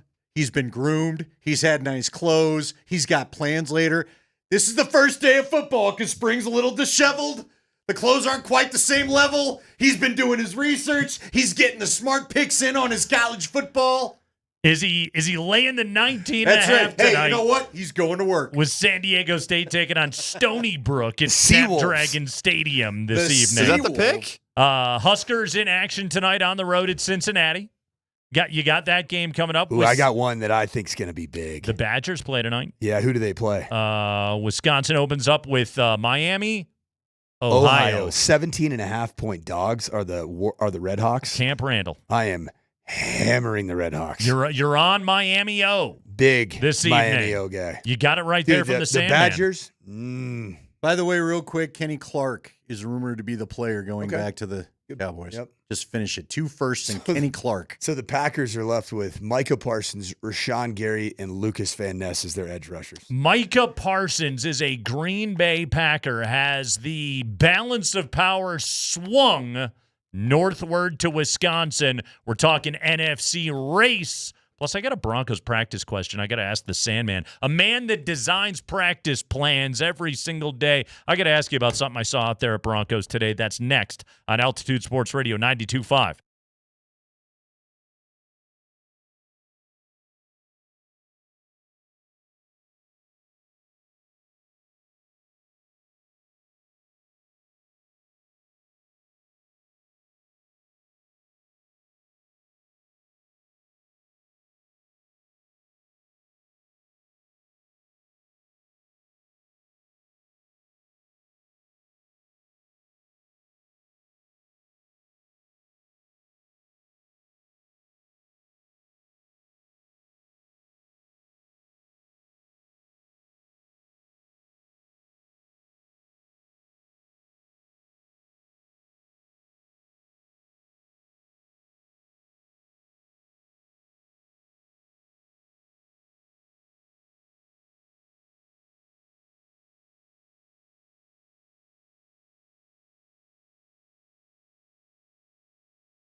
By average annual salary, Micah Parsons, who, if you're just joining us, was traded to the Packers in the last half hour.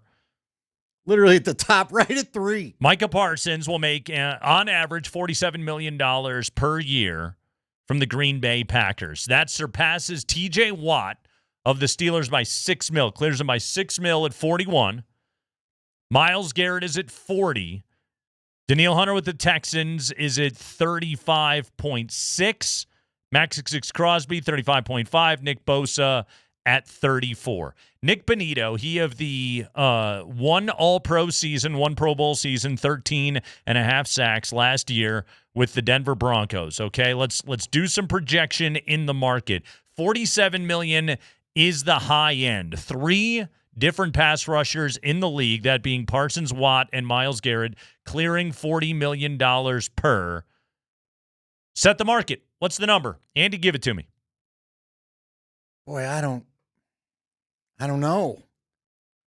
Here's Give me the sack numbers last year. 13.5. 13.5 for Bonito, and guess how many for Micah Parsons? A mere 12. Yeah, mere 12. Okay, if I'm year before that, 14. I was going to say career sacks. Parsons is what, 52.5? He averages 13.5 sacks per season, and he's been consistent. That's just it. Like, if I'm okay, this is the tricky part of the negotiation, because Bonito was a player that had to develop at the NFL level, and he has, and he's very, very good. But like, is Nick Bonito's production? Are you gonna put him next to T.J. Watt or Myles Garrett? Not yet. No. But if you're Bonito's are you gonna put him next to Max Crosby and Nick Bosa? If you're Bonito's camp, you will argue that my client can do that. Or do you just go ahead, play the year, show you can, and say, nope, we're setting the market? Do you take a little now, or do you try to set the market next year? I mean, it gets back to the conversation we had about Surtain. Andy, I think after this year, Patrick Surtain is going to look at the Broncos and go, tear it up. 24 mil per? What's Stingley getting, 30? Yeah. Yeah. What did Jalen Ramsey get? 30.1 or whatever? Like all these guys that have surpassed him, and surpassed him considerably. It's not like a guy got another $1 million or whatever. I mean, reset the market kind of contracts. I don't think Surtain is going to sit around and be happy to make $24 million when he's the guy with the Defensive Player of the Year award. You guys want to know the big difference statistically between Nick Bonito and Micah Parsons? Please. Anything that keeps it from being a $50 million payday. Micah Parsons, in the 2024 campaign, 81% of total defensive snaps. Well, there you go. Nick Bonito, take a guess. I'll go 70. 61%. 61. Hold wow. on. So he played 61%, and Sean's talking about snap counts in the offseason? 61%. Yeah, sure is. That's. And when you look at Micah Parsons, you look at Max Crosby, TJ Watt, those numbers are actually closer to 90. Yeah, those guys don't leave the field. They don't ever leave the field. Exactly. And that's right now is the downside of Nick Bonito, and where the Broncos were probably just holding out and saying, hey, if you show that you can be a 3, if not 4 down player, yeah, and stop the run and be the guy that TJ Watt and Max Crosby are, right, then yes. Okay, so this is exactly to Andy's point, though. And I, quite honestly, Andy, like, I think any agent and any player would be nervous to do so, but they may be wise to do so. Okay, because I'm looking at the salary table right now, and there's a significant cutoff. Again, Parsons, Watt, Myles Garrett, Danielle Hunter, Max Crosby, Nick Bosa. Nick Bosa's at $34 million per year. When I say those names, generally, guys, wouldn't you agree we're talking about the elite of the elite, sure, the reputational pass rushers in the NFL? Trey Hendrickson, just got his $14 million raise. He will earn $29 million this season. 17.5 sacks last year? Yes, led the NFL. Josh Hines Allen, no longer Josh Allen of the Jags. Josh Allen is at $28 million. Brian Burns of the Giants is a $28 million guy. Like, if I was the Broncos, I would say, look, Nick Bonito, you have one good season as a pass rusher. We believe that you live in the Trey Hendrickson, Brian Burns neighborhood. And tell you what, we'll give you more than those guys. We'll find a sweet spot between Trey Hendrickson and Nick Bosa, and we'll give you $32 million a year. Okay. That's good money if you can get it, right? And you're if you're Nick Bonito right now, you're set for generational wealth. Generation upon generation of the Bonitos will be good to go. Okay? Like it's a massive thing. But you could also say, I'll bet on myself. And then you're Nick Bonito. And if the foot's okay and you know it and you go out and you live up to the hype and you have a 15 to 18 sack season, you go back to the Denver Broncos and you say, Micah Parsons at 47, huh? Well, I have to make more than that. And that becomes your market essentially around the league. What are we talking about as a difference right here? $16 million a year? That's another extra couple of boats that we're talking about. There's something substantial going on right there. I think that's the kind of difference we're talking about at the moment. All right, so let's give the deal again. And for those that maybe you're just tuning in, what the heck are they talking about? If you missed the exactly at 3 o'clock news, the Cowboys did trade Micah Parsons to the Packers today for 2 first-round picks and Kenny Walker. And they paid him. Kenny Clark. Kenny Clark. Defensive Kenny Walker tackle. played here. Sorry. You're good. Kenny Clark, 188 is the 4-year deal number. $188 million. $136 million guaranteed. Okay. Can the Broncos get a deal done with Bonito if you outdo the guaranteed money? Can you just go, we're not going to hit the 188 number, but what if we just go 4 years at the 130 fully guaranteed? Now, the league might lose their mind because they don't want a bunch of fully guaranteed contracts. But could you offer, because again, what matters, Lakey tells us all the time, the guaranteed money is what matters. The other stuff is just for the agents to talk about and get other clients off of. Sure. The guaranteed money is what you have coming no matter what, and no one can take it away. Do you from like the thought of dangling the carrot of performance-based incentives outside of the guarantees? Just from a franchise perspective, that Here's you what don't I'm get nervous fat, about. happy, and content. I'll tell you what, here'd be the good thing. Let's try to match up these timelines. If you go ahead and give Bonito a deal now, which again I can understand why the Broncos would have a little bit of maybe show me one more year before we get into this deep into the swamp, if you will, of the money. But if you were to go 4 years right now, wouldn't you get that done before you really got to pay Bo Nix? You'd be negotiating an extension. But again, if Bo Nix hits, as you just laid out, that could be $85 million by the time that hits. Yep. According to future quarterback projections, again, this study was done by The Athletic today, and there's a bunch of great stuff in here. We're going to dive into this coming up in the 4 o'clock hour, Andy. Because here's, and I'll tease it right now, I have 5 teams that you can automatically eliminate from contention to win the Super Bowl this year. 5 teams to just take off your list right now as we sit here at this moment. There's an impenetrable formula for that. And I'll tell you what that is coming up today at 4 o'clock. But right now, we're talking about the impact on the Micah Parsons contract to what Nick Bonito's future negotiations could be. He's 25 years of age. He has 21 and a half sacks over the last 2 years. Again, nothing to sneeze at. It's pretty good, right? Doesn't Bonito feel a lot younger than Parsons? Yeah. It's only 1 year. Crazy that He's he 25. Yep. He's 25. 26-year-old Micah Parsons. Exactly. Yeah, not all that terribly different. He had, remember, Bonito had I believe it was a top 10 pressure rate back in 23. He just wasn't converting those pressures to sacks at the right rate. He had 8 sacks that season, but that got a lot better last year. Plus, he had massive game-swinging turnovers that he was able to force and plays that he was able to make. But the Broncos have to be able to make all of this work within the cap dynamics of one day. We will, if we are to stay on the track that we are, we have to pay our quarterback top dollar because that's the way the NFL does business right now.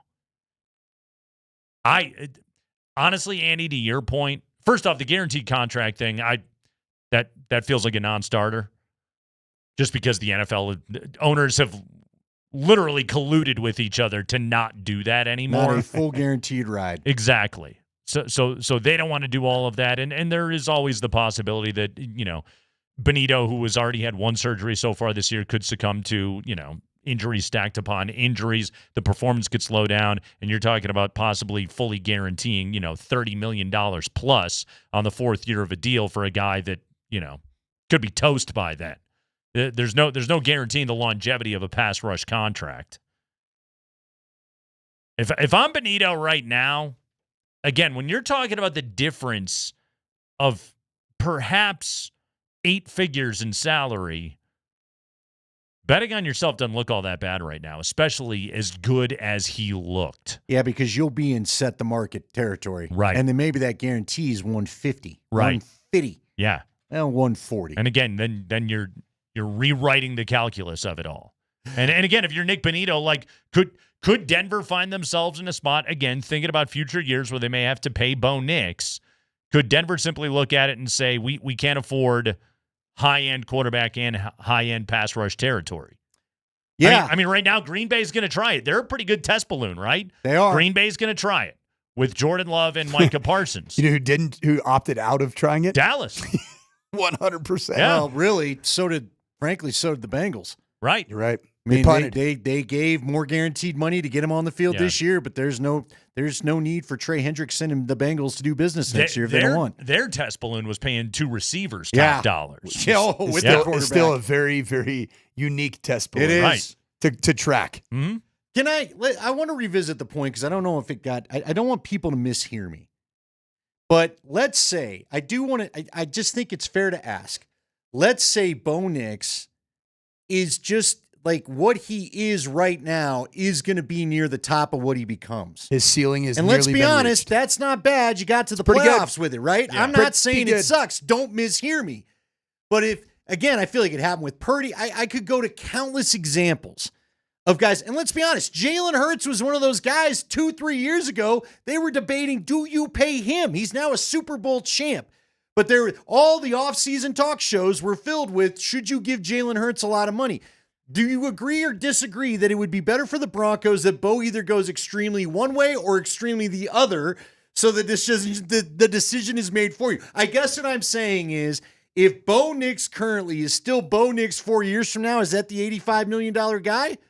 Because again, you could do a lot worse. You could do a hell of a lot worse than Bo Nix. Again, but think about that, okay? Because he was a guy who, you look at the numbers last year. A lot of them, he's very middle of the road in the NFL, and his team won 10 games and went to the playoffs.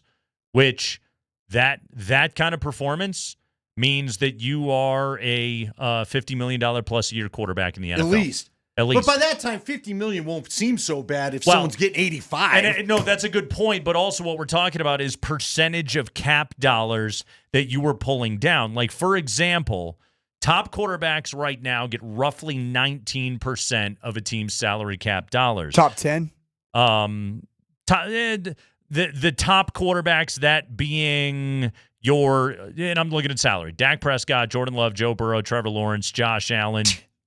That's what these guys are pulling down. How is Trevor Lawrence Allen in the conversation? I know. Frankly, look, I love my guy Joey B, and I believe in him. He but got Joey paid off B, one good year. I know. Doug Peterson. In 2011, Peyton Manning and Tom Brady were getting 14.9% of the cap.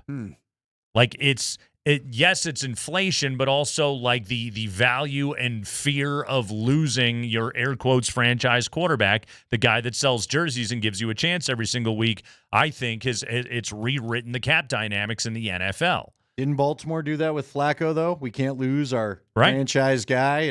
It's the that single, was as good as it got. It's Andy. It's the greatest postseason by an individual player in the history of the NFL. That Joe Flacco, in his Bet on Me season, went out and won a damn Super Bowl, won 4 playoff games. Weren't all 4 of them road games too? Yeah. To win that Super Bowl, Joe Flacco got it, and then he became the highest paid quarterback in the NFL. And from then on out, he was fine. He was Joe Flacco. But it's the single probably the most profitable postseason ever by an individual player in NFL history. I realize it keeps the sport balanced. God, I hate the salary cap sometimes.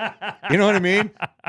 I don't want to have to. Again, and we deal with it with the Avs too. I don't want to have to deal with this. I want to keep all my guys. You should especially Can I just hate keep it. all my guys? That's basically what George Payton said today about John Franklin Myers. You should especially hate it in Denver, Colorado, where this ownership group is worth more than So much triple Yeah. the next most wealthy NFL. Isn't it Tepper in Carolina? Yes, I think so. Yeah, the Waltons got him beat by 40-some million And bucks Washington's or in there billion? too, right? Yeah. Only super rich guys are buying in now. Right.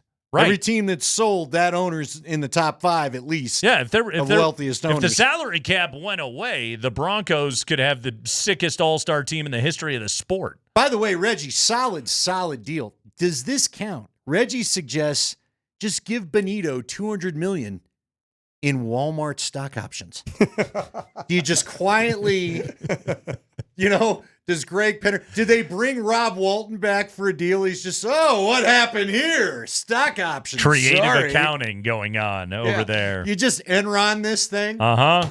Mike Sanford hanging out with us for the hour. I got to ask you, I got a Bronco practice question we got to get to. Obviously, we're inundated with the news that Micah Parsons has been traded to the Green Bay Packers, and he has been given Andy, you got the numbers in front of you. What are we talking about? 188 total, 140 mil guaranteed. Not too shabby. In 4 years. 47 million AAV. 188 million, 47 million per year average annual value. Micah Parsons, highest paid non-quarterback in the NFL. It's the Kreckman and Lindahl show with Mike Sanford.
News of the day in the NFL that we are reacting to. Jerry Jones, he did it. Pulled the trigger. He traded Micah Parsons to the Green Bay Packers. Ricky Scoops had it first. Ricky Scoops gets it right. Ian Rappaport had it second. Yeah, Is Ricky Scoops Ian's burner account? Ooh, good question.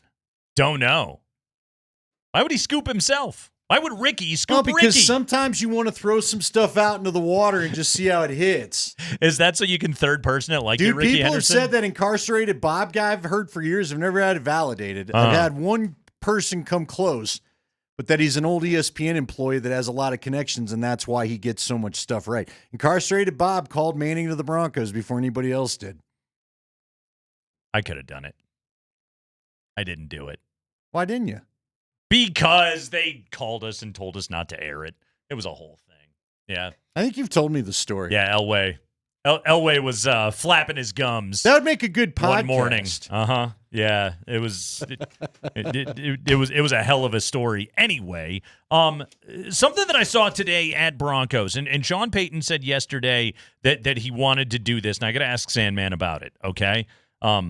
So he said the problem with our dude Crawshanks, Jeremy Crawshaw, the Broncos punter, the Crawshank redemption, which by the way. Troy Rank used that line in the post. I was like, Lindahl did it first. Yeah, he did it first. Hey, threw it out a week ago, pal, but thanks. Yeah. Glad you're a P1. Exactly. Are you talking about me or Rank? Yeah, Crawshank's redemption. I think that happened on... It was on Were the we show. Here? It was a part of the trilogy. Were you in right here? Yeah, I was kicking it with the boys. Sanford, since he was in the room, wants a little of the shine.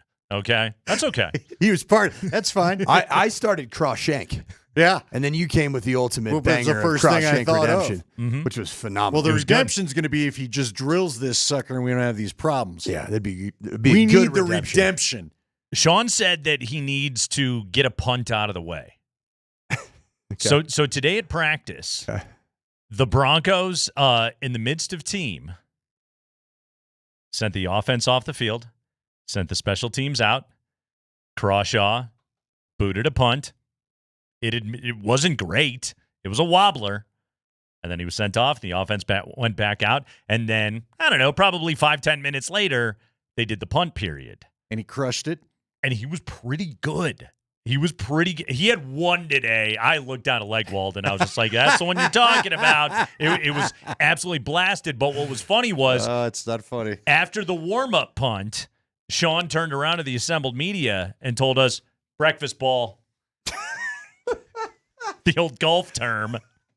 The old breakfast ball. And then got him out of there, and they continued on with practice. I'll tell you what, man. Sean Payton is eating out of the cereal bowl that Darren Rizzi is putting out in front of him. He said Darren Rizzi talked about that. He said it was the Rizman's idea. Well, the Rizman, when he was Shankopotamus Rex about 3-4 weeks ago, the Rizman came back with, haven't we all had a few shanks in our life on the tee box? Sure. Yes. Yeah, Darren. But guess what? I'm not a professional golfer. So here's the question. Have the Broncos, have they solved the problem? If they have identified that the first punt is the problem with Jeremy Crawshaw, have they solved the problem with this practice strategy? No. Okay. Because what happens game day? All right. I'm glad you bring that up. You just better hope his first punt isn't with 2 minutes left. Just a good old-fashioned second down on right. the -20. Hey, let's just go ahead and punt so we can get one in here. Okay, so here's our friend Nick Kosmider. I was chatting with him today at practice. He had this idea. Again, I got to give the credit where it is due. This was Kosmider's idea. First punt of the game, every time Crawshaw goes out there, have somebody false start. Oh, so he punts. Still snap but it. it doesn't count. Still boot it away. Go back 5 yards. And now the next one. Oh, boy. And that thing is going to be a solid 68-yarder with 9 seconds of hang time. Well, slap me silly and call me Susan. I do like the creativity. Here's what I would tell you. Think about outside that. the box. What happens in the instance where you end up getting a muffed punt and recover it? What do you mean? Because you're saying you're going to have an intentional offensive. But it's already false start. They're going to blow it dead. Yeah, they'll So be it was- blowing the whistle. So it won't matter. Okay, so you're getting Nate's it's essentially like suggestion- getting like freezing the kicker, but you're freezing your own. But it's the opposite of freezing. You're warming him up. You're not icing your punter. You're warming your punter. Nate wants him the to kick it anyway, despite the whistles blowing. Right. The way to do it. I is- didn't hear the whistle, mate. I'll tell you the exact way to do it is that the Fraboni, our guy Mitchell Fraboni, all of a sudden he develops a tick. Yeah. Where he gets a little bit of a The old- flinch the old and then a double. snap. Yeah. And it's coming every time. And every single time you get a free kick out of it. The old double clutch, and it's out of his hands before. See, the problem is that I think any kind of practice kick, and I know because there was a big outrage during the Flacco fling. Remember when it was, who's our guy now? Who's the guy that just got released by the Baltimore Ravens, their best kicker? Oh, Tucker. Yeah, Justin Tucker. Tucker went out and took a few practice kicks, Yeah. and he wasn't supposed to. Yeah. They cleared the snow. Ooh, And he- unwritten football rule. And he wasn't. No, it's like literally a It's flag, written. and they Okay. didn't throw a flag. Oh. And Foxy was not happy about Everyone it. was too cold. I saw because I'm next to Broncos sideline. They're all losing their mind. He can't do that. He can't do that. Yeah. So Refs were too There's cold. probably something in that where They- you can't take your practice punt either.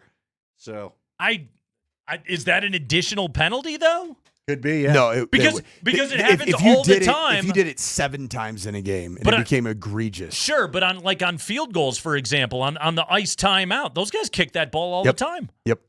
Or you could go ahead and sign somebody who you trust, and then let the kid come in later after he's worked it out. Has anyone ever Two-punter carried roster? 2 punters on a roster? The two-punter roster. The 2-punter roster. It's again, everyone's looking for their NFL Moneyball right now. Maybe 2 punters is what it is. What if you got the punter on game or the punter on practice squad who's the game day elevation? Then you The all of a emergency sudden, third? and then you just don't dress Crawshaw. You could. We're really workshopping We this are. thing. We are. There's no wrong answers right What now. Crawshaw needs is an E-bup. Emergency backup punter. He needs the E-bup. Uh-huh. Mm-hmm. By the way, did you realize Bill Callahan is the Titans offensive line coach? I did. Okay. So, You're talking to two friends of Brian Callahan. father of Brian. So friendly, we both got him on. Yeah, no so doubt. here's the question. Because there is somebody in this room that once employed their own father. That being Mike Sanford. Your dad was on your staff at Western Kentucky. Special teams coordinator, running back coach. He was your special teams coordinator, running backs coach. I demoted him after your first year. I swear I did. You're like, Pops, this is rough. Did he get a pay cut? No, I didn't Then say it's not a demotion. Well, he was It's just less to do. He was no longer in charge of special teams. I bet he was psyched. It was one less meeting he had to go to every week. We had a debacle down at South Beach at Florida International on a punt. It was kind of similar to what you called. Did you chew out your dad? I did once or twice. Uh-huh. It was funny. It started my college coaching career started with me being the ultimate Nepo baby, working for my dad as a graduate assistant at UNLV, where he ripped me up and down the sidelines against his former employer, Utah, when I messed up a signal to the quarterback. So it was kids' revenge? Yep. And then full circle moment about 17 years later, we get a punt blocked for a touchdown. After years of discussing it with your therapist, you were finally able to turn it back on your dad. The beautiful thing is that I decided not to get therapy.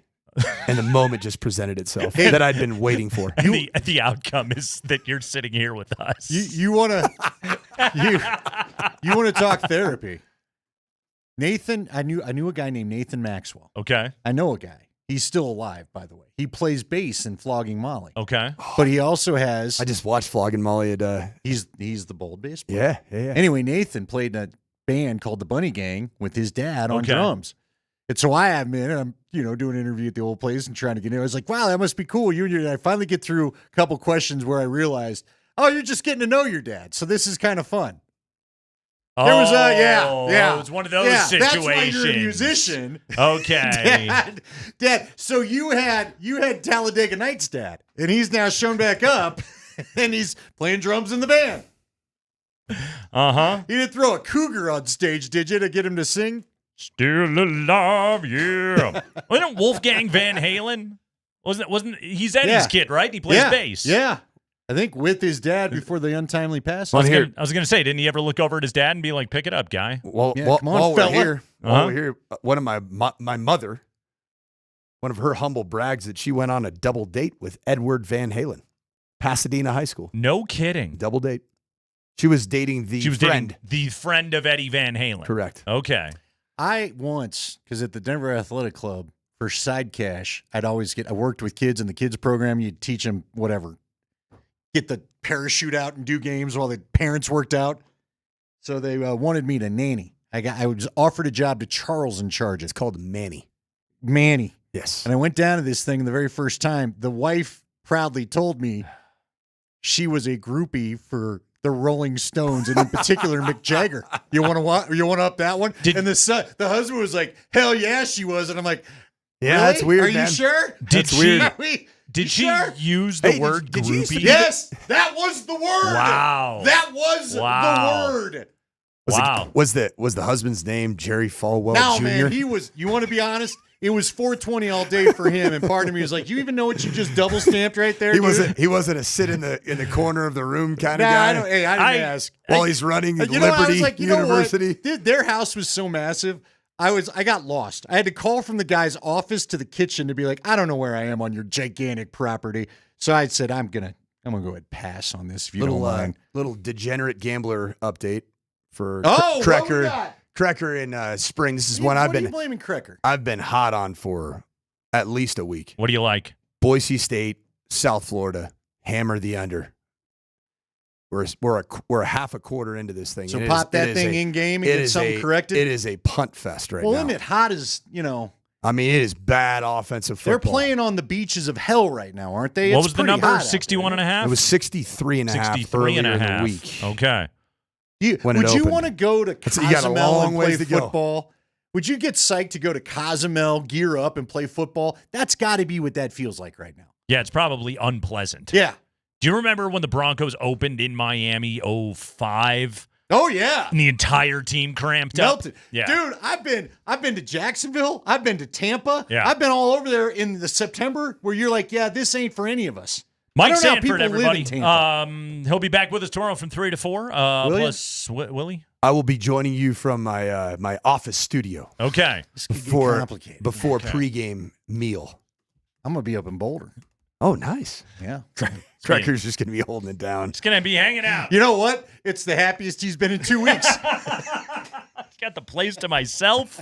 It's going to be amazing. Going to be a lot of high fives. I'll be Donald Springer. Ducking it over here. Yeah. Air high fives. It's going to be a good time. Billy Button will be out. Kreckman and Lindahl will take a break. Andy, when we come back, I can do it, man. I can tell you the 5 teams that have no chance to win the Super Bowl this Is year. this based off salary cap or something else? Just okay, just the hang Kreckman in. formula? I got the formula, my friend. I don't want to wait. 5 teams I'm impatient. to be eliminated. We'll tell you what that is coming up next.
I told you, Andy, I have an ironclad, mistake-free formula that eliminates 5 teams from winning the Super Bowl in 2025 before the season even kicks off. Let's have it so people can pop open the book and go make sure they don't pick these 5. Yeah.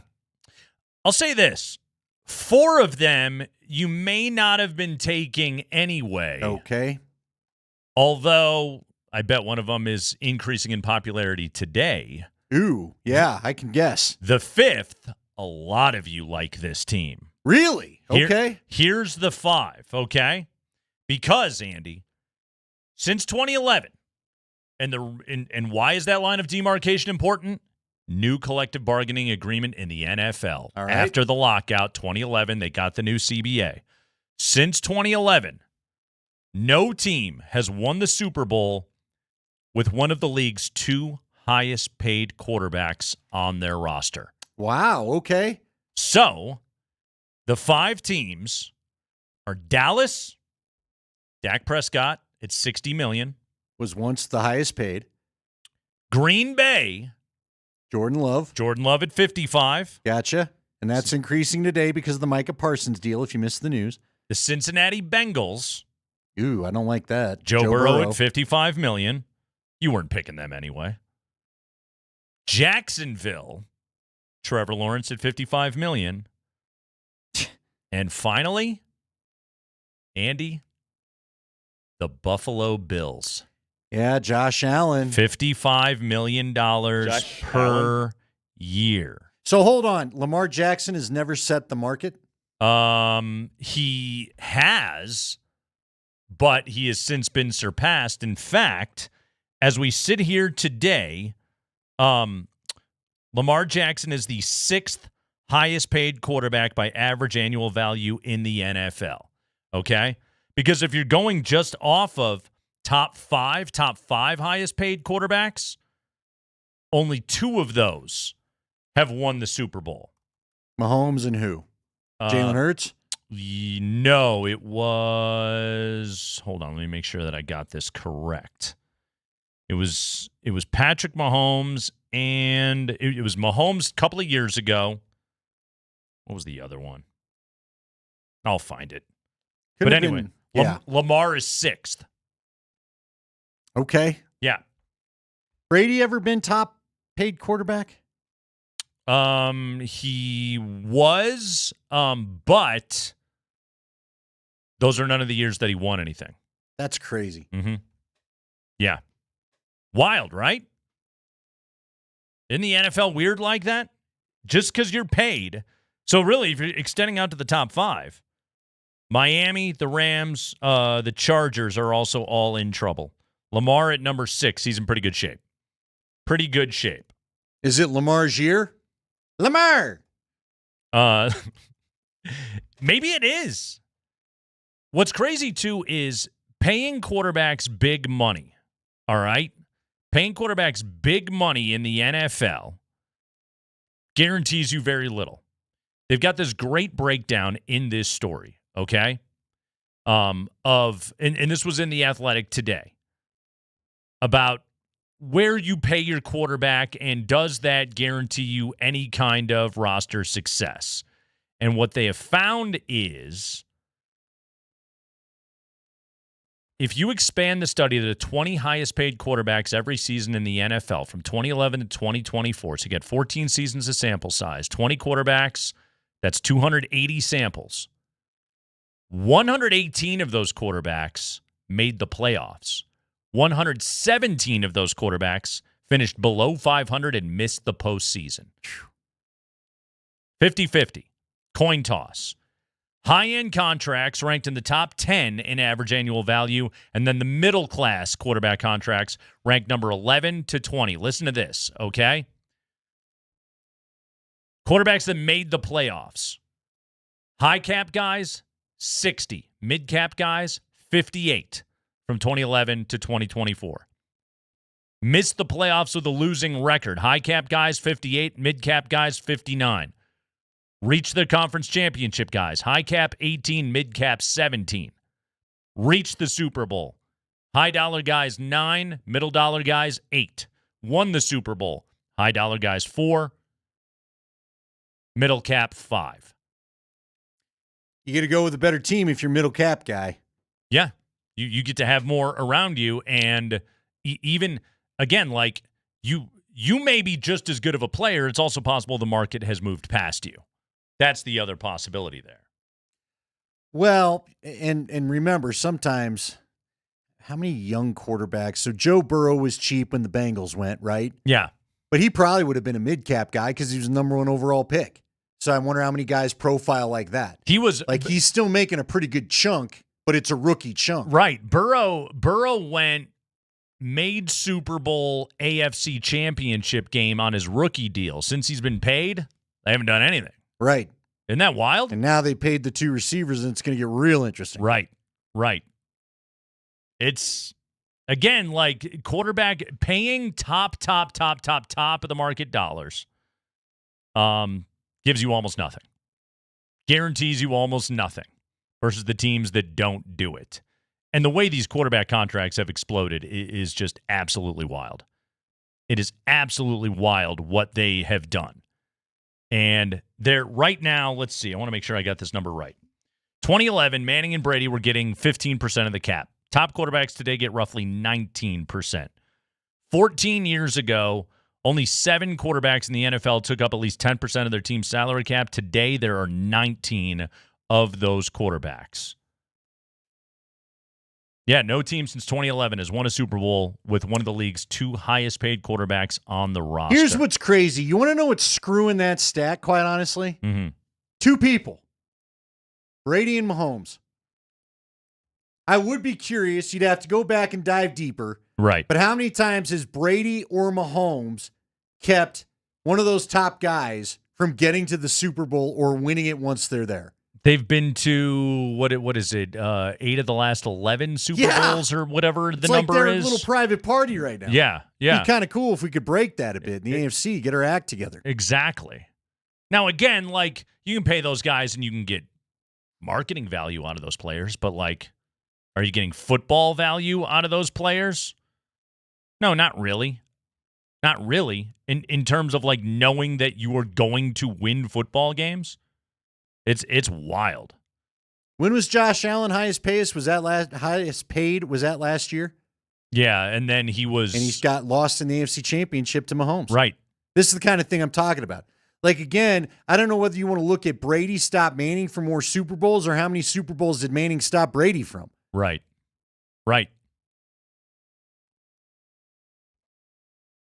It gets you very, very little.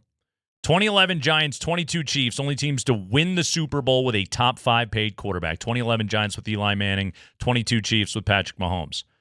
13 such teams over 14 years have even reached their conference championship game, having a top 5 highest paid quarterback in the NFL. So again, that would tell you Dallas, Green Bay, Cincinnati, Jacksonville, and Buffalo cannot win the Super Bowl. By that trend, Miami, the Rams, and the Chargers will not make the Super Bowl.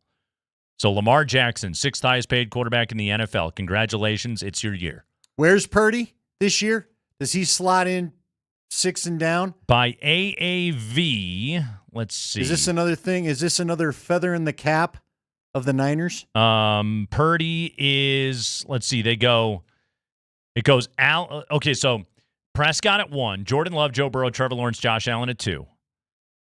Tua at 3, Jared Goff at 4. Oh, that ties with Purdy, actually, so the Niners can't win this year either. Wow. And nor can the Chargers, with Justin Herbert at 5th. Lamar Jackson, 6th highest paid quarterback in the NFL. How many? What? So here's the teams that can win it all. By that metric, Andy, if you are 6th or below in terms of the average annual value you pay your quarterback to be able to win a Super Bowl, Lamar Jackson in Buffalo, Jalen Hurts in Philly, Kyler Murray in Arizona. The Cleveland Browns are alive. Deshaun Watson. Cousins in Atlanta. He's their backup. And then Mahomes. And then you got your Staffords, your Geno Smiths, your Sam Darnolds, Baker Mayfields, etc. And then way down that list, you got a guy on a rookie deal by the name of Bo Nix. Boy, they got to get something done in this first little Broncos are alive. little bit. They're you alive. are on the clock a little bit. Yeah, we gave you the... But that's just the thing. If he goes and wins it, let's say they win a Super Bowl and it looks like 2015. It's on the strength of the defense, but the offense has their moments. Mm-hmm. Although I do think that, quite honestly, I think this offense could be better than the 2015 offense, but neither here nor there. It's not neither here nor there. It's not hard to be better than the 2015 Fair offense. enough. You should be better than the 2015 offense. But again, when do you have to pay him, and how much does that now cost? What does the Super Bowl add to the $85 million figure you gave us? Well, that's projected as top of the market, so theoretically nothing. But if he's a Super Bowl winning quarterback, does that demand? Do you go full Jerry and reset the market and screw yourself? Bargain against yourself? Is that what you want to do there? Yeah, we looked at the graph by future projection. If Bo Nix were to have a new deal in 2029, if it's top of the market, and we're projecting that the cap is going up every single year, you're talking about $84.7 million per year for a quarterback. Boy, and I started. It's more than Jokic makes. Come on. I started thinking about that draft class. Let's just say we continue on this path, and the Broncos need to pay their guy. Yeah, you better get that done before Jaden Daniels comes in. That's all I'm saying. Right? Is Caleb Williams going to be up for it? If you had to guess right now, the two guys on the set the market track are Bo Nix and Jaden Daniels.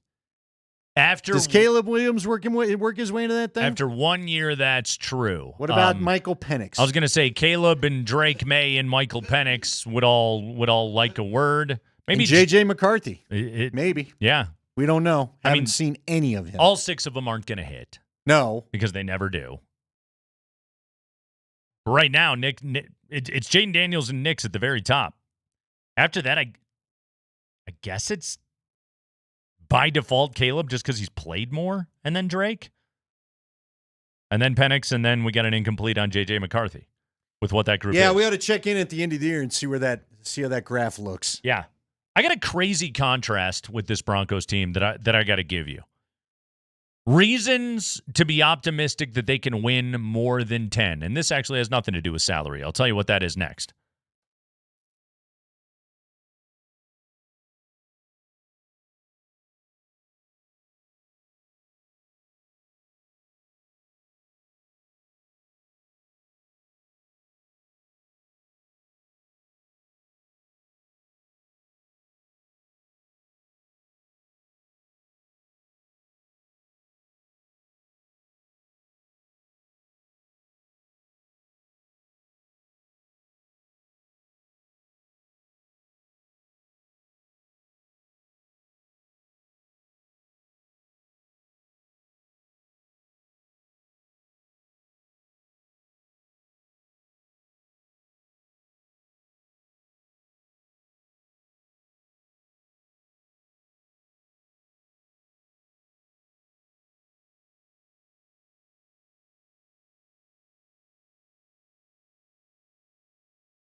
Hey, if you didn't have lunch plans for Friday, you do now. Head to the Billy Birch Pub and Yard in Thornton, noon to 3. Tomorrow, live PhD show. Great Bud Light deals, including $3 drafts. One fan's going to win tickets to the Broncos season opener with VIP tailgate tickets from Altitude Sports Radio 92.5 and Bud Light. So we'll see you tomorrow for a Bud Light Football Friday at Billy Birch Pub and Yard in Thornton. Andy, today the Athletic had their AFC West preview. And I guess I hadn't seen it summarized in this way. A handy little guide for you. And it's who's gone and who's new. Who's gone? This is who is gone from last year's Broncos team.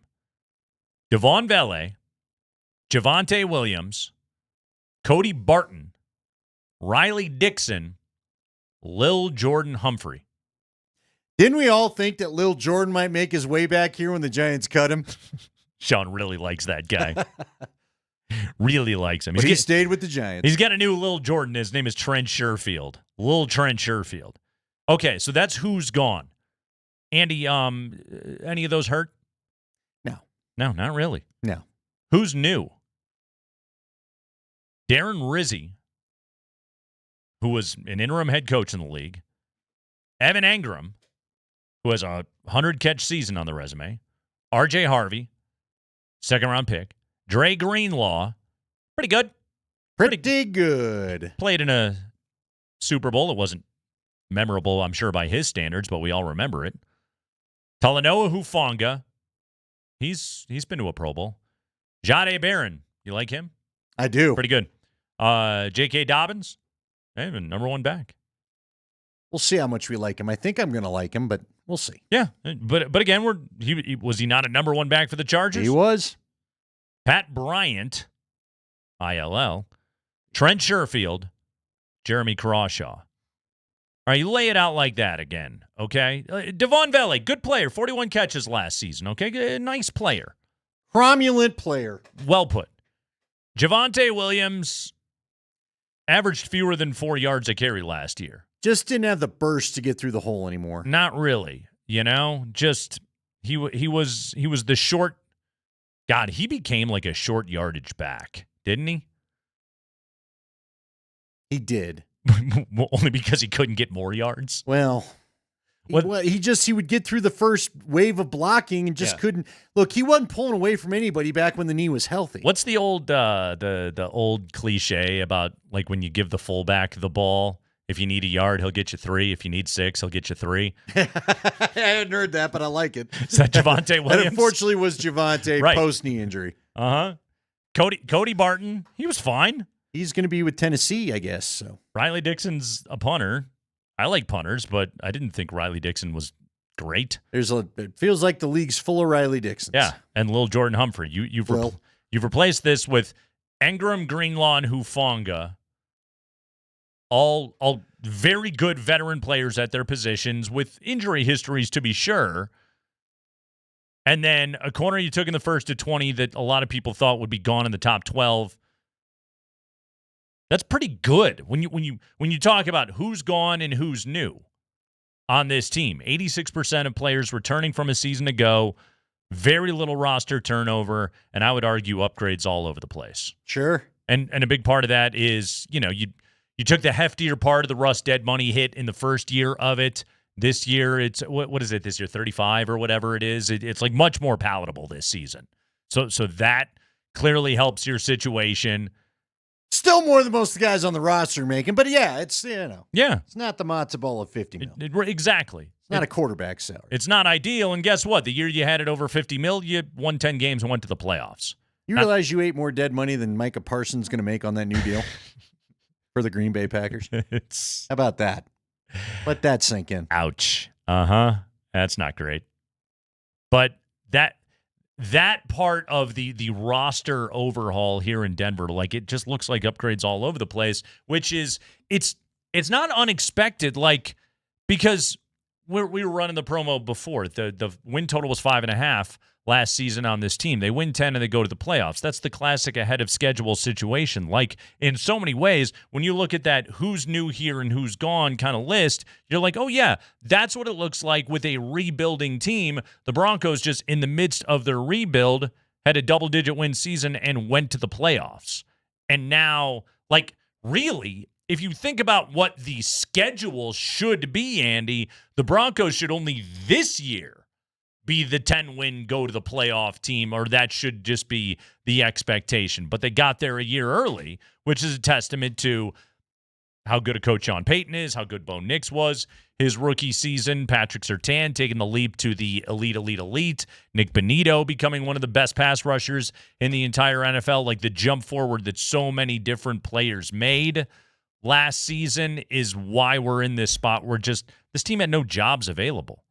Oh, it's why this camp has been a bit of a slog, frankly. Not a lot to talk about. Right. I mean, I was telling a buddy earlier, been a little bit of a rough sports talk landscape lately because the most exciting position battles that we had to talk about, as expected, we ended up with a surprise linebacker who's still on the practice squad, and the other one who I thought would be on the practice squad's on the active roster. I mean, that's about as saucy as it got this offseason. Like, your practice squad right now, and there's a reason why I bring this up, okay?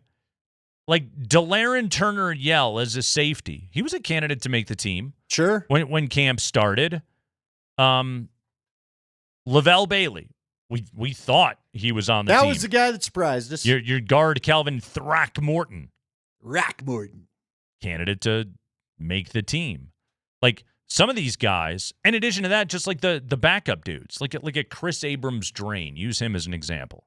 That's a starter in some other places. Jonah Ellis. He's a good player, right? Yeah. He's a good football player. He's your number 3 pass rusher as we sit here right now. Like, because it's the NFL and everybody gets hurt, like, those guys are going to play. Like, a lot of these practice squad guys, they'll get a uniform. Sean Payton talked about it today. He used the example of, like, they're like AAA guys. He called them Tidewater guys because they're essentially AAA dudes. The Tidewater Tides, Andy, the former AAA affiliate of the New York Mets. Why they were the AAA affiliate that Sean Payton cited, I have no idea. But that's the one that he went with. Tidewater players. All right. I got a new way to ask you this question, because it was interesting with you talking about it right there, and of course the promo running, which we were both in Vegas. You and I were at the Circa. We were helping everybody get ready for their big pick'em contest and the Survivor pool and all that stuff. And we talked to the Vegas insiders, and they all were dead firm that 5.5 is the right number. Yeah. But Sean Payton, what was the number? He'd never lost less than 8 games. He's never won fewer than 7. There you go. 7-9, 7. which he did have a 3-year stretch where I think he was 7-9 every year. So the bottom line is he's really good at least getting a 7. He's never sucked. Never sucked. Good at being at 500. Right. You know, we can debate that. Now, look, the Kansas City game is what the Kansas City game is, but you got to 10. That's all the record shows. Sure. That's all that matters. And you were going to have a winning record regardless. Exactly, because you got to 9 on your own. So should the question be, like, you talked about their head in the rebuilding process, and no doubt I agree with that, period. I do. But what does Sean need in his formula where he had his better teams versus the teams around 500, which just seems to be what he walks through the door with? Right. Is it the Joker? Well, is it now that he has the Joker, we're going to be able to go and the pass-catching tight end and maybe the pass-catching back? That he can now take it to the next level for himself? The common denominator of the 14, 15, and 16 New Orleans Saints, which were 7-9 every one of those years. I was right about that. 3 straight years. Those defenses, they made last year's Bengals look like the 85 Bears. They couldn't, yeah. They were horrendous. You said 16 in there, right? Yeah. Because I was at the New Orleans game in the Superdome where they could not stop the Trevor Siemian-led Broncos, if you remember. Breeze's, like those offenses, like their scoring numbers and Breeze's numbers, like he was still great every one of those years. They sucked because they couldn't stop anybody. Yeah. It was horrific. And I think that Sean learned a lot of lessons from those years. Wasn't it? I think it was the 17 draft where he took Marshawn Lattimore in the first. He got Kamara later in the draft. But in the 2017 draft, he got those guys and kind of started to build things back up. You know what else? Had a more balanced team. His special teams weren't as bad as they were, and he won every year. Even years where Breeze had injuries, like Teddy Bridgewater, still won games with Sean Payton because the infrastructure was in place and they could still play winning football. Like that's what's so funny about the Broncos right now is I think that Sean's brilliance as a tactician comes on the offensive side of the ball. So there's a high floor to what a Bronco offense is going to be with Sean Payton as the head coach. Even the Russell Wilson team, like the metrics, while not being great, they weren't awful in 2023. But this team's elite on the defensive side of the ball. And then going back to the list of who is new around these parts, that's the side of the ball where they mostly added the most talent. You know what else helps them keep talent? I had to give you a shout out because I heard our guy Jeff Legwald, who will join us tomorrow, on with the morning guys today as I drop my son off at school. And they asked him about Sam Ehlinger coming back. Now, again, Leggy said this. I know Sean talked about all the opportunities, or at least an opportunity to be a 2 when he was at the podium. Sean Payton claimed today that there were 2 teams that Ehlinger had a chance to be a number 2 quarterback, to be a backup quarterback, but he chose to stay here on the Broncos practice squad. That's what Sean Payton said today at the podium. Okay. George Payton didn't seem that it was that robust, and Leggy said... I raise an eyebrow at that claim. Leggy said he was able to confirm that at least one team did offer Ehlinger a chance to be the number 3. And again, Leggy's going off of what was confirmed to him. Yeah. But he'd heard there might have been a second team, but didn't have more information on it and could not confirm it. This said, though, Ehlinger, you mentioned this yesterday. Legwald said he thinks the reason why you got to keep Sam Ehlinger and the reason why he maybe wanted to stay around was credit to who? Davis Webb. Yeah. A guy that he enjoys learning from, a guy that certainly Leggy's just the latest to throw it out there. The Broncos are going to have a massive fight to try to keep Davis Webb around these parts when it comes to next season's coaching cycle. Again, Sean Payton's claim today, Ehlinger had a chance with 2 clubs to be a number 2 quarterback. If that were really true, he wouldn't be here. Yeah, number 2, I don't think he passes on. I could understand why you don't want to be the number 3. Right. Especially on a bad team. Because he's the number 3 here. Sure. It's a lateral move, and he's already set up here, and like you said, he likes it here. But if you're a rolled ankle away from getting onto the field, you're taking that job. Well, and Leggy put out there with the practice squad salary, and you call him up for maybe 2 or 3 games, maybe there's that wink-wink agreement. He could probably still get to near $1 million. Yeah. So... yeah, let's listen to Sean Payton. What he said today about Sam Ehlinger being back with the Broncos and Ehlinger's choice to return here. Man, fired up to have Sam back, and you guys know the stories. This is the first time I can ever recall, and we spent a lot of time talking with him, where a player like Sam had an opportunity with 2 clubs to go be the 2 and chose to stay. And that's a credit to the program. And I said to him, I said, look, it's the same thing I said to Teddy Bridgewater or any of these guys. My job is to make you a lot of money here or somewhere else. And he's someone that I would say has been a real pleasant surprise with his ability, and I like the player a lot. And so I think the tape, obviously some teams, there were a number of teams that are looking for a 2, whether it was an injury or not. But, to hang on to a player on your practice squad where others, that's significant. Really? Yeah, man, it feels... I'd like to know what team... because here's the thing, Ehlinger's going to get asked about it at some point, isn't he? Also, isn't someone at least going to ask him in the locker room, did you really pass up a chance to be number 2? Is there like a loose interpretation of, well, you can come here and you could be in a competition to be the backup quarterback, by the way, with somebody that's been in camp the whole time? Is that what it was? Well, and look, I think there's also, I said this to you yesterday, I'd love to know who the team was. Right. If I'm Sam Ehlinger, I'm not going to New Orleans I don't know. Maybe he would. Maybe I'm looking at it the wrong way. Maybe he would go to New Orleans because there could be a real shot he gets a chance to play.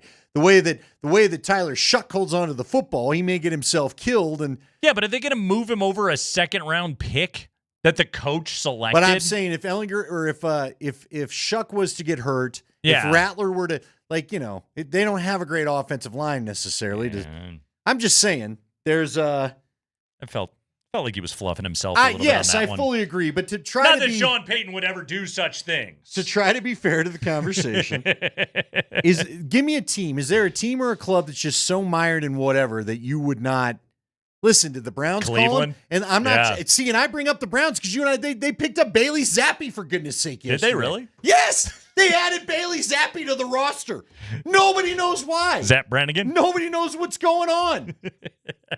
I mean, it's unbelievable. So maybe it was the Browns, and he was like, hell no, I'm not going there and jumping into that weird room you got going on. Your room's too weird.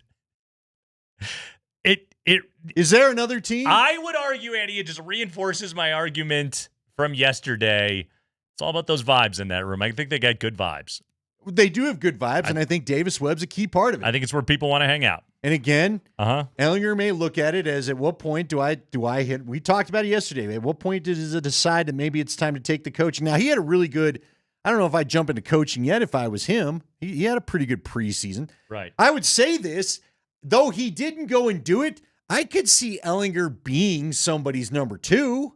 Can't you? Sure. He looked that bad. He could come in and get you through a game. I've seen what some of the backup quarterbacks in the NFL look like. Yeah. Again, my point being here is that if somebody called him and said, you are our backup quarterback. You're one injury away from being the guy. You're a play away. Then maybe you think about it. I'm trying to think, what other franchise would I just say, there's no way I'm coming to play for you? I don't think it exists. Honestly, Andy, I really don't believe that it exists. It's got to be the Saints or the Browns, right? That'd be it. Sure, but again, if either of those teams called him and if you have an opportunity to back up Spencer Rattler, you're going to be starting week 4. I know. There's no football player in the world that doesn't take that deal. Yeah, because you're going to play again. It's the question of the guarantee or not. That's where my skeptical eye is raised. Micah Parsons has been traded to the Green Bay Packers today, folks. That's right. Dallas didn't get it done. Jerry Jones really took that conversation literally, and he traded Michael to the Green Bay Packers today.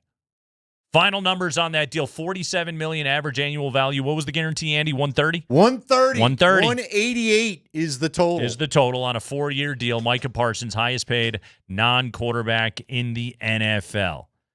Wild story. We got the 5 biggest stories of the day from around the league coming up here in just a few minutes. But we'll take a break, Andy. And I've got questions about a very specific skill position group on the Broncos that I saw featured in practice today. How good can they be? We'll talk about that next on Altitude Sports Radio 92.5.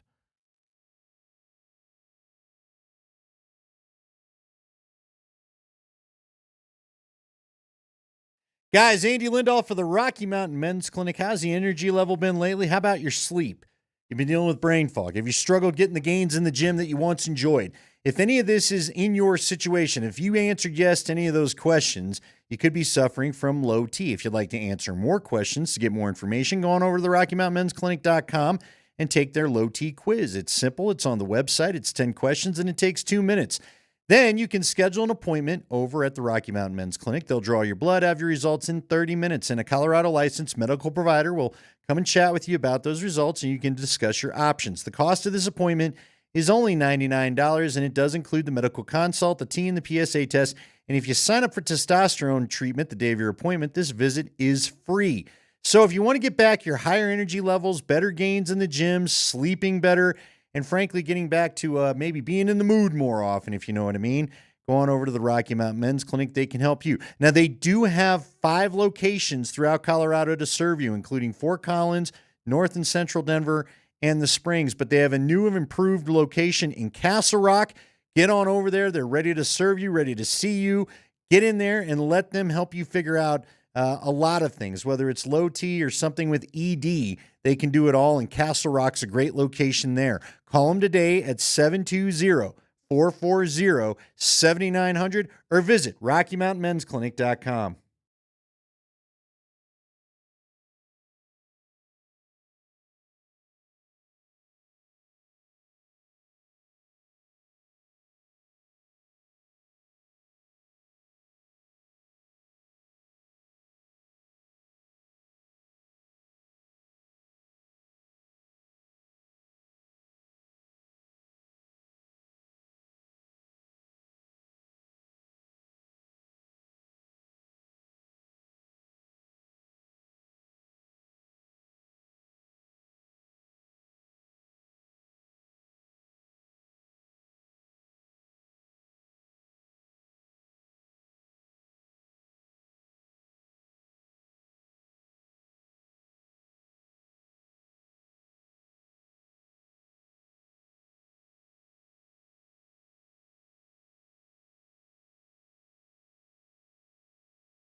Yeah, it's the Kreckman and Lindahl show. Hope you're doing great. Lovely Thursday afternoon. We're getting so close to football. In fact, we've got football on right now. Boise State and South Florida are in action right now. Of course, over on AM 950, you'll hear Wyoming playing their opener. Jay Sawvell and company will be on the road at Akron to take on the Zips tonight. College football is in our life. Buffs tomorrow against Georgia Tech. Andy will be broadcasting live from Folsom Field tomorrow. We'll see how that goes. That's always fun, but Andy will be on the road. Rammies open up at Washington.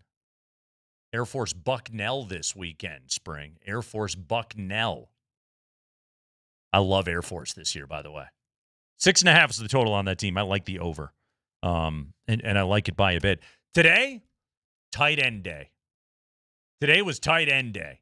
And, man, they were getting their work. And we're talking about formations that were heavy in tight ends out on the field. Kosminer said yesterday he could see this Broncos offense being a heavy 13 personnel kind of team. And yeah, it kind of looked like it today. Tight ends were getting an awful lot of work. Did you realize Bronco tight ends last year combined for 51 receptions.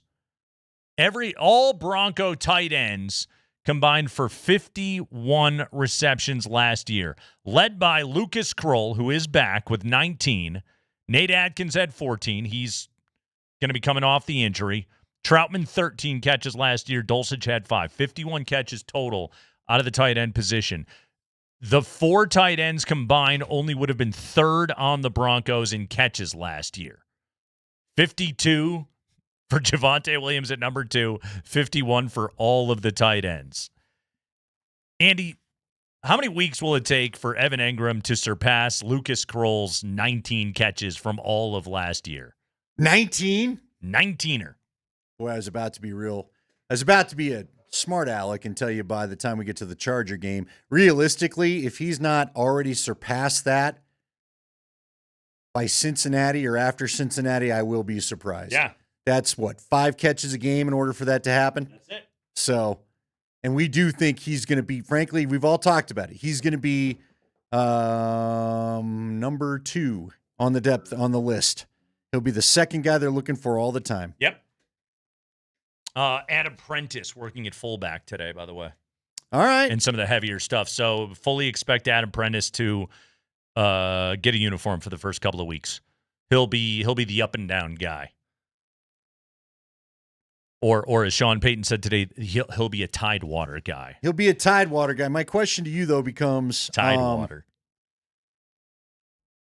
Is he won't quite have the Michael Burton storyline, I wouldn't think, because the minute that they get Adkins back, then this is done, right? I think so. They're not going to put both Adkins and Prentice in a uniform. No. I think Prentice then returns to special teams life or practice squad life, and I think that's where he'll be. But he's going to be around because guess what? Like the guy that is first off, Burton was your first plan at fullback, and he's done for the year. And then Adkins was your second plan at fullback, and he's out for the first few weeks. Like, go get Crocky J and Carson Steele off the Chiefs practice squad. Yeah. Which he's probably in that realm for them, right? Yeah, he'll be probably the up and down guy. I'm a little surprised. I thought he was a little more ingrained in what they did. Well, they were so banged up at running back last year. There were games where he was like their number 1 back. That's true. Which was wild. It's funny to me that all the old school coaches, it feels like they just need a fullback for just in case. You know what I mean? Andy Reid, Sean Payton, Pete Carroll, guys like that. Harbaugh, wants a 400-pound one. You would like assistance in getting that tough yard. And a good fullback will help you to be able to do that. Rockies fall today 4-3 in Houston. It was a close game there until the bottom of the 8th. Boy, the first inning was ugly. The way the first inning went, your guy Kevin Freeland. Yeah. 2 jacks in the first inning. Yeah, he gave up 2 bombs today. He did finish with a quality start, but yeah, Altuve and Christian Walker got to him in the first, and then Christian Walker hit his second in the bottom of the 8th, giving the Stros a 4-3 win. Do you remember earlier in the week, I gave you 6.5 as the run total for the series? Yeah. They scored 6 on Tuesday. They get shut out last night. I think they had 4 hits in the game. They get shut out last night. And then today, going into it, it's like, ooh, it's in play. The under is in play. But the Rockies scored 3 and managed to hit the over. Well done. They'll be... Well, they did something. They hit something at least. Back to take on the Cubs this weekend. By the way, speaking of the Cubs, Andy, the Cubs were one of 4 teams in baseball that used a position player to pitch last night. Yeah, how'd that go? So the Cubs ran out backup catcher Reese McGuire last night. Elio Ramos homered off of him last night. The pitch was 37 miles an hour on the gun. 37, an eephus pitch. Last night, the Rangers beat the Angels 20-3. And they used Oswaldo Perez, utility infielder Oswaldo Perez, that being the Angels, used him as an emergency pitcher against the Rangers last night. He went single, hit by pitch. which was Wyatt Langford getting hit by a 35.2 mile an hour pitch, which did he have any armor on? It was it was like a dad in the backyard. Yeah. He just like watched it hit him in the leg and then put his bat down and went to first. The funny part was Bochy removed him from the game, which I think was probably pretty funny. Single, double, RBI ground out, single, 3-run homer, 7 hits, 8 runs in a third of an inning. That'll wreck the ERA. Not what you're hoping for. It kind of is. All you're hoping for when you put that guy out there is for the game to end. That's all you want to happen. Is that the closest thing to request for mercy as possible? Here's our catcher. In professional sports. Can you just take some batting practice hacks and get this over with? That's what's funny about it. Like, if you throw like BP fastballs, like if you groove them in there at like 65, every one of those will end up in the seats. No, you're right. But if you ephus those things and then it looks like a company softball game, like major leaguers will, like they'll beat some of those into the ground, they'll pop some of them out, and eventually the inning concludes. 4 position players pitching last night in Major League Baseball. I always get a kick out of it every time that it happens. But yeah, and presumably the Cubs are trying to save their bullpen because they know, like, hey, we're going to Denver this weekend. We don't want to wreck our bullpen right now. What do you think happens? Nate have a good weekend or not? Nate Kreckman, Cubs fan. What are you expecting? A lot of misery? I got the Rockies taking 2 or 3. That checks out. It does. Cubs just got swept in San Francisco this week. My expectations are quite low for what the Cubs could do. So now where are they wild card? Still tops in the NL wild card. They're fine. How many are they up? 4 or 5 or something like that. They're fine. Yeah. I say that. If it's in 2 weeks. I say that. I'll know in 2 weeks if they're still fine or not. My mood on a daily basis. The mood will let us know.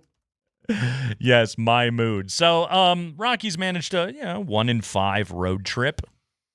Yay! Yay! Micah Parsons is a Green Bay Packer.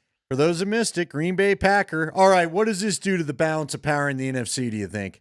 Because at least for this year, you still got a lot of players. They've got Josh Jacobs running the rock. Sure do. They've got Golden, was it Matthew Golden? Matthew Golden, who they drafted. Their top pick at receiver. Romeo, they still got the guys from last year. Romeo Doubs is a tough catch guy. Jaden Reed. Got a pretty good tight end, right? He's the guy that runs their tush push. Tucker Kraft. Yeah. Mm-hmm. Offensively, they're good. There's high variance in the performance of Jordan Love, but they're quite good. Now you add Micah Parsons across from Rashawn Gary on the other side. Secondary, led by Xavier McKinney. Nate Hobbs, by the way, who they got from the Raiders, who Adam Hill used to come on the show and always tell us what a good player Nate Hobbs was. So that could be a savvy signing for them. Oh, yeah, Quay Walker's a stud, too. Former first-round pick. Yeah. Do they jump ahead of San Francisco as the bougie pick? What do you call it? The hipster pick in the NFC? Yeah. Are we talking about how nobody's talking about the Packers now? Is that what it is? I mean, I put still had some pretty good Super Bowl odds, if I remember. They do. They were yesterday. They were on our list of teams that can win the Super Bowl. Then you took them off today with your quarterback. Well, now that we found out that because Jordan Love is tied for being the second highest paid quarterback in the NFL, they actually can't win the Super Bowl. They have no chance.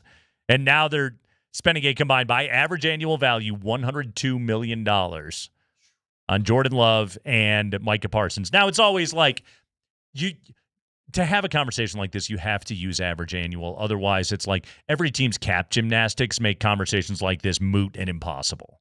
Okay? Is that actually what they're going to outlay this year to Jordan Love and Micah Parsons? God, no. No, they'll figure out a way to defer and kick cans and all that stuff. But it's tough. Look, man, it's tough because team building gets a little more complicated, I'd say. You better believe it. And you can't, you better draft well. You better have your own people to replace the guys that you lose. That's why somebody wrote in earlier, I think it was Adam, and said, why do what's the reasoning behind the top paid guys not getting to the Super Bowl? Or it's because you lose the quality of the team around you.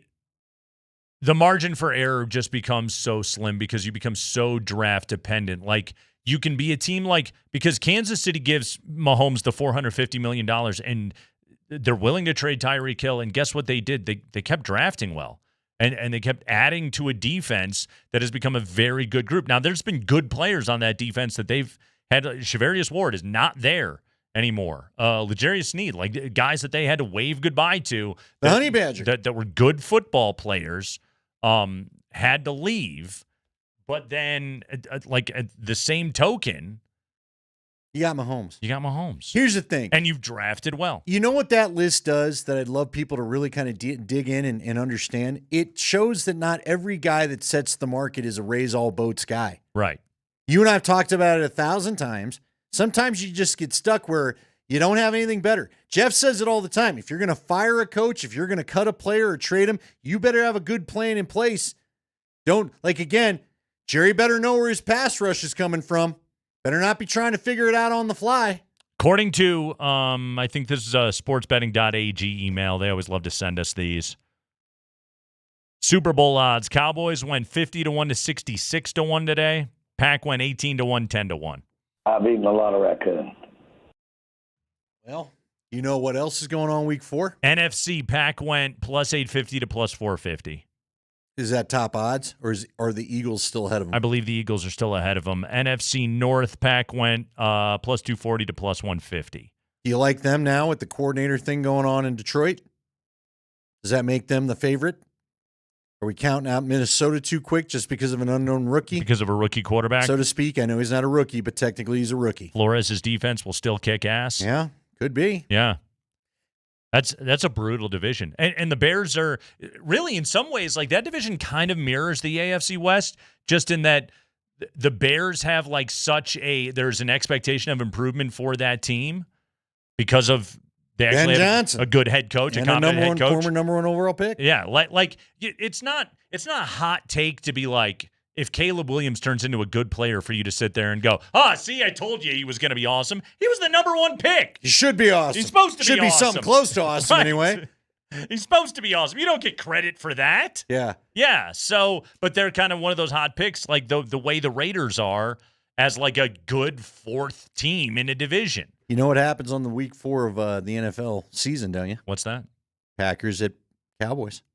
Oh, does it really? Circle the game. Oh, that's fun. Man, the NFL, the writers for the NFL know what they're doing. Yeah, don't they do. They're pretty good. They do. I gotta you. say, I am a little surprised they dealt them in conference. Coming up at 20 minutes after 5 o'clock, what does the new Micah Parsons contract after the trade to Green Bay do to the Nick Bonito market? We will delve back into that, but we have got the 5 biggest stories of the day, including much more on I think this qualifies as an earth-moving trade in the NFL. So we will talk about that coming up next in the High Five.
Big trade, massive trade, humongoid trade today in the NFL. Let's dive into it in the High Five, the 5 biggest stories of the day from around the league. Mark Springer, let's go.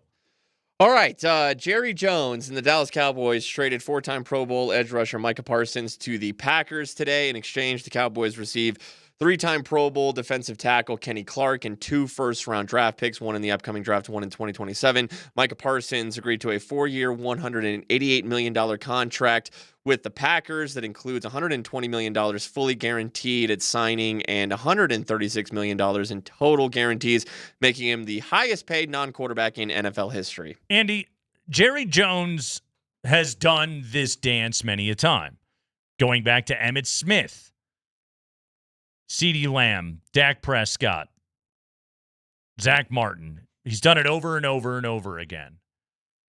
We've talked about this a lot because it's the Cowboys and they're always front and center, and you're talking about a 4-time Pro Bowl player and a massive contract negotiation going up against the most powerful person in the NFL in Jerry Jones. And this one, while I have to say I am surprised, I didn't think they would deal him.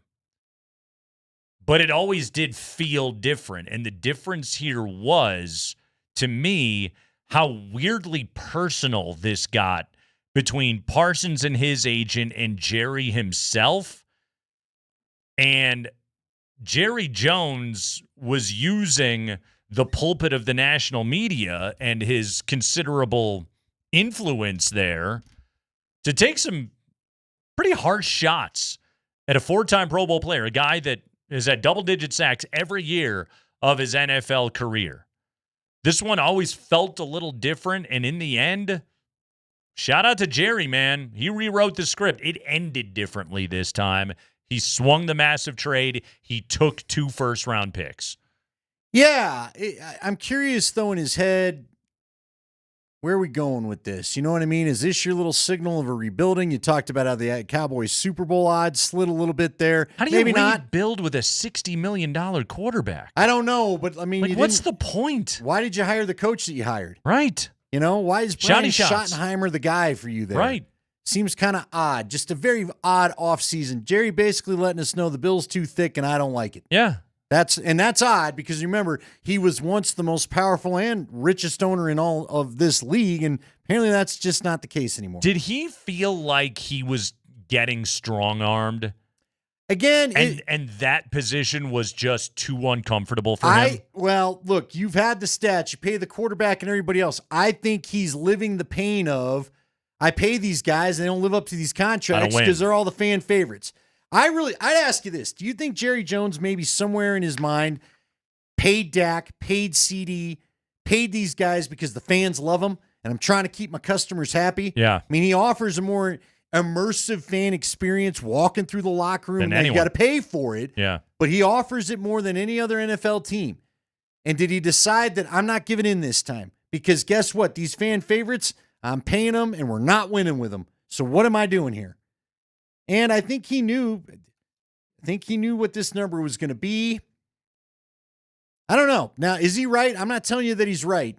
I'd have probably kept Parsons and let Lamb walk, but who knows? It'll be fascinating to see how it all works out. But look, I mean, you think of the haul that he got in the Herschel Walker trade. Yeah. And that was what started his rebuild. Maybe it was reliving his history with the America's Team documentary on Netflix, and he sees this as opportunity 2.0. I just, I don't know, man. I you know what? I think more than anything, I think the Dak contract is burning him. I would agree with that. And I think Dak Prescott is a good NFL quarterback, but you pay him $5 million more. $5 million, Andy, more than any other quarterback in the NFL gets. When usually you do it by $1 million, $1.5 million. He makes $15 million more per season in average annual value than Patrick Mahomes. Yeah, that's crazy. out of whack. Yeah, there were no numbers to suggest that's what you needed to do, I don't think. Okay, I ask you this. Over-under stories in spring, you're the over-under guy. Over-under stories come out about Micah not fitting in the locker room anymore or some crap like that. Oh, it's now is the time for the Jerry Jones PR extravaganza to kick into overdrive and use again his influence. Stephen A is going to have something. Jane Slater's going to have something. Every reporter worth their salt wandering through the halls there in Dallas is now going to have that. Which, again, I think Micah Parsons is kind of a weirdo. Who cares? Everybody wants to line up and play with him, though. He has never had fewer than 12 sacks in any of his first 4 seasons in the NFL. He's a 4-time Pro Bowler. Listen to this, by the way. Let's talk about this from the Packers' perspective, which it's interesting because Brian Gutekunst, the general manager of the Packers, as recently as like a couple of weeks ago, said, we're not in the business of trying to get one player to put us over the top. Now, well, look at changed your mind. Look at what you did right there. Did you realize Green Bay's last double-digit sack season from an individual player, Zadarius Smith in 2020? Yeah, 5 years. 5 years. Rashawn Gary led them in sacks last year with 7.5. 7.5 was the leading total for that Green Bay pass rush last year. Yeah, you're not gonna beat the Lions like that. Well, and Gutekunst, it's been rumored. I think you and I have even talked about it in one of these high fives. Yeah, Gutekunst and LaFleur could be on the old hot seat, which is wild because again, like I'm looking at LaFleur's Pro Football Reference page right now. Here's his wins by year: 13, 13, 13, 8, 9, 11. Pretty good. Wouldn't kick that out of bed. Yeah, right. And yet the heat is on. And the reports out of Green Bay this camp were like, wow, we've never seen Matt LaFleur this intense. This cranky. This yelling. He's never yelled at everybody this much as he has been in this training camp. Packers are going for it. I think they view themselves as a fringe Super Bowl contender. And if you had Micah Parsons and that's the best player on your defense, that I would say that ups your profile a little bit. In future years, it could sting, but in the moment, yeah, Green Bay's a real dangerous team. Much more on Micah Parsons' new contract, 4-year, $188 million, $136 million in total guarantees. Much more on that coming up at 5:20, to quote Sean Payton, relative to how that impacts Nick Benito's future earnings as a star pass rusher waiting to get paid. But right now, we continue with NFL news. High five. Yesterday, we learned that Marvin Mims left practice with a groin injury. We were told it was nothing too significant. Today, Sean Payton gave us an update. Marvin, good news. He'll be back in practice. We have a bonus practice Monday. He'll be at work Monday. So we're fortunate. Bonus practice. He'll be back. Good to go. Don't worry about it. Groin's fine. Broncos will take the next 3 days off before the regular season slog begins, Andy. But apparently Marvin Mims is going to be okay with his groin. Yeah, by the way, that's a new NFL thing, giving everybody the old Labor Day weekend off before they get back at it. But that's nice. Sure. How many guys are already in Vegas after they left practice today? Nobody's hearing this show in town. That's for sure. Yeah, I'd go easy on the old stuff that helps you pull muscles, though. That's all I'd say. I would say Marvin Mims is not leaving town. He'll be getting treatment all weekend Lots long. of water. Hopefully Marvin Mims is going to be okay. But that's kind of the biggest update from Broncos today. Andy, they did sign with their international, I was going to say exemption requirement. They signed the international guy today, a tight end from Australia, who one of the reporters asked Sean Payton about it, and I got to be honest with you, I don't think Sean Payton knew anything about this guy. Yeah. Other than where he was from. That was a George Payton special, 6'5", 250, fits the bill or whatever, right? Uh-huh. So go ahead and get him in here and let's see what he can do. Is that a former Australian rules football player? Probably. He was out there and he had a blocking shield and he was running into guys. Goes by the name of Patrick Murtaugh. Patrick Murtaugh. I asked you, isn't that the guy from Lethal Weapon who's too old for this? Danny Glover? Yeah. Let's see. Danny Glover played the part of Roger Murtaugh. In Lethal Weapon. Yeah. Riggs and Murtaugh. Riggs and Murtaugh. Mel Gibson and Danny Glover. For the kids that don't know, classic buddy cop action comedy, Lethal Weapon. Just sit down, pop on Lethal Weapon tonight. I promise you 2 hours of good, old-fashioned, mindless entertainment. Solid film series, Andy. It was fine. You didn't enjoy Lethal I didn't Weapon? need a third. I was all right after Well, one. Sure. Well, you said series. The first two were If unimpeachable. you like Lethal Weapon, go ahead. Can you really dislocate your own shoulder the way that Mel Gibson was always doing that in those movies? Also, solid 80s mullet, man. Oh, that thing was glorious. Yeah, it was. Although now it looks like you're in at Christmas watching, open gifts with a cig in the hand. that meme's made its way around. I think Mel Gibson has a shaved head now, but back then it was a good 80s mullet. Go ahead, Spring. High five. All right, Sean Payton said today that Sam Ellinger Going off the broadcast pronunciation. Yeah. He had 2 offers to be a backup quarterback from NFL teams, but he chose to stay on the Broncos practice squad. We played Sean's comments earlier in the show. Let's hear from George Payton. What does he know about the offers that were out there for Sam Ellinger? Yeah, I know he had an opportunity out there. I'm not exactly sure what. It was a priority for us to keep Sam, either on the 53, or we consider him a 53-man player. Sam's been outstanding since he showed up. Always been high on Sam at Texas, and then you watch him at the Colts. He didn't play a whole lot there, but you watch the preseason.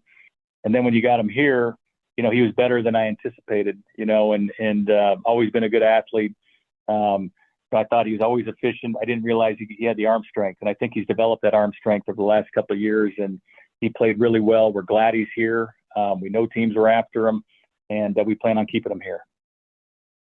Yeah, this is a team really, Andy, like the Broncos, they kind of like quarterback development. They did it last year with Zach Wilson. They helped him get a gig as a backup quarterback down in Miami. I think this is one of the things that Sean Payton likes, and I think that Sean Payton likes strong quarterback infrastructure in his room. I think he's got a smart, good, likable backup in Stiddy. I think that Sam Ellinger clearly fit well into the room. Davis Webb is a younger guy, and again, like these dudes are all working in service of helping to elevate Bo Nix, the one guy in this kumbaya training camp that we have had that when he sat down with Kay Adams was just like, yeah, I got to be honest, I didn't like this practice today. Yeah. And I need to be better than this. Like, yes, he's hard on himself, but also like Bo Nix seems to be the one guy that isn't buying all the Bo Nix hype like that. And quite frankly, I like that about Bo Nix. I do too. And I think I'm excited to see Bo. I bet you Bo's psyched that, like we said earlier, I think Bo's psyched. There's no more media tours. There's no more national people coming in to bunk down with you for a couple of days. I think he's glad he just gets to worry about playing football. They're actually going through the game plan, and we won't be watching him all the time. And of all the way that Sean Payton has fluffed his own team all throughout this, like, it is game week now. Like that starts on Monday. So now Sean can't say any of that stuff anymore. Yep. We're worried about the Tennessee Titans. We're worried about one thing. Them's the rules. I don't think we'll be getting any longer press conferences like we've had either. I think he's going to be back to story time with Sean. It's time to win. Has probably seen its conclusion for the year. And it was fun. It kind of was. I don't mind. Some of the anecdotes were fun. Stories. Yeah. Some of the anecdotes were fun. Others I didn't need. Some I needed the end to because you chose to change directions mid-answer, and I kind of wanted to hear the end of the other thought that you were in. You know what Sean Payton, I think, learned this training camp? When you're filling 3 hours a day, it ain't all going to be A+ stuff. Yeah. You know what? I thought of a new bit. When you bring that up, I thought of a new bit. Is it just called not our A+ stuff? No, what it was going to be, you know what? I'll just give it to everybody. Yeah. Hey, we'll just produce this thing on the air. Let me know what you think, Spring. We're going to call it How We Got Here. And then we're going to read through the Twitter thread that we had that day to figure out how we got here. For example, we threw out the Murtaugh thing. Murtaugh. That was put into the show thread. Lethal Not weapon. all of them are diamond ideas. Some of them are penny store ideas. I was happy to remember Roger Murtaugh today. Yeah. It's how we got here. Here's the thing, Andy. Okay? Here's how you know. It made the show. Yeah, but some days... Not everything on that thread makes the show. The bar making the show, some days that thing is, the door is open. The room is empty. I got a chance to talk about Danny Glover. I'm going to take it. every single time. Hollywood legend, Danny Glover. Is he Hollywood legend the way that Preston Wilson was a Rockies legend? Yeah, I think that feels a little on par. Danny Glover was on his way to cemented legend status, but I feel like we haven't heard much lately. Well, no. I mean, did he pass? Is he with us? Now I'm afraid. I think Danny Glover's still kicking. Yeah, not dead. But what's he been doing? Do you remember a Danny Glover film lately? What's the last 20 years? Danny Glover movie Did I he would do have anything seen? in the 90s? Has straight to Netflix not been kind to him? Predator 2? Did you ever see it? No, I didn't see it. It had Danny Glover, not Arnold. That's why I don't know. Uh-huh. So he was the Arnold pot? He was. You know there's like now 9 versions of Aliens? I feel like as I cruise around at night, there's every form of Alien, and now it's going to be a TV series. I don't know what's left to be Alien anymore. That surprises me not at all. See, someone said Angels in the Outfield. Again, way old. What Shooter? That was You're not helping me. With Tony Danza, Angels in the Two Outfield? people said Shooter's the last time they saw him. Which I did watch that on a Bronco flight. Guess what? I've been off the Bronco broadcast for 8 years. Yeah, Hollywood legend is he was in Death at a Funeral. That was 2010. Chris wins the day. He's too old for this. He's That's not true. That's anything. That's true. That's a good call. He doesn't need to be. He let us know. I'm too old for this. He's good to go. He didn't want to die on a toilet. That's what happened in that scene. Oh, he was in Royal Tenenbaums. Okay. He was Angelica Houston's new husband. How old? Gene Hackman didn't like him. 01 was Royal Tenenbaums. Okay, again.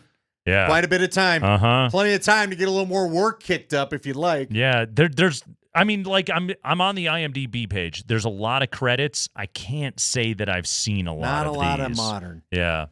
He was the president in 2012. He was in Jumanji. Jumanji something. Oh, he was in Bad Grandpa. Now you got it. Or Dirty Grandpa, they said. There it is. What was it? It was one of them. Your grandpa's a disgusting pervert. That's the name of the movie.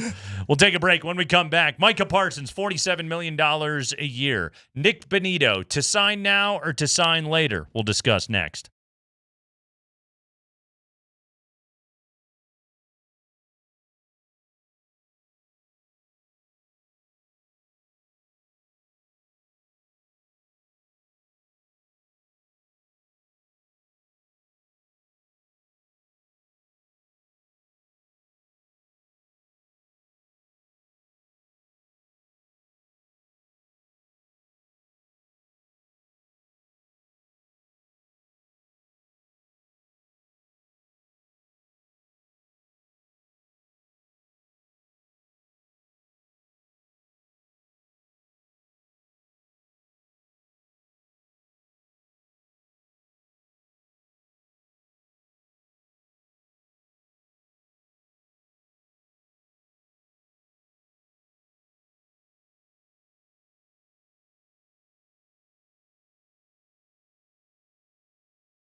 All right, final conclusion. Danny Glover, Pro Bowl quality player. Solid Hollywood guy.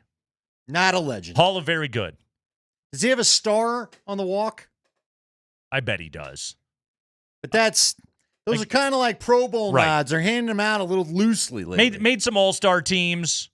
You remember him, never topped more than 45% of the vote in the Hall of Fame ballot. He's in some of your favorite movies. Yeah. But he's not a legend. He's Don Mattingly. He's not a legend of the fall. Like you remember him, again, those all-star seasons, memorable. Sure. Memorable years. But to truly hit legend/icon status, he didn't do it. You got to keep working. Let's put it this way. He's not on the level of enemy of the show Denzel Washington. Right. He's no Denzel. Pretty good though. Nick Bonito, is he a Denzel? He wants to be a legend. Or is he a Danny Glover? Nick Bonito, 13.5 sacks last season for the Broncos, on his way to second team All-Pro honors. He has not received a contract extension as he enters year number 4 in the NFL this season. Now, year number 1, developing year. Year number 2, he was one of the best in the NFL in terms of pressure rate, and he finished with 8 sacks. Year 3, 13.5 sacks, and he made the jump from good to top-tier NFL pass rusher. But it's a smaller sample size. Micah Parsons today gets $136 million guaranteed from the Green Bay Packers via new contract after the trade from Dallas. And that's a guy that has 12 or more sacks every year in the NFL, 4 All-Pros, and has been top 3 in Defensive Player of the Year voting 3 times. So, Parsons is there, and there's a lengthy track record of greatness, a greater sample size of dominance than Nick Bonito has provided. So, Andy, we were talking earlier in the show about the Bonito contract and what his situation is going forward. And I'm just looking at the list of the top pass rushers in the NFL, according to Over the Cap, okay? Parsons at $47 million, average annual per year, highest paid pass rusher in the league. That clears TJ Watt by $6 million. Wow. Yeah, that's again, feels like a Jerry contract, frankly. Sure does. Myles Garrett is at 40. So there's the 3 that are 40 and above. Now, that's also the guys that are in top 3 in Defensive Player of the Year every single season. Danielle Hunter in Houston at 35.6. Funny part is he might not even be the best pass rusher on his own team because Will Anderson's a beast on the other side, but he's still on his rookie deal. Maxx Crosby, multiple X's, $35.5 million with the Raiders. Nick Bosa gets $34 with the Niners. And then there's a drop down to Trey Hendrickson at $29 million because he just got that raise for holding out from camp. He got himself another $14 million, but it's essentially, it is, not essentially, it is a 1-year deal with the Bengals, and he'll be an unrestricted free agent next year. All right. So, I'm circling 2 camps here. The guys in the $34-35 million range, Bosa, Crosby, Hunter. And then the guys in the $28-29 million range, Brian Burns with the Giants, Josh Hines Allen with the Jaguars. Don't forget he changed that name. And Trey Hendrickson. Allen. All right. I believe the Broncos would love to, and I'm reading the tea leaves here. I think the Broncos would love to slot Nick Bonito right between Trey Hendrickson and Nick Bosa. Yep. I bet the Broncos would look at that and say that's a fair place to put you. You don't have a massive sample size of greatness. How's $32 million a year? Now, if you're Nick Bonito and you were a second-team All-Pro last season and you were in for basically 1 series of the preseason and you looked absolutely dominant and you've had a great camp, although you had to have the bone spur surgery. If you have a great secondary behind you. Yeah, and if you're Nick Bonito, you're thinking to yourself, I'm not a Crosby. I'm not a Bosa. I'm not a Hendrickson. I'm a TJ Watt. I'm a Myles Garrett. I'm a Micah Parsons. That's what I am as a football player. Then you're thinking about getting a payday north of $40 million a year. Yeah. That's substantial. You're thinking of hanging out and just trying to do what you can do this year and let the chips fall as they may, I guess. Okay, so here's another way to frame everything that I kind of just laid out for you, Andy. is you could sign now and you're probably going to be 30 mil plus. Or you could wait, you could dominate, you could get franchised after this season, but you could sit around and wait for your $40+ million a year payday. Yeah, man, it's tough because I'll tell you what, that franchise just got a lot more expensive with this thing. Oh, because good point. remember, the franchise tag's the average of the top 5 deals. Yeah. So that. But also, he's not going to pay on the franchise tag. They can franchise him. He's not going to play him. Sure. If you're the Broncos, see, this is all, and just so people know, this is all up to Nick Bonito. Because I am sure George Payton said in his conference call today, they've had quiet negotiations. He's going to keep them quiet. Everybody seems to feel like things are in a positive place. Nick didn't sit out any games or miss any time, other than because of the bone spur surgery. But he didn't. According to Sean Payton, Sean told him to do that, and the medical people told him to do it. Bonito, don't keep fighting through it. Bonito's done right by the team. He's done right by the team, so everybody seems kumbaya right now. Yeah. If you're the Broncos, I'm sure you'd love to sign this sucker right now before it gets any more expensive, because you did just mention Will Anderson. There's another contract that's going to add a few dollars to the pot. Sure will. So you'd like to get this sucker done before anybody else steps. Again, what I said this to DMac as we were crossing in the hallway. The Broncos just got Fletcher Coxed again, like they did with Von Miller. Remember, they were dragging out the Von Miller negotiation. And all of a sudden, Fletcher Cox comes out of nowhere to sign a big deal that made the deal even higher than what you would have paid if you just got the dang thing done after the Super Bowl. Yeah. But that's either here or there. I mean, there's a lot in the negotiation the Broncos could use against Bonito in a Parsons comp. Percentage of snaps played, career sacks, career accolades, etc. Parsons has all of that on Nick Bonito. Now, Bonito could simply make the argument, yeah, but look at what I was last year. Right. Which, last year, Bonito he put up the kind of season that is on par with the production of Micah Parsons. Well, and look what I was against the Niners. Look what I was again in the game against the Niners? All signs point to the sooner you get this done, the better off you're going to be to keep this cheaper for the Broncos side of things. Yeah. If I'm Nick Bonito, and see, it's tough. You get your knee blown and you get none of this. Yeah. You know what I mean? This is like the $1 Million Pyramid or one of those game shows where who wants to be a millionaire? Do you really know that question or don't you? You know what I mean? Right. Do the Broncos see? If I'm the Broncos, I'm offering you a healthy top 5 in guarantees with incentives to get you closer to the top paid.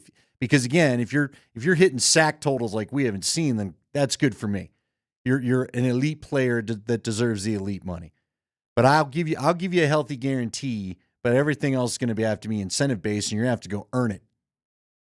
It's wild to say because. It's not my money. I think it'd be a wise, calculated risk on the part of Nick Bonito to play this year. No, I agree, because we just saw how big the thing could get. Yes. We could be talking 48-49 if he repeats it. What do you have, 13.5 you said? 13.5 last year. All right, you get 13 to 15, and you're getting 49 to 50 mil. Sure are. Last year he had a pick six. Yeah. He had 2. One of them was technically a fumble, the one against Indianapolis. But that's situations where that's basically 2 games that you won with your own individual brilliance. The other pick six was Jameis, right? Yep. Yeah. You put up another year like that, and there's no reason to think you can't. Okay? Again, health it's no small thing. It's the big thing. But with the secondary that you have behind you, which Denver's secondary, by the way, I don't think that it's going anywhere. Like, even if you don't keep Riley Moss long term, you have Jahdae Barron who's ready to step into an outside corner role. But you know how good your secondary is. It only got better. You know how good Cooper's a good player across from you. The defensive line in front of you, who you've already paid those guys. Like Zach Allen got paid. DJ Jones got re-upped. You've already paid those guys. Like the quality of this defense and your familiarity with what Vance Joseph wants to do, I don't think Bonito's production is going anywhere. No, I agree. But if I'm Denver, if I'm the Broncos, I can't in good faith hand him more than I can't hand him $40 million a year right now. Yeah, none of this is about the money per se. I mean, it is, but none of again, the Walton Penner Group has shown The Penners have shown. I'm not worried about giving you guaranteed money. Yeah. What you're worried about is screwing up your cap. Right. If you predict, but throwing the cap off balance before you've even paid the quarterback. Their track record is if you produce, we'll pay you. Yeah. Yeah. And you deserve it. Yeah. You know, by the way, I got a great anecdote today. You want to learn how first class the Walton Penner group is over there, and how much they want everything to look the best. So yesterday was cut down day, right? Or earlier this week, cut down day. So they get cleared out of the building. All right. I was talking to a member of Broncos PR about this today because I wanted to know, like, if you're a guy that they for sure want on the practice squad, do you still have to pack up all your stuff and leave? Or can you just, like, stash it in an empty locker somewhere so that when you come back, it's just easier for you to be able to handle? Not that the players have to deal with it. It's an equipment guy problem, but still, it's just, it's resources. It's man hours.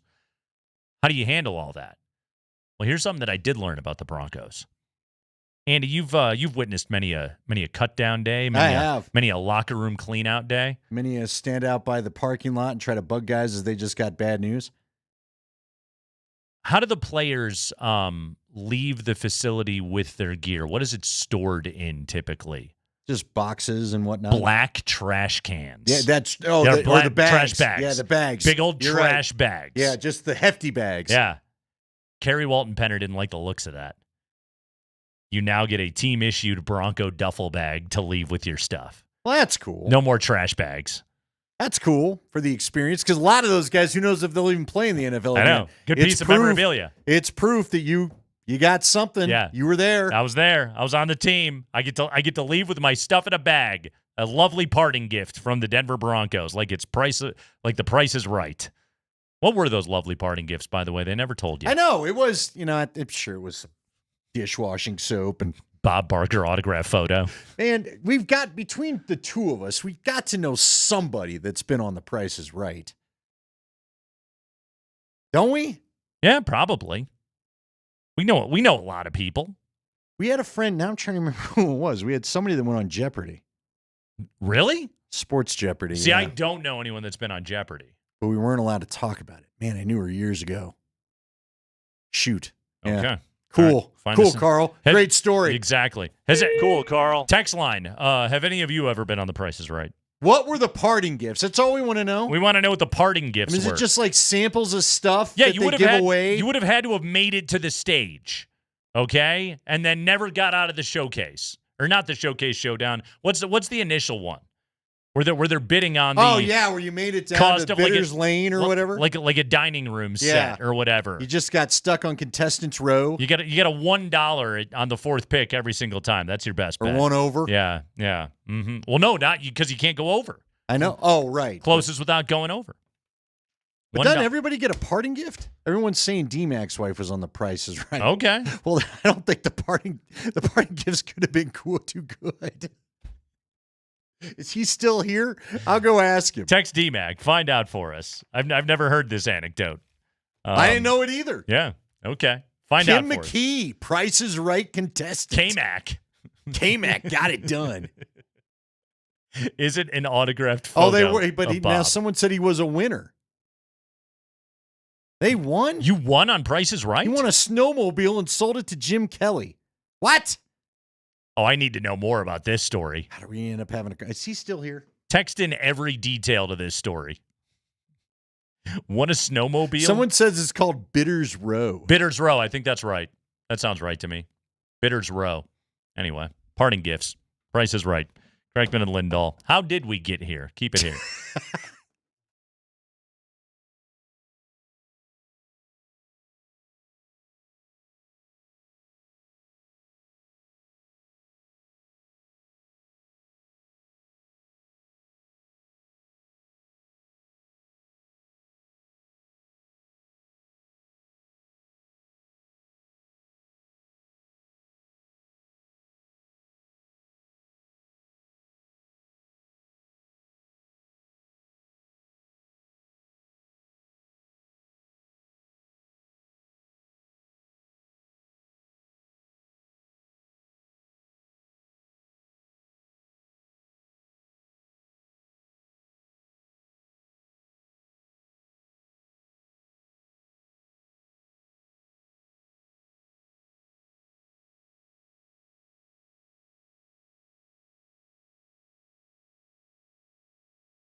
Kreckman and Lindahl, Altitude Sports Radio 92.5.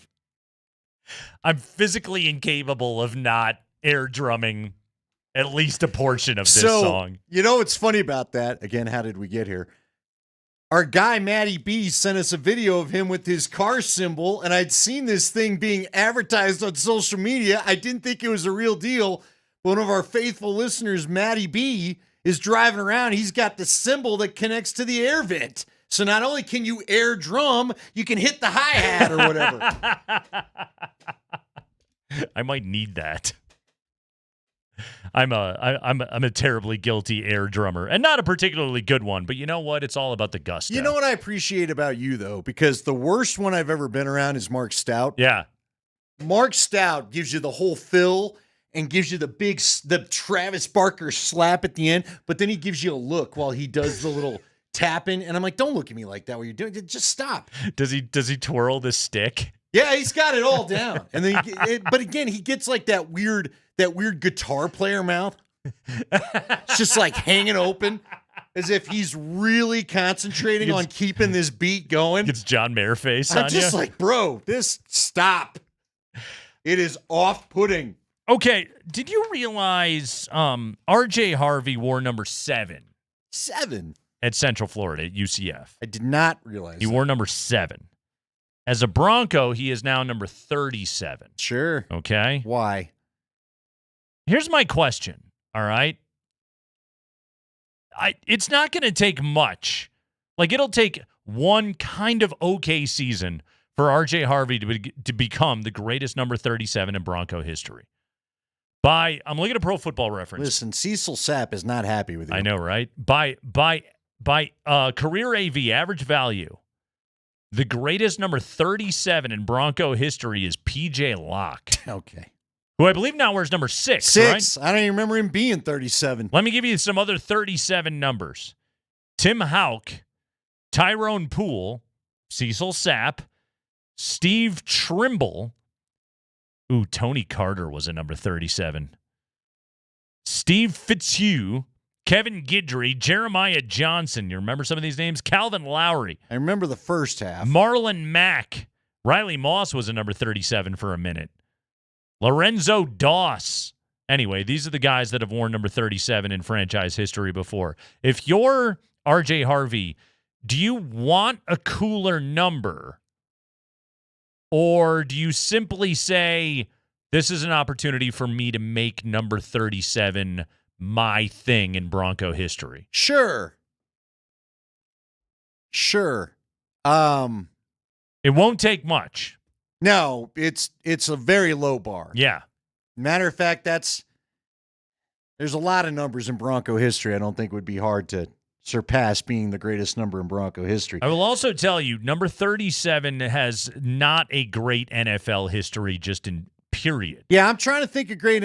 You know, it was 37 Tim Houck. You brought him up. Tim Houck, yeah. Tim Houck was supposed to be a pretty good safety, I want to say, once upon a time. Like, I kind of remember him. Sure. He was a hitter, but he was one of those guys that knocked himself out along with the player because that's how long ago that he played. I'm looking at great number 37. Rodney Harrison was a 37. All right. Sean Alexander. Oh, that's got to be the best. Carnell Lake, remember him? The old Steelers Very safety? well, I do. By career AV, Hall of Famer Jimmy Johnson. Here we go. Played for the San Francisco 49ers from 1961 to 1976. 5-time Pro Bowler, 3-time All-Pro. Travis Kelce's on the All-Pro team. Now let's discuss All-Bro. The All-Bros. The All-Bro roster. But that's kind of what you're looking at right there in terms of number 37. It's not a proud history. Actually, in general, in sports, okay? This is USA Today listing the greatest number 37s ever. Doak Walker, Dave Stieb. Remember Dave Stieb, former Blue Jays All-Star pitcher? He was on a staff with Jimmy Key. Remember some 80s Blue Jays, everybody. Lester Hayes, Casey Stengel, Bill Spaceman Lee. Is number 37 the lamest number in sports history? Kinda. It's pretty bad. Kind of. Yeah, nothing. Nobody pops off and goes, "Wow, that's amazing." Yeah. Also, what kid is like, I got to be number 37? 37. It's just one of those things that looks weird on the jersey. I don't know what the 3 and the 7, they're not. They just don't. They don't fit together well. The funny thing about it, too, is like you'll see it regularly on scoreboards. Yeah. That's a very common first quarter score, 7-3. Sure. Or in the case of the Broncos from the last several years, third quarter score. But it's not a good number, 37. So was R.J. Harvey wise to try and make 37 an otherwise lame number to make it cool and make it his own? Yeah, a lot of people are trying to say that he's changed it already, not according to the Broncos website. I'm seeing 37 on there still. He was wearing 37 today. Yeah, and I think you got to do it like now. You got to do it. The cuts are done. Now, everybody's in. Maybe by the time he comes back on Monday, he's got a new number. Yeah, maybe. Fair enough. This is the time of year that happens. But, again, he can't be 27. No. J.K. Dobbins has that. Can't be anyway. Dang running backs wearing that number. Oh, yeah, that's a thing with you. That's a thing with me. Clearly, he can't be 7. Can't be a running back running 17. That's a receiver number. Formerly a quarterback number. 15's a linebacker number? Come on. That ain't a linebacker number yet to me either. I'm with you. I know. 17's weird for a running back. There's no doubt. So what are you going to be? I think he's got to be 37. Unless, I don't know, what else is available on this team right now? Unless he wants to eschew the 7 thing completely, although that was his college number, so I would think he would want to stick with it. People are pointing out Chris Drury and JT Compher for 37, so that's better from the Avs perspective. Yeah, Chris Drury's better. I'll give you that. Yeah, they didn't keep him, though. Let's see. What about 77 although he can't, Miners has got it. He could be 24 or 25. Did 57 get cut? No, that's Dre Greenlaw. Okay, 47 is there a 47? Karene Reed is number 47. That's John Lynch, too. Yeah. And the running back in 47? Well, I'm just going through the 7s. Looks weird. 97? He could be 35. He could be 87. He could be 36. No, he's not a white wide receiver. He can't be 87. I know that. Yeah, there's kind of a profile there. You have to be a white wide receiver. That's the rule. I didn't make it. He's got an opportunity. I would call it you know what? Yeah, there's no obstacles. There's only doors or something. I don't know. I don't follow those Instagram accounts, but I'm sure one of them applies here. Johnny Jazz Cabbage, 27 is J.K. Dobbins. None of you know this because he didn't play in the preseason, but he's got it. He's had it. I know it because I went to camp. It's how we knew Damari Mathis wasn't long for this world. They gave it to him as soon as he showed up. Right. We had 2 27s, and they seemed indifferent about it, which should have told Damari Mathis, you ain't going to be here very long. All right, you know what I need more than anything? More than anything. I sent you the Twitter account picture of the new Buffalo Bills whiteout uniforms, the cold front. It's all white with just light blue numbers and a frosted Buffalo Bill look. And now I'm bummed because they're going to do this in early October, October 5th. I need just a hell of a blizzard. I need that snow. I need the snow blowing sideways. And I need nobody to pick out where the hell anybody is on TV because these are just pure white uniforms I know. with the Frost logo. I want this to blow up in their face so bad. And it's not even against the Bills. I'm just tired of 900 uniforms. So I hope this white with barely visible numbers and logo just gets caught in a snowstorm and nobody knows what the hell's going on. I looked at that thing and I was just like, what is this Boise State ass uniform? What is happening here? What are we doing, NFL? What are we doing? I'm with you, though. Also, it'd be so great, wouldn't it? So in that photo, Josh Allen is tossing around a frosty snowball. Is that supposed to be a snow-covered football or a football made of snow? Well, that's a great question. What is it? It's a football made of snow, I think. Okay, that's what they're going for? That's what we're doing right All right. there. But again, you see the helmet. Or is it actually like a piece of cake with coconut all over it? Yeah, dude, that cake game show. Yeah, I'm with you, Andy. I'm rooting for it. Blizzard. Oh, I love it. It'd be great if it's a Buck and Aikman game Yeah. and they can't see anything. Don't know who has I the don't ball. know who the hell it is. Somebody down there is doing something. Troy's giving us his sarcastic laugh from back in the day. Yeah. That sounds like hell for a broadcaster, honestly. Oh, hey, it could be a clear day. That's one of those numbers they did not consult the broadcast crews. No, you can't see. It looks cool in the picture. Yeah. You can't see it from top the press box. No, that's one where you're staring at your 4K monitor in the studio and just hoping to be able to make out by the shape of the player who has the thing. I think I see some hair out of the back of the helmet. That's James Cook. Maybe you just need Josh Allen to carry the ball like 17 times that game. Josh Allen? 17. Josh Allen. RJ Harvey, 37 for life. That concludes the Kreckman and Lindahl show here today. Micah Parsons is a Green Bay Packer. Spring and Berto going to be talking a lot about it coming up here in the Blitz, plus so much more. Have a great night, everybody. We'll talk to you tomorrow. Andy will be live from Folsom Field. Getting ready to do the thing. Ahead of the Buffs and the Yellow Jackets of Georgia Tech. Look forward to talking to him there tomorrow. You hope? I hope it works. It's always been an adventure in the past. We shall.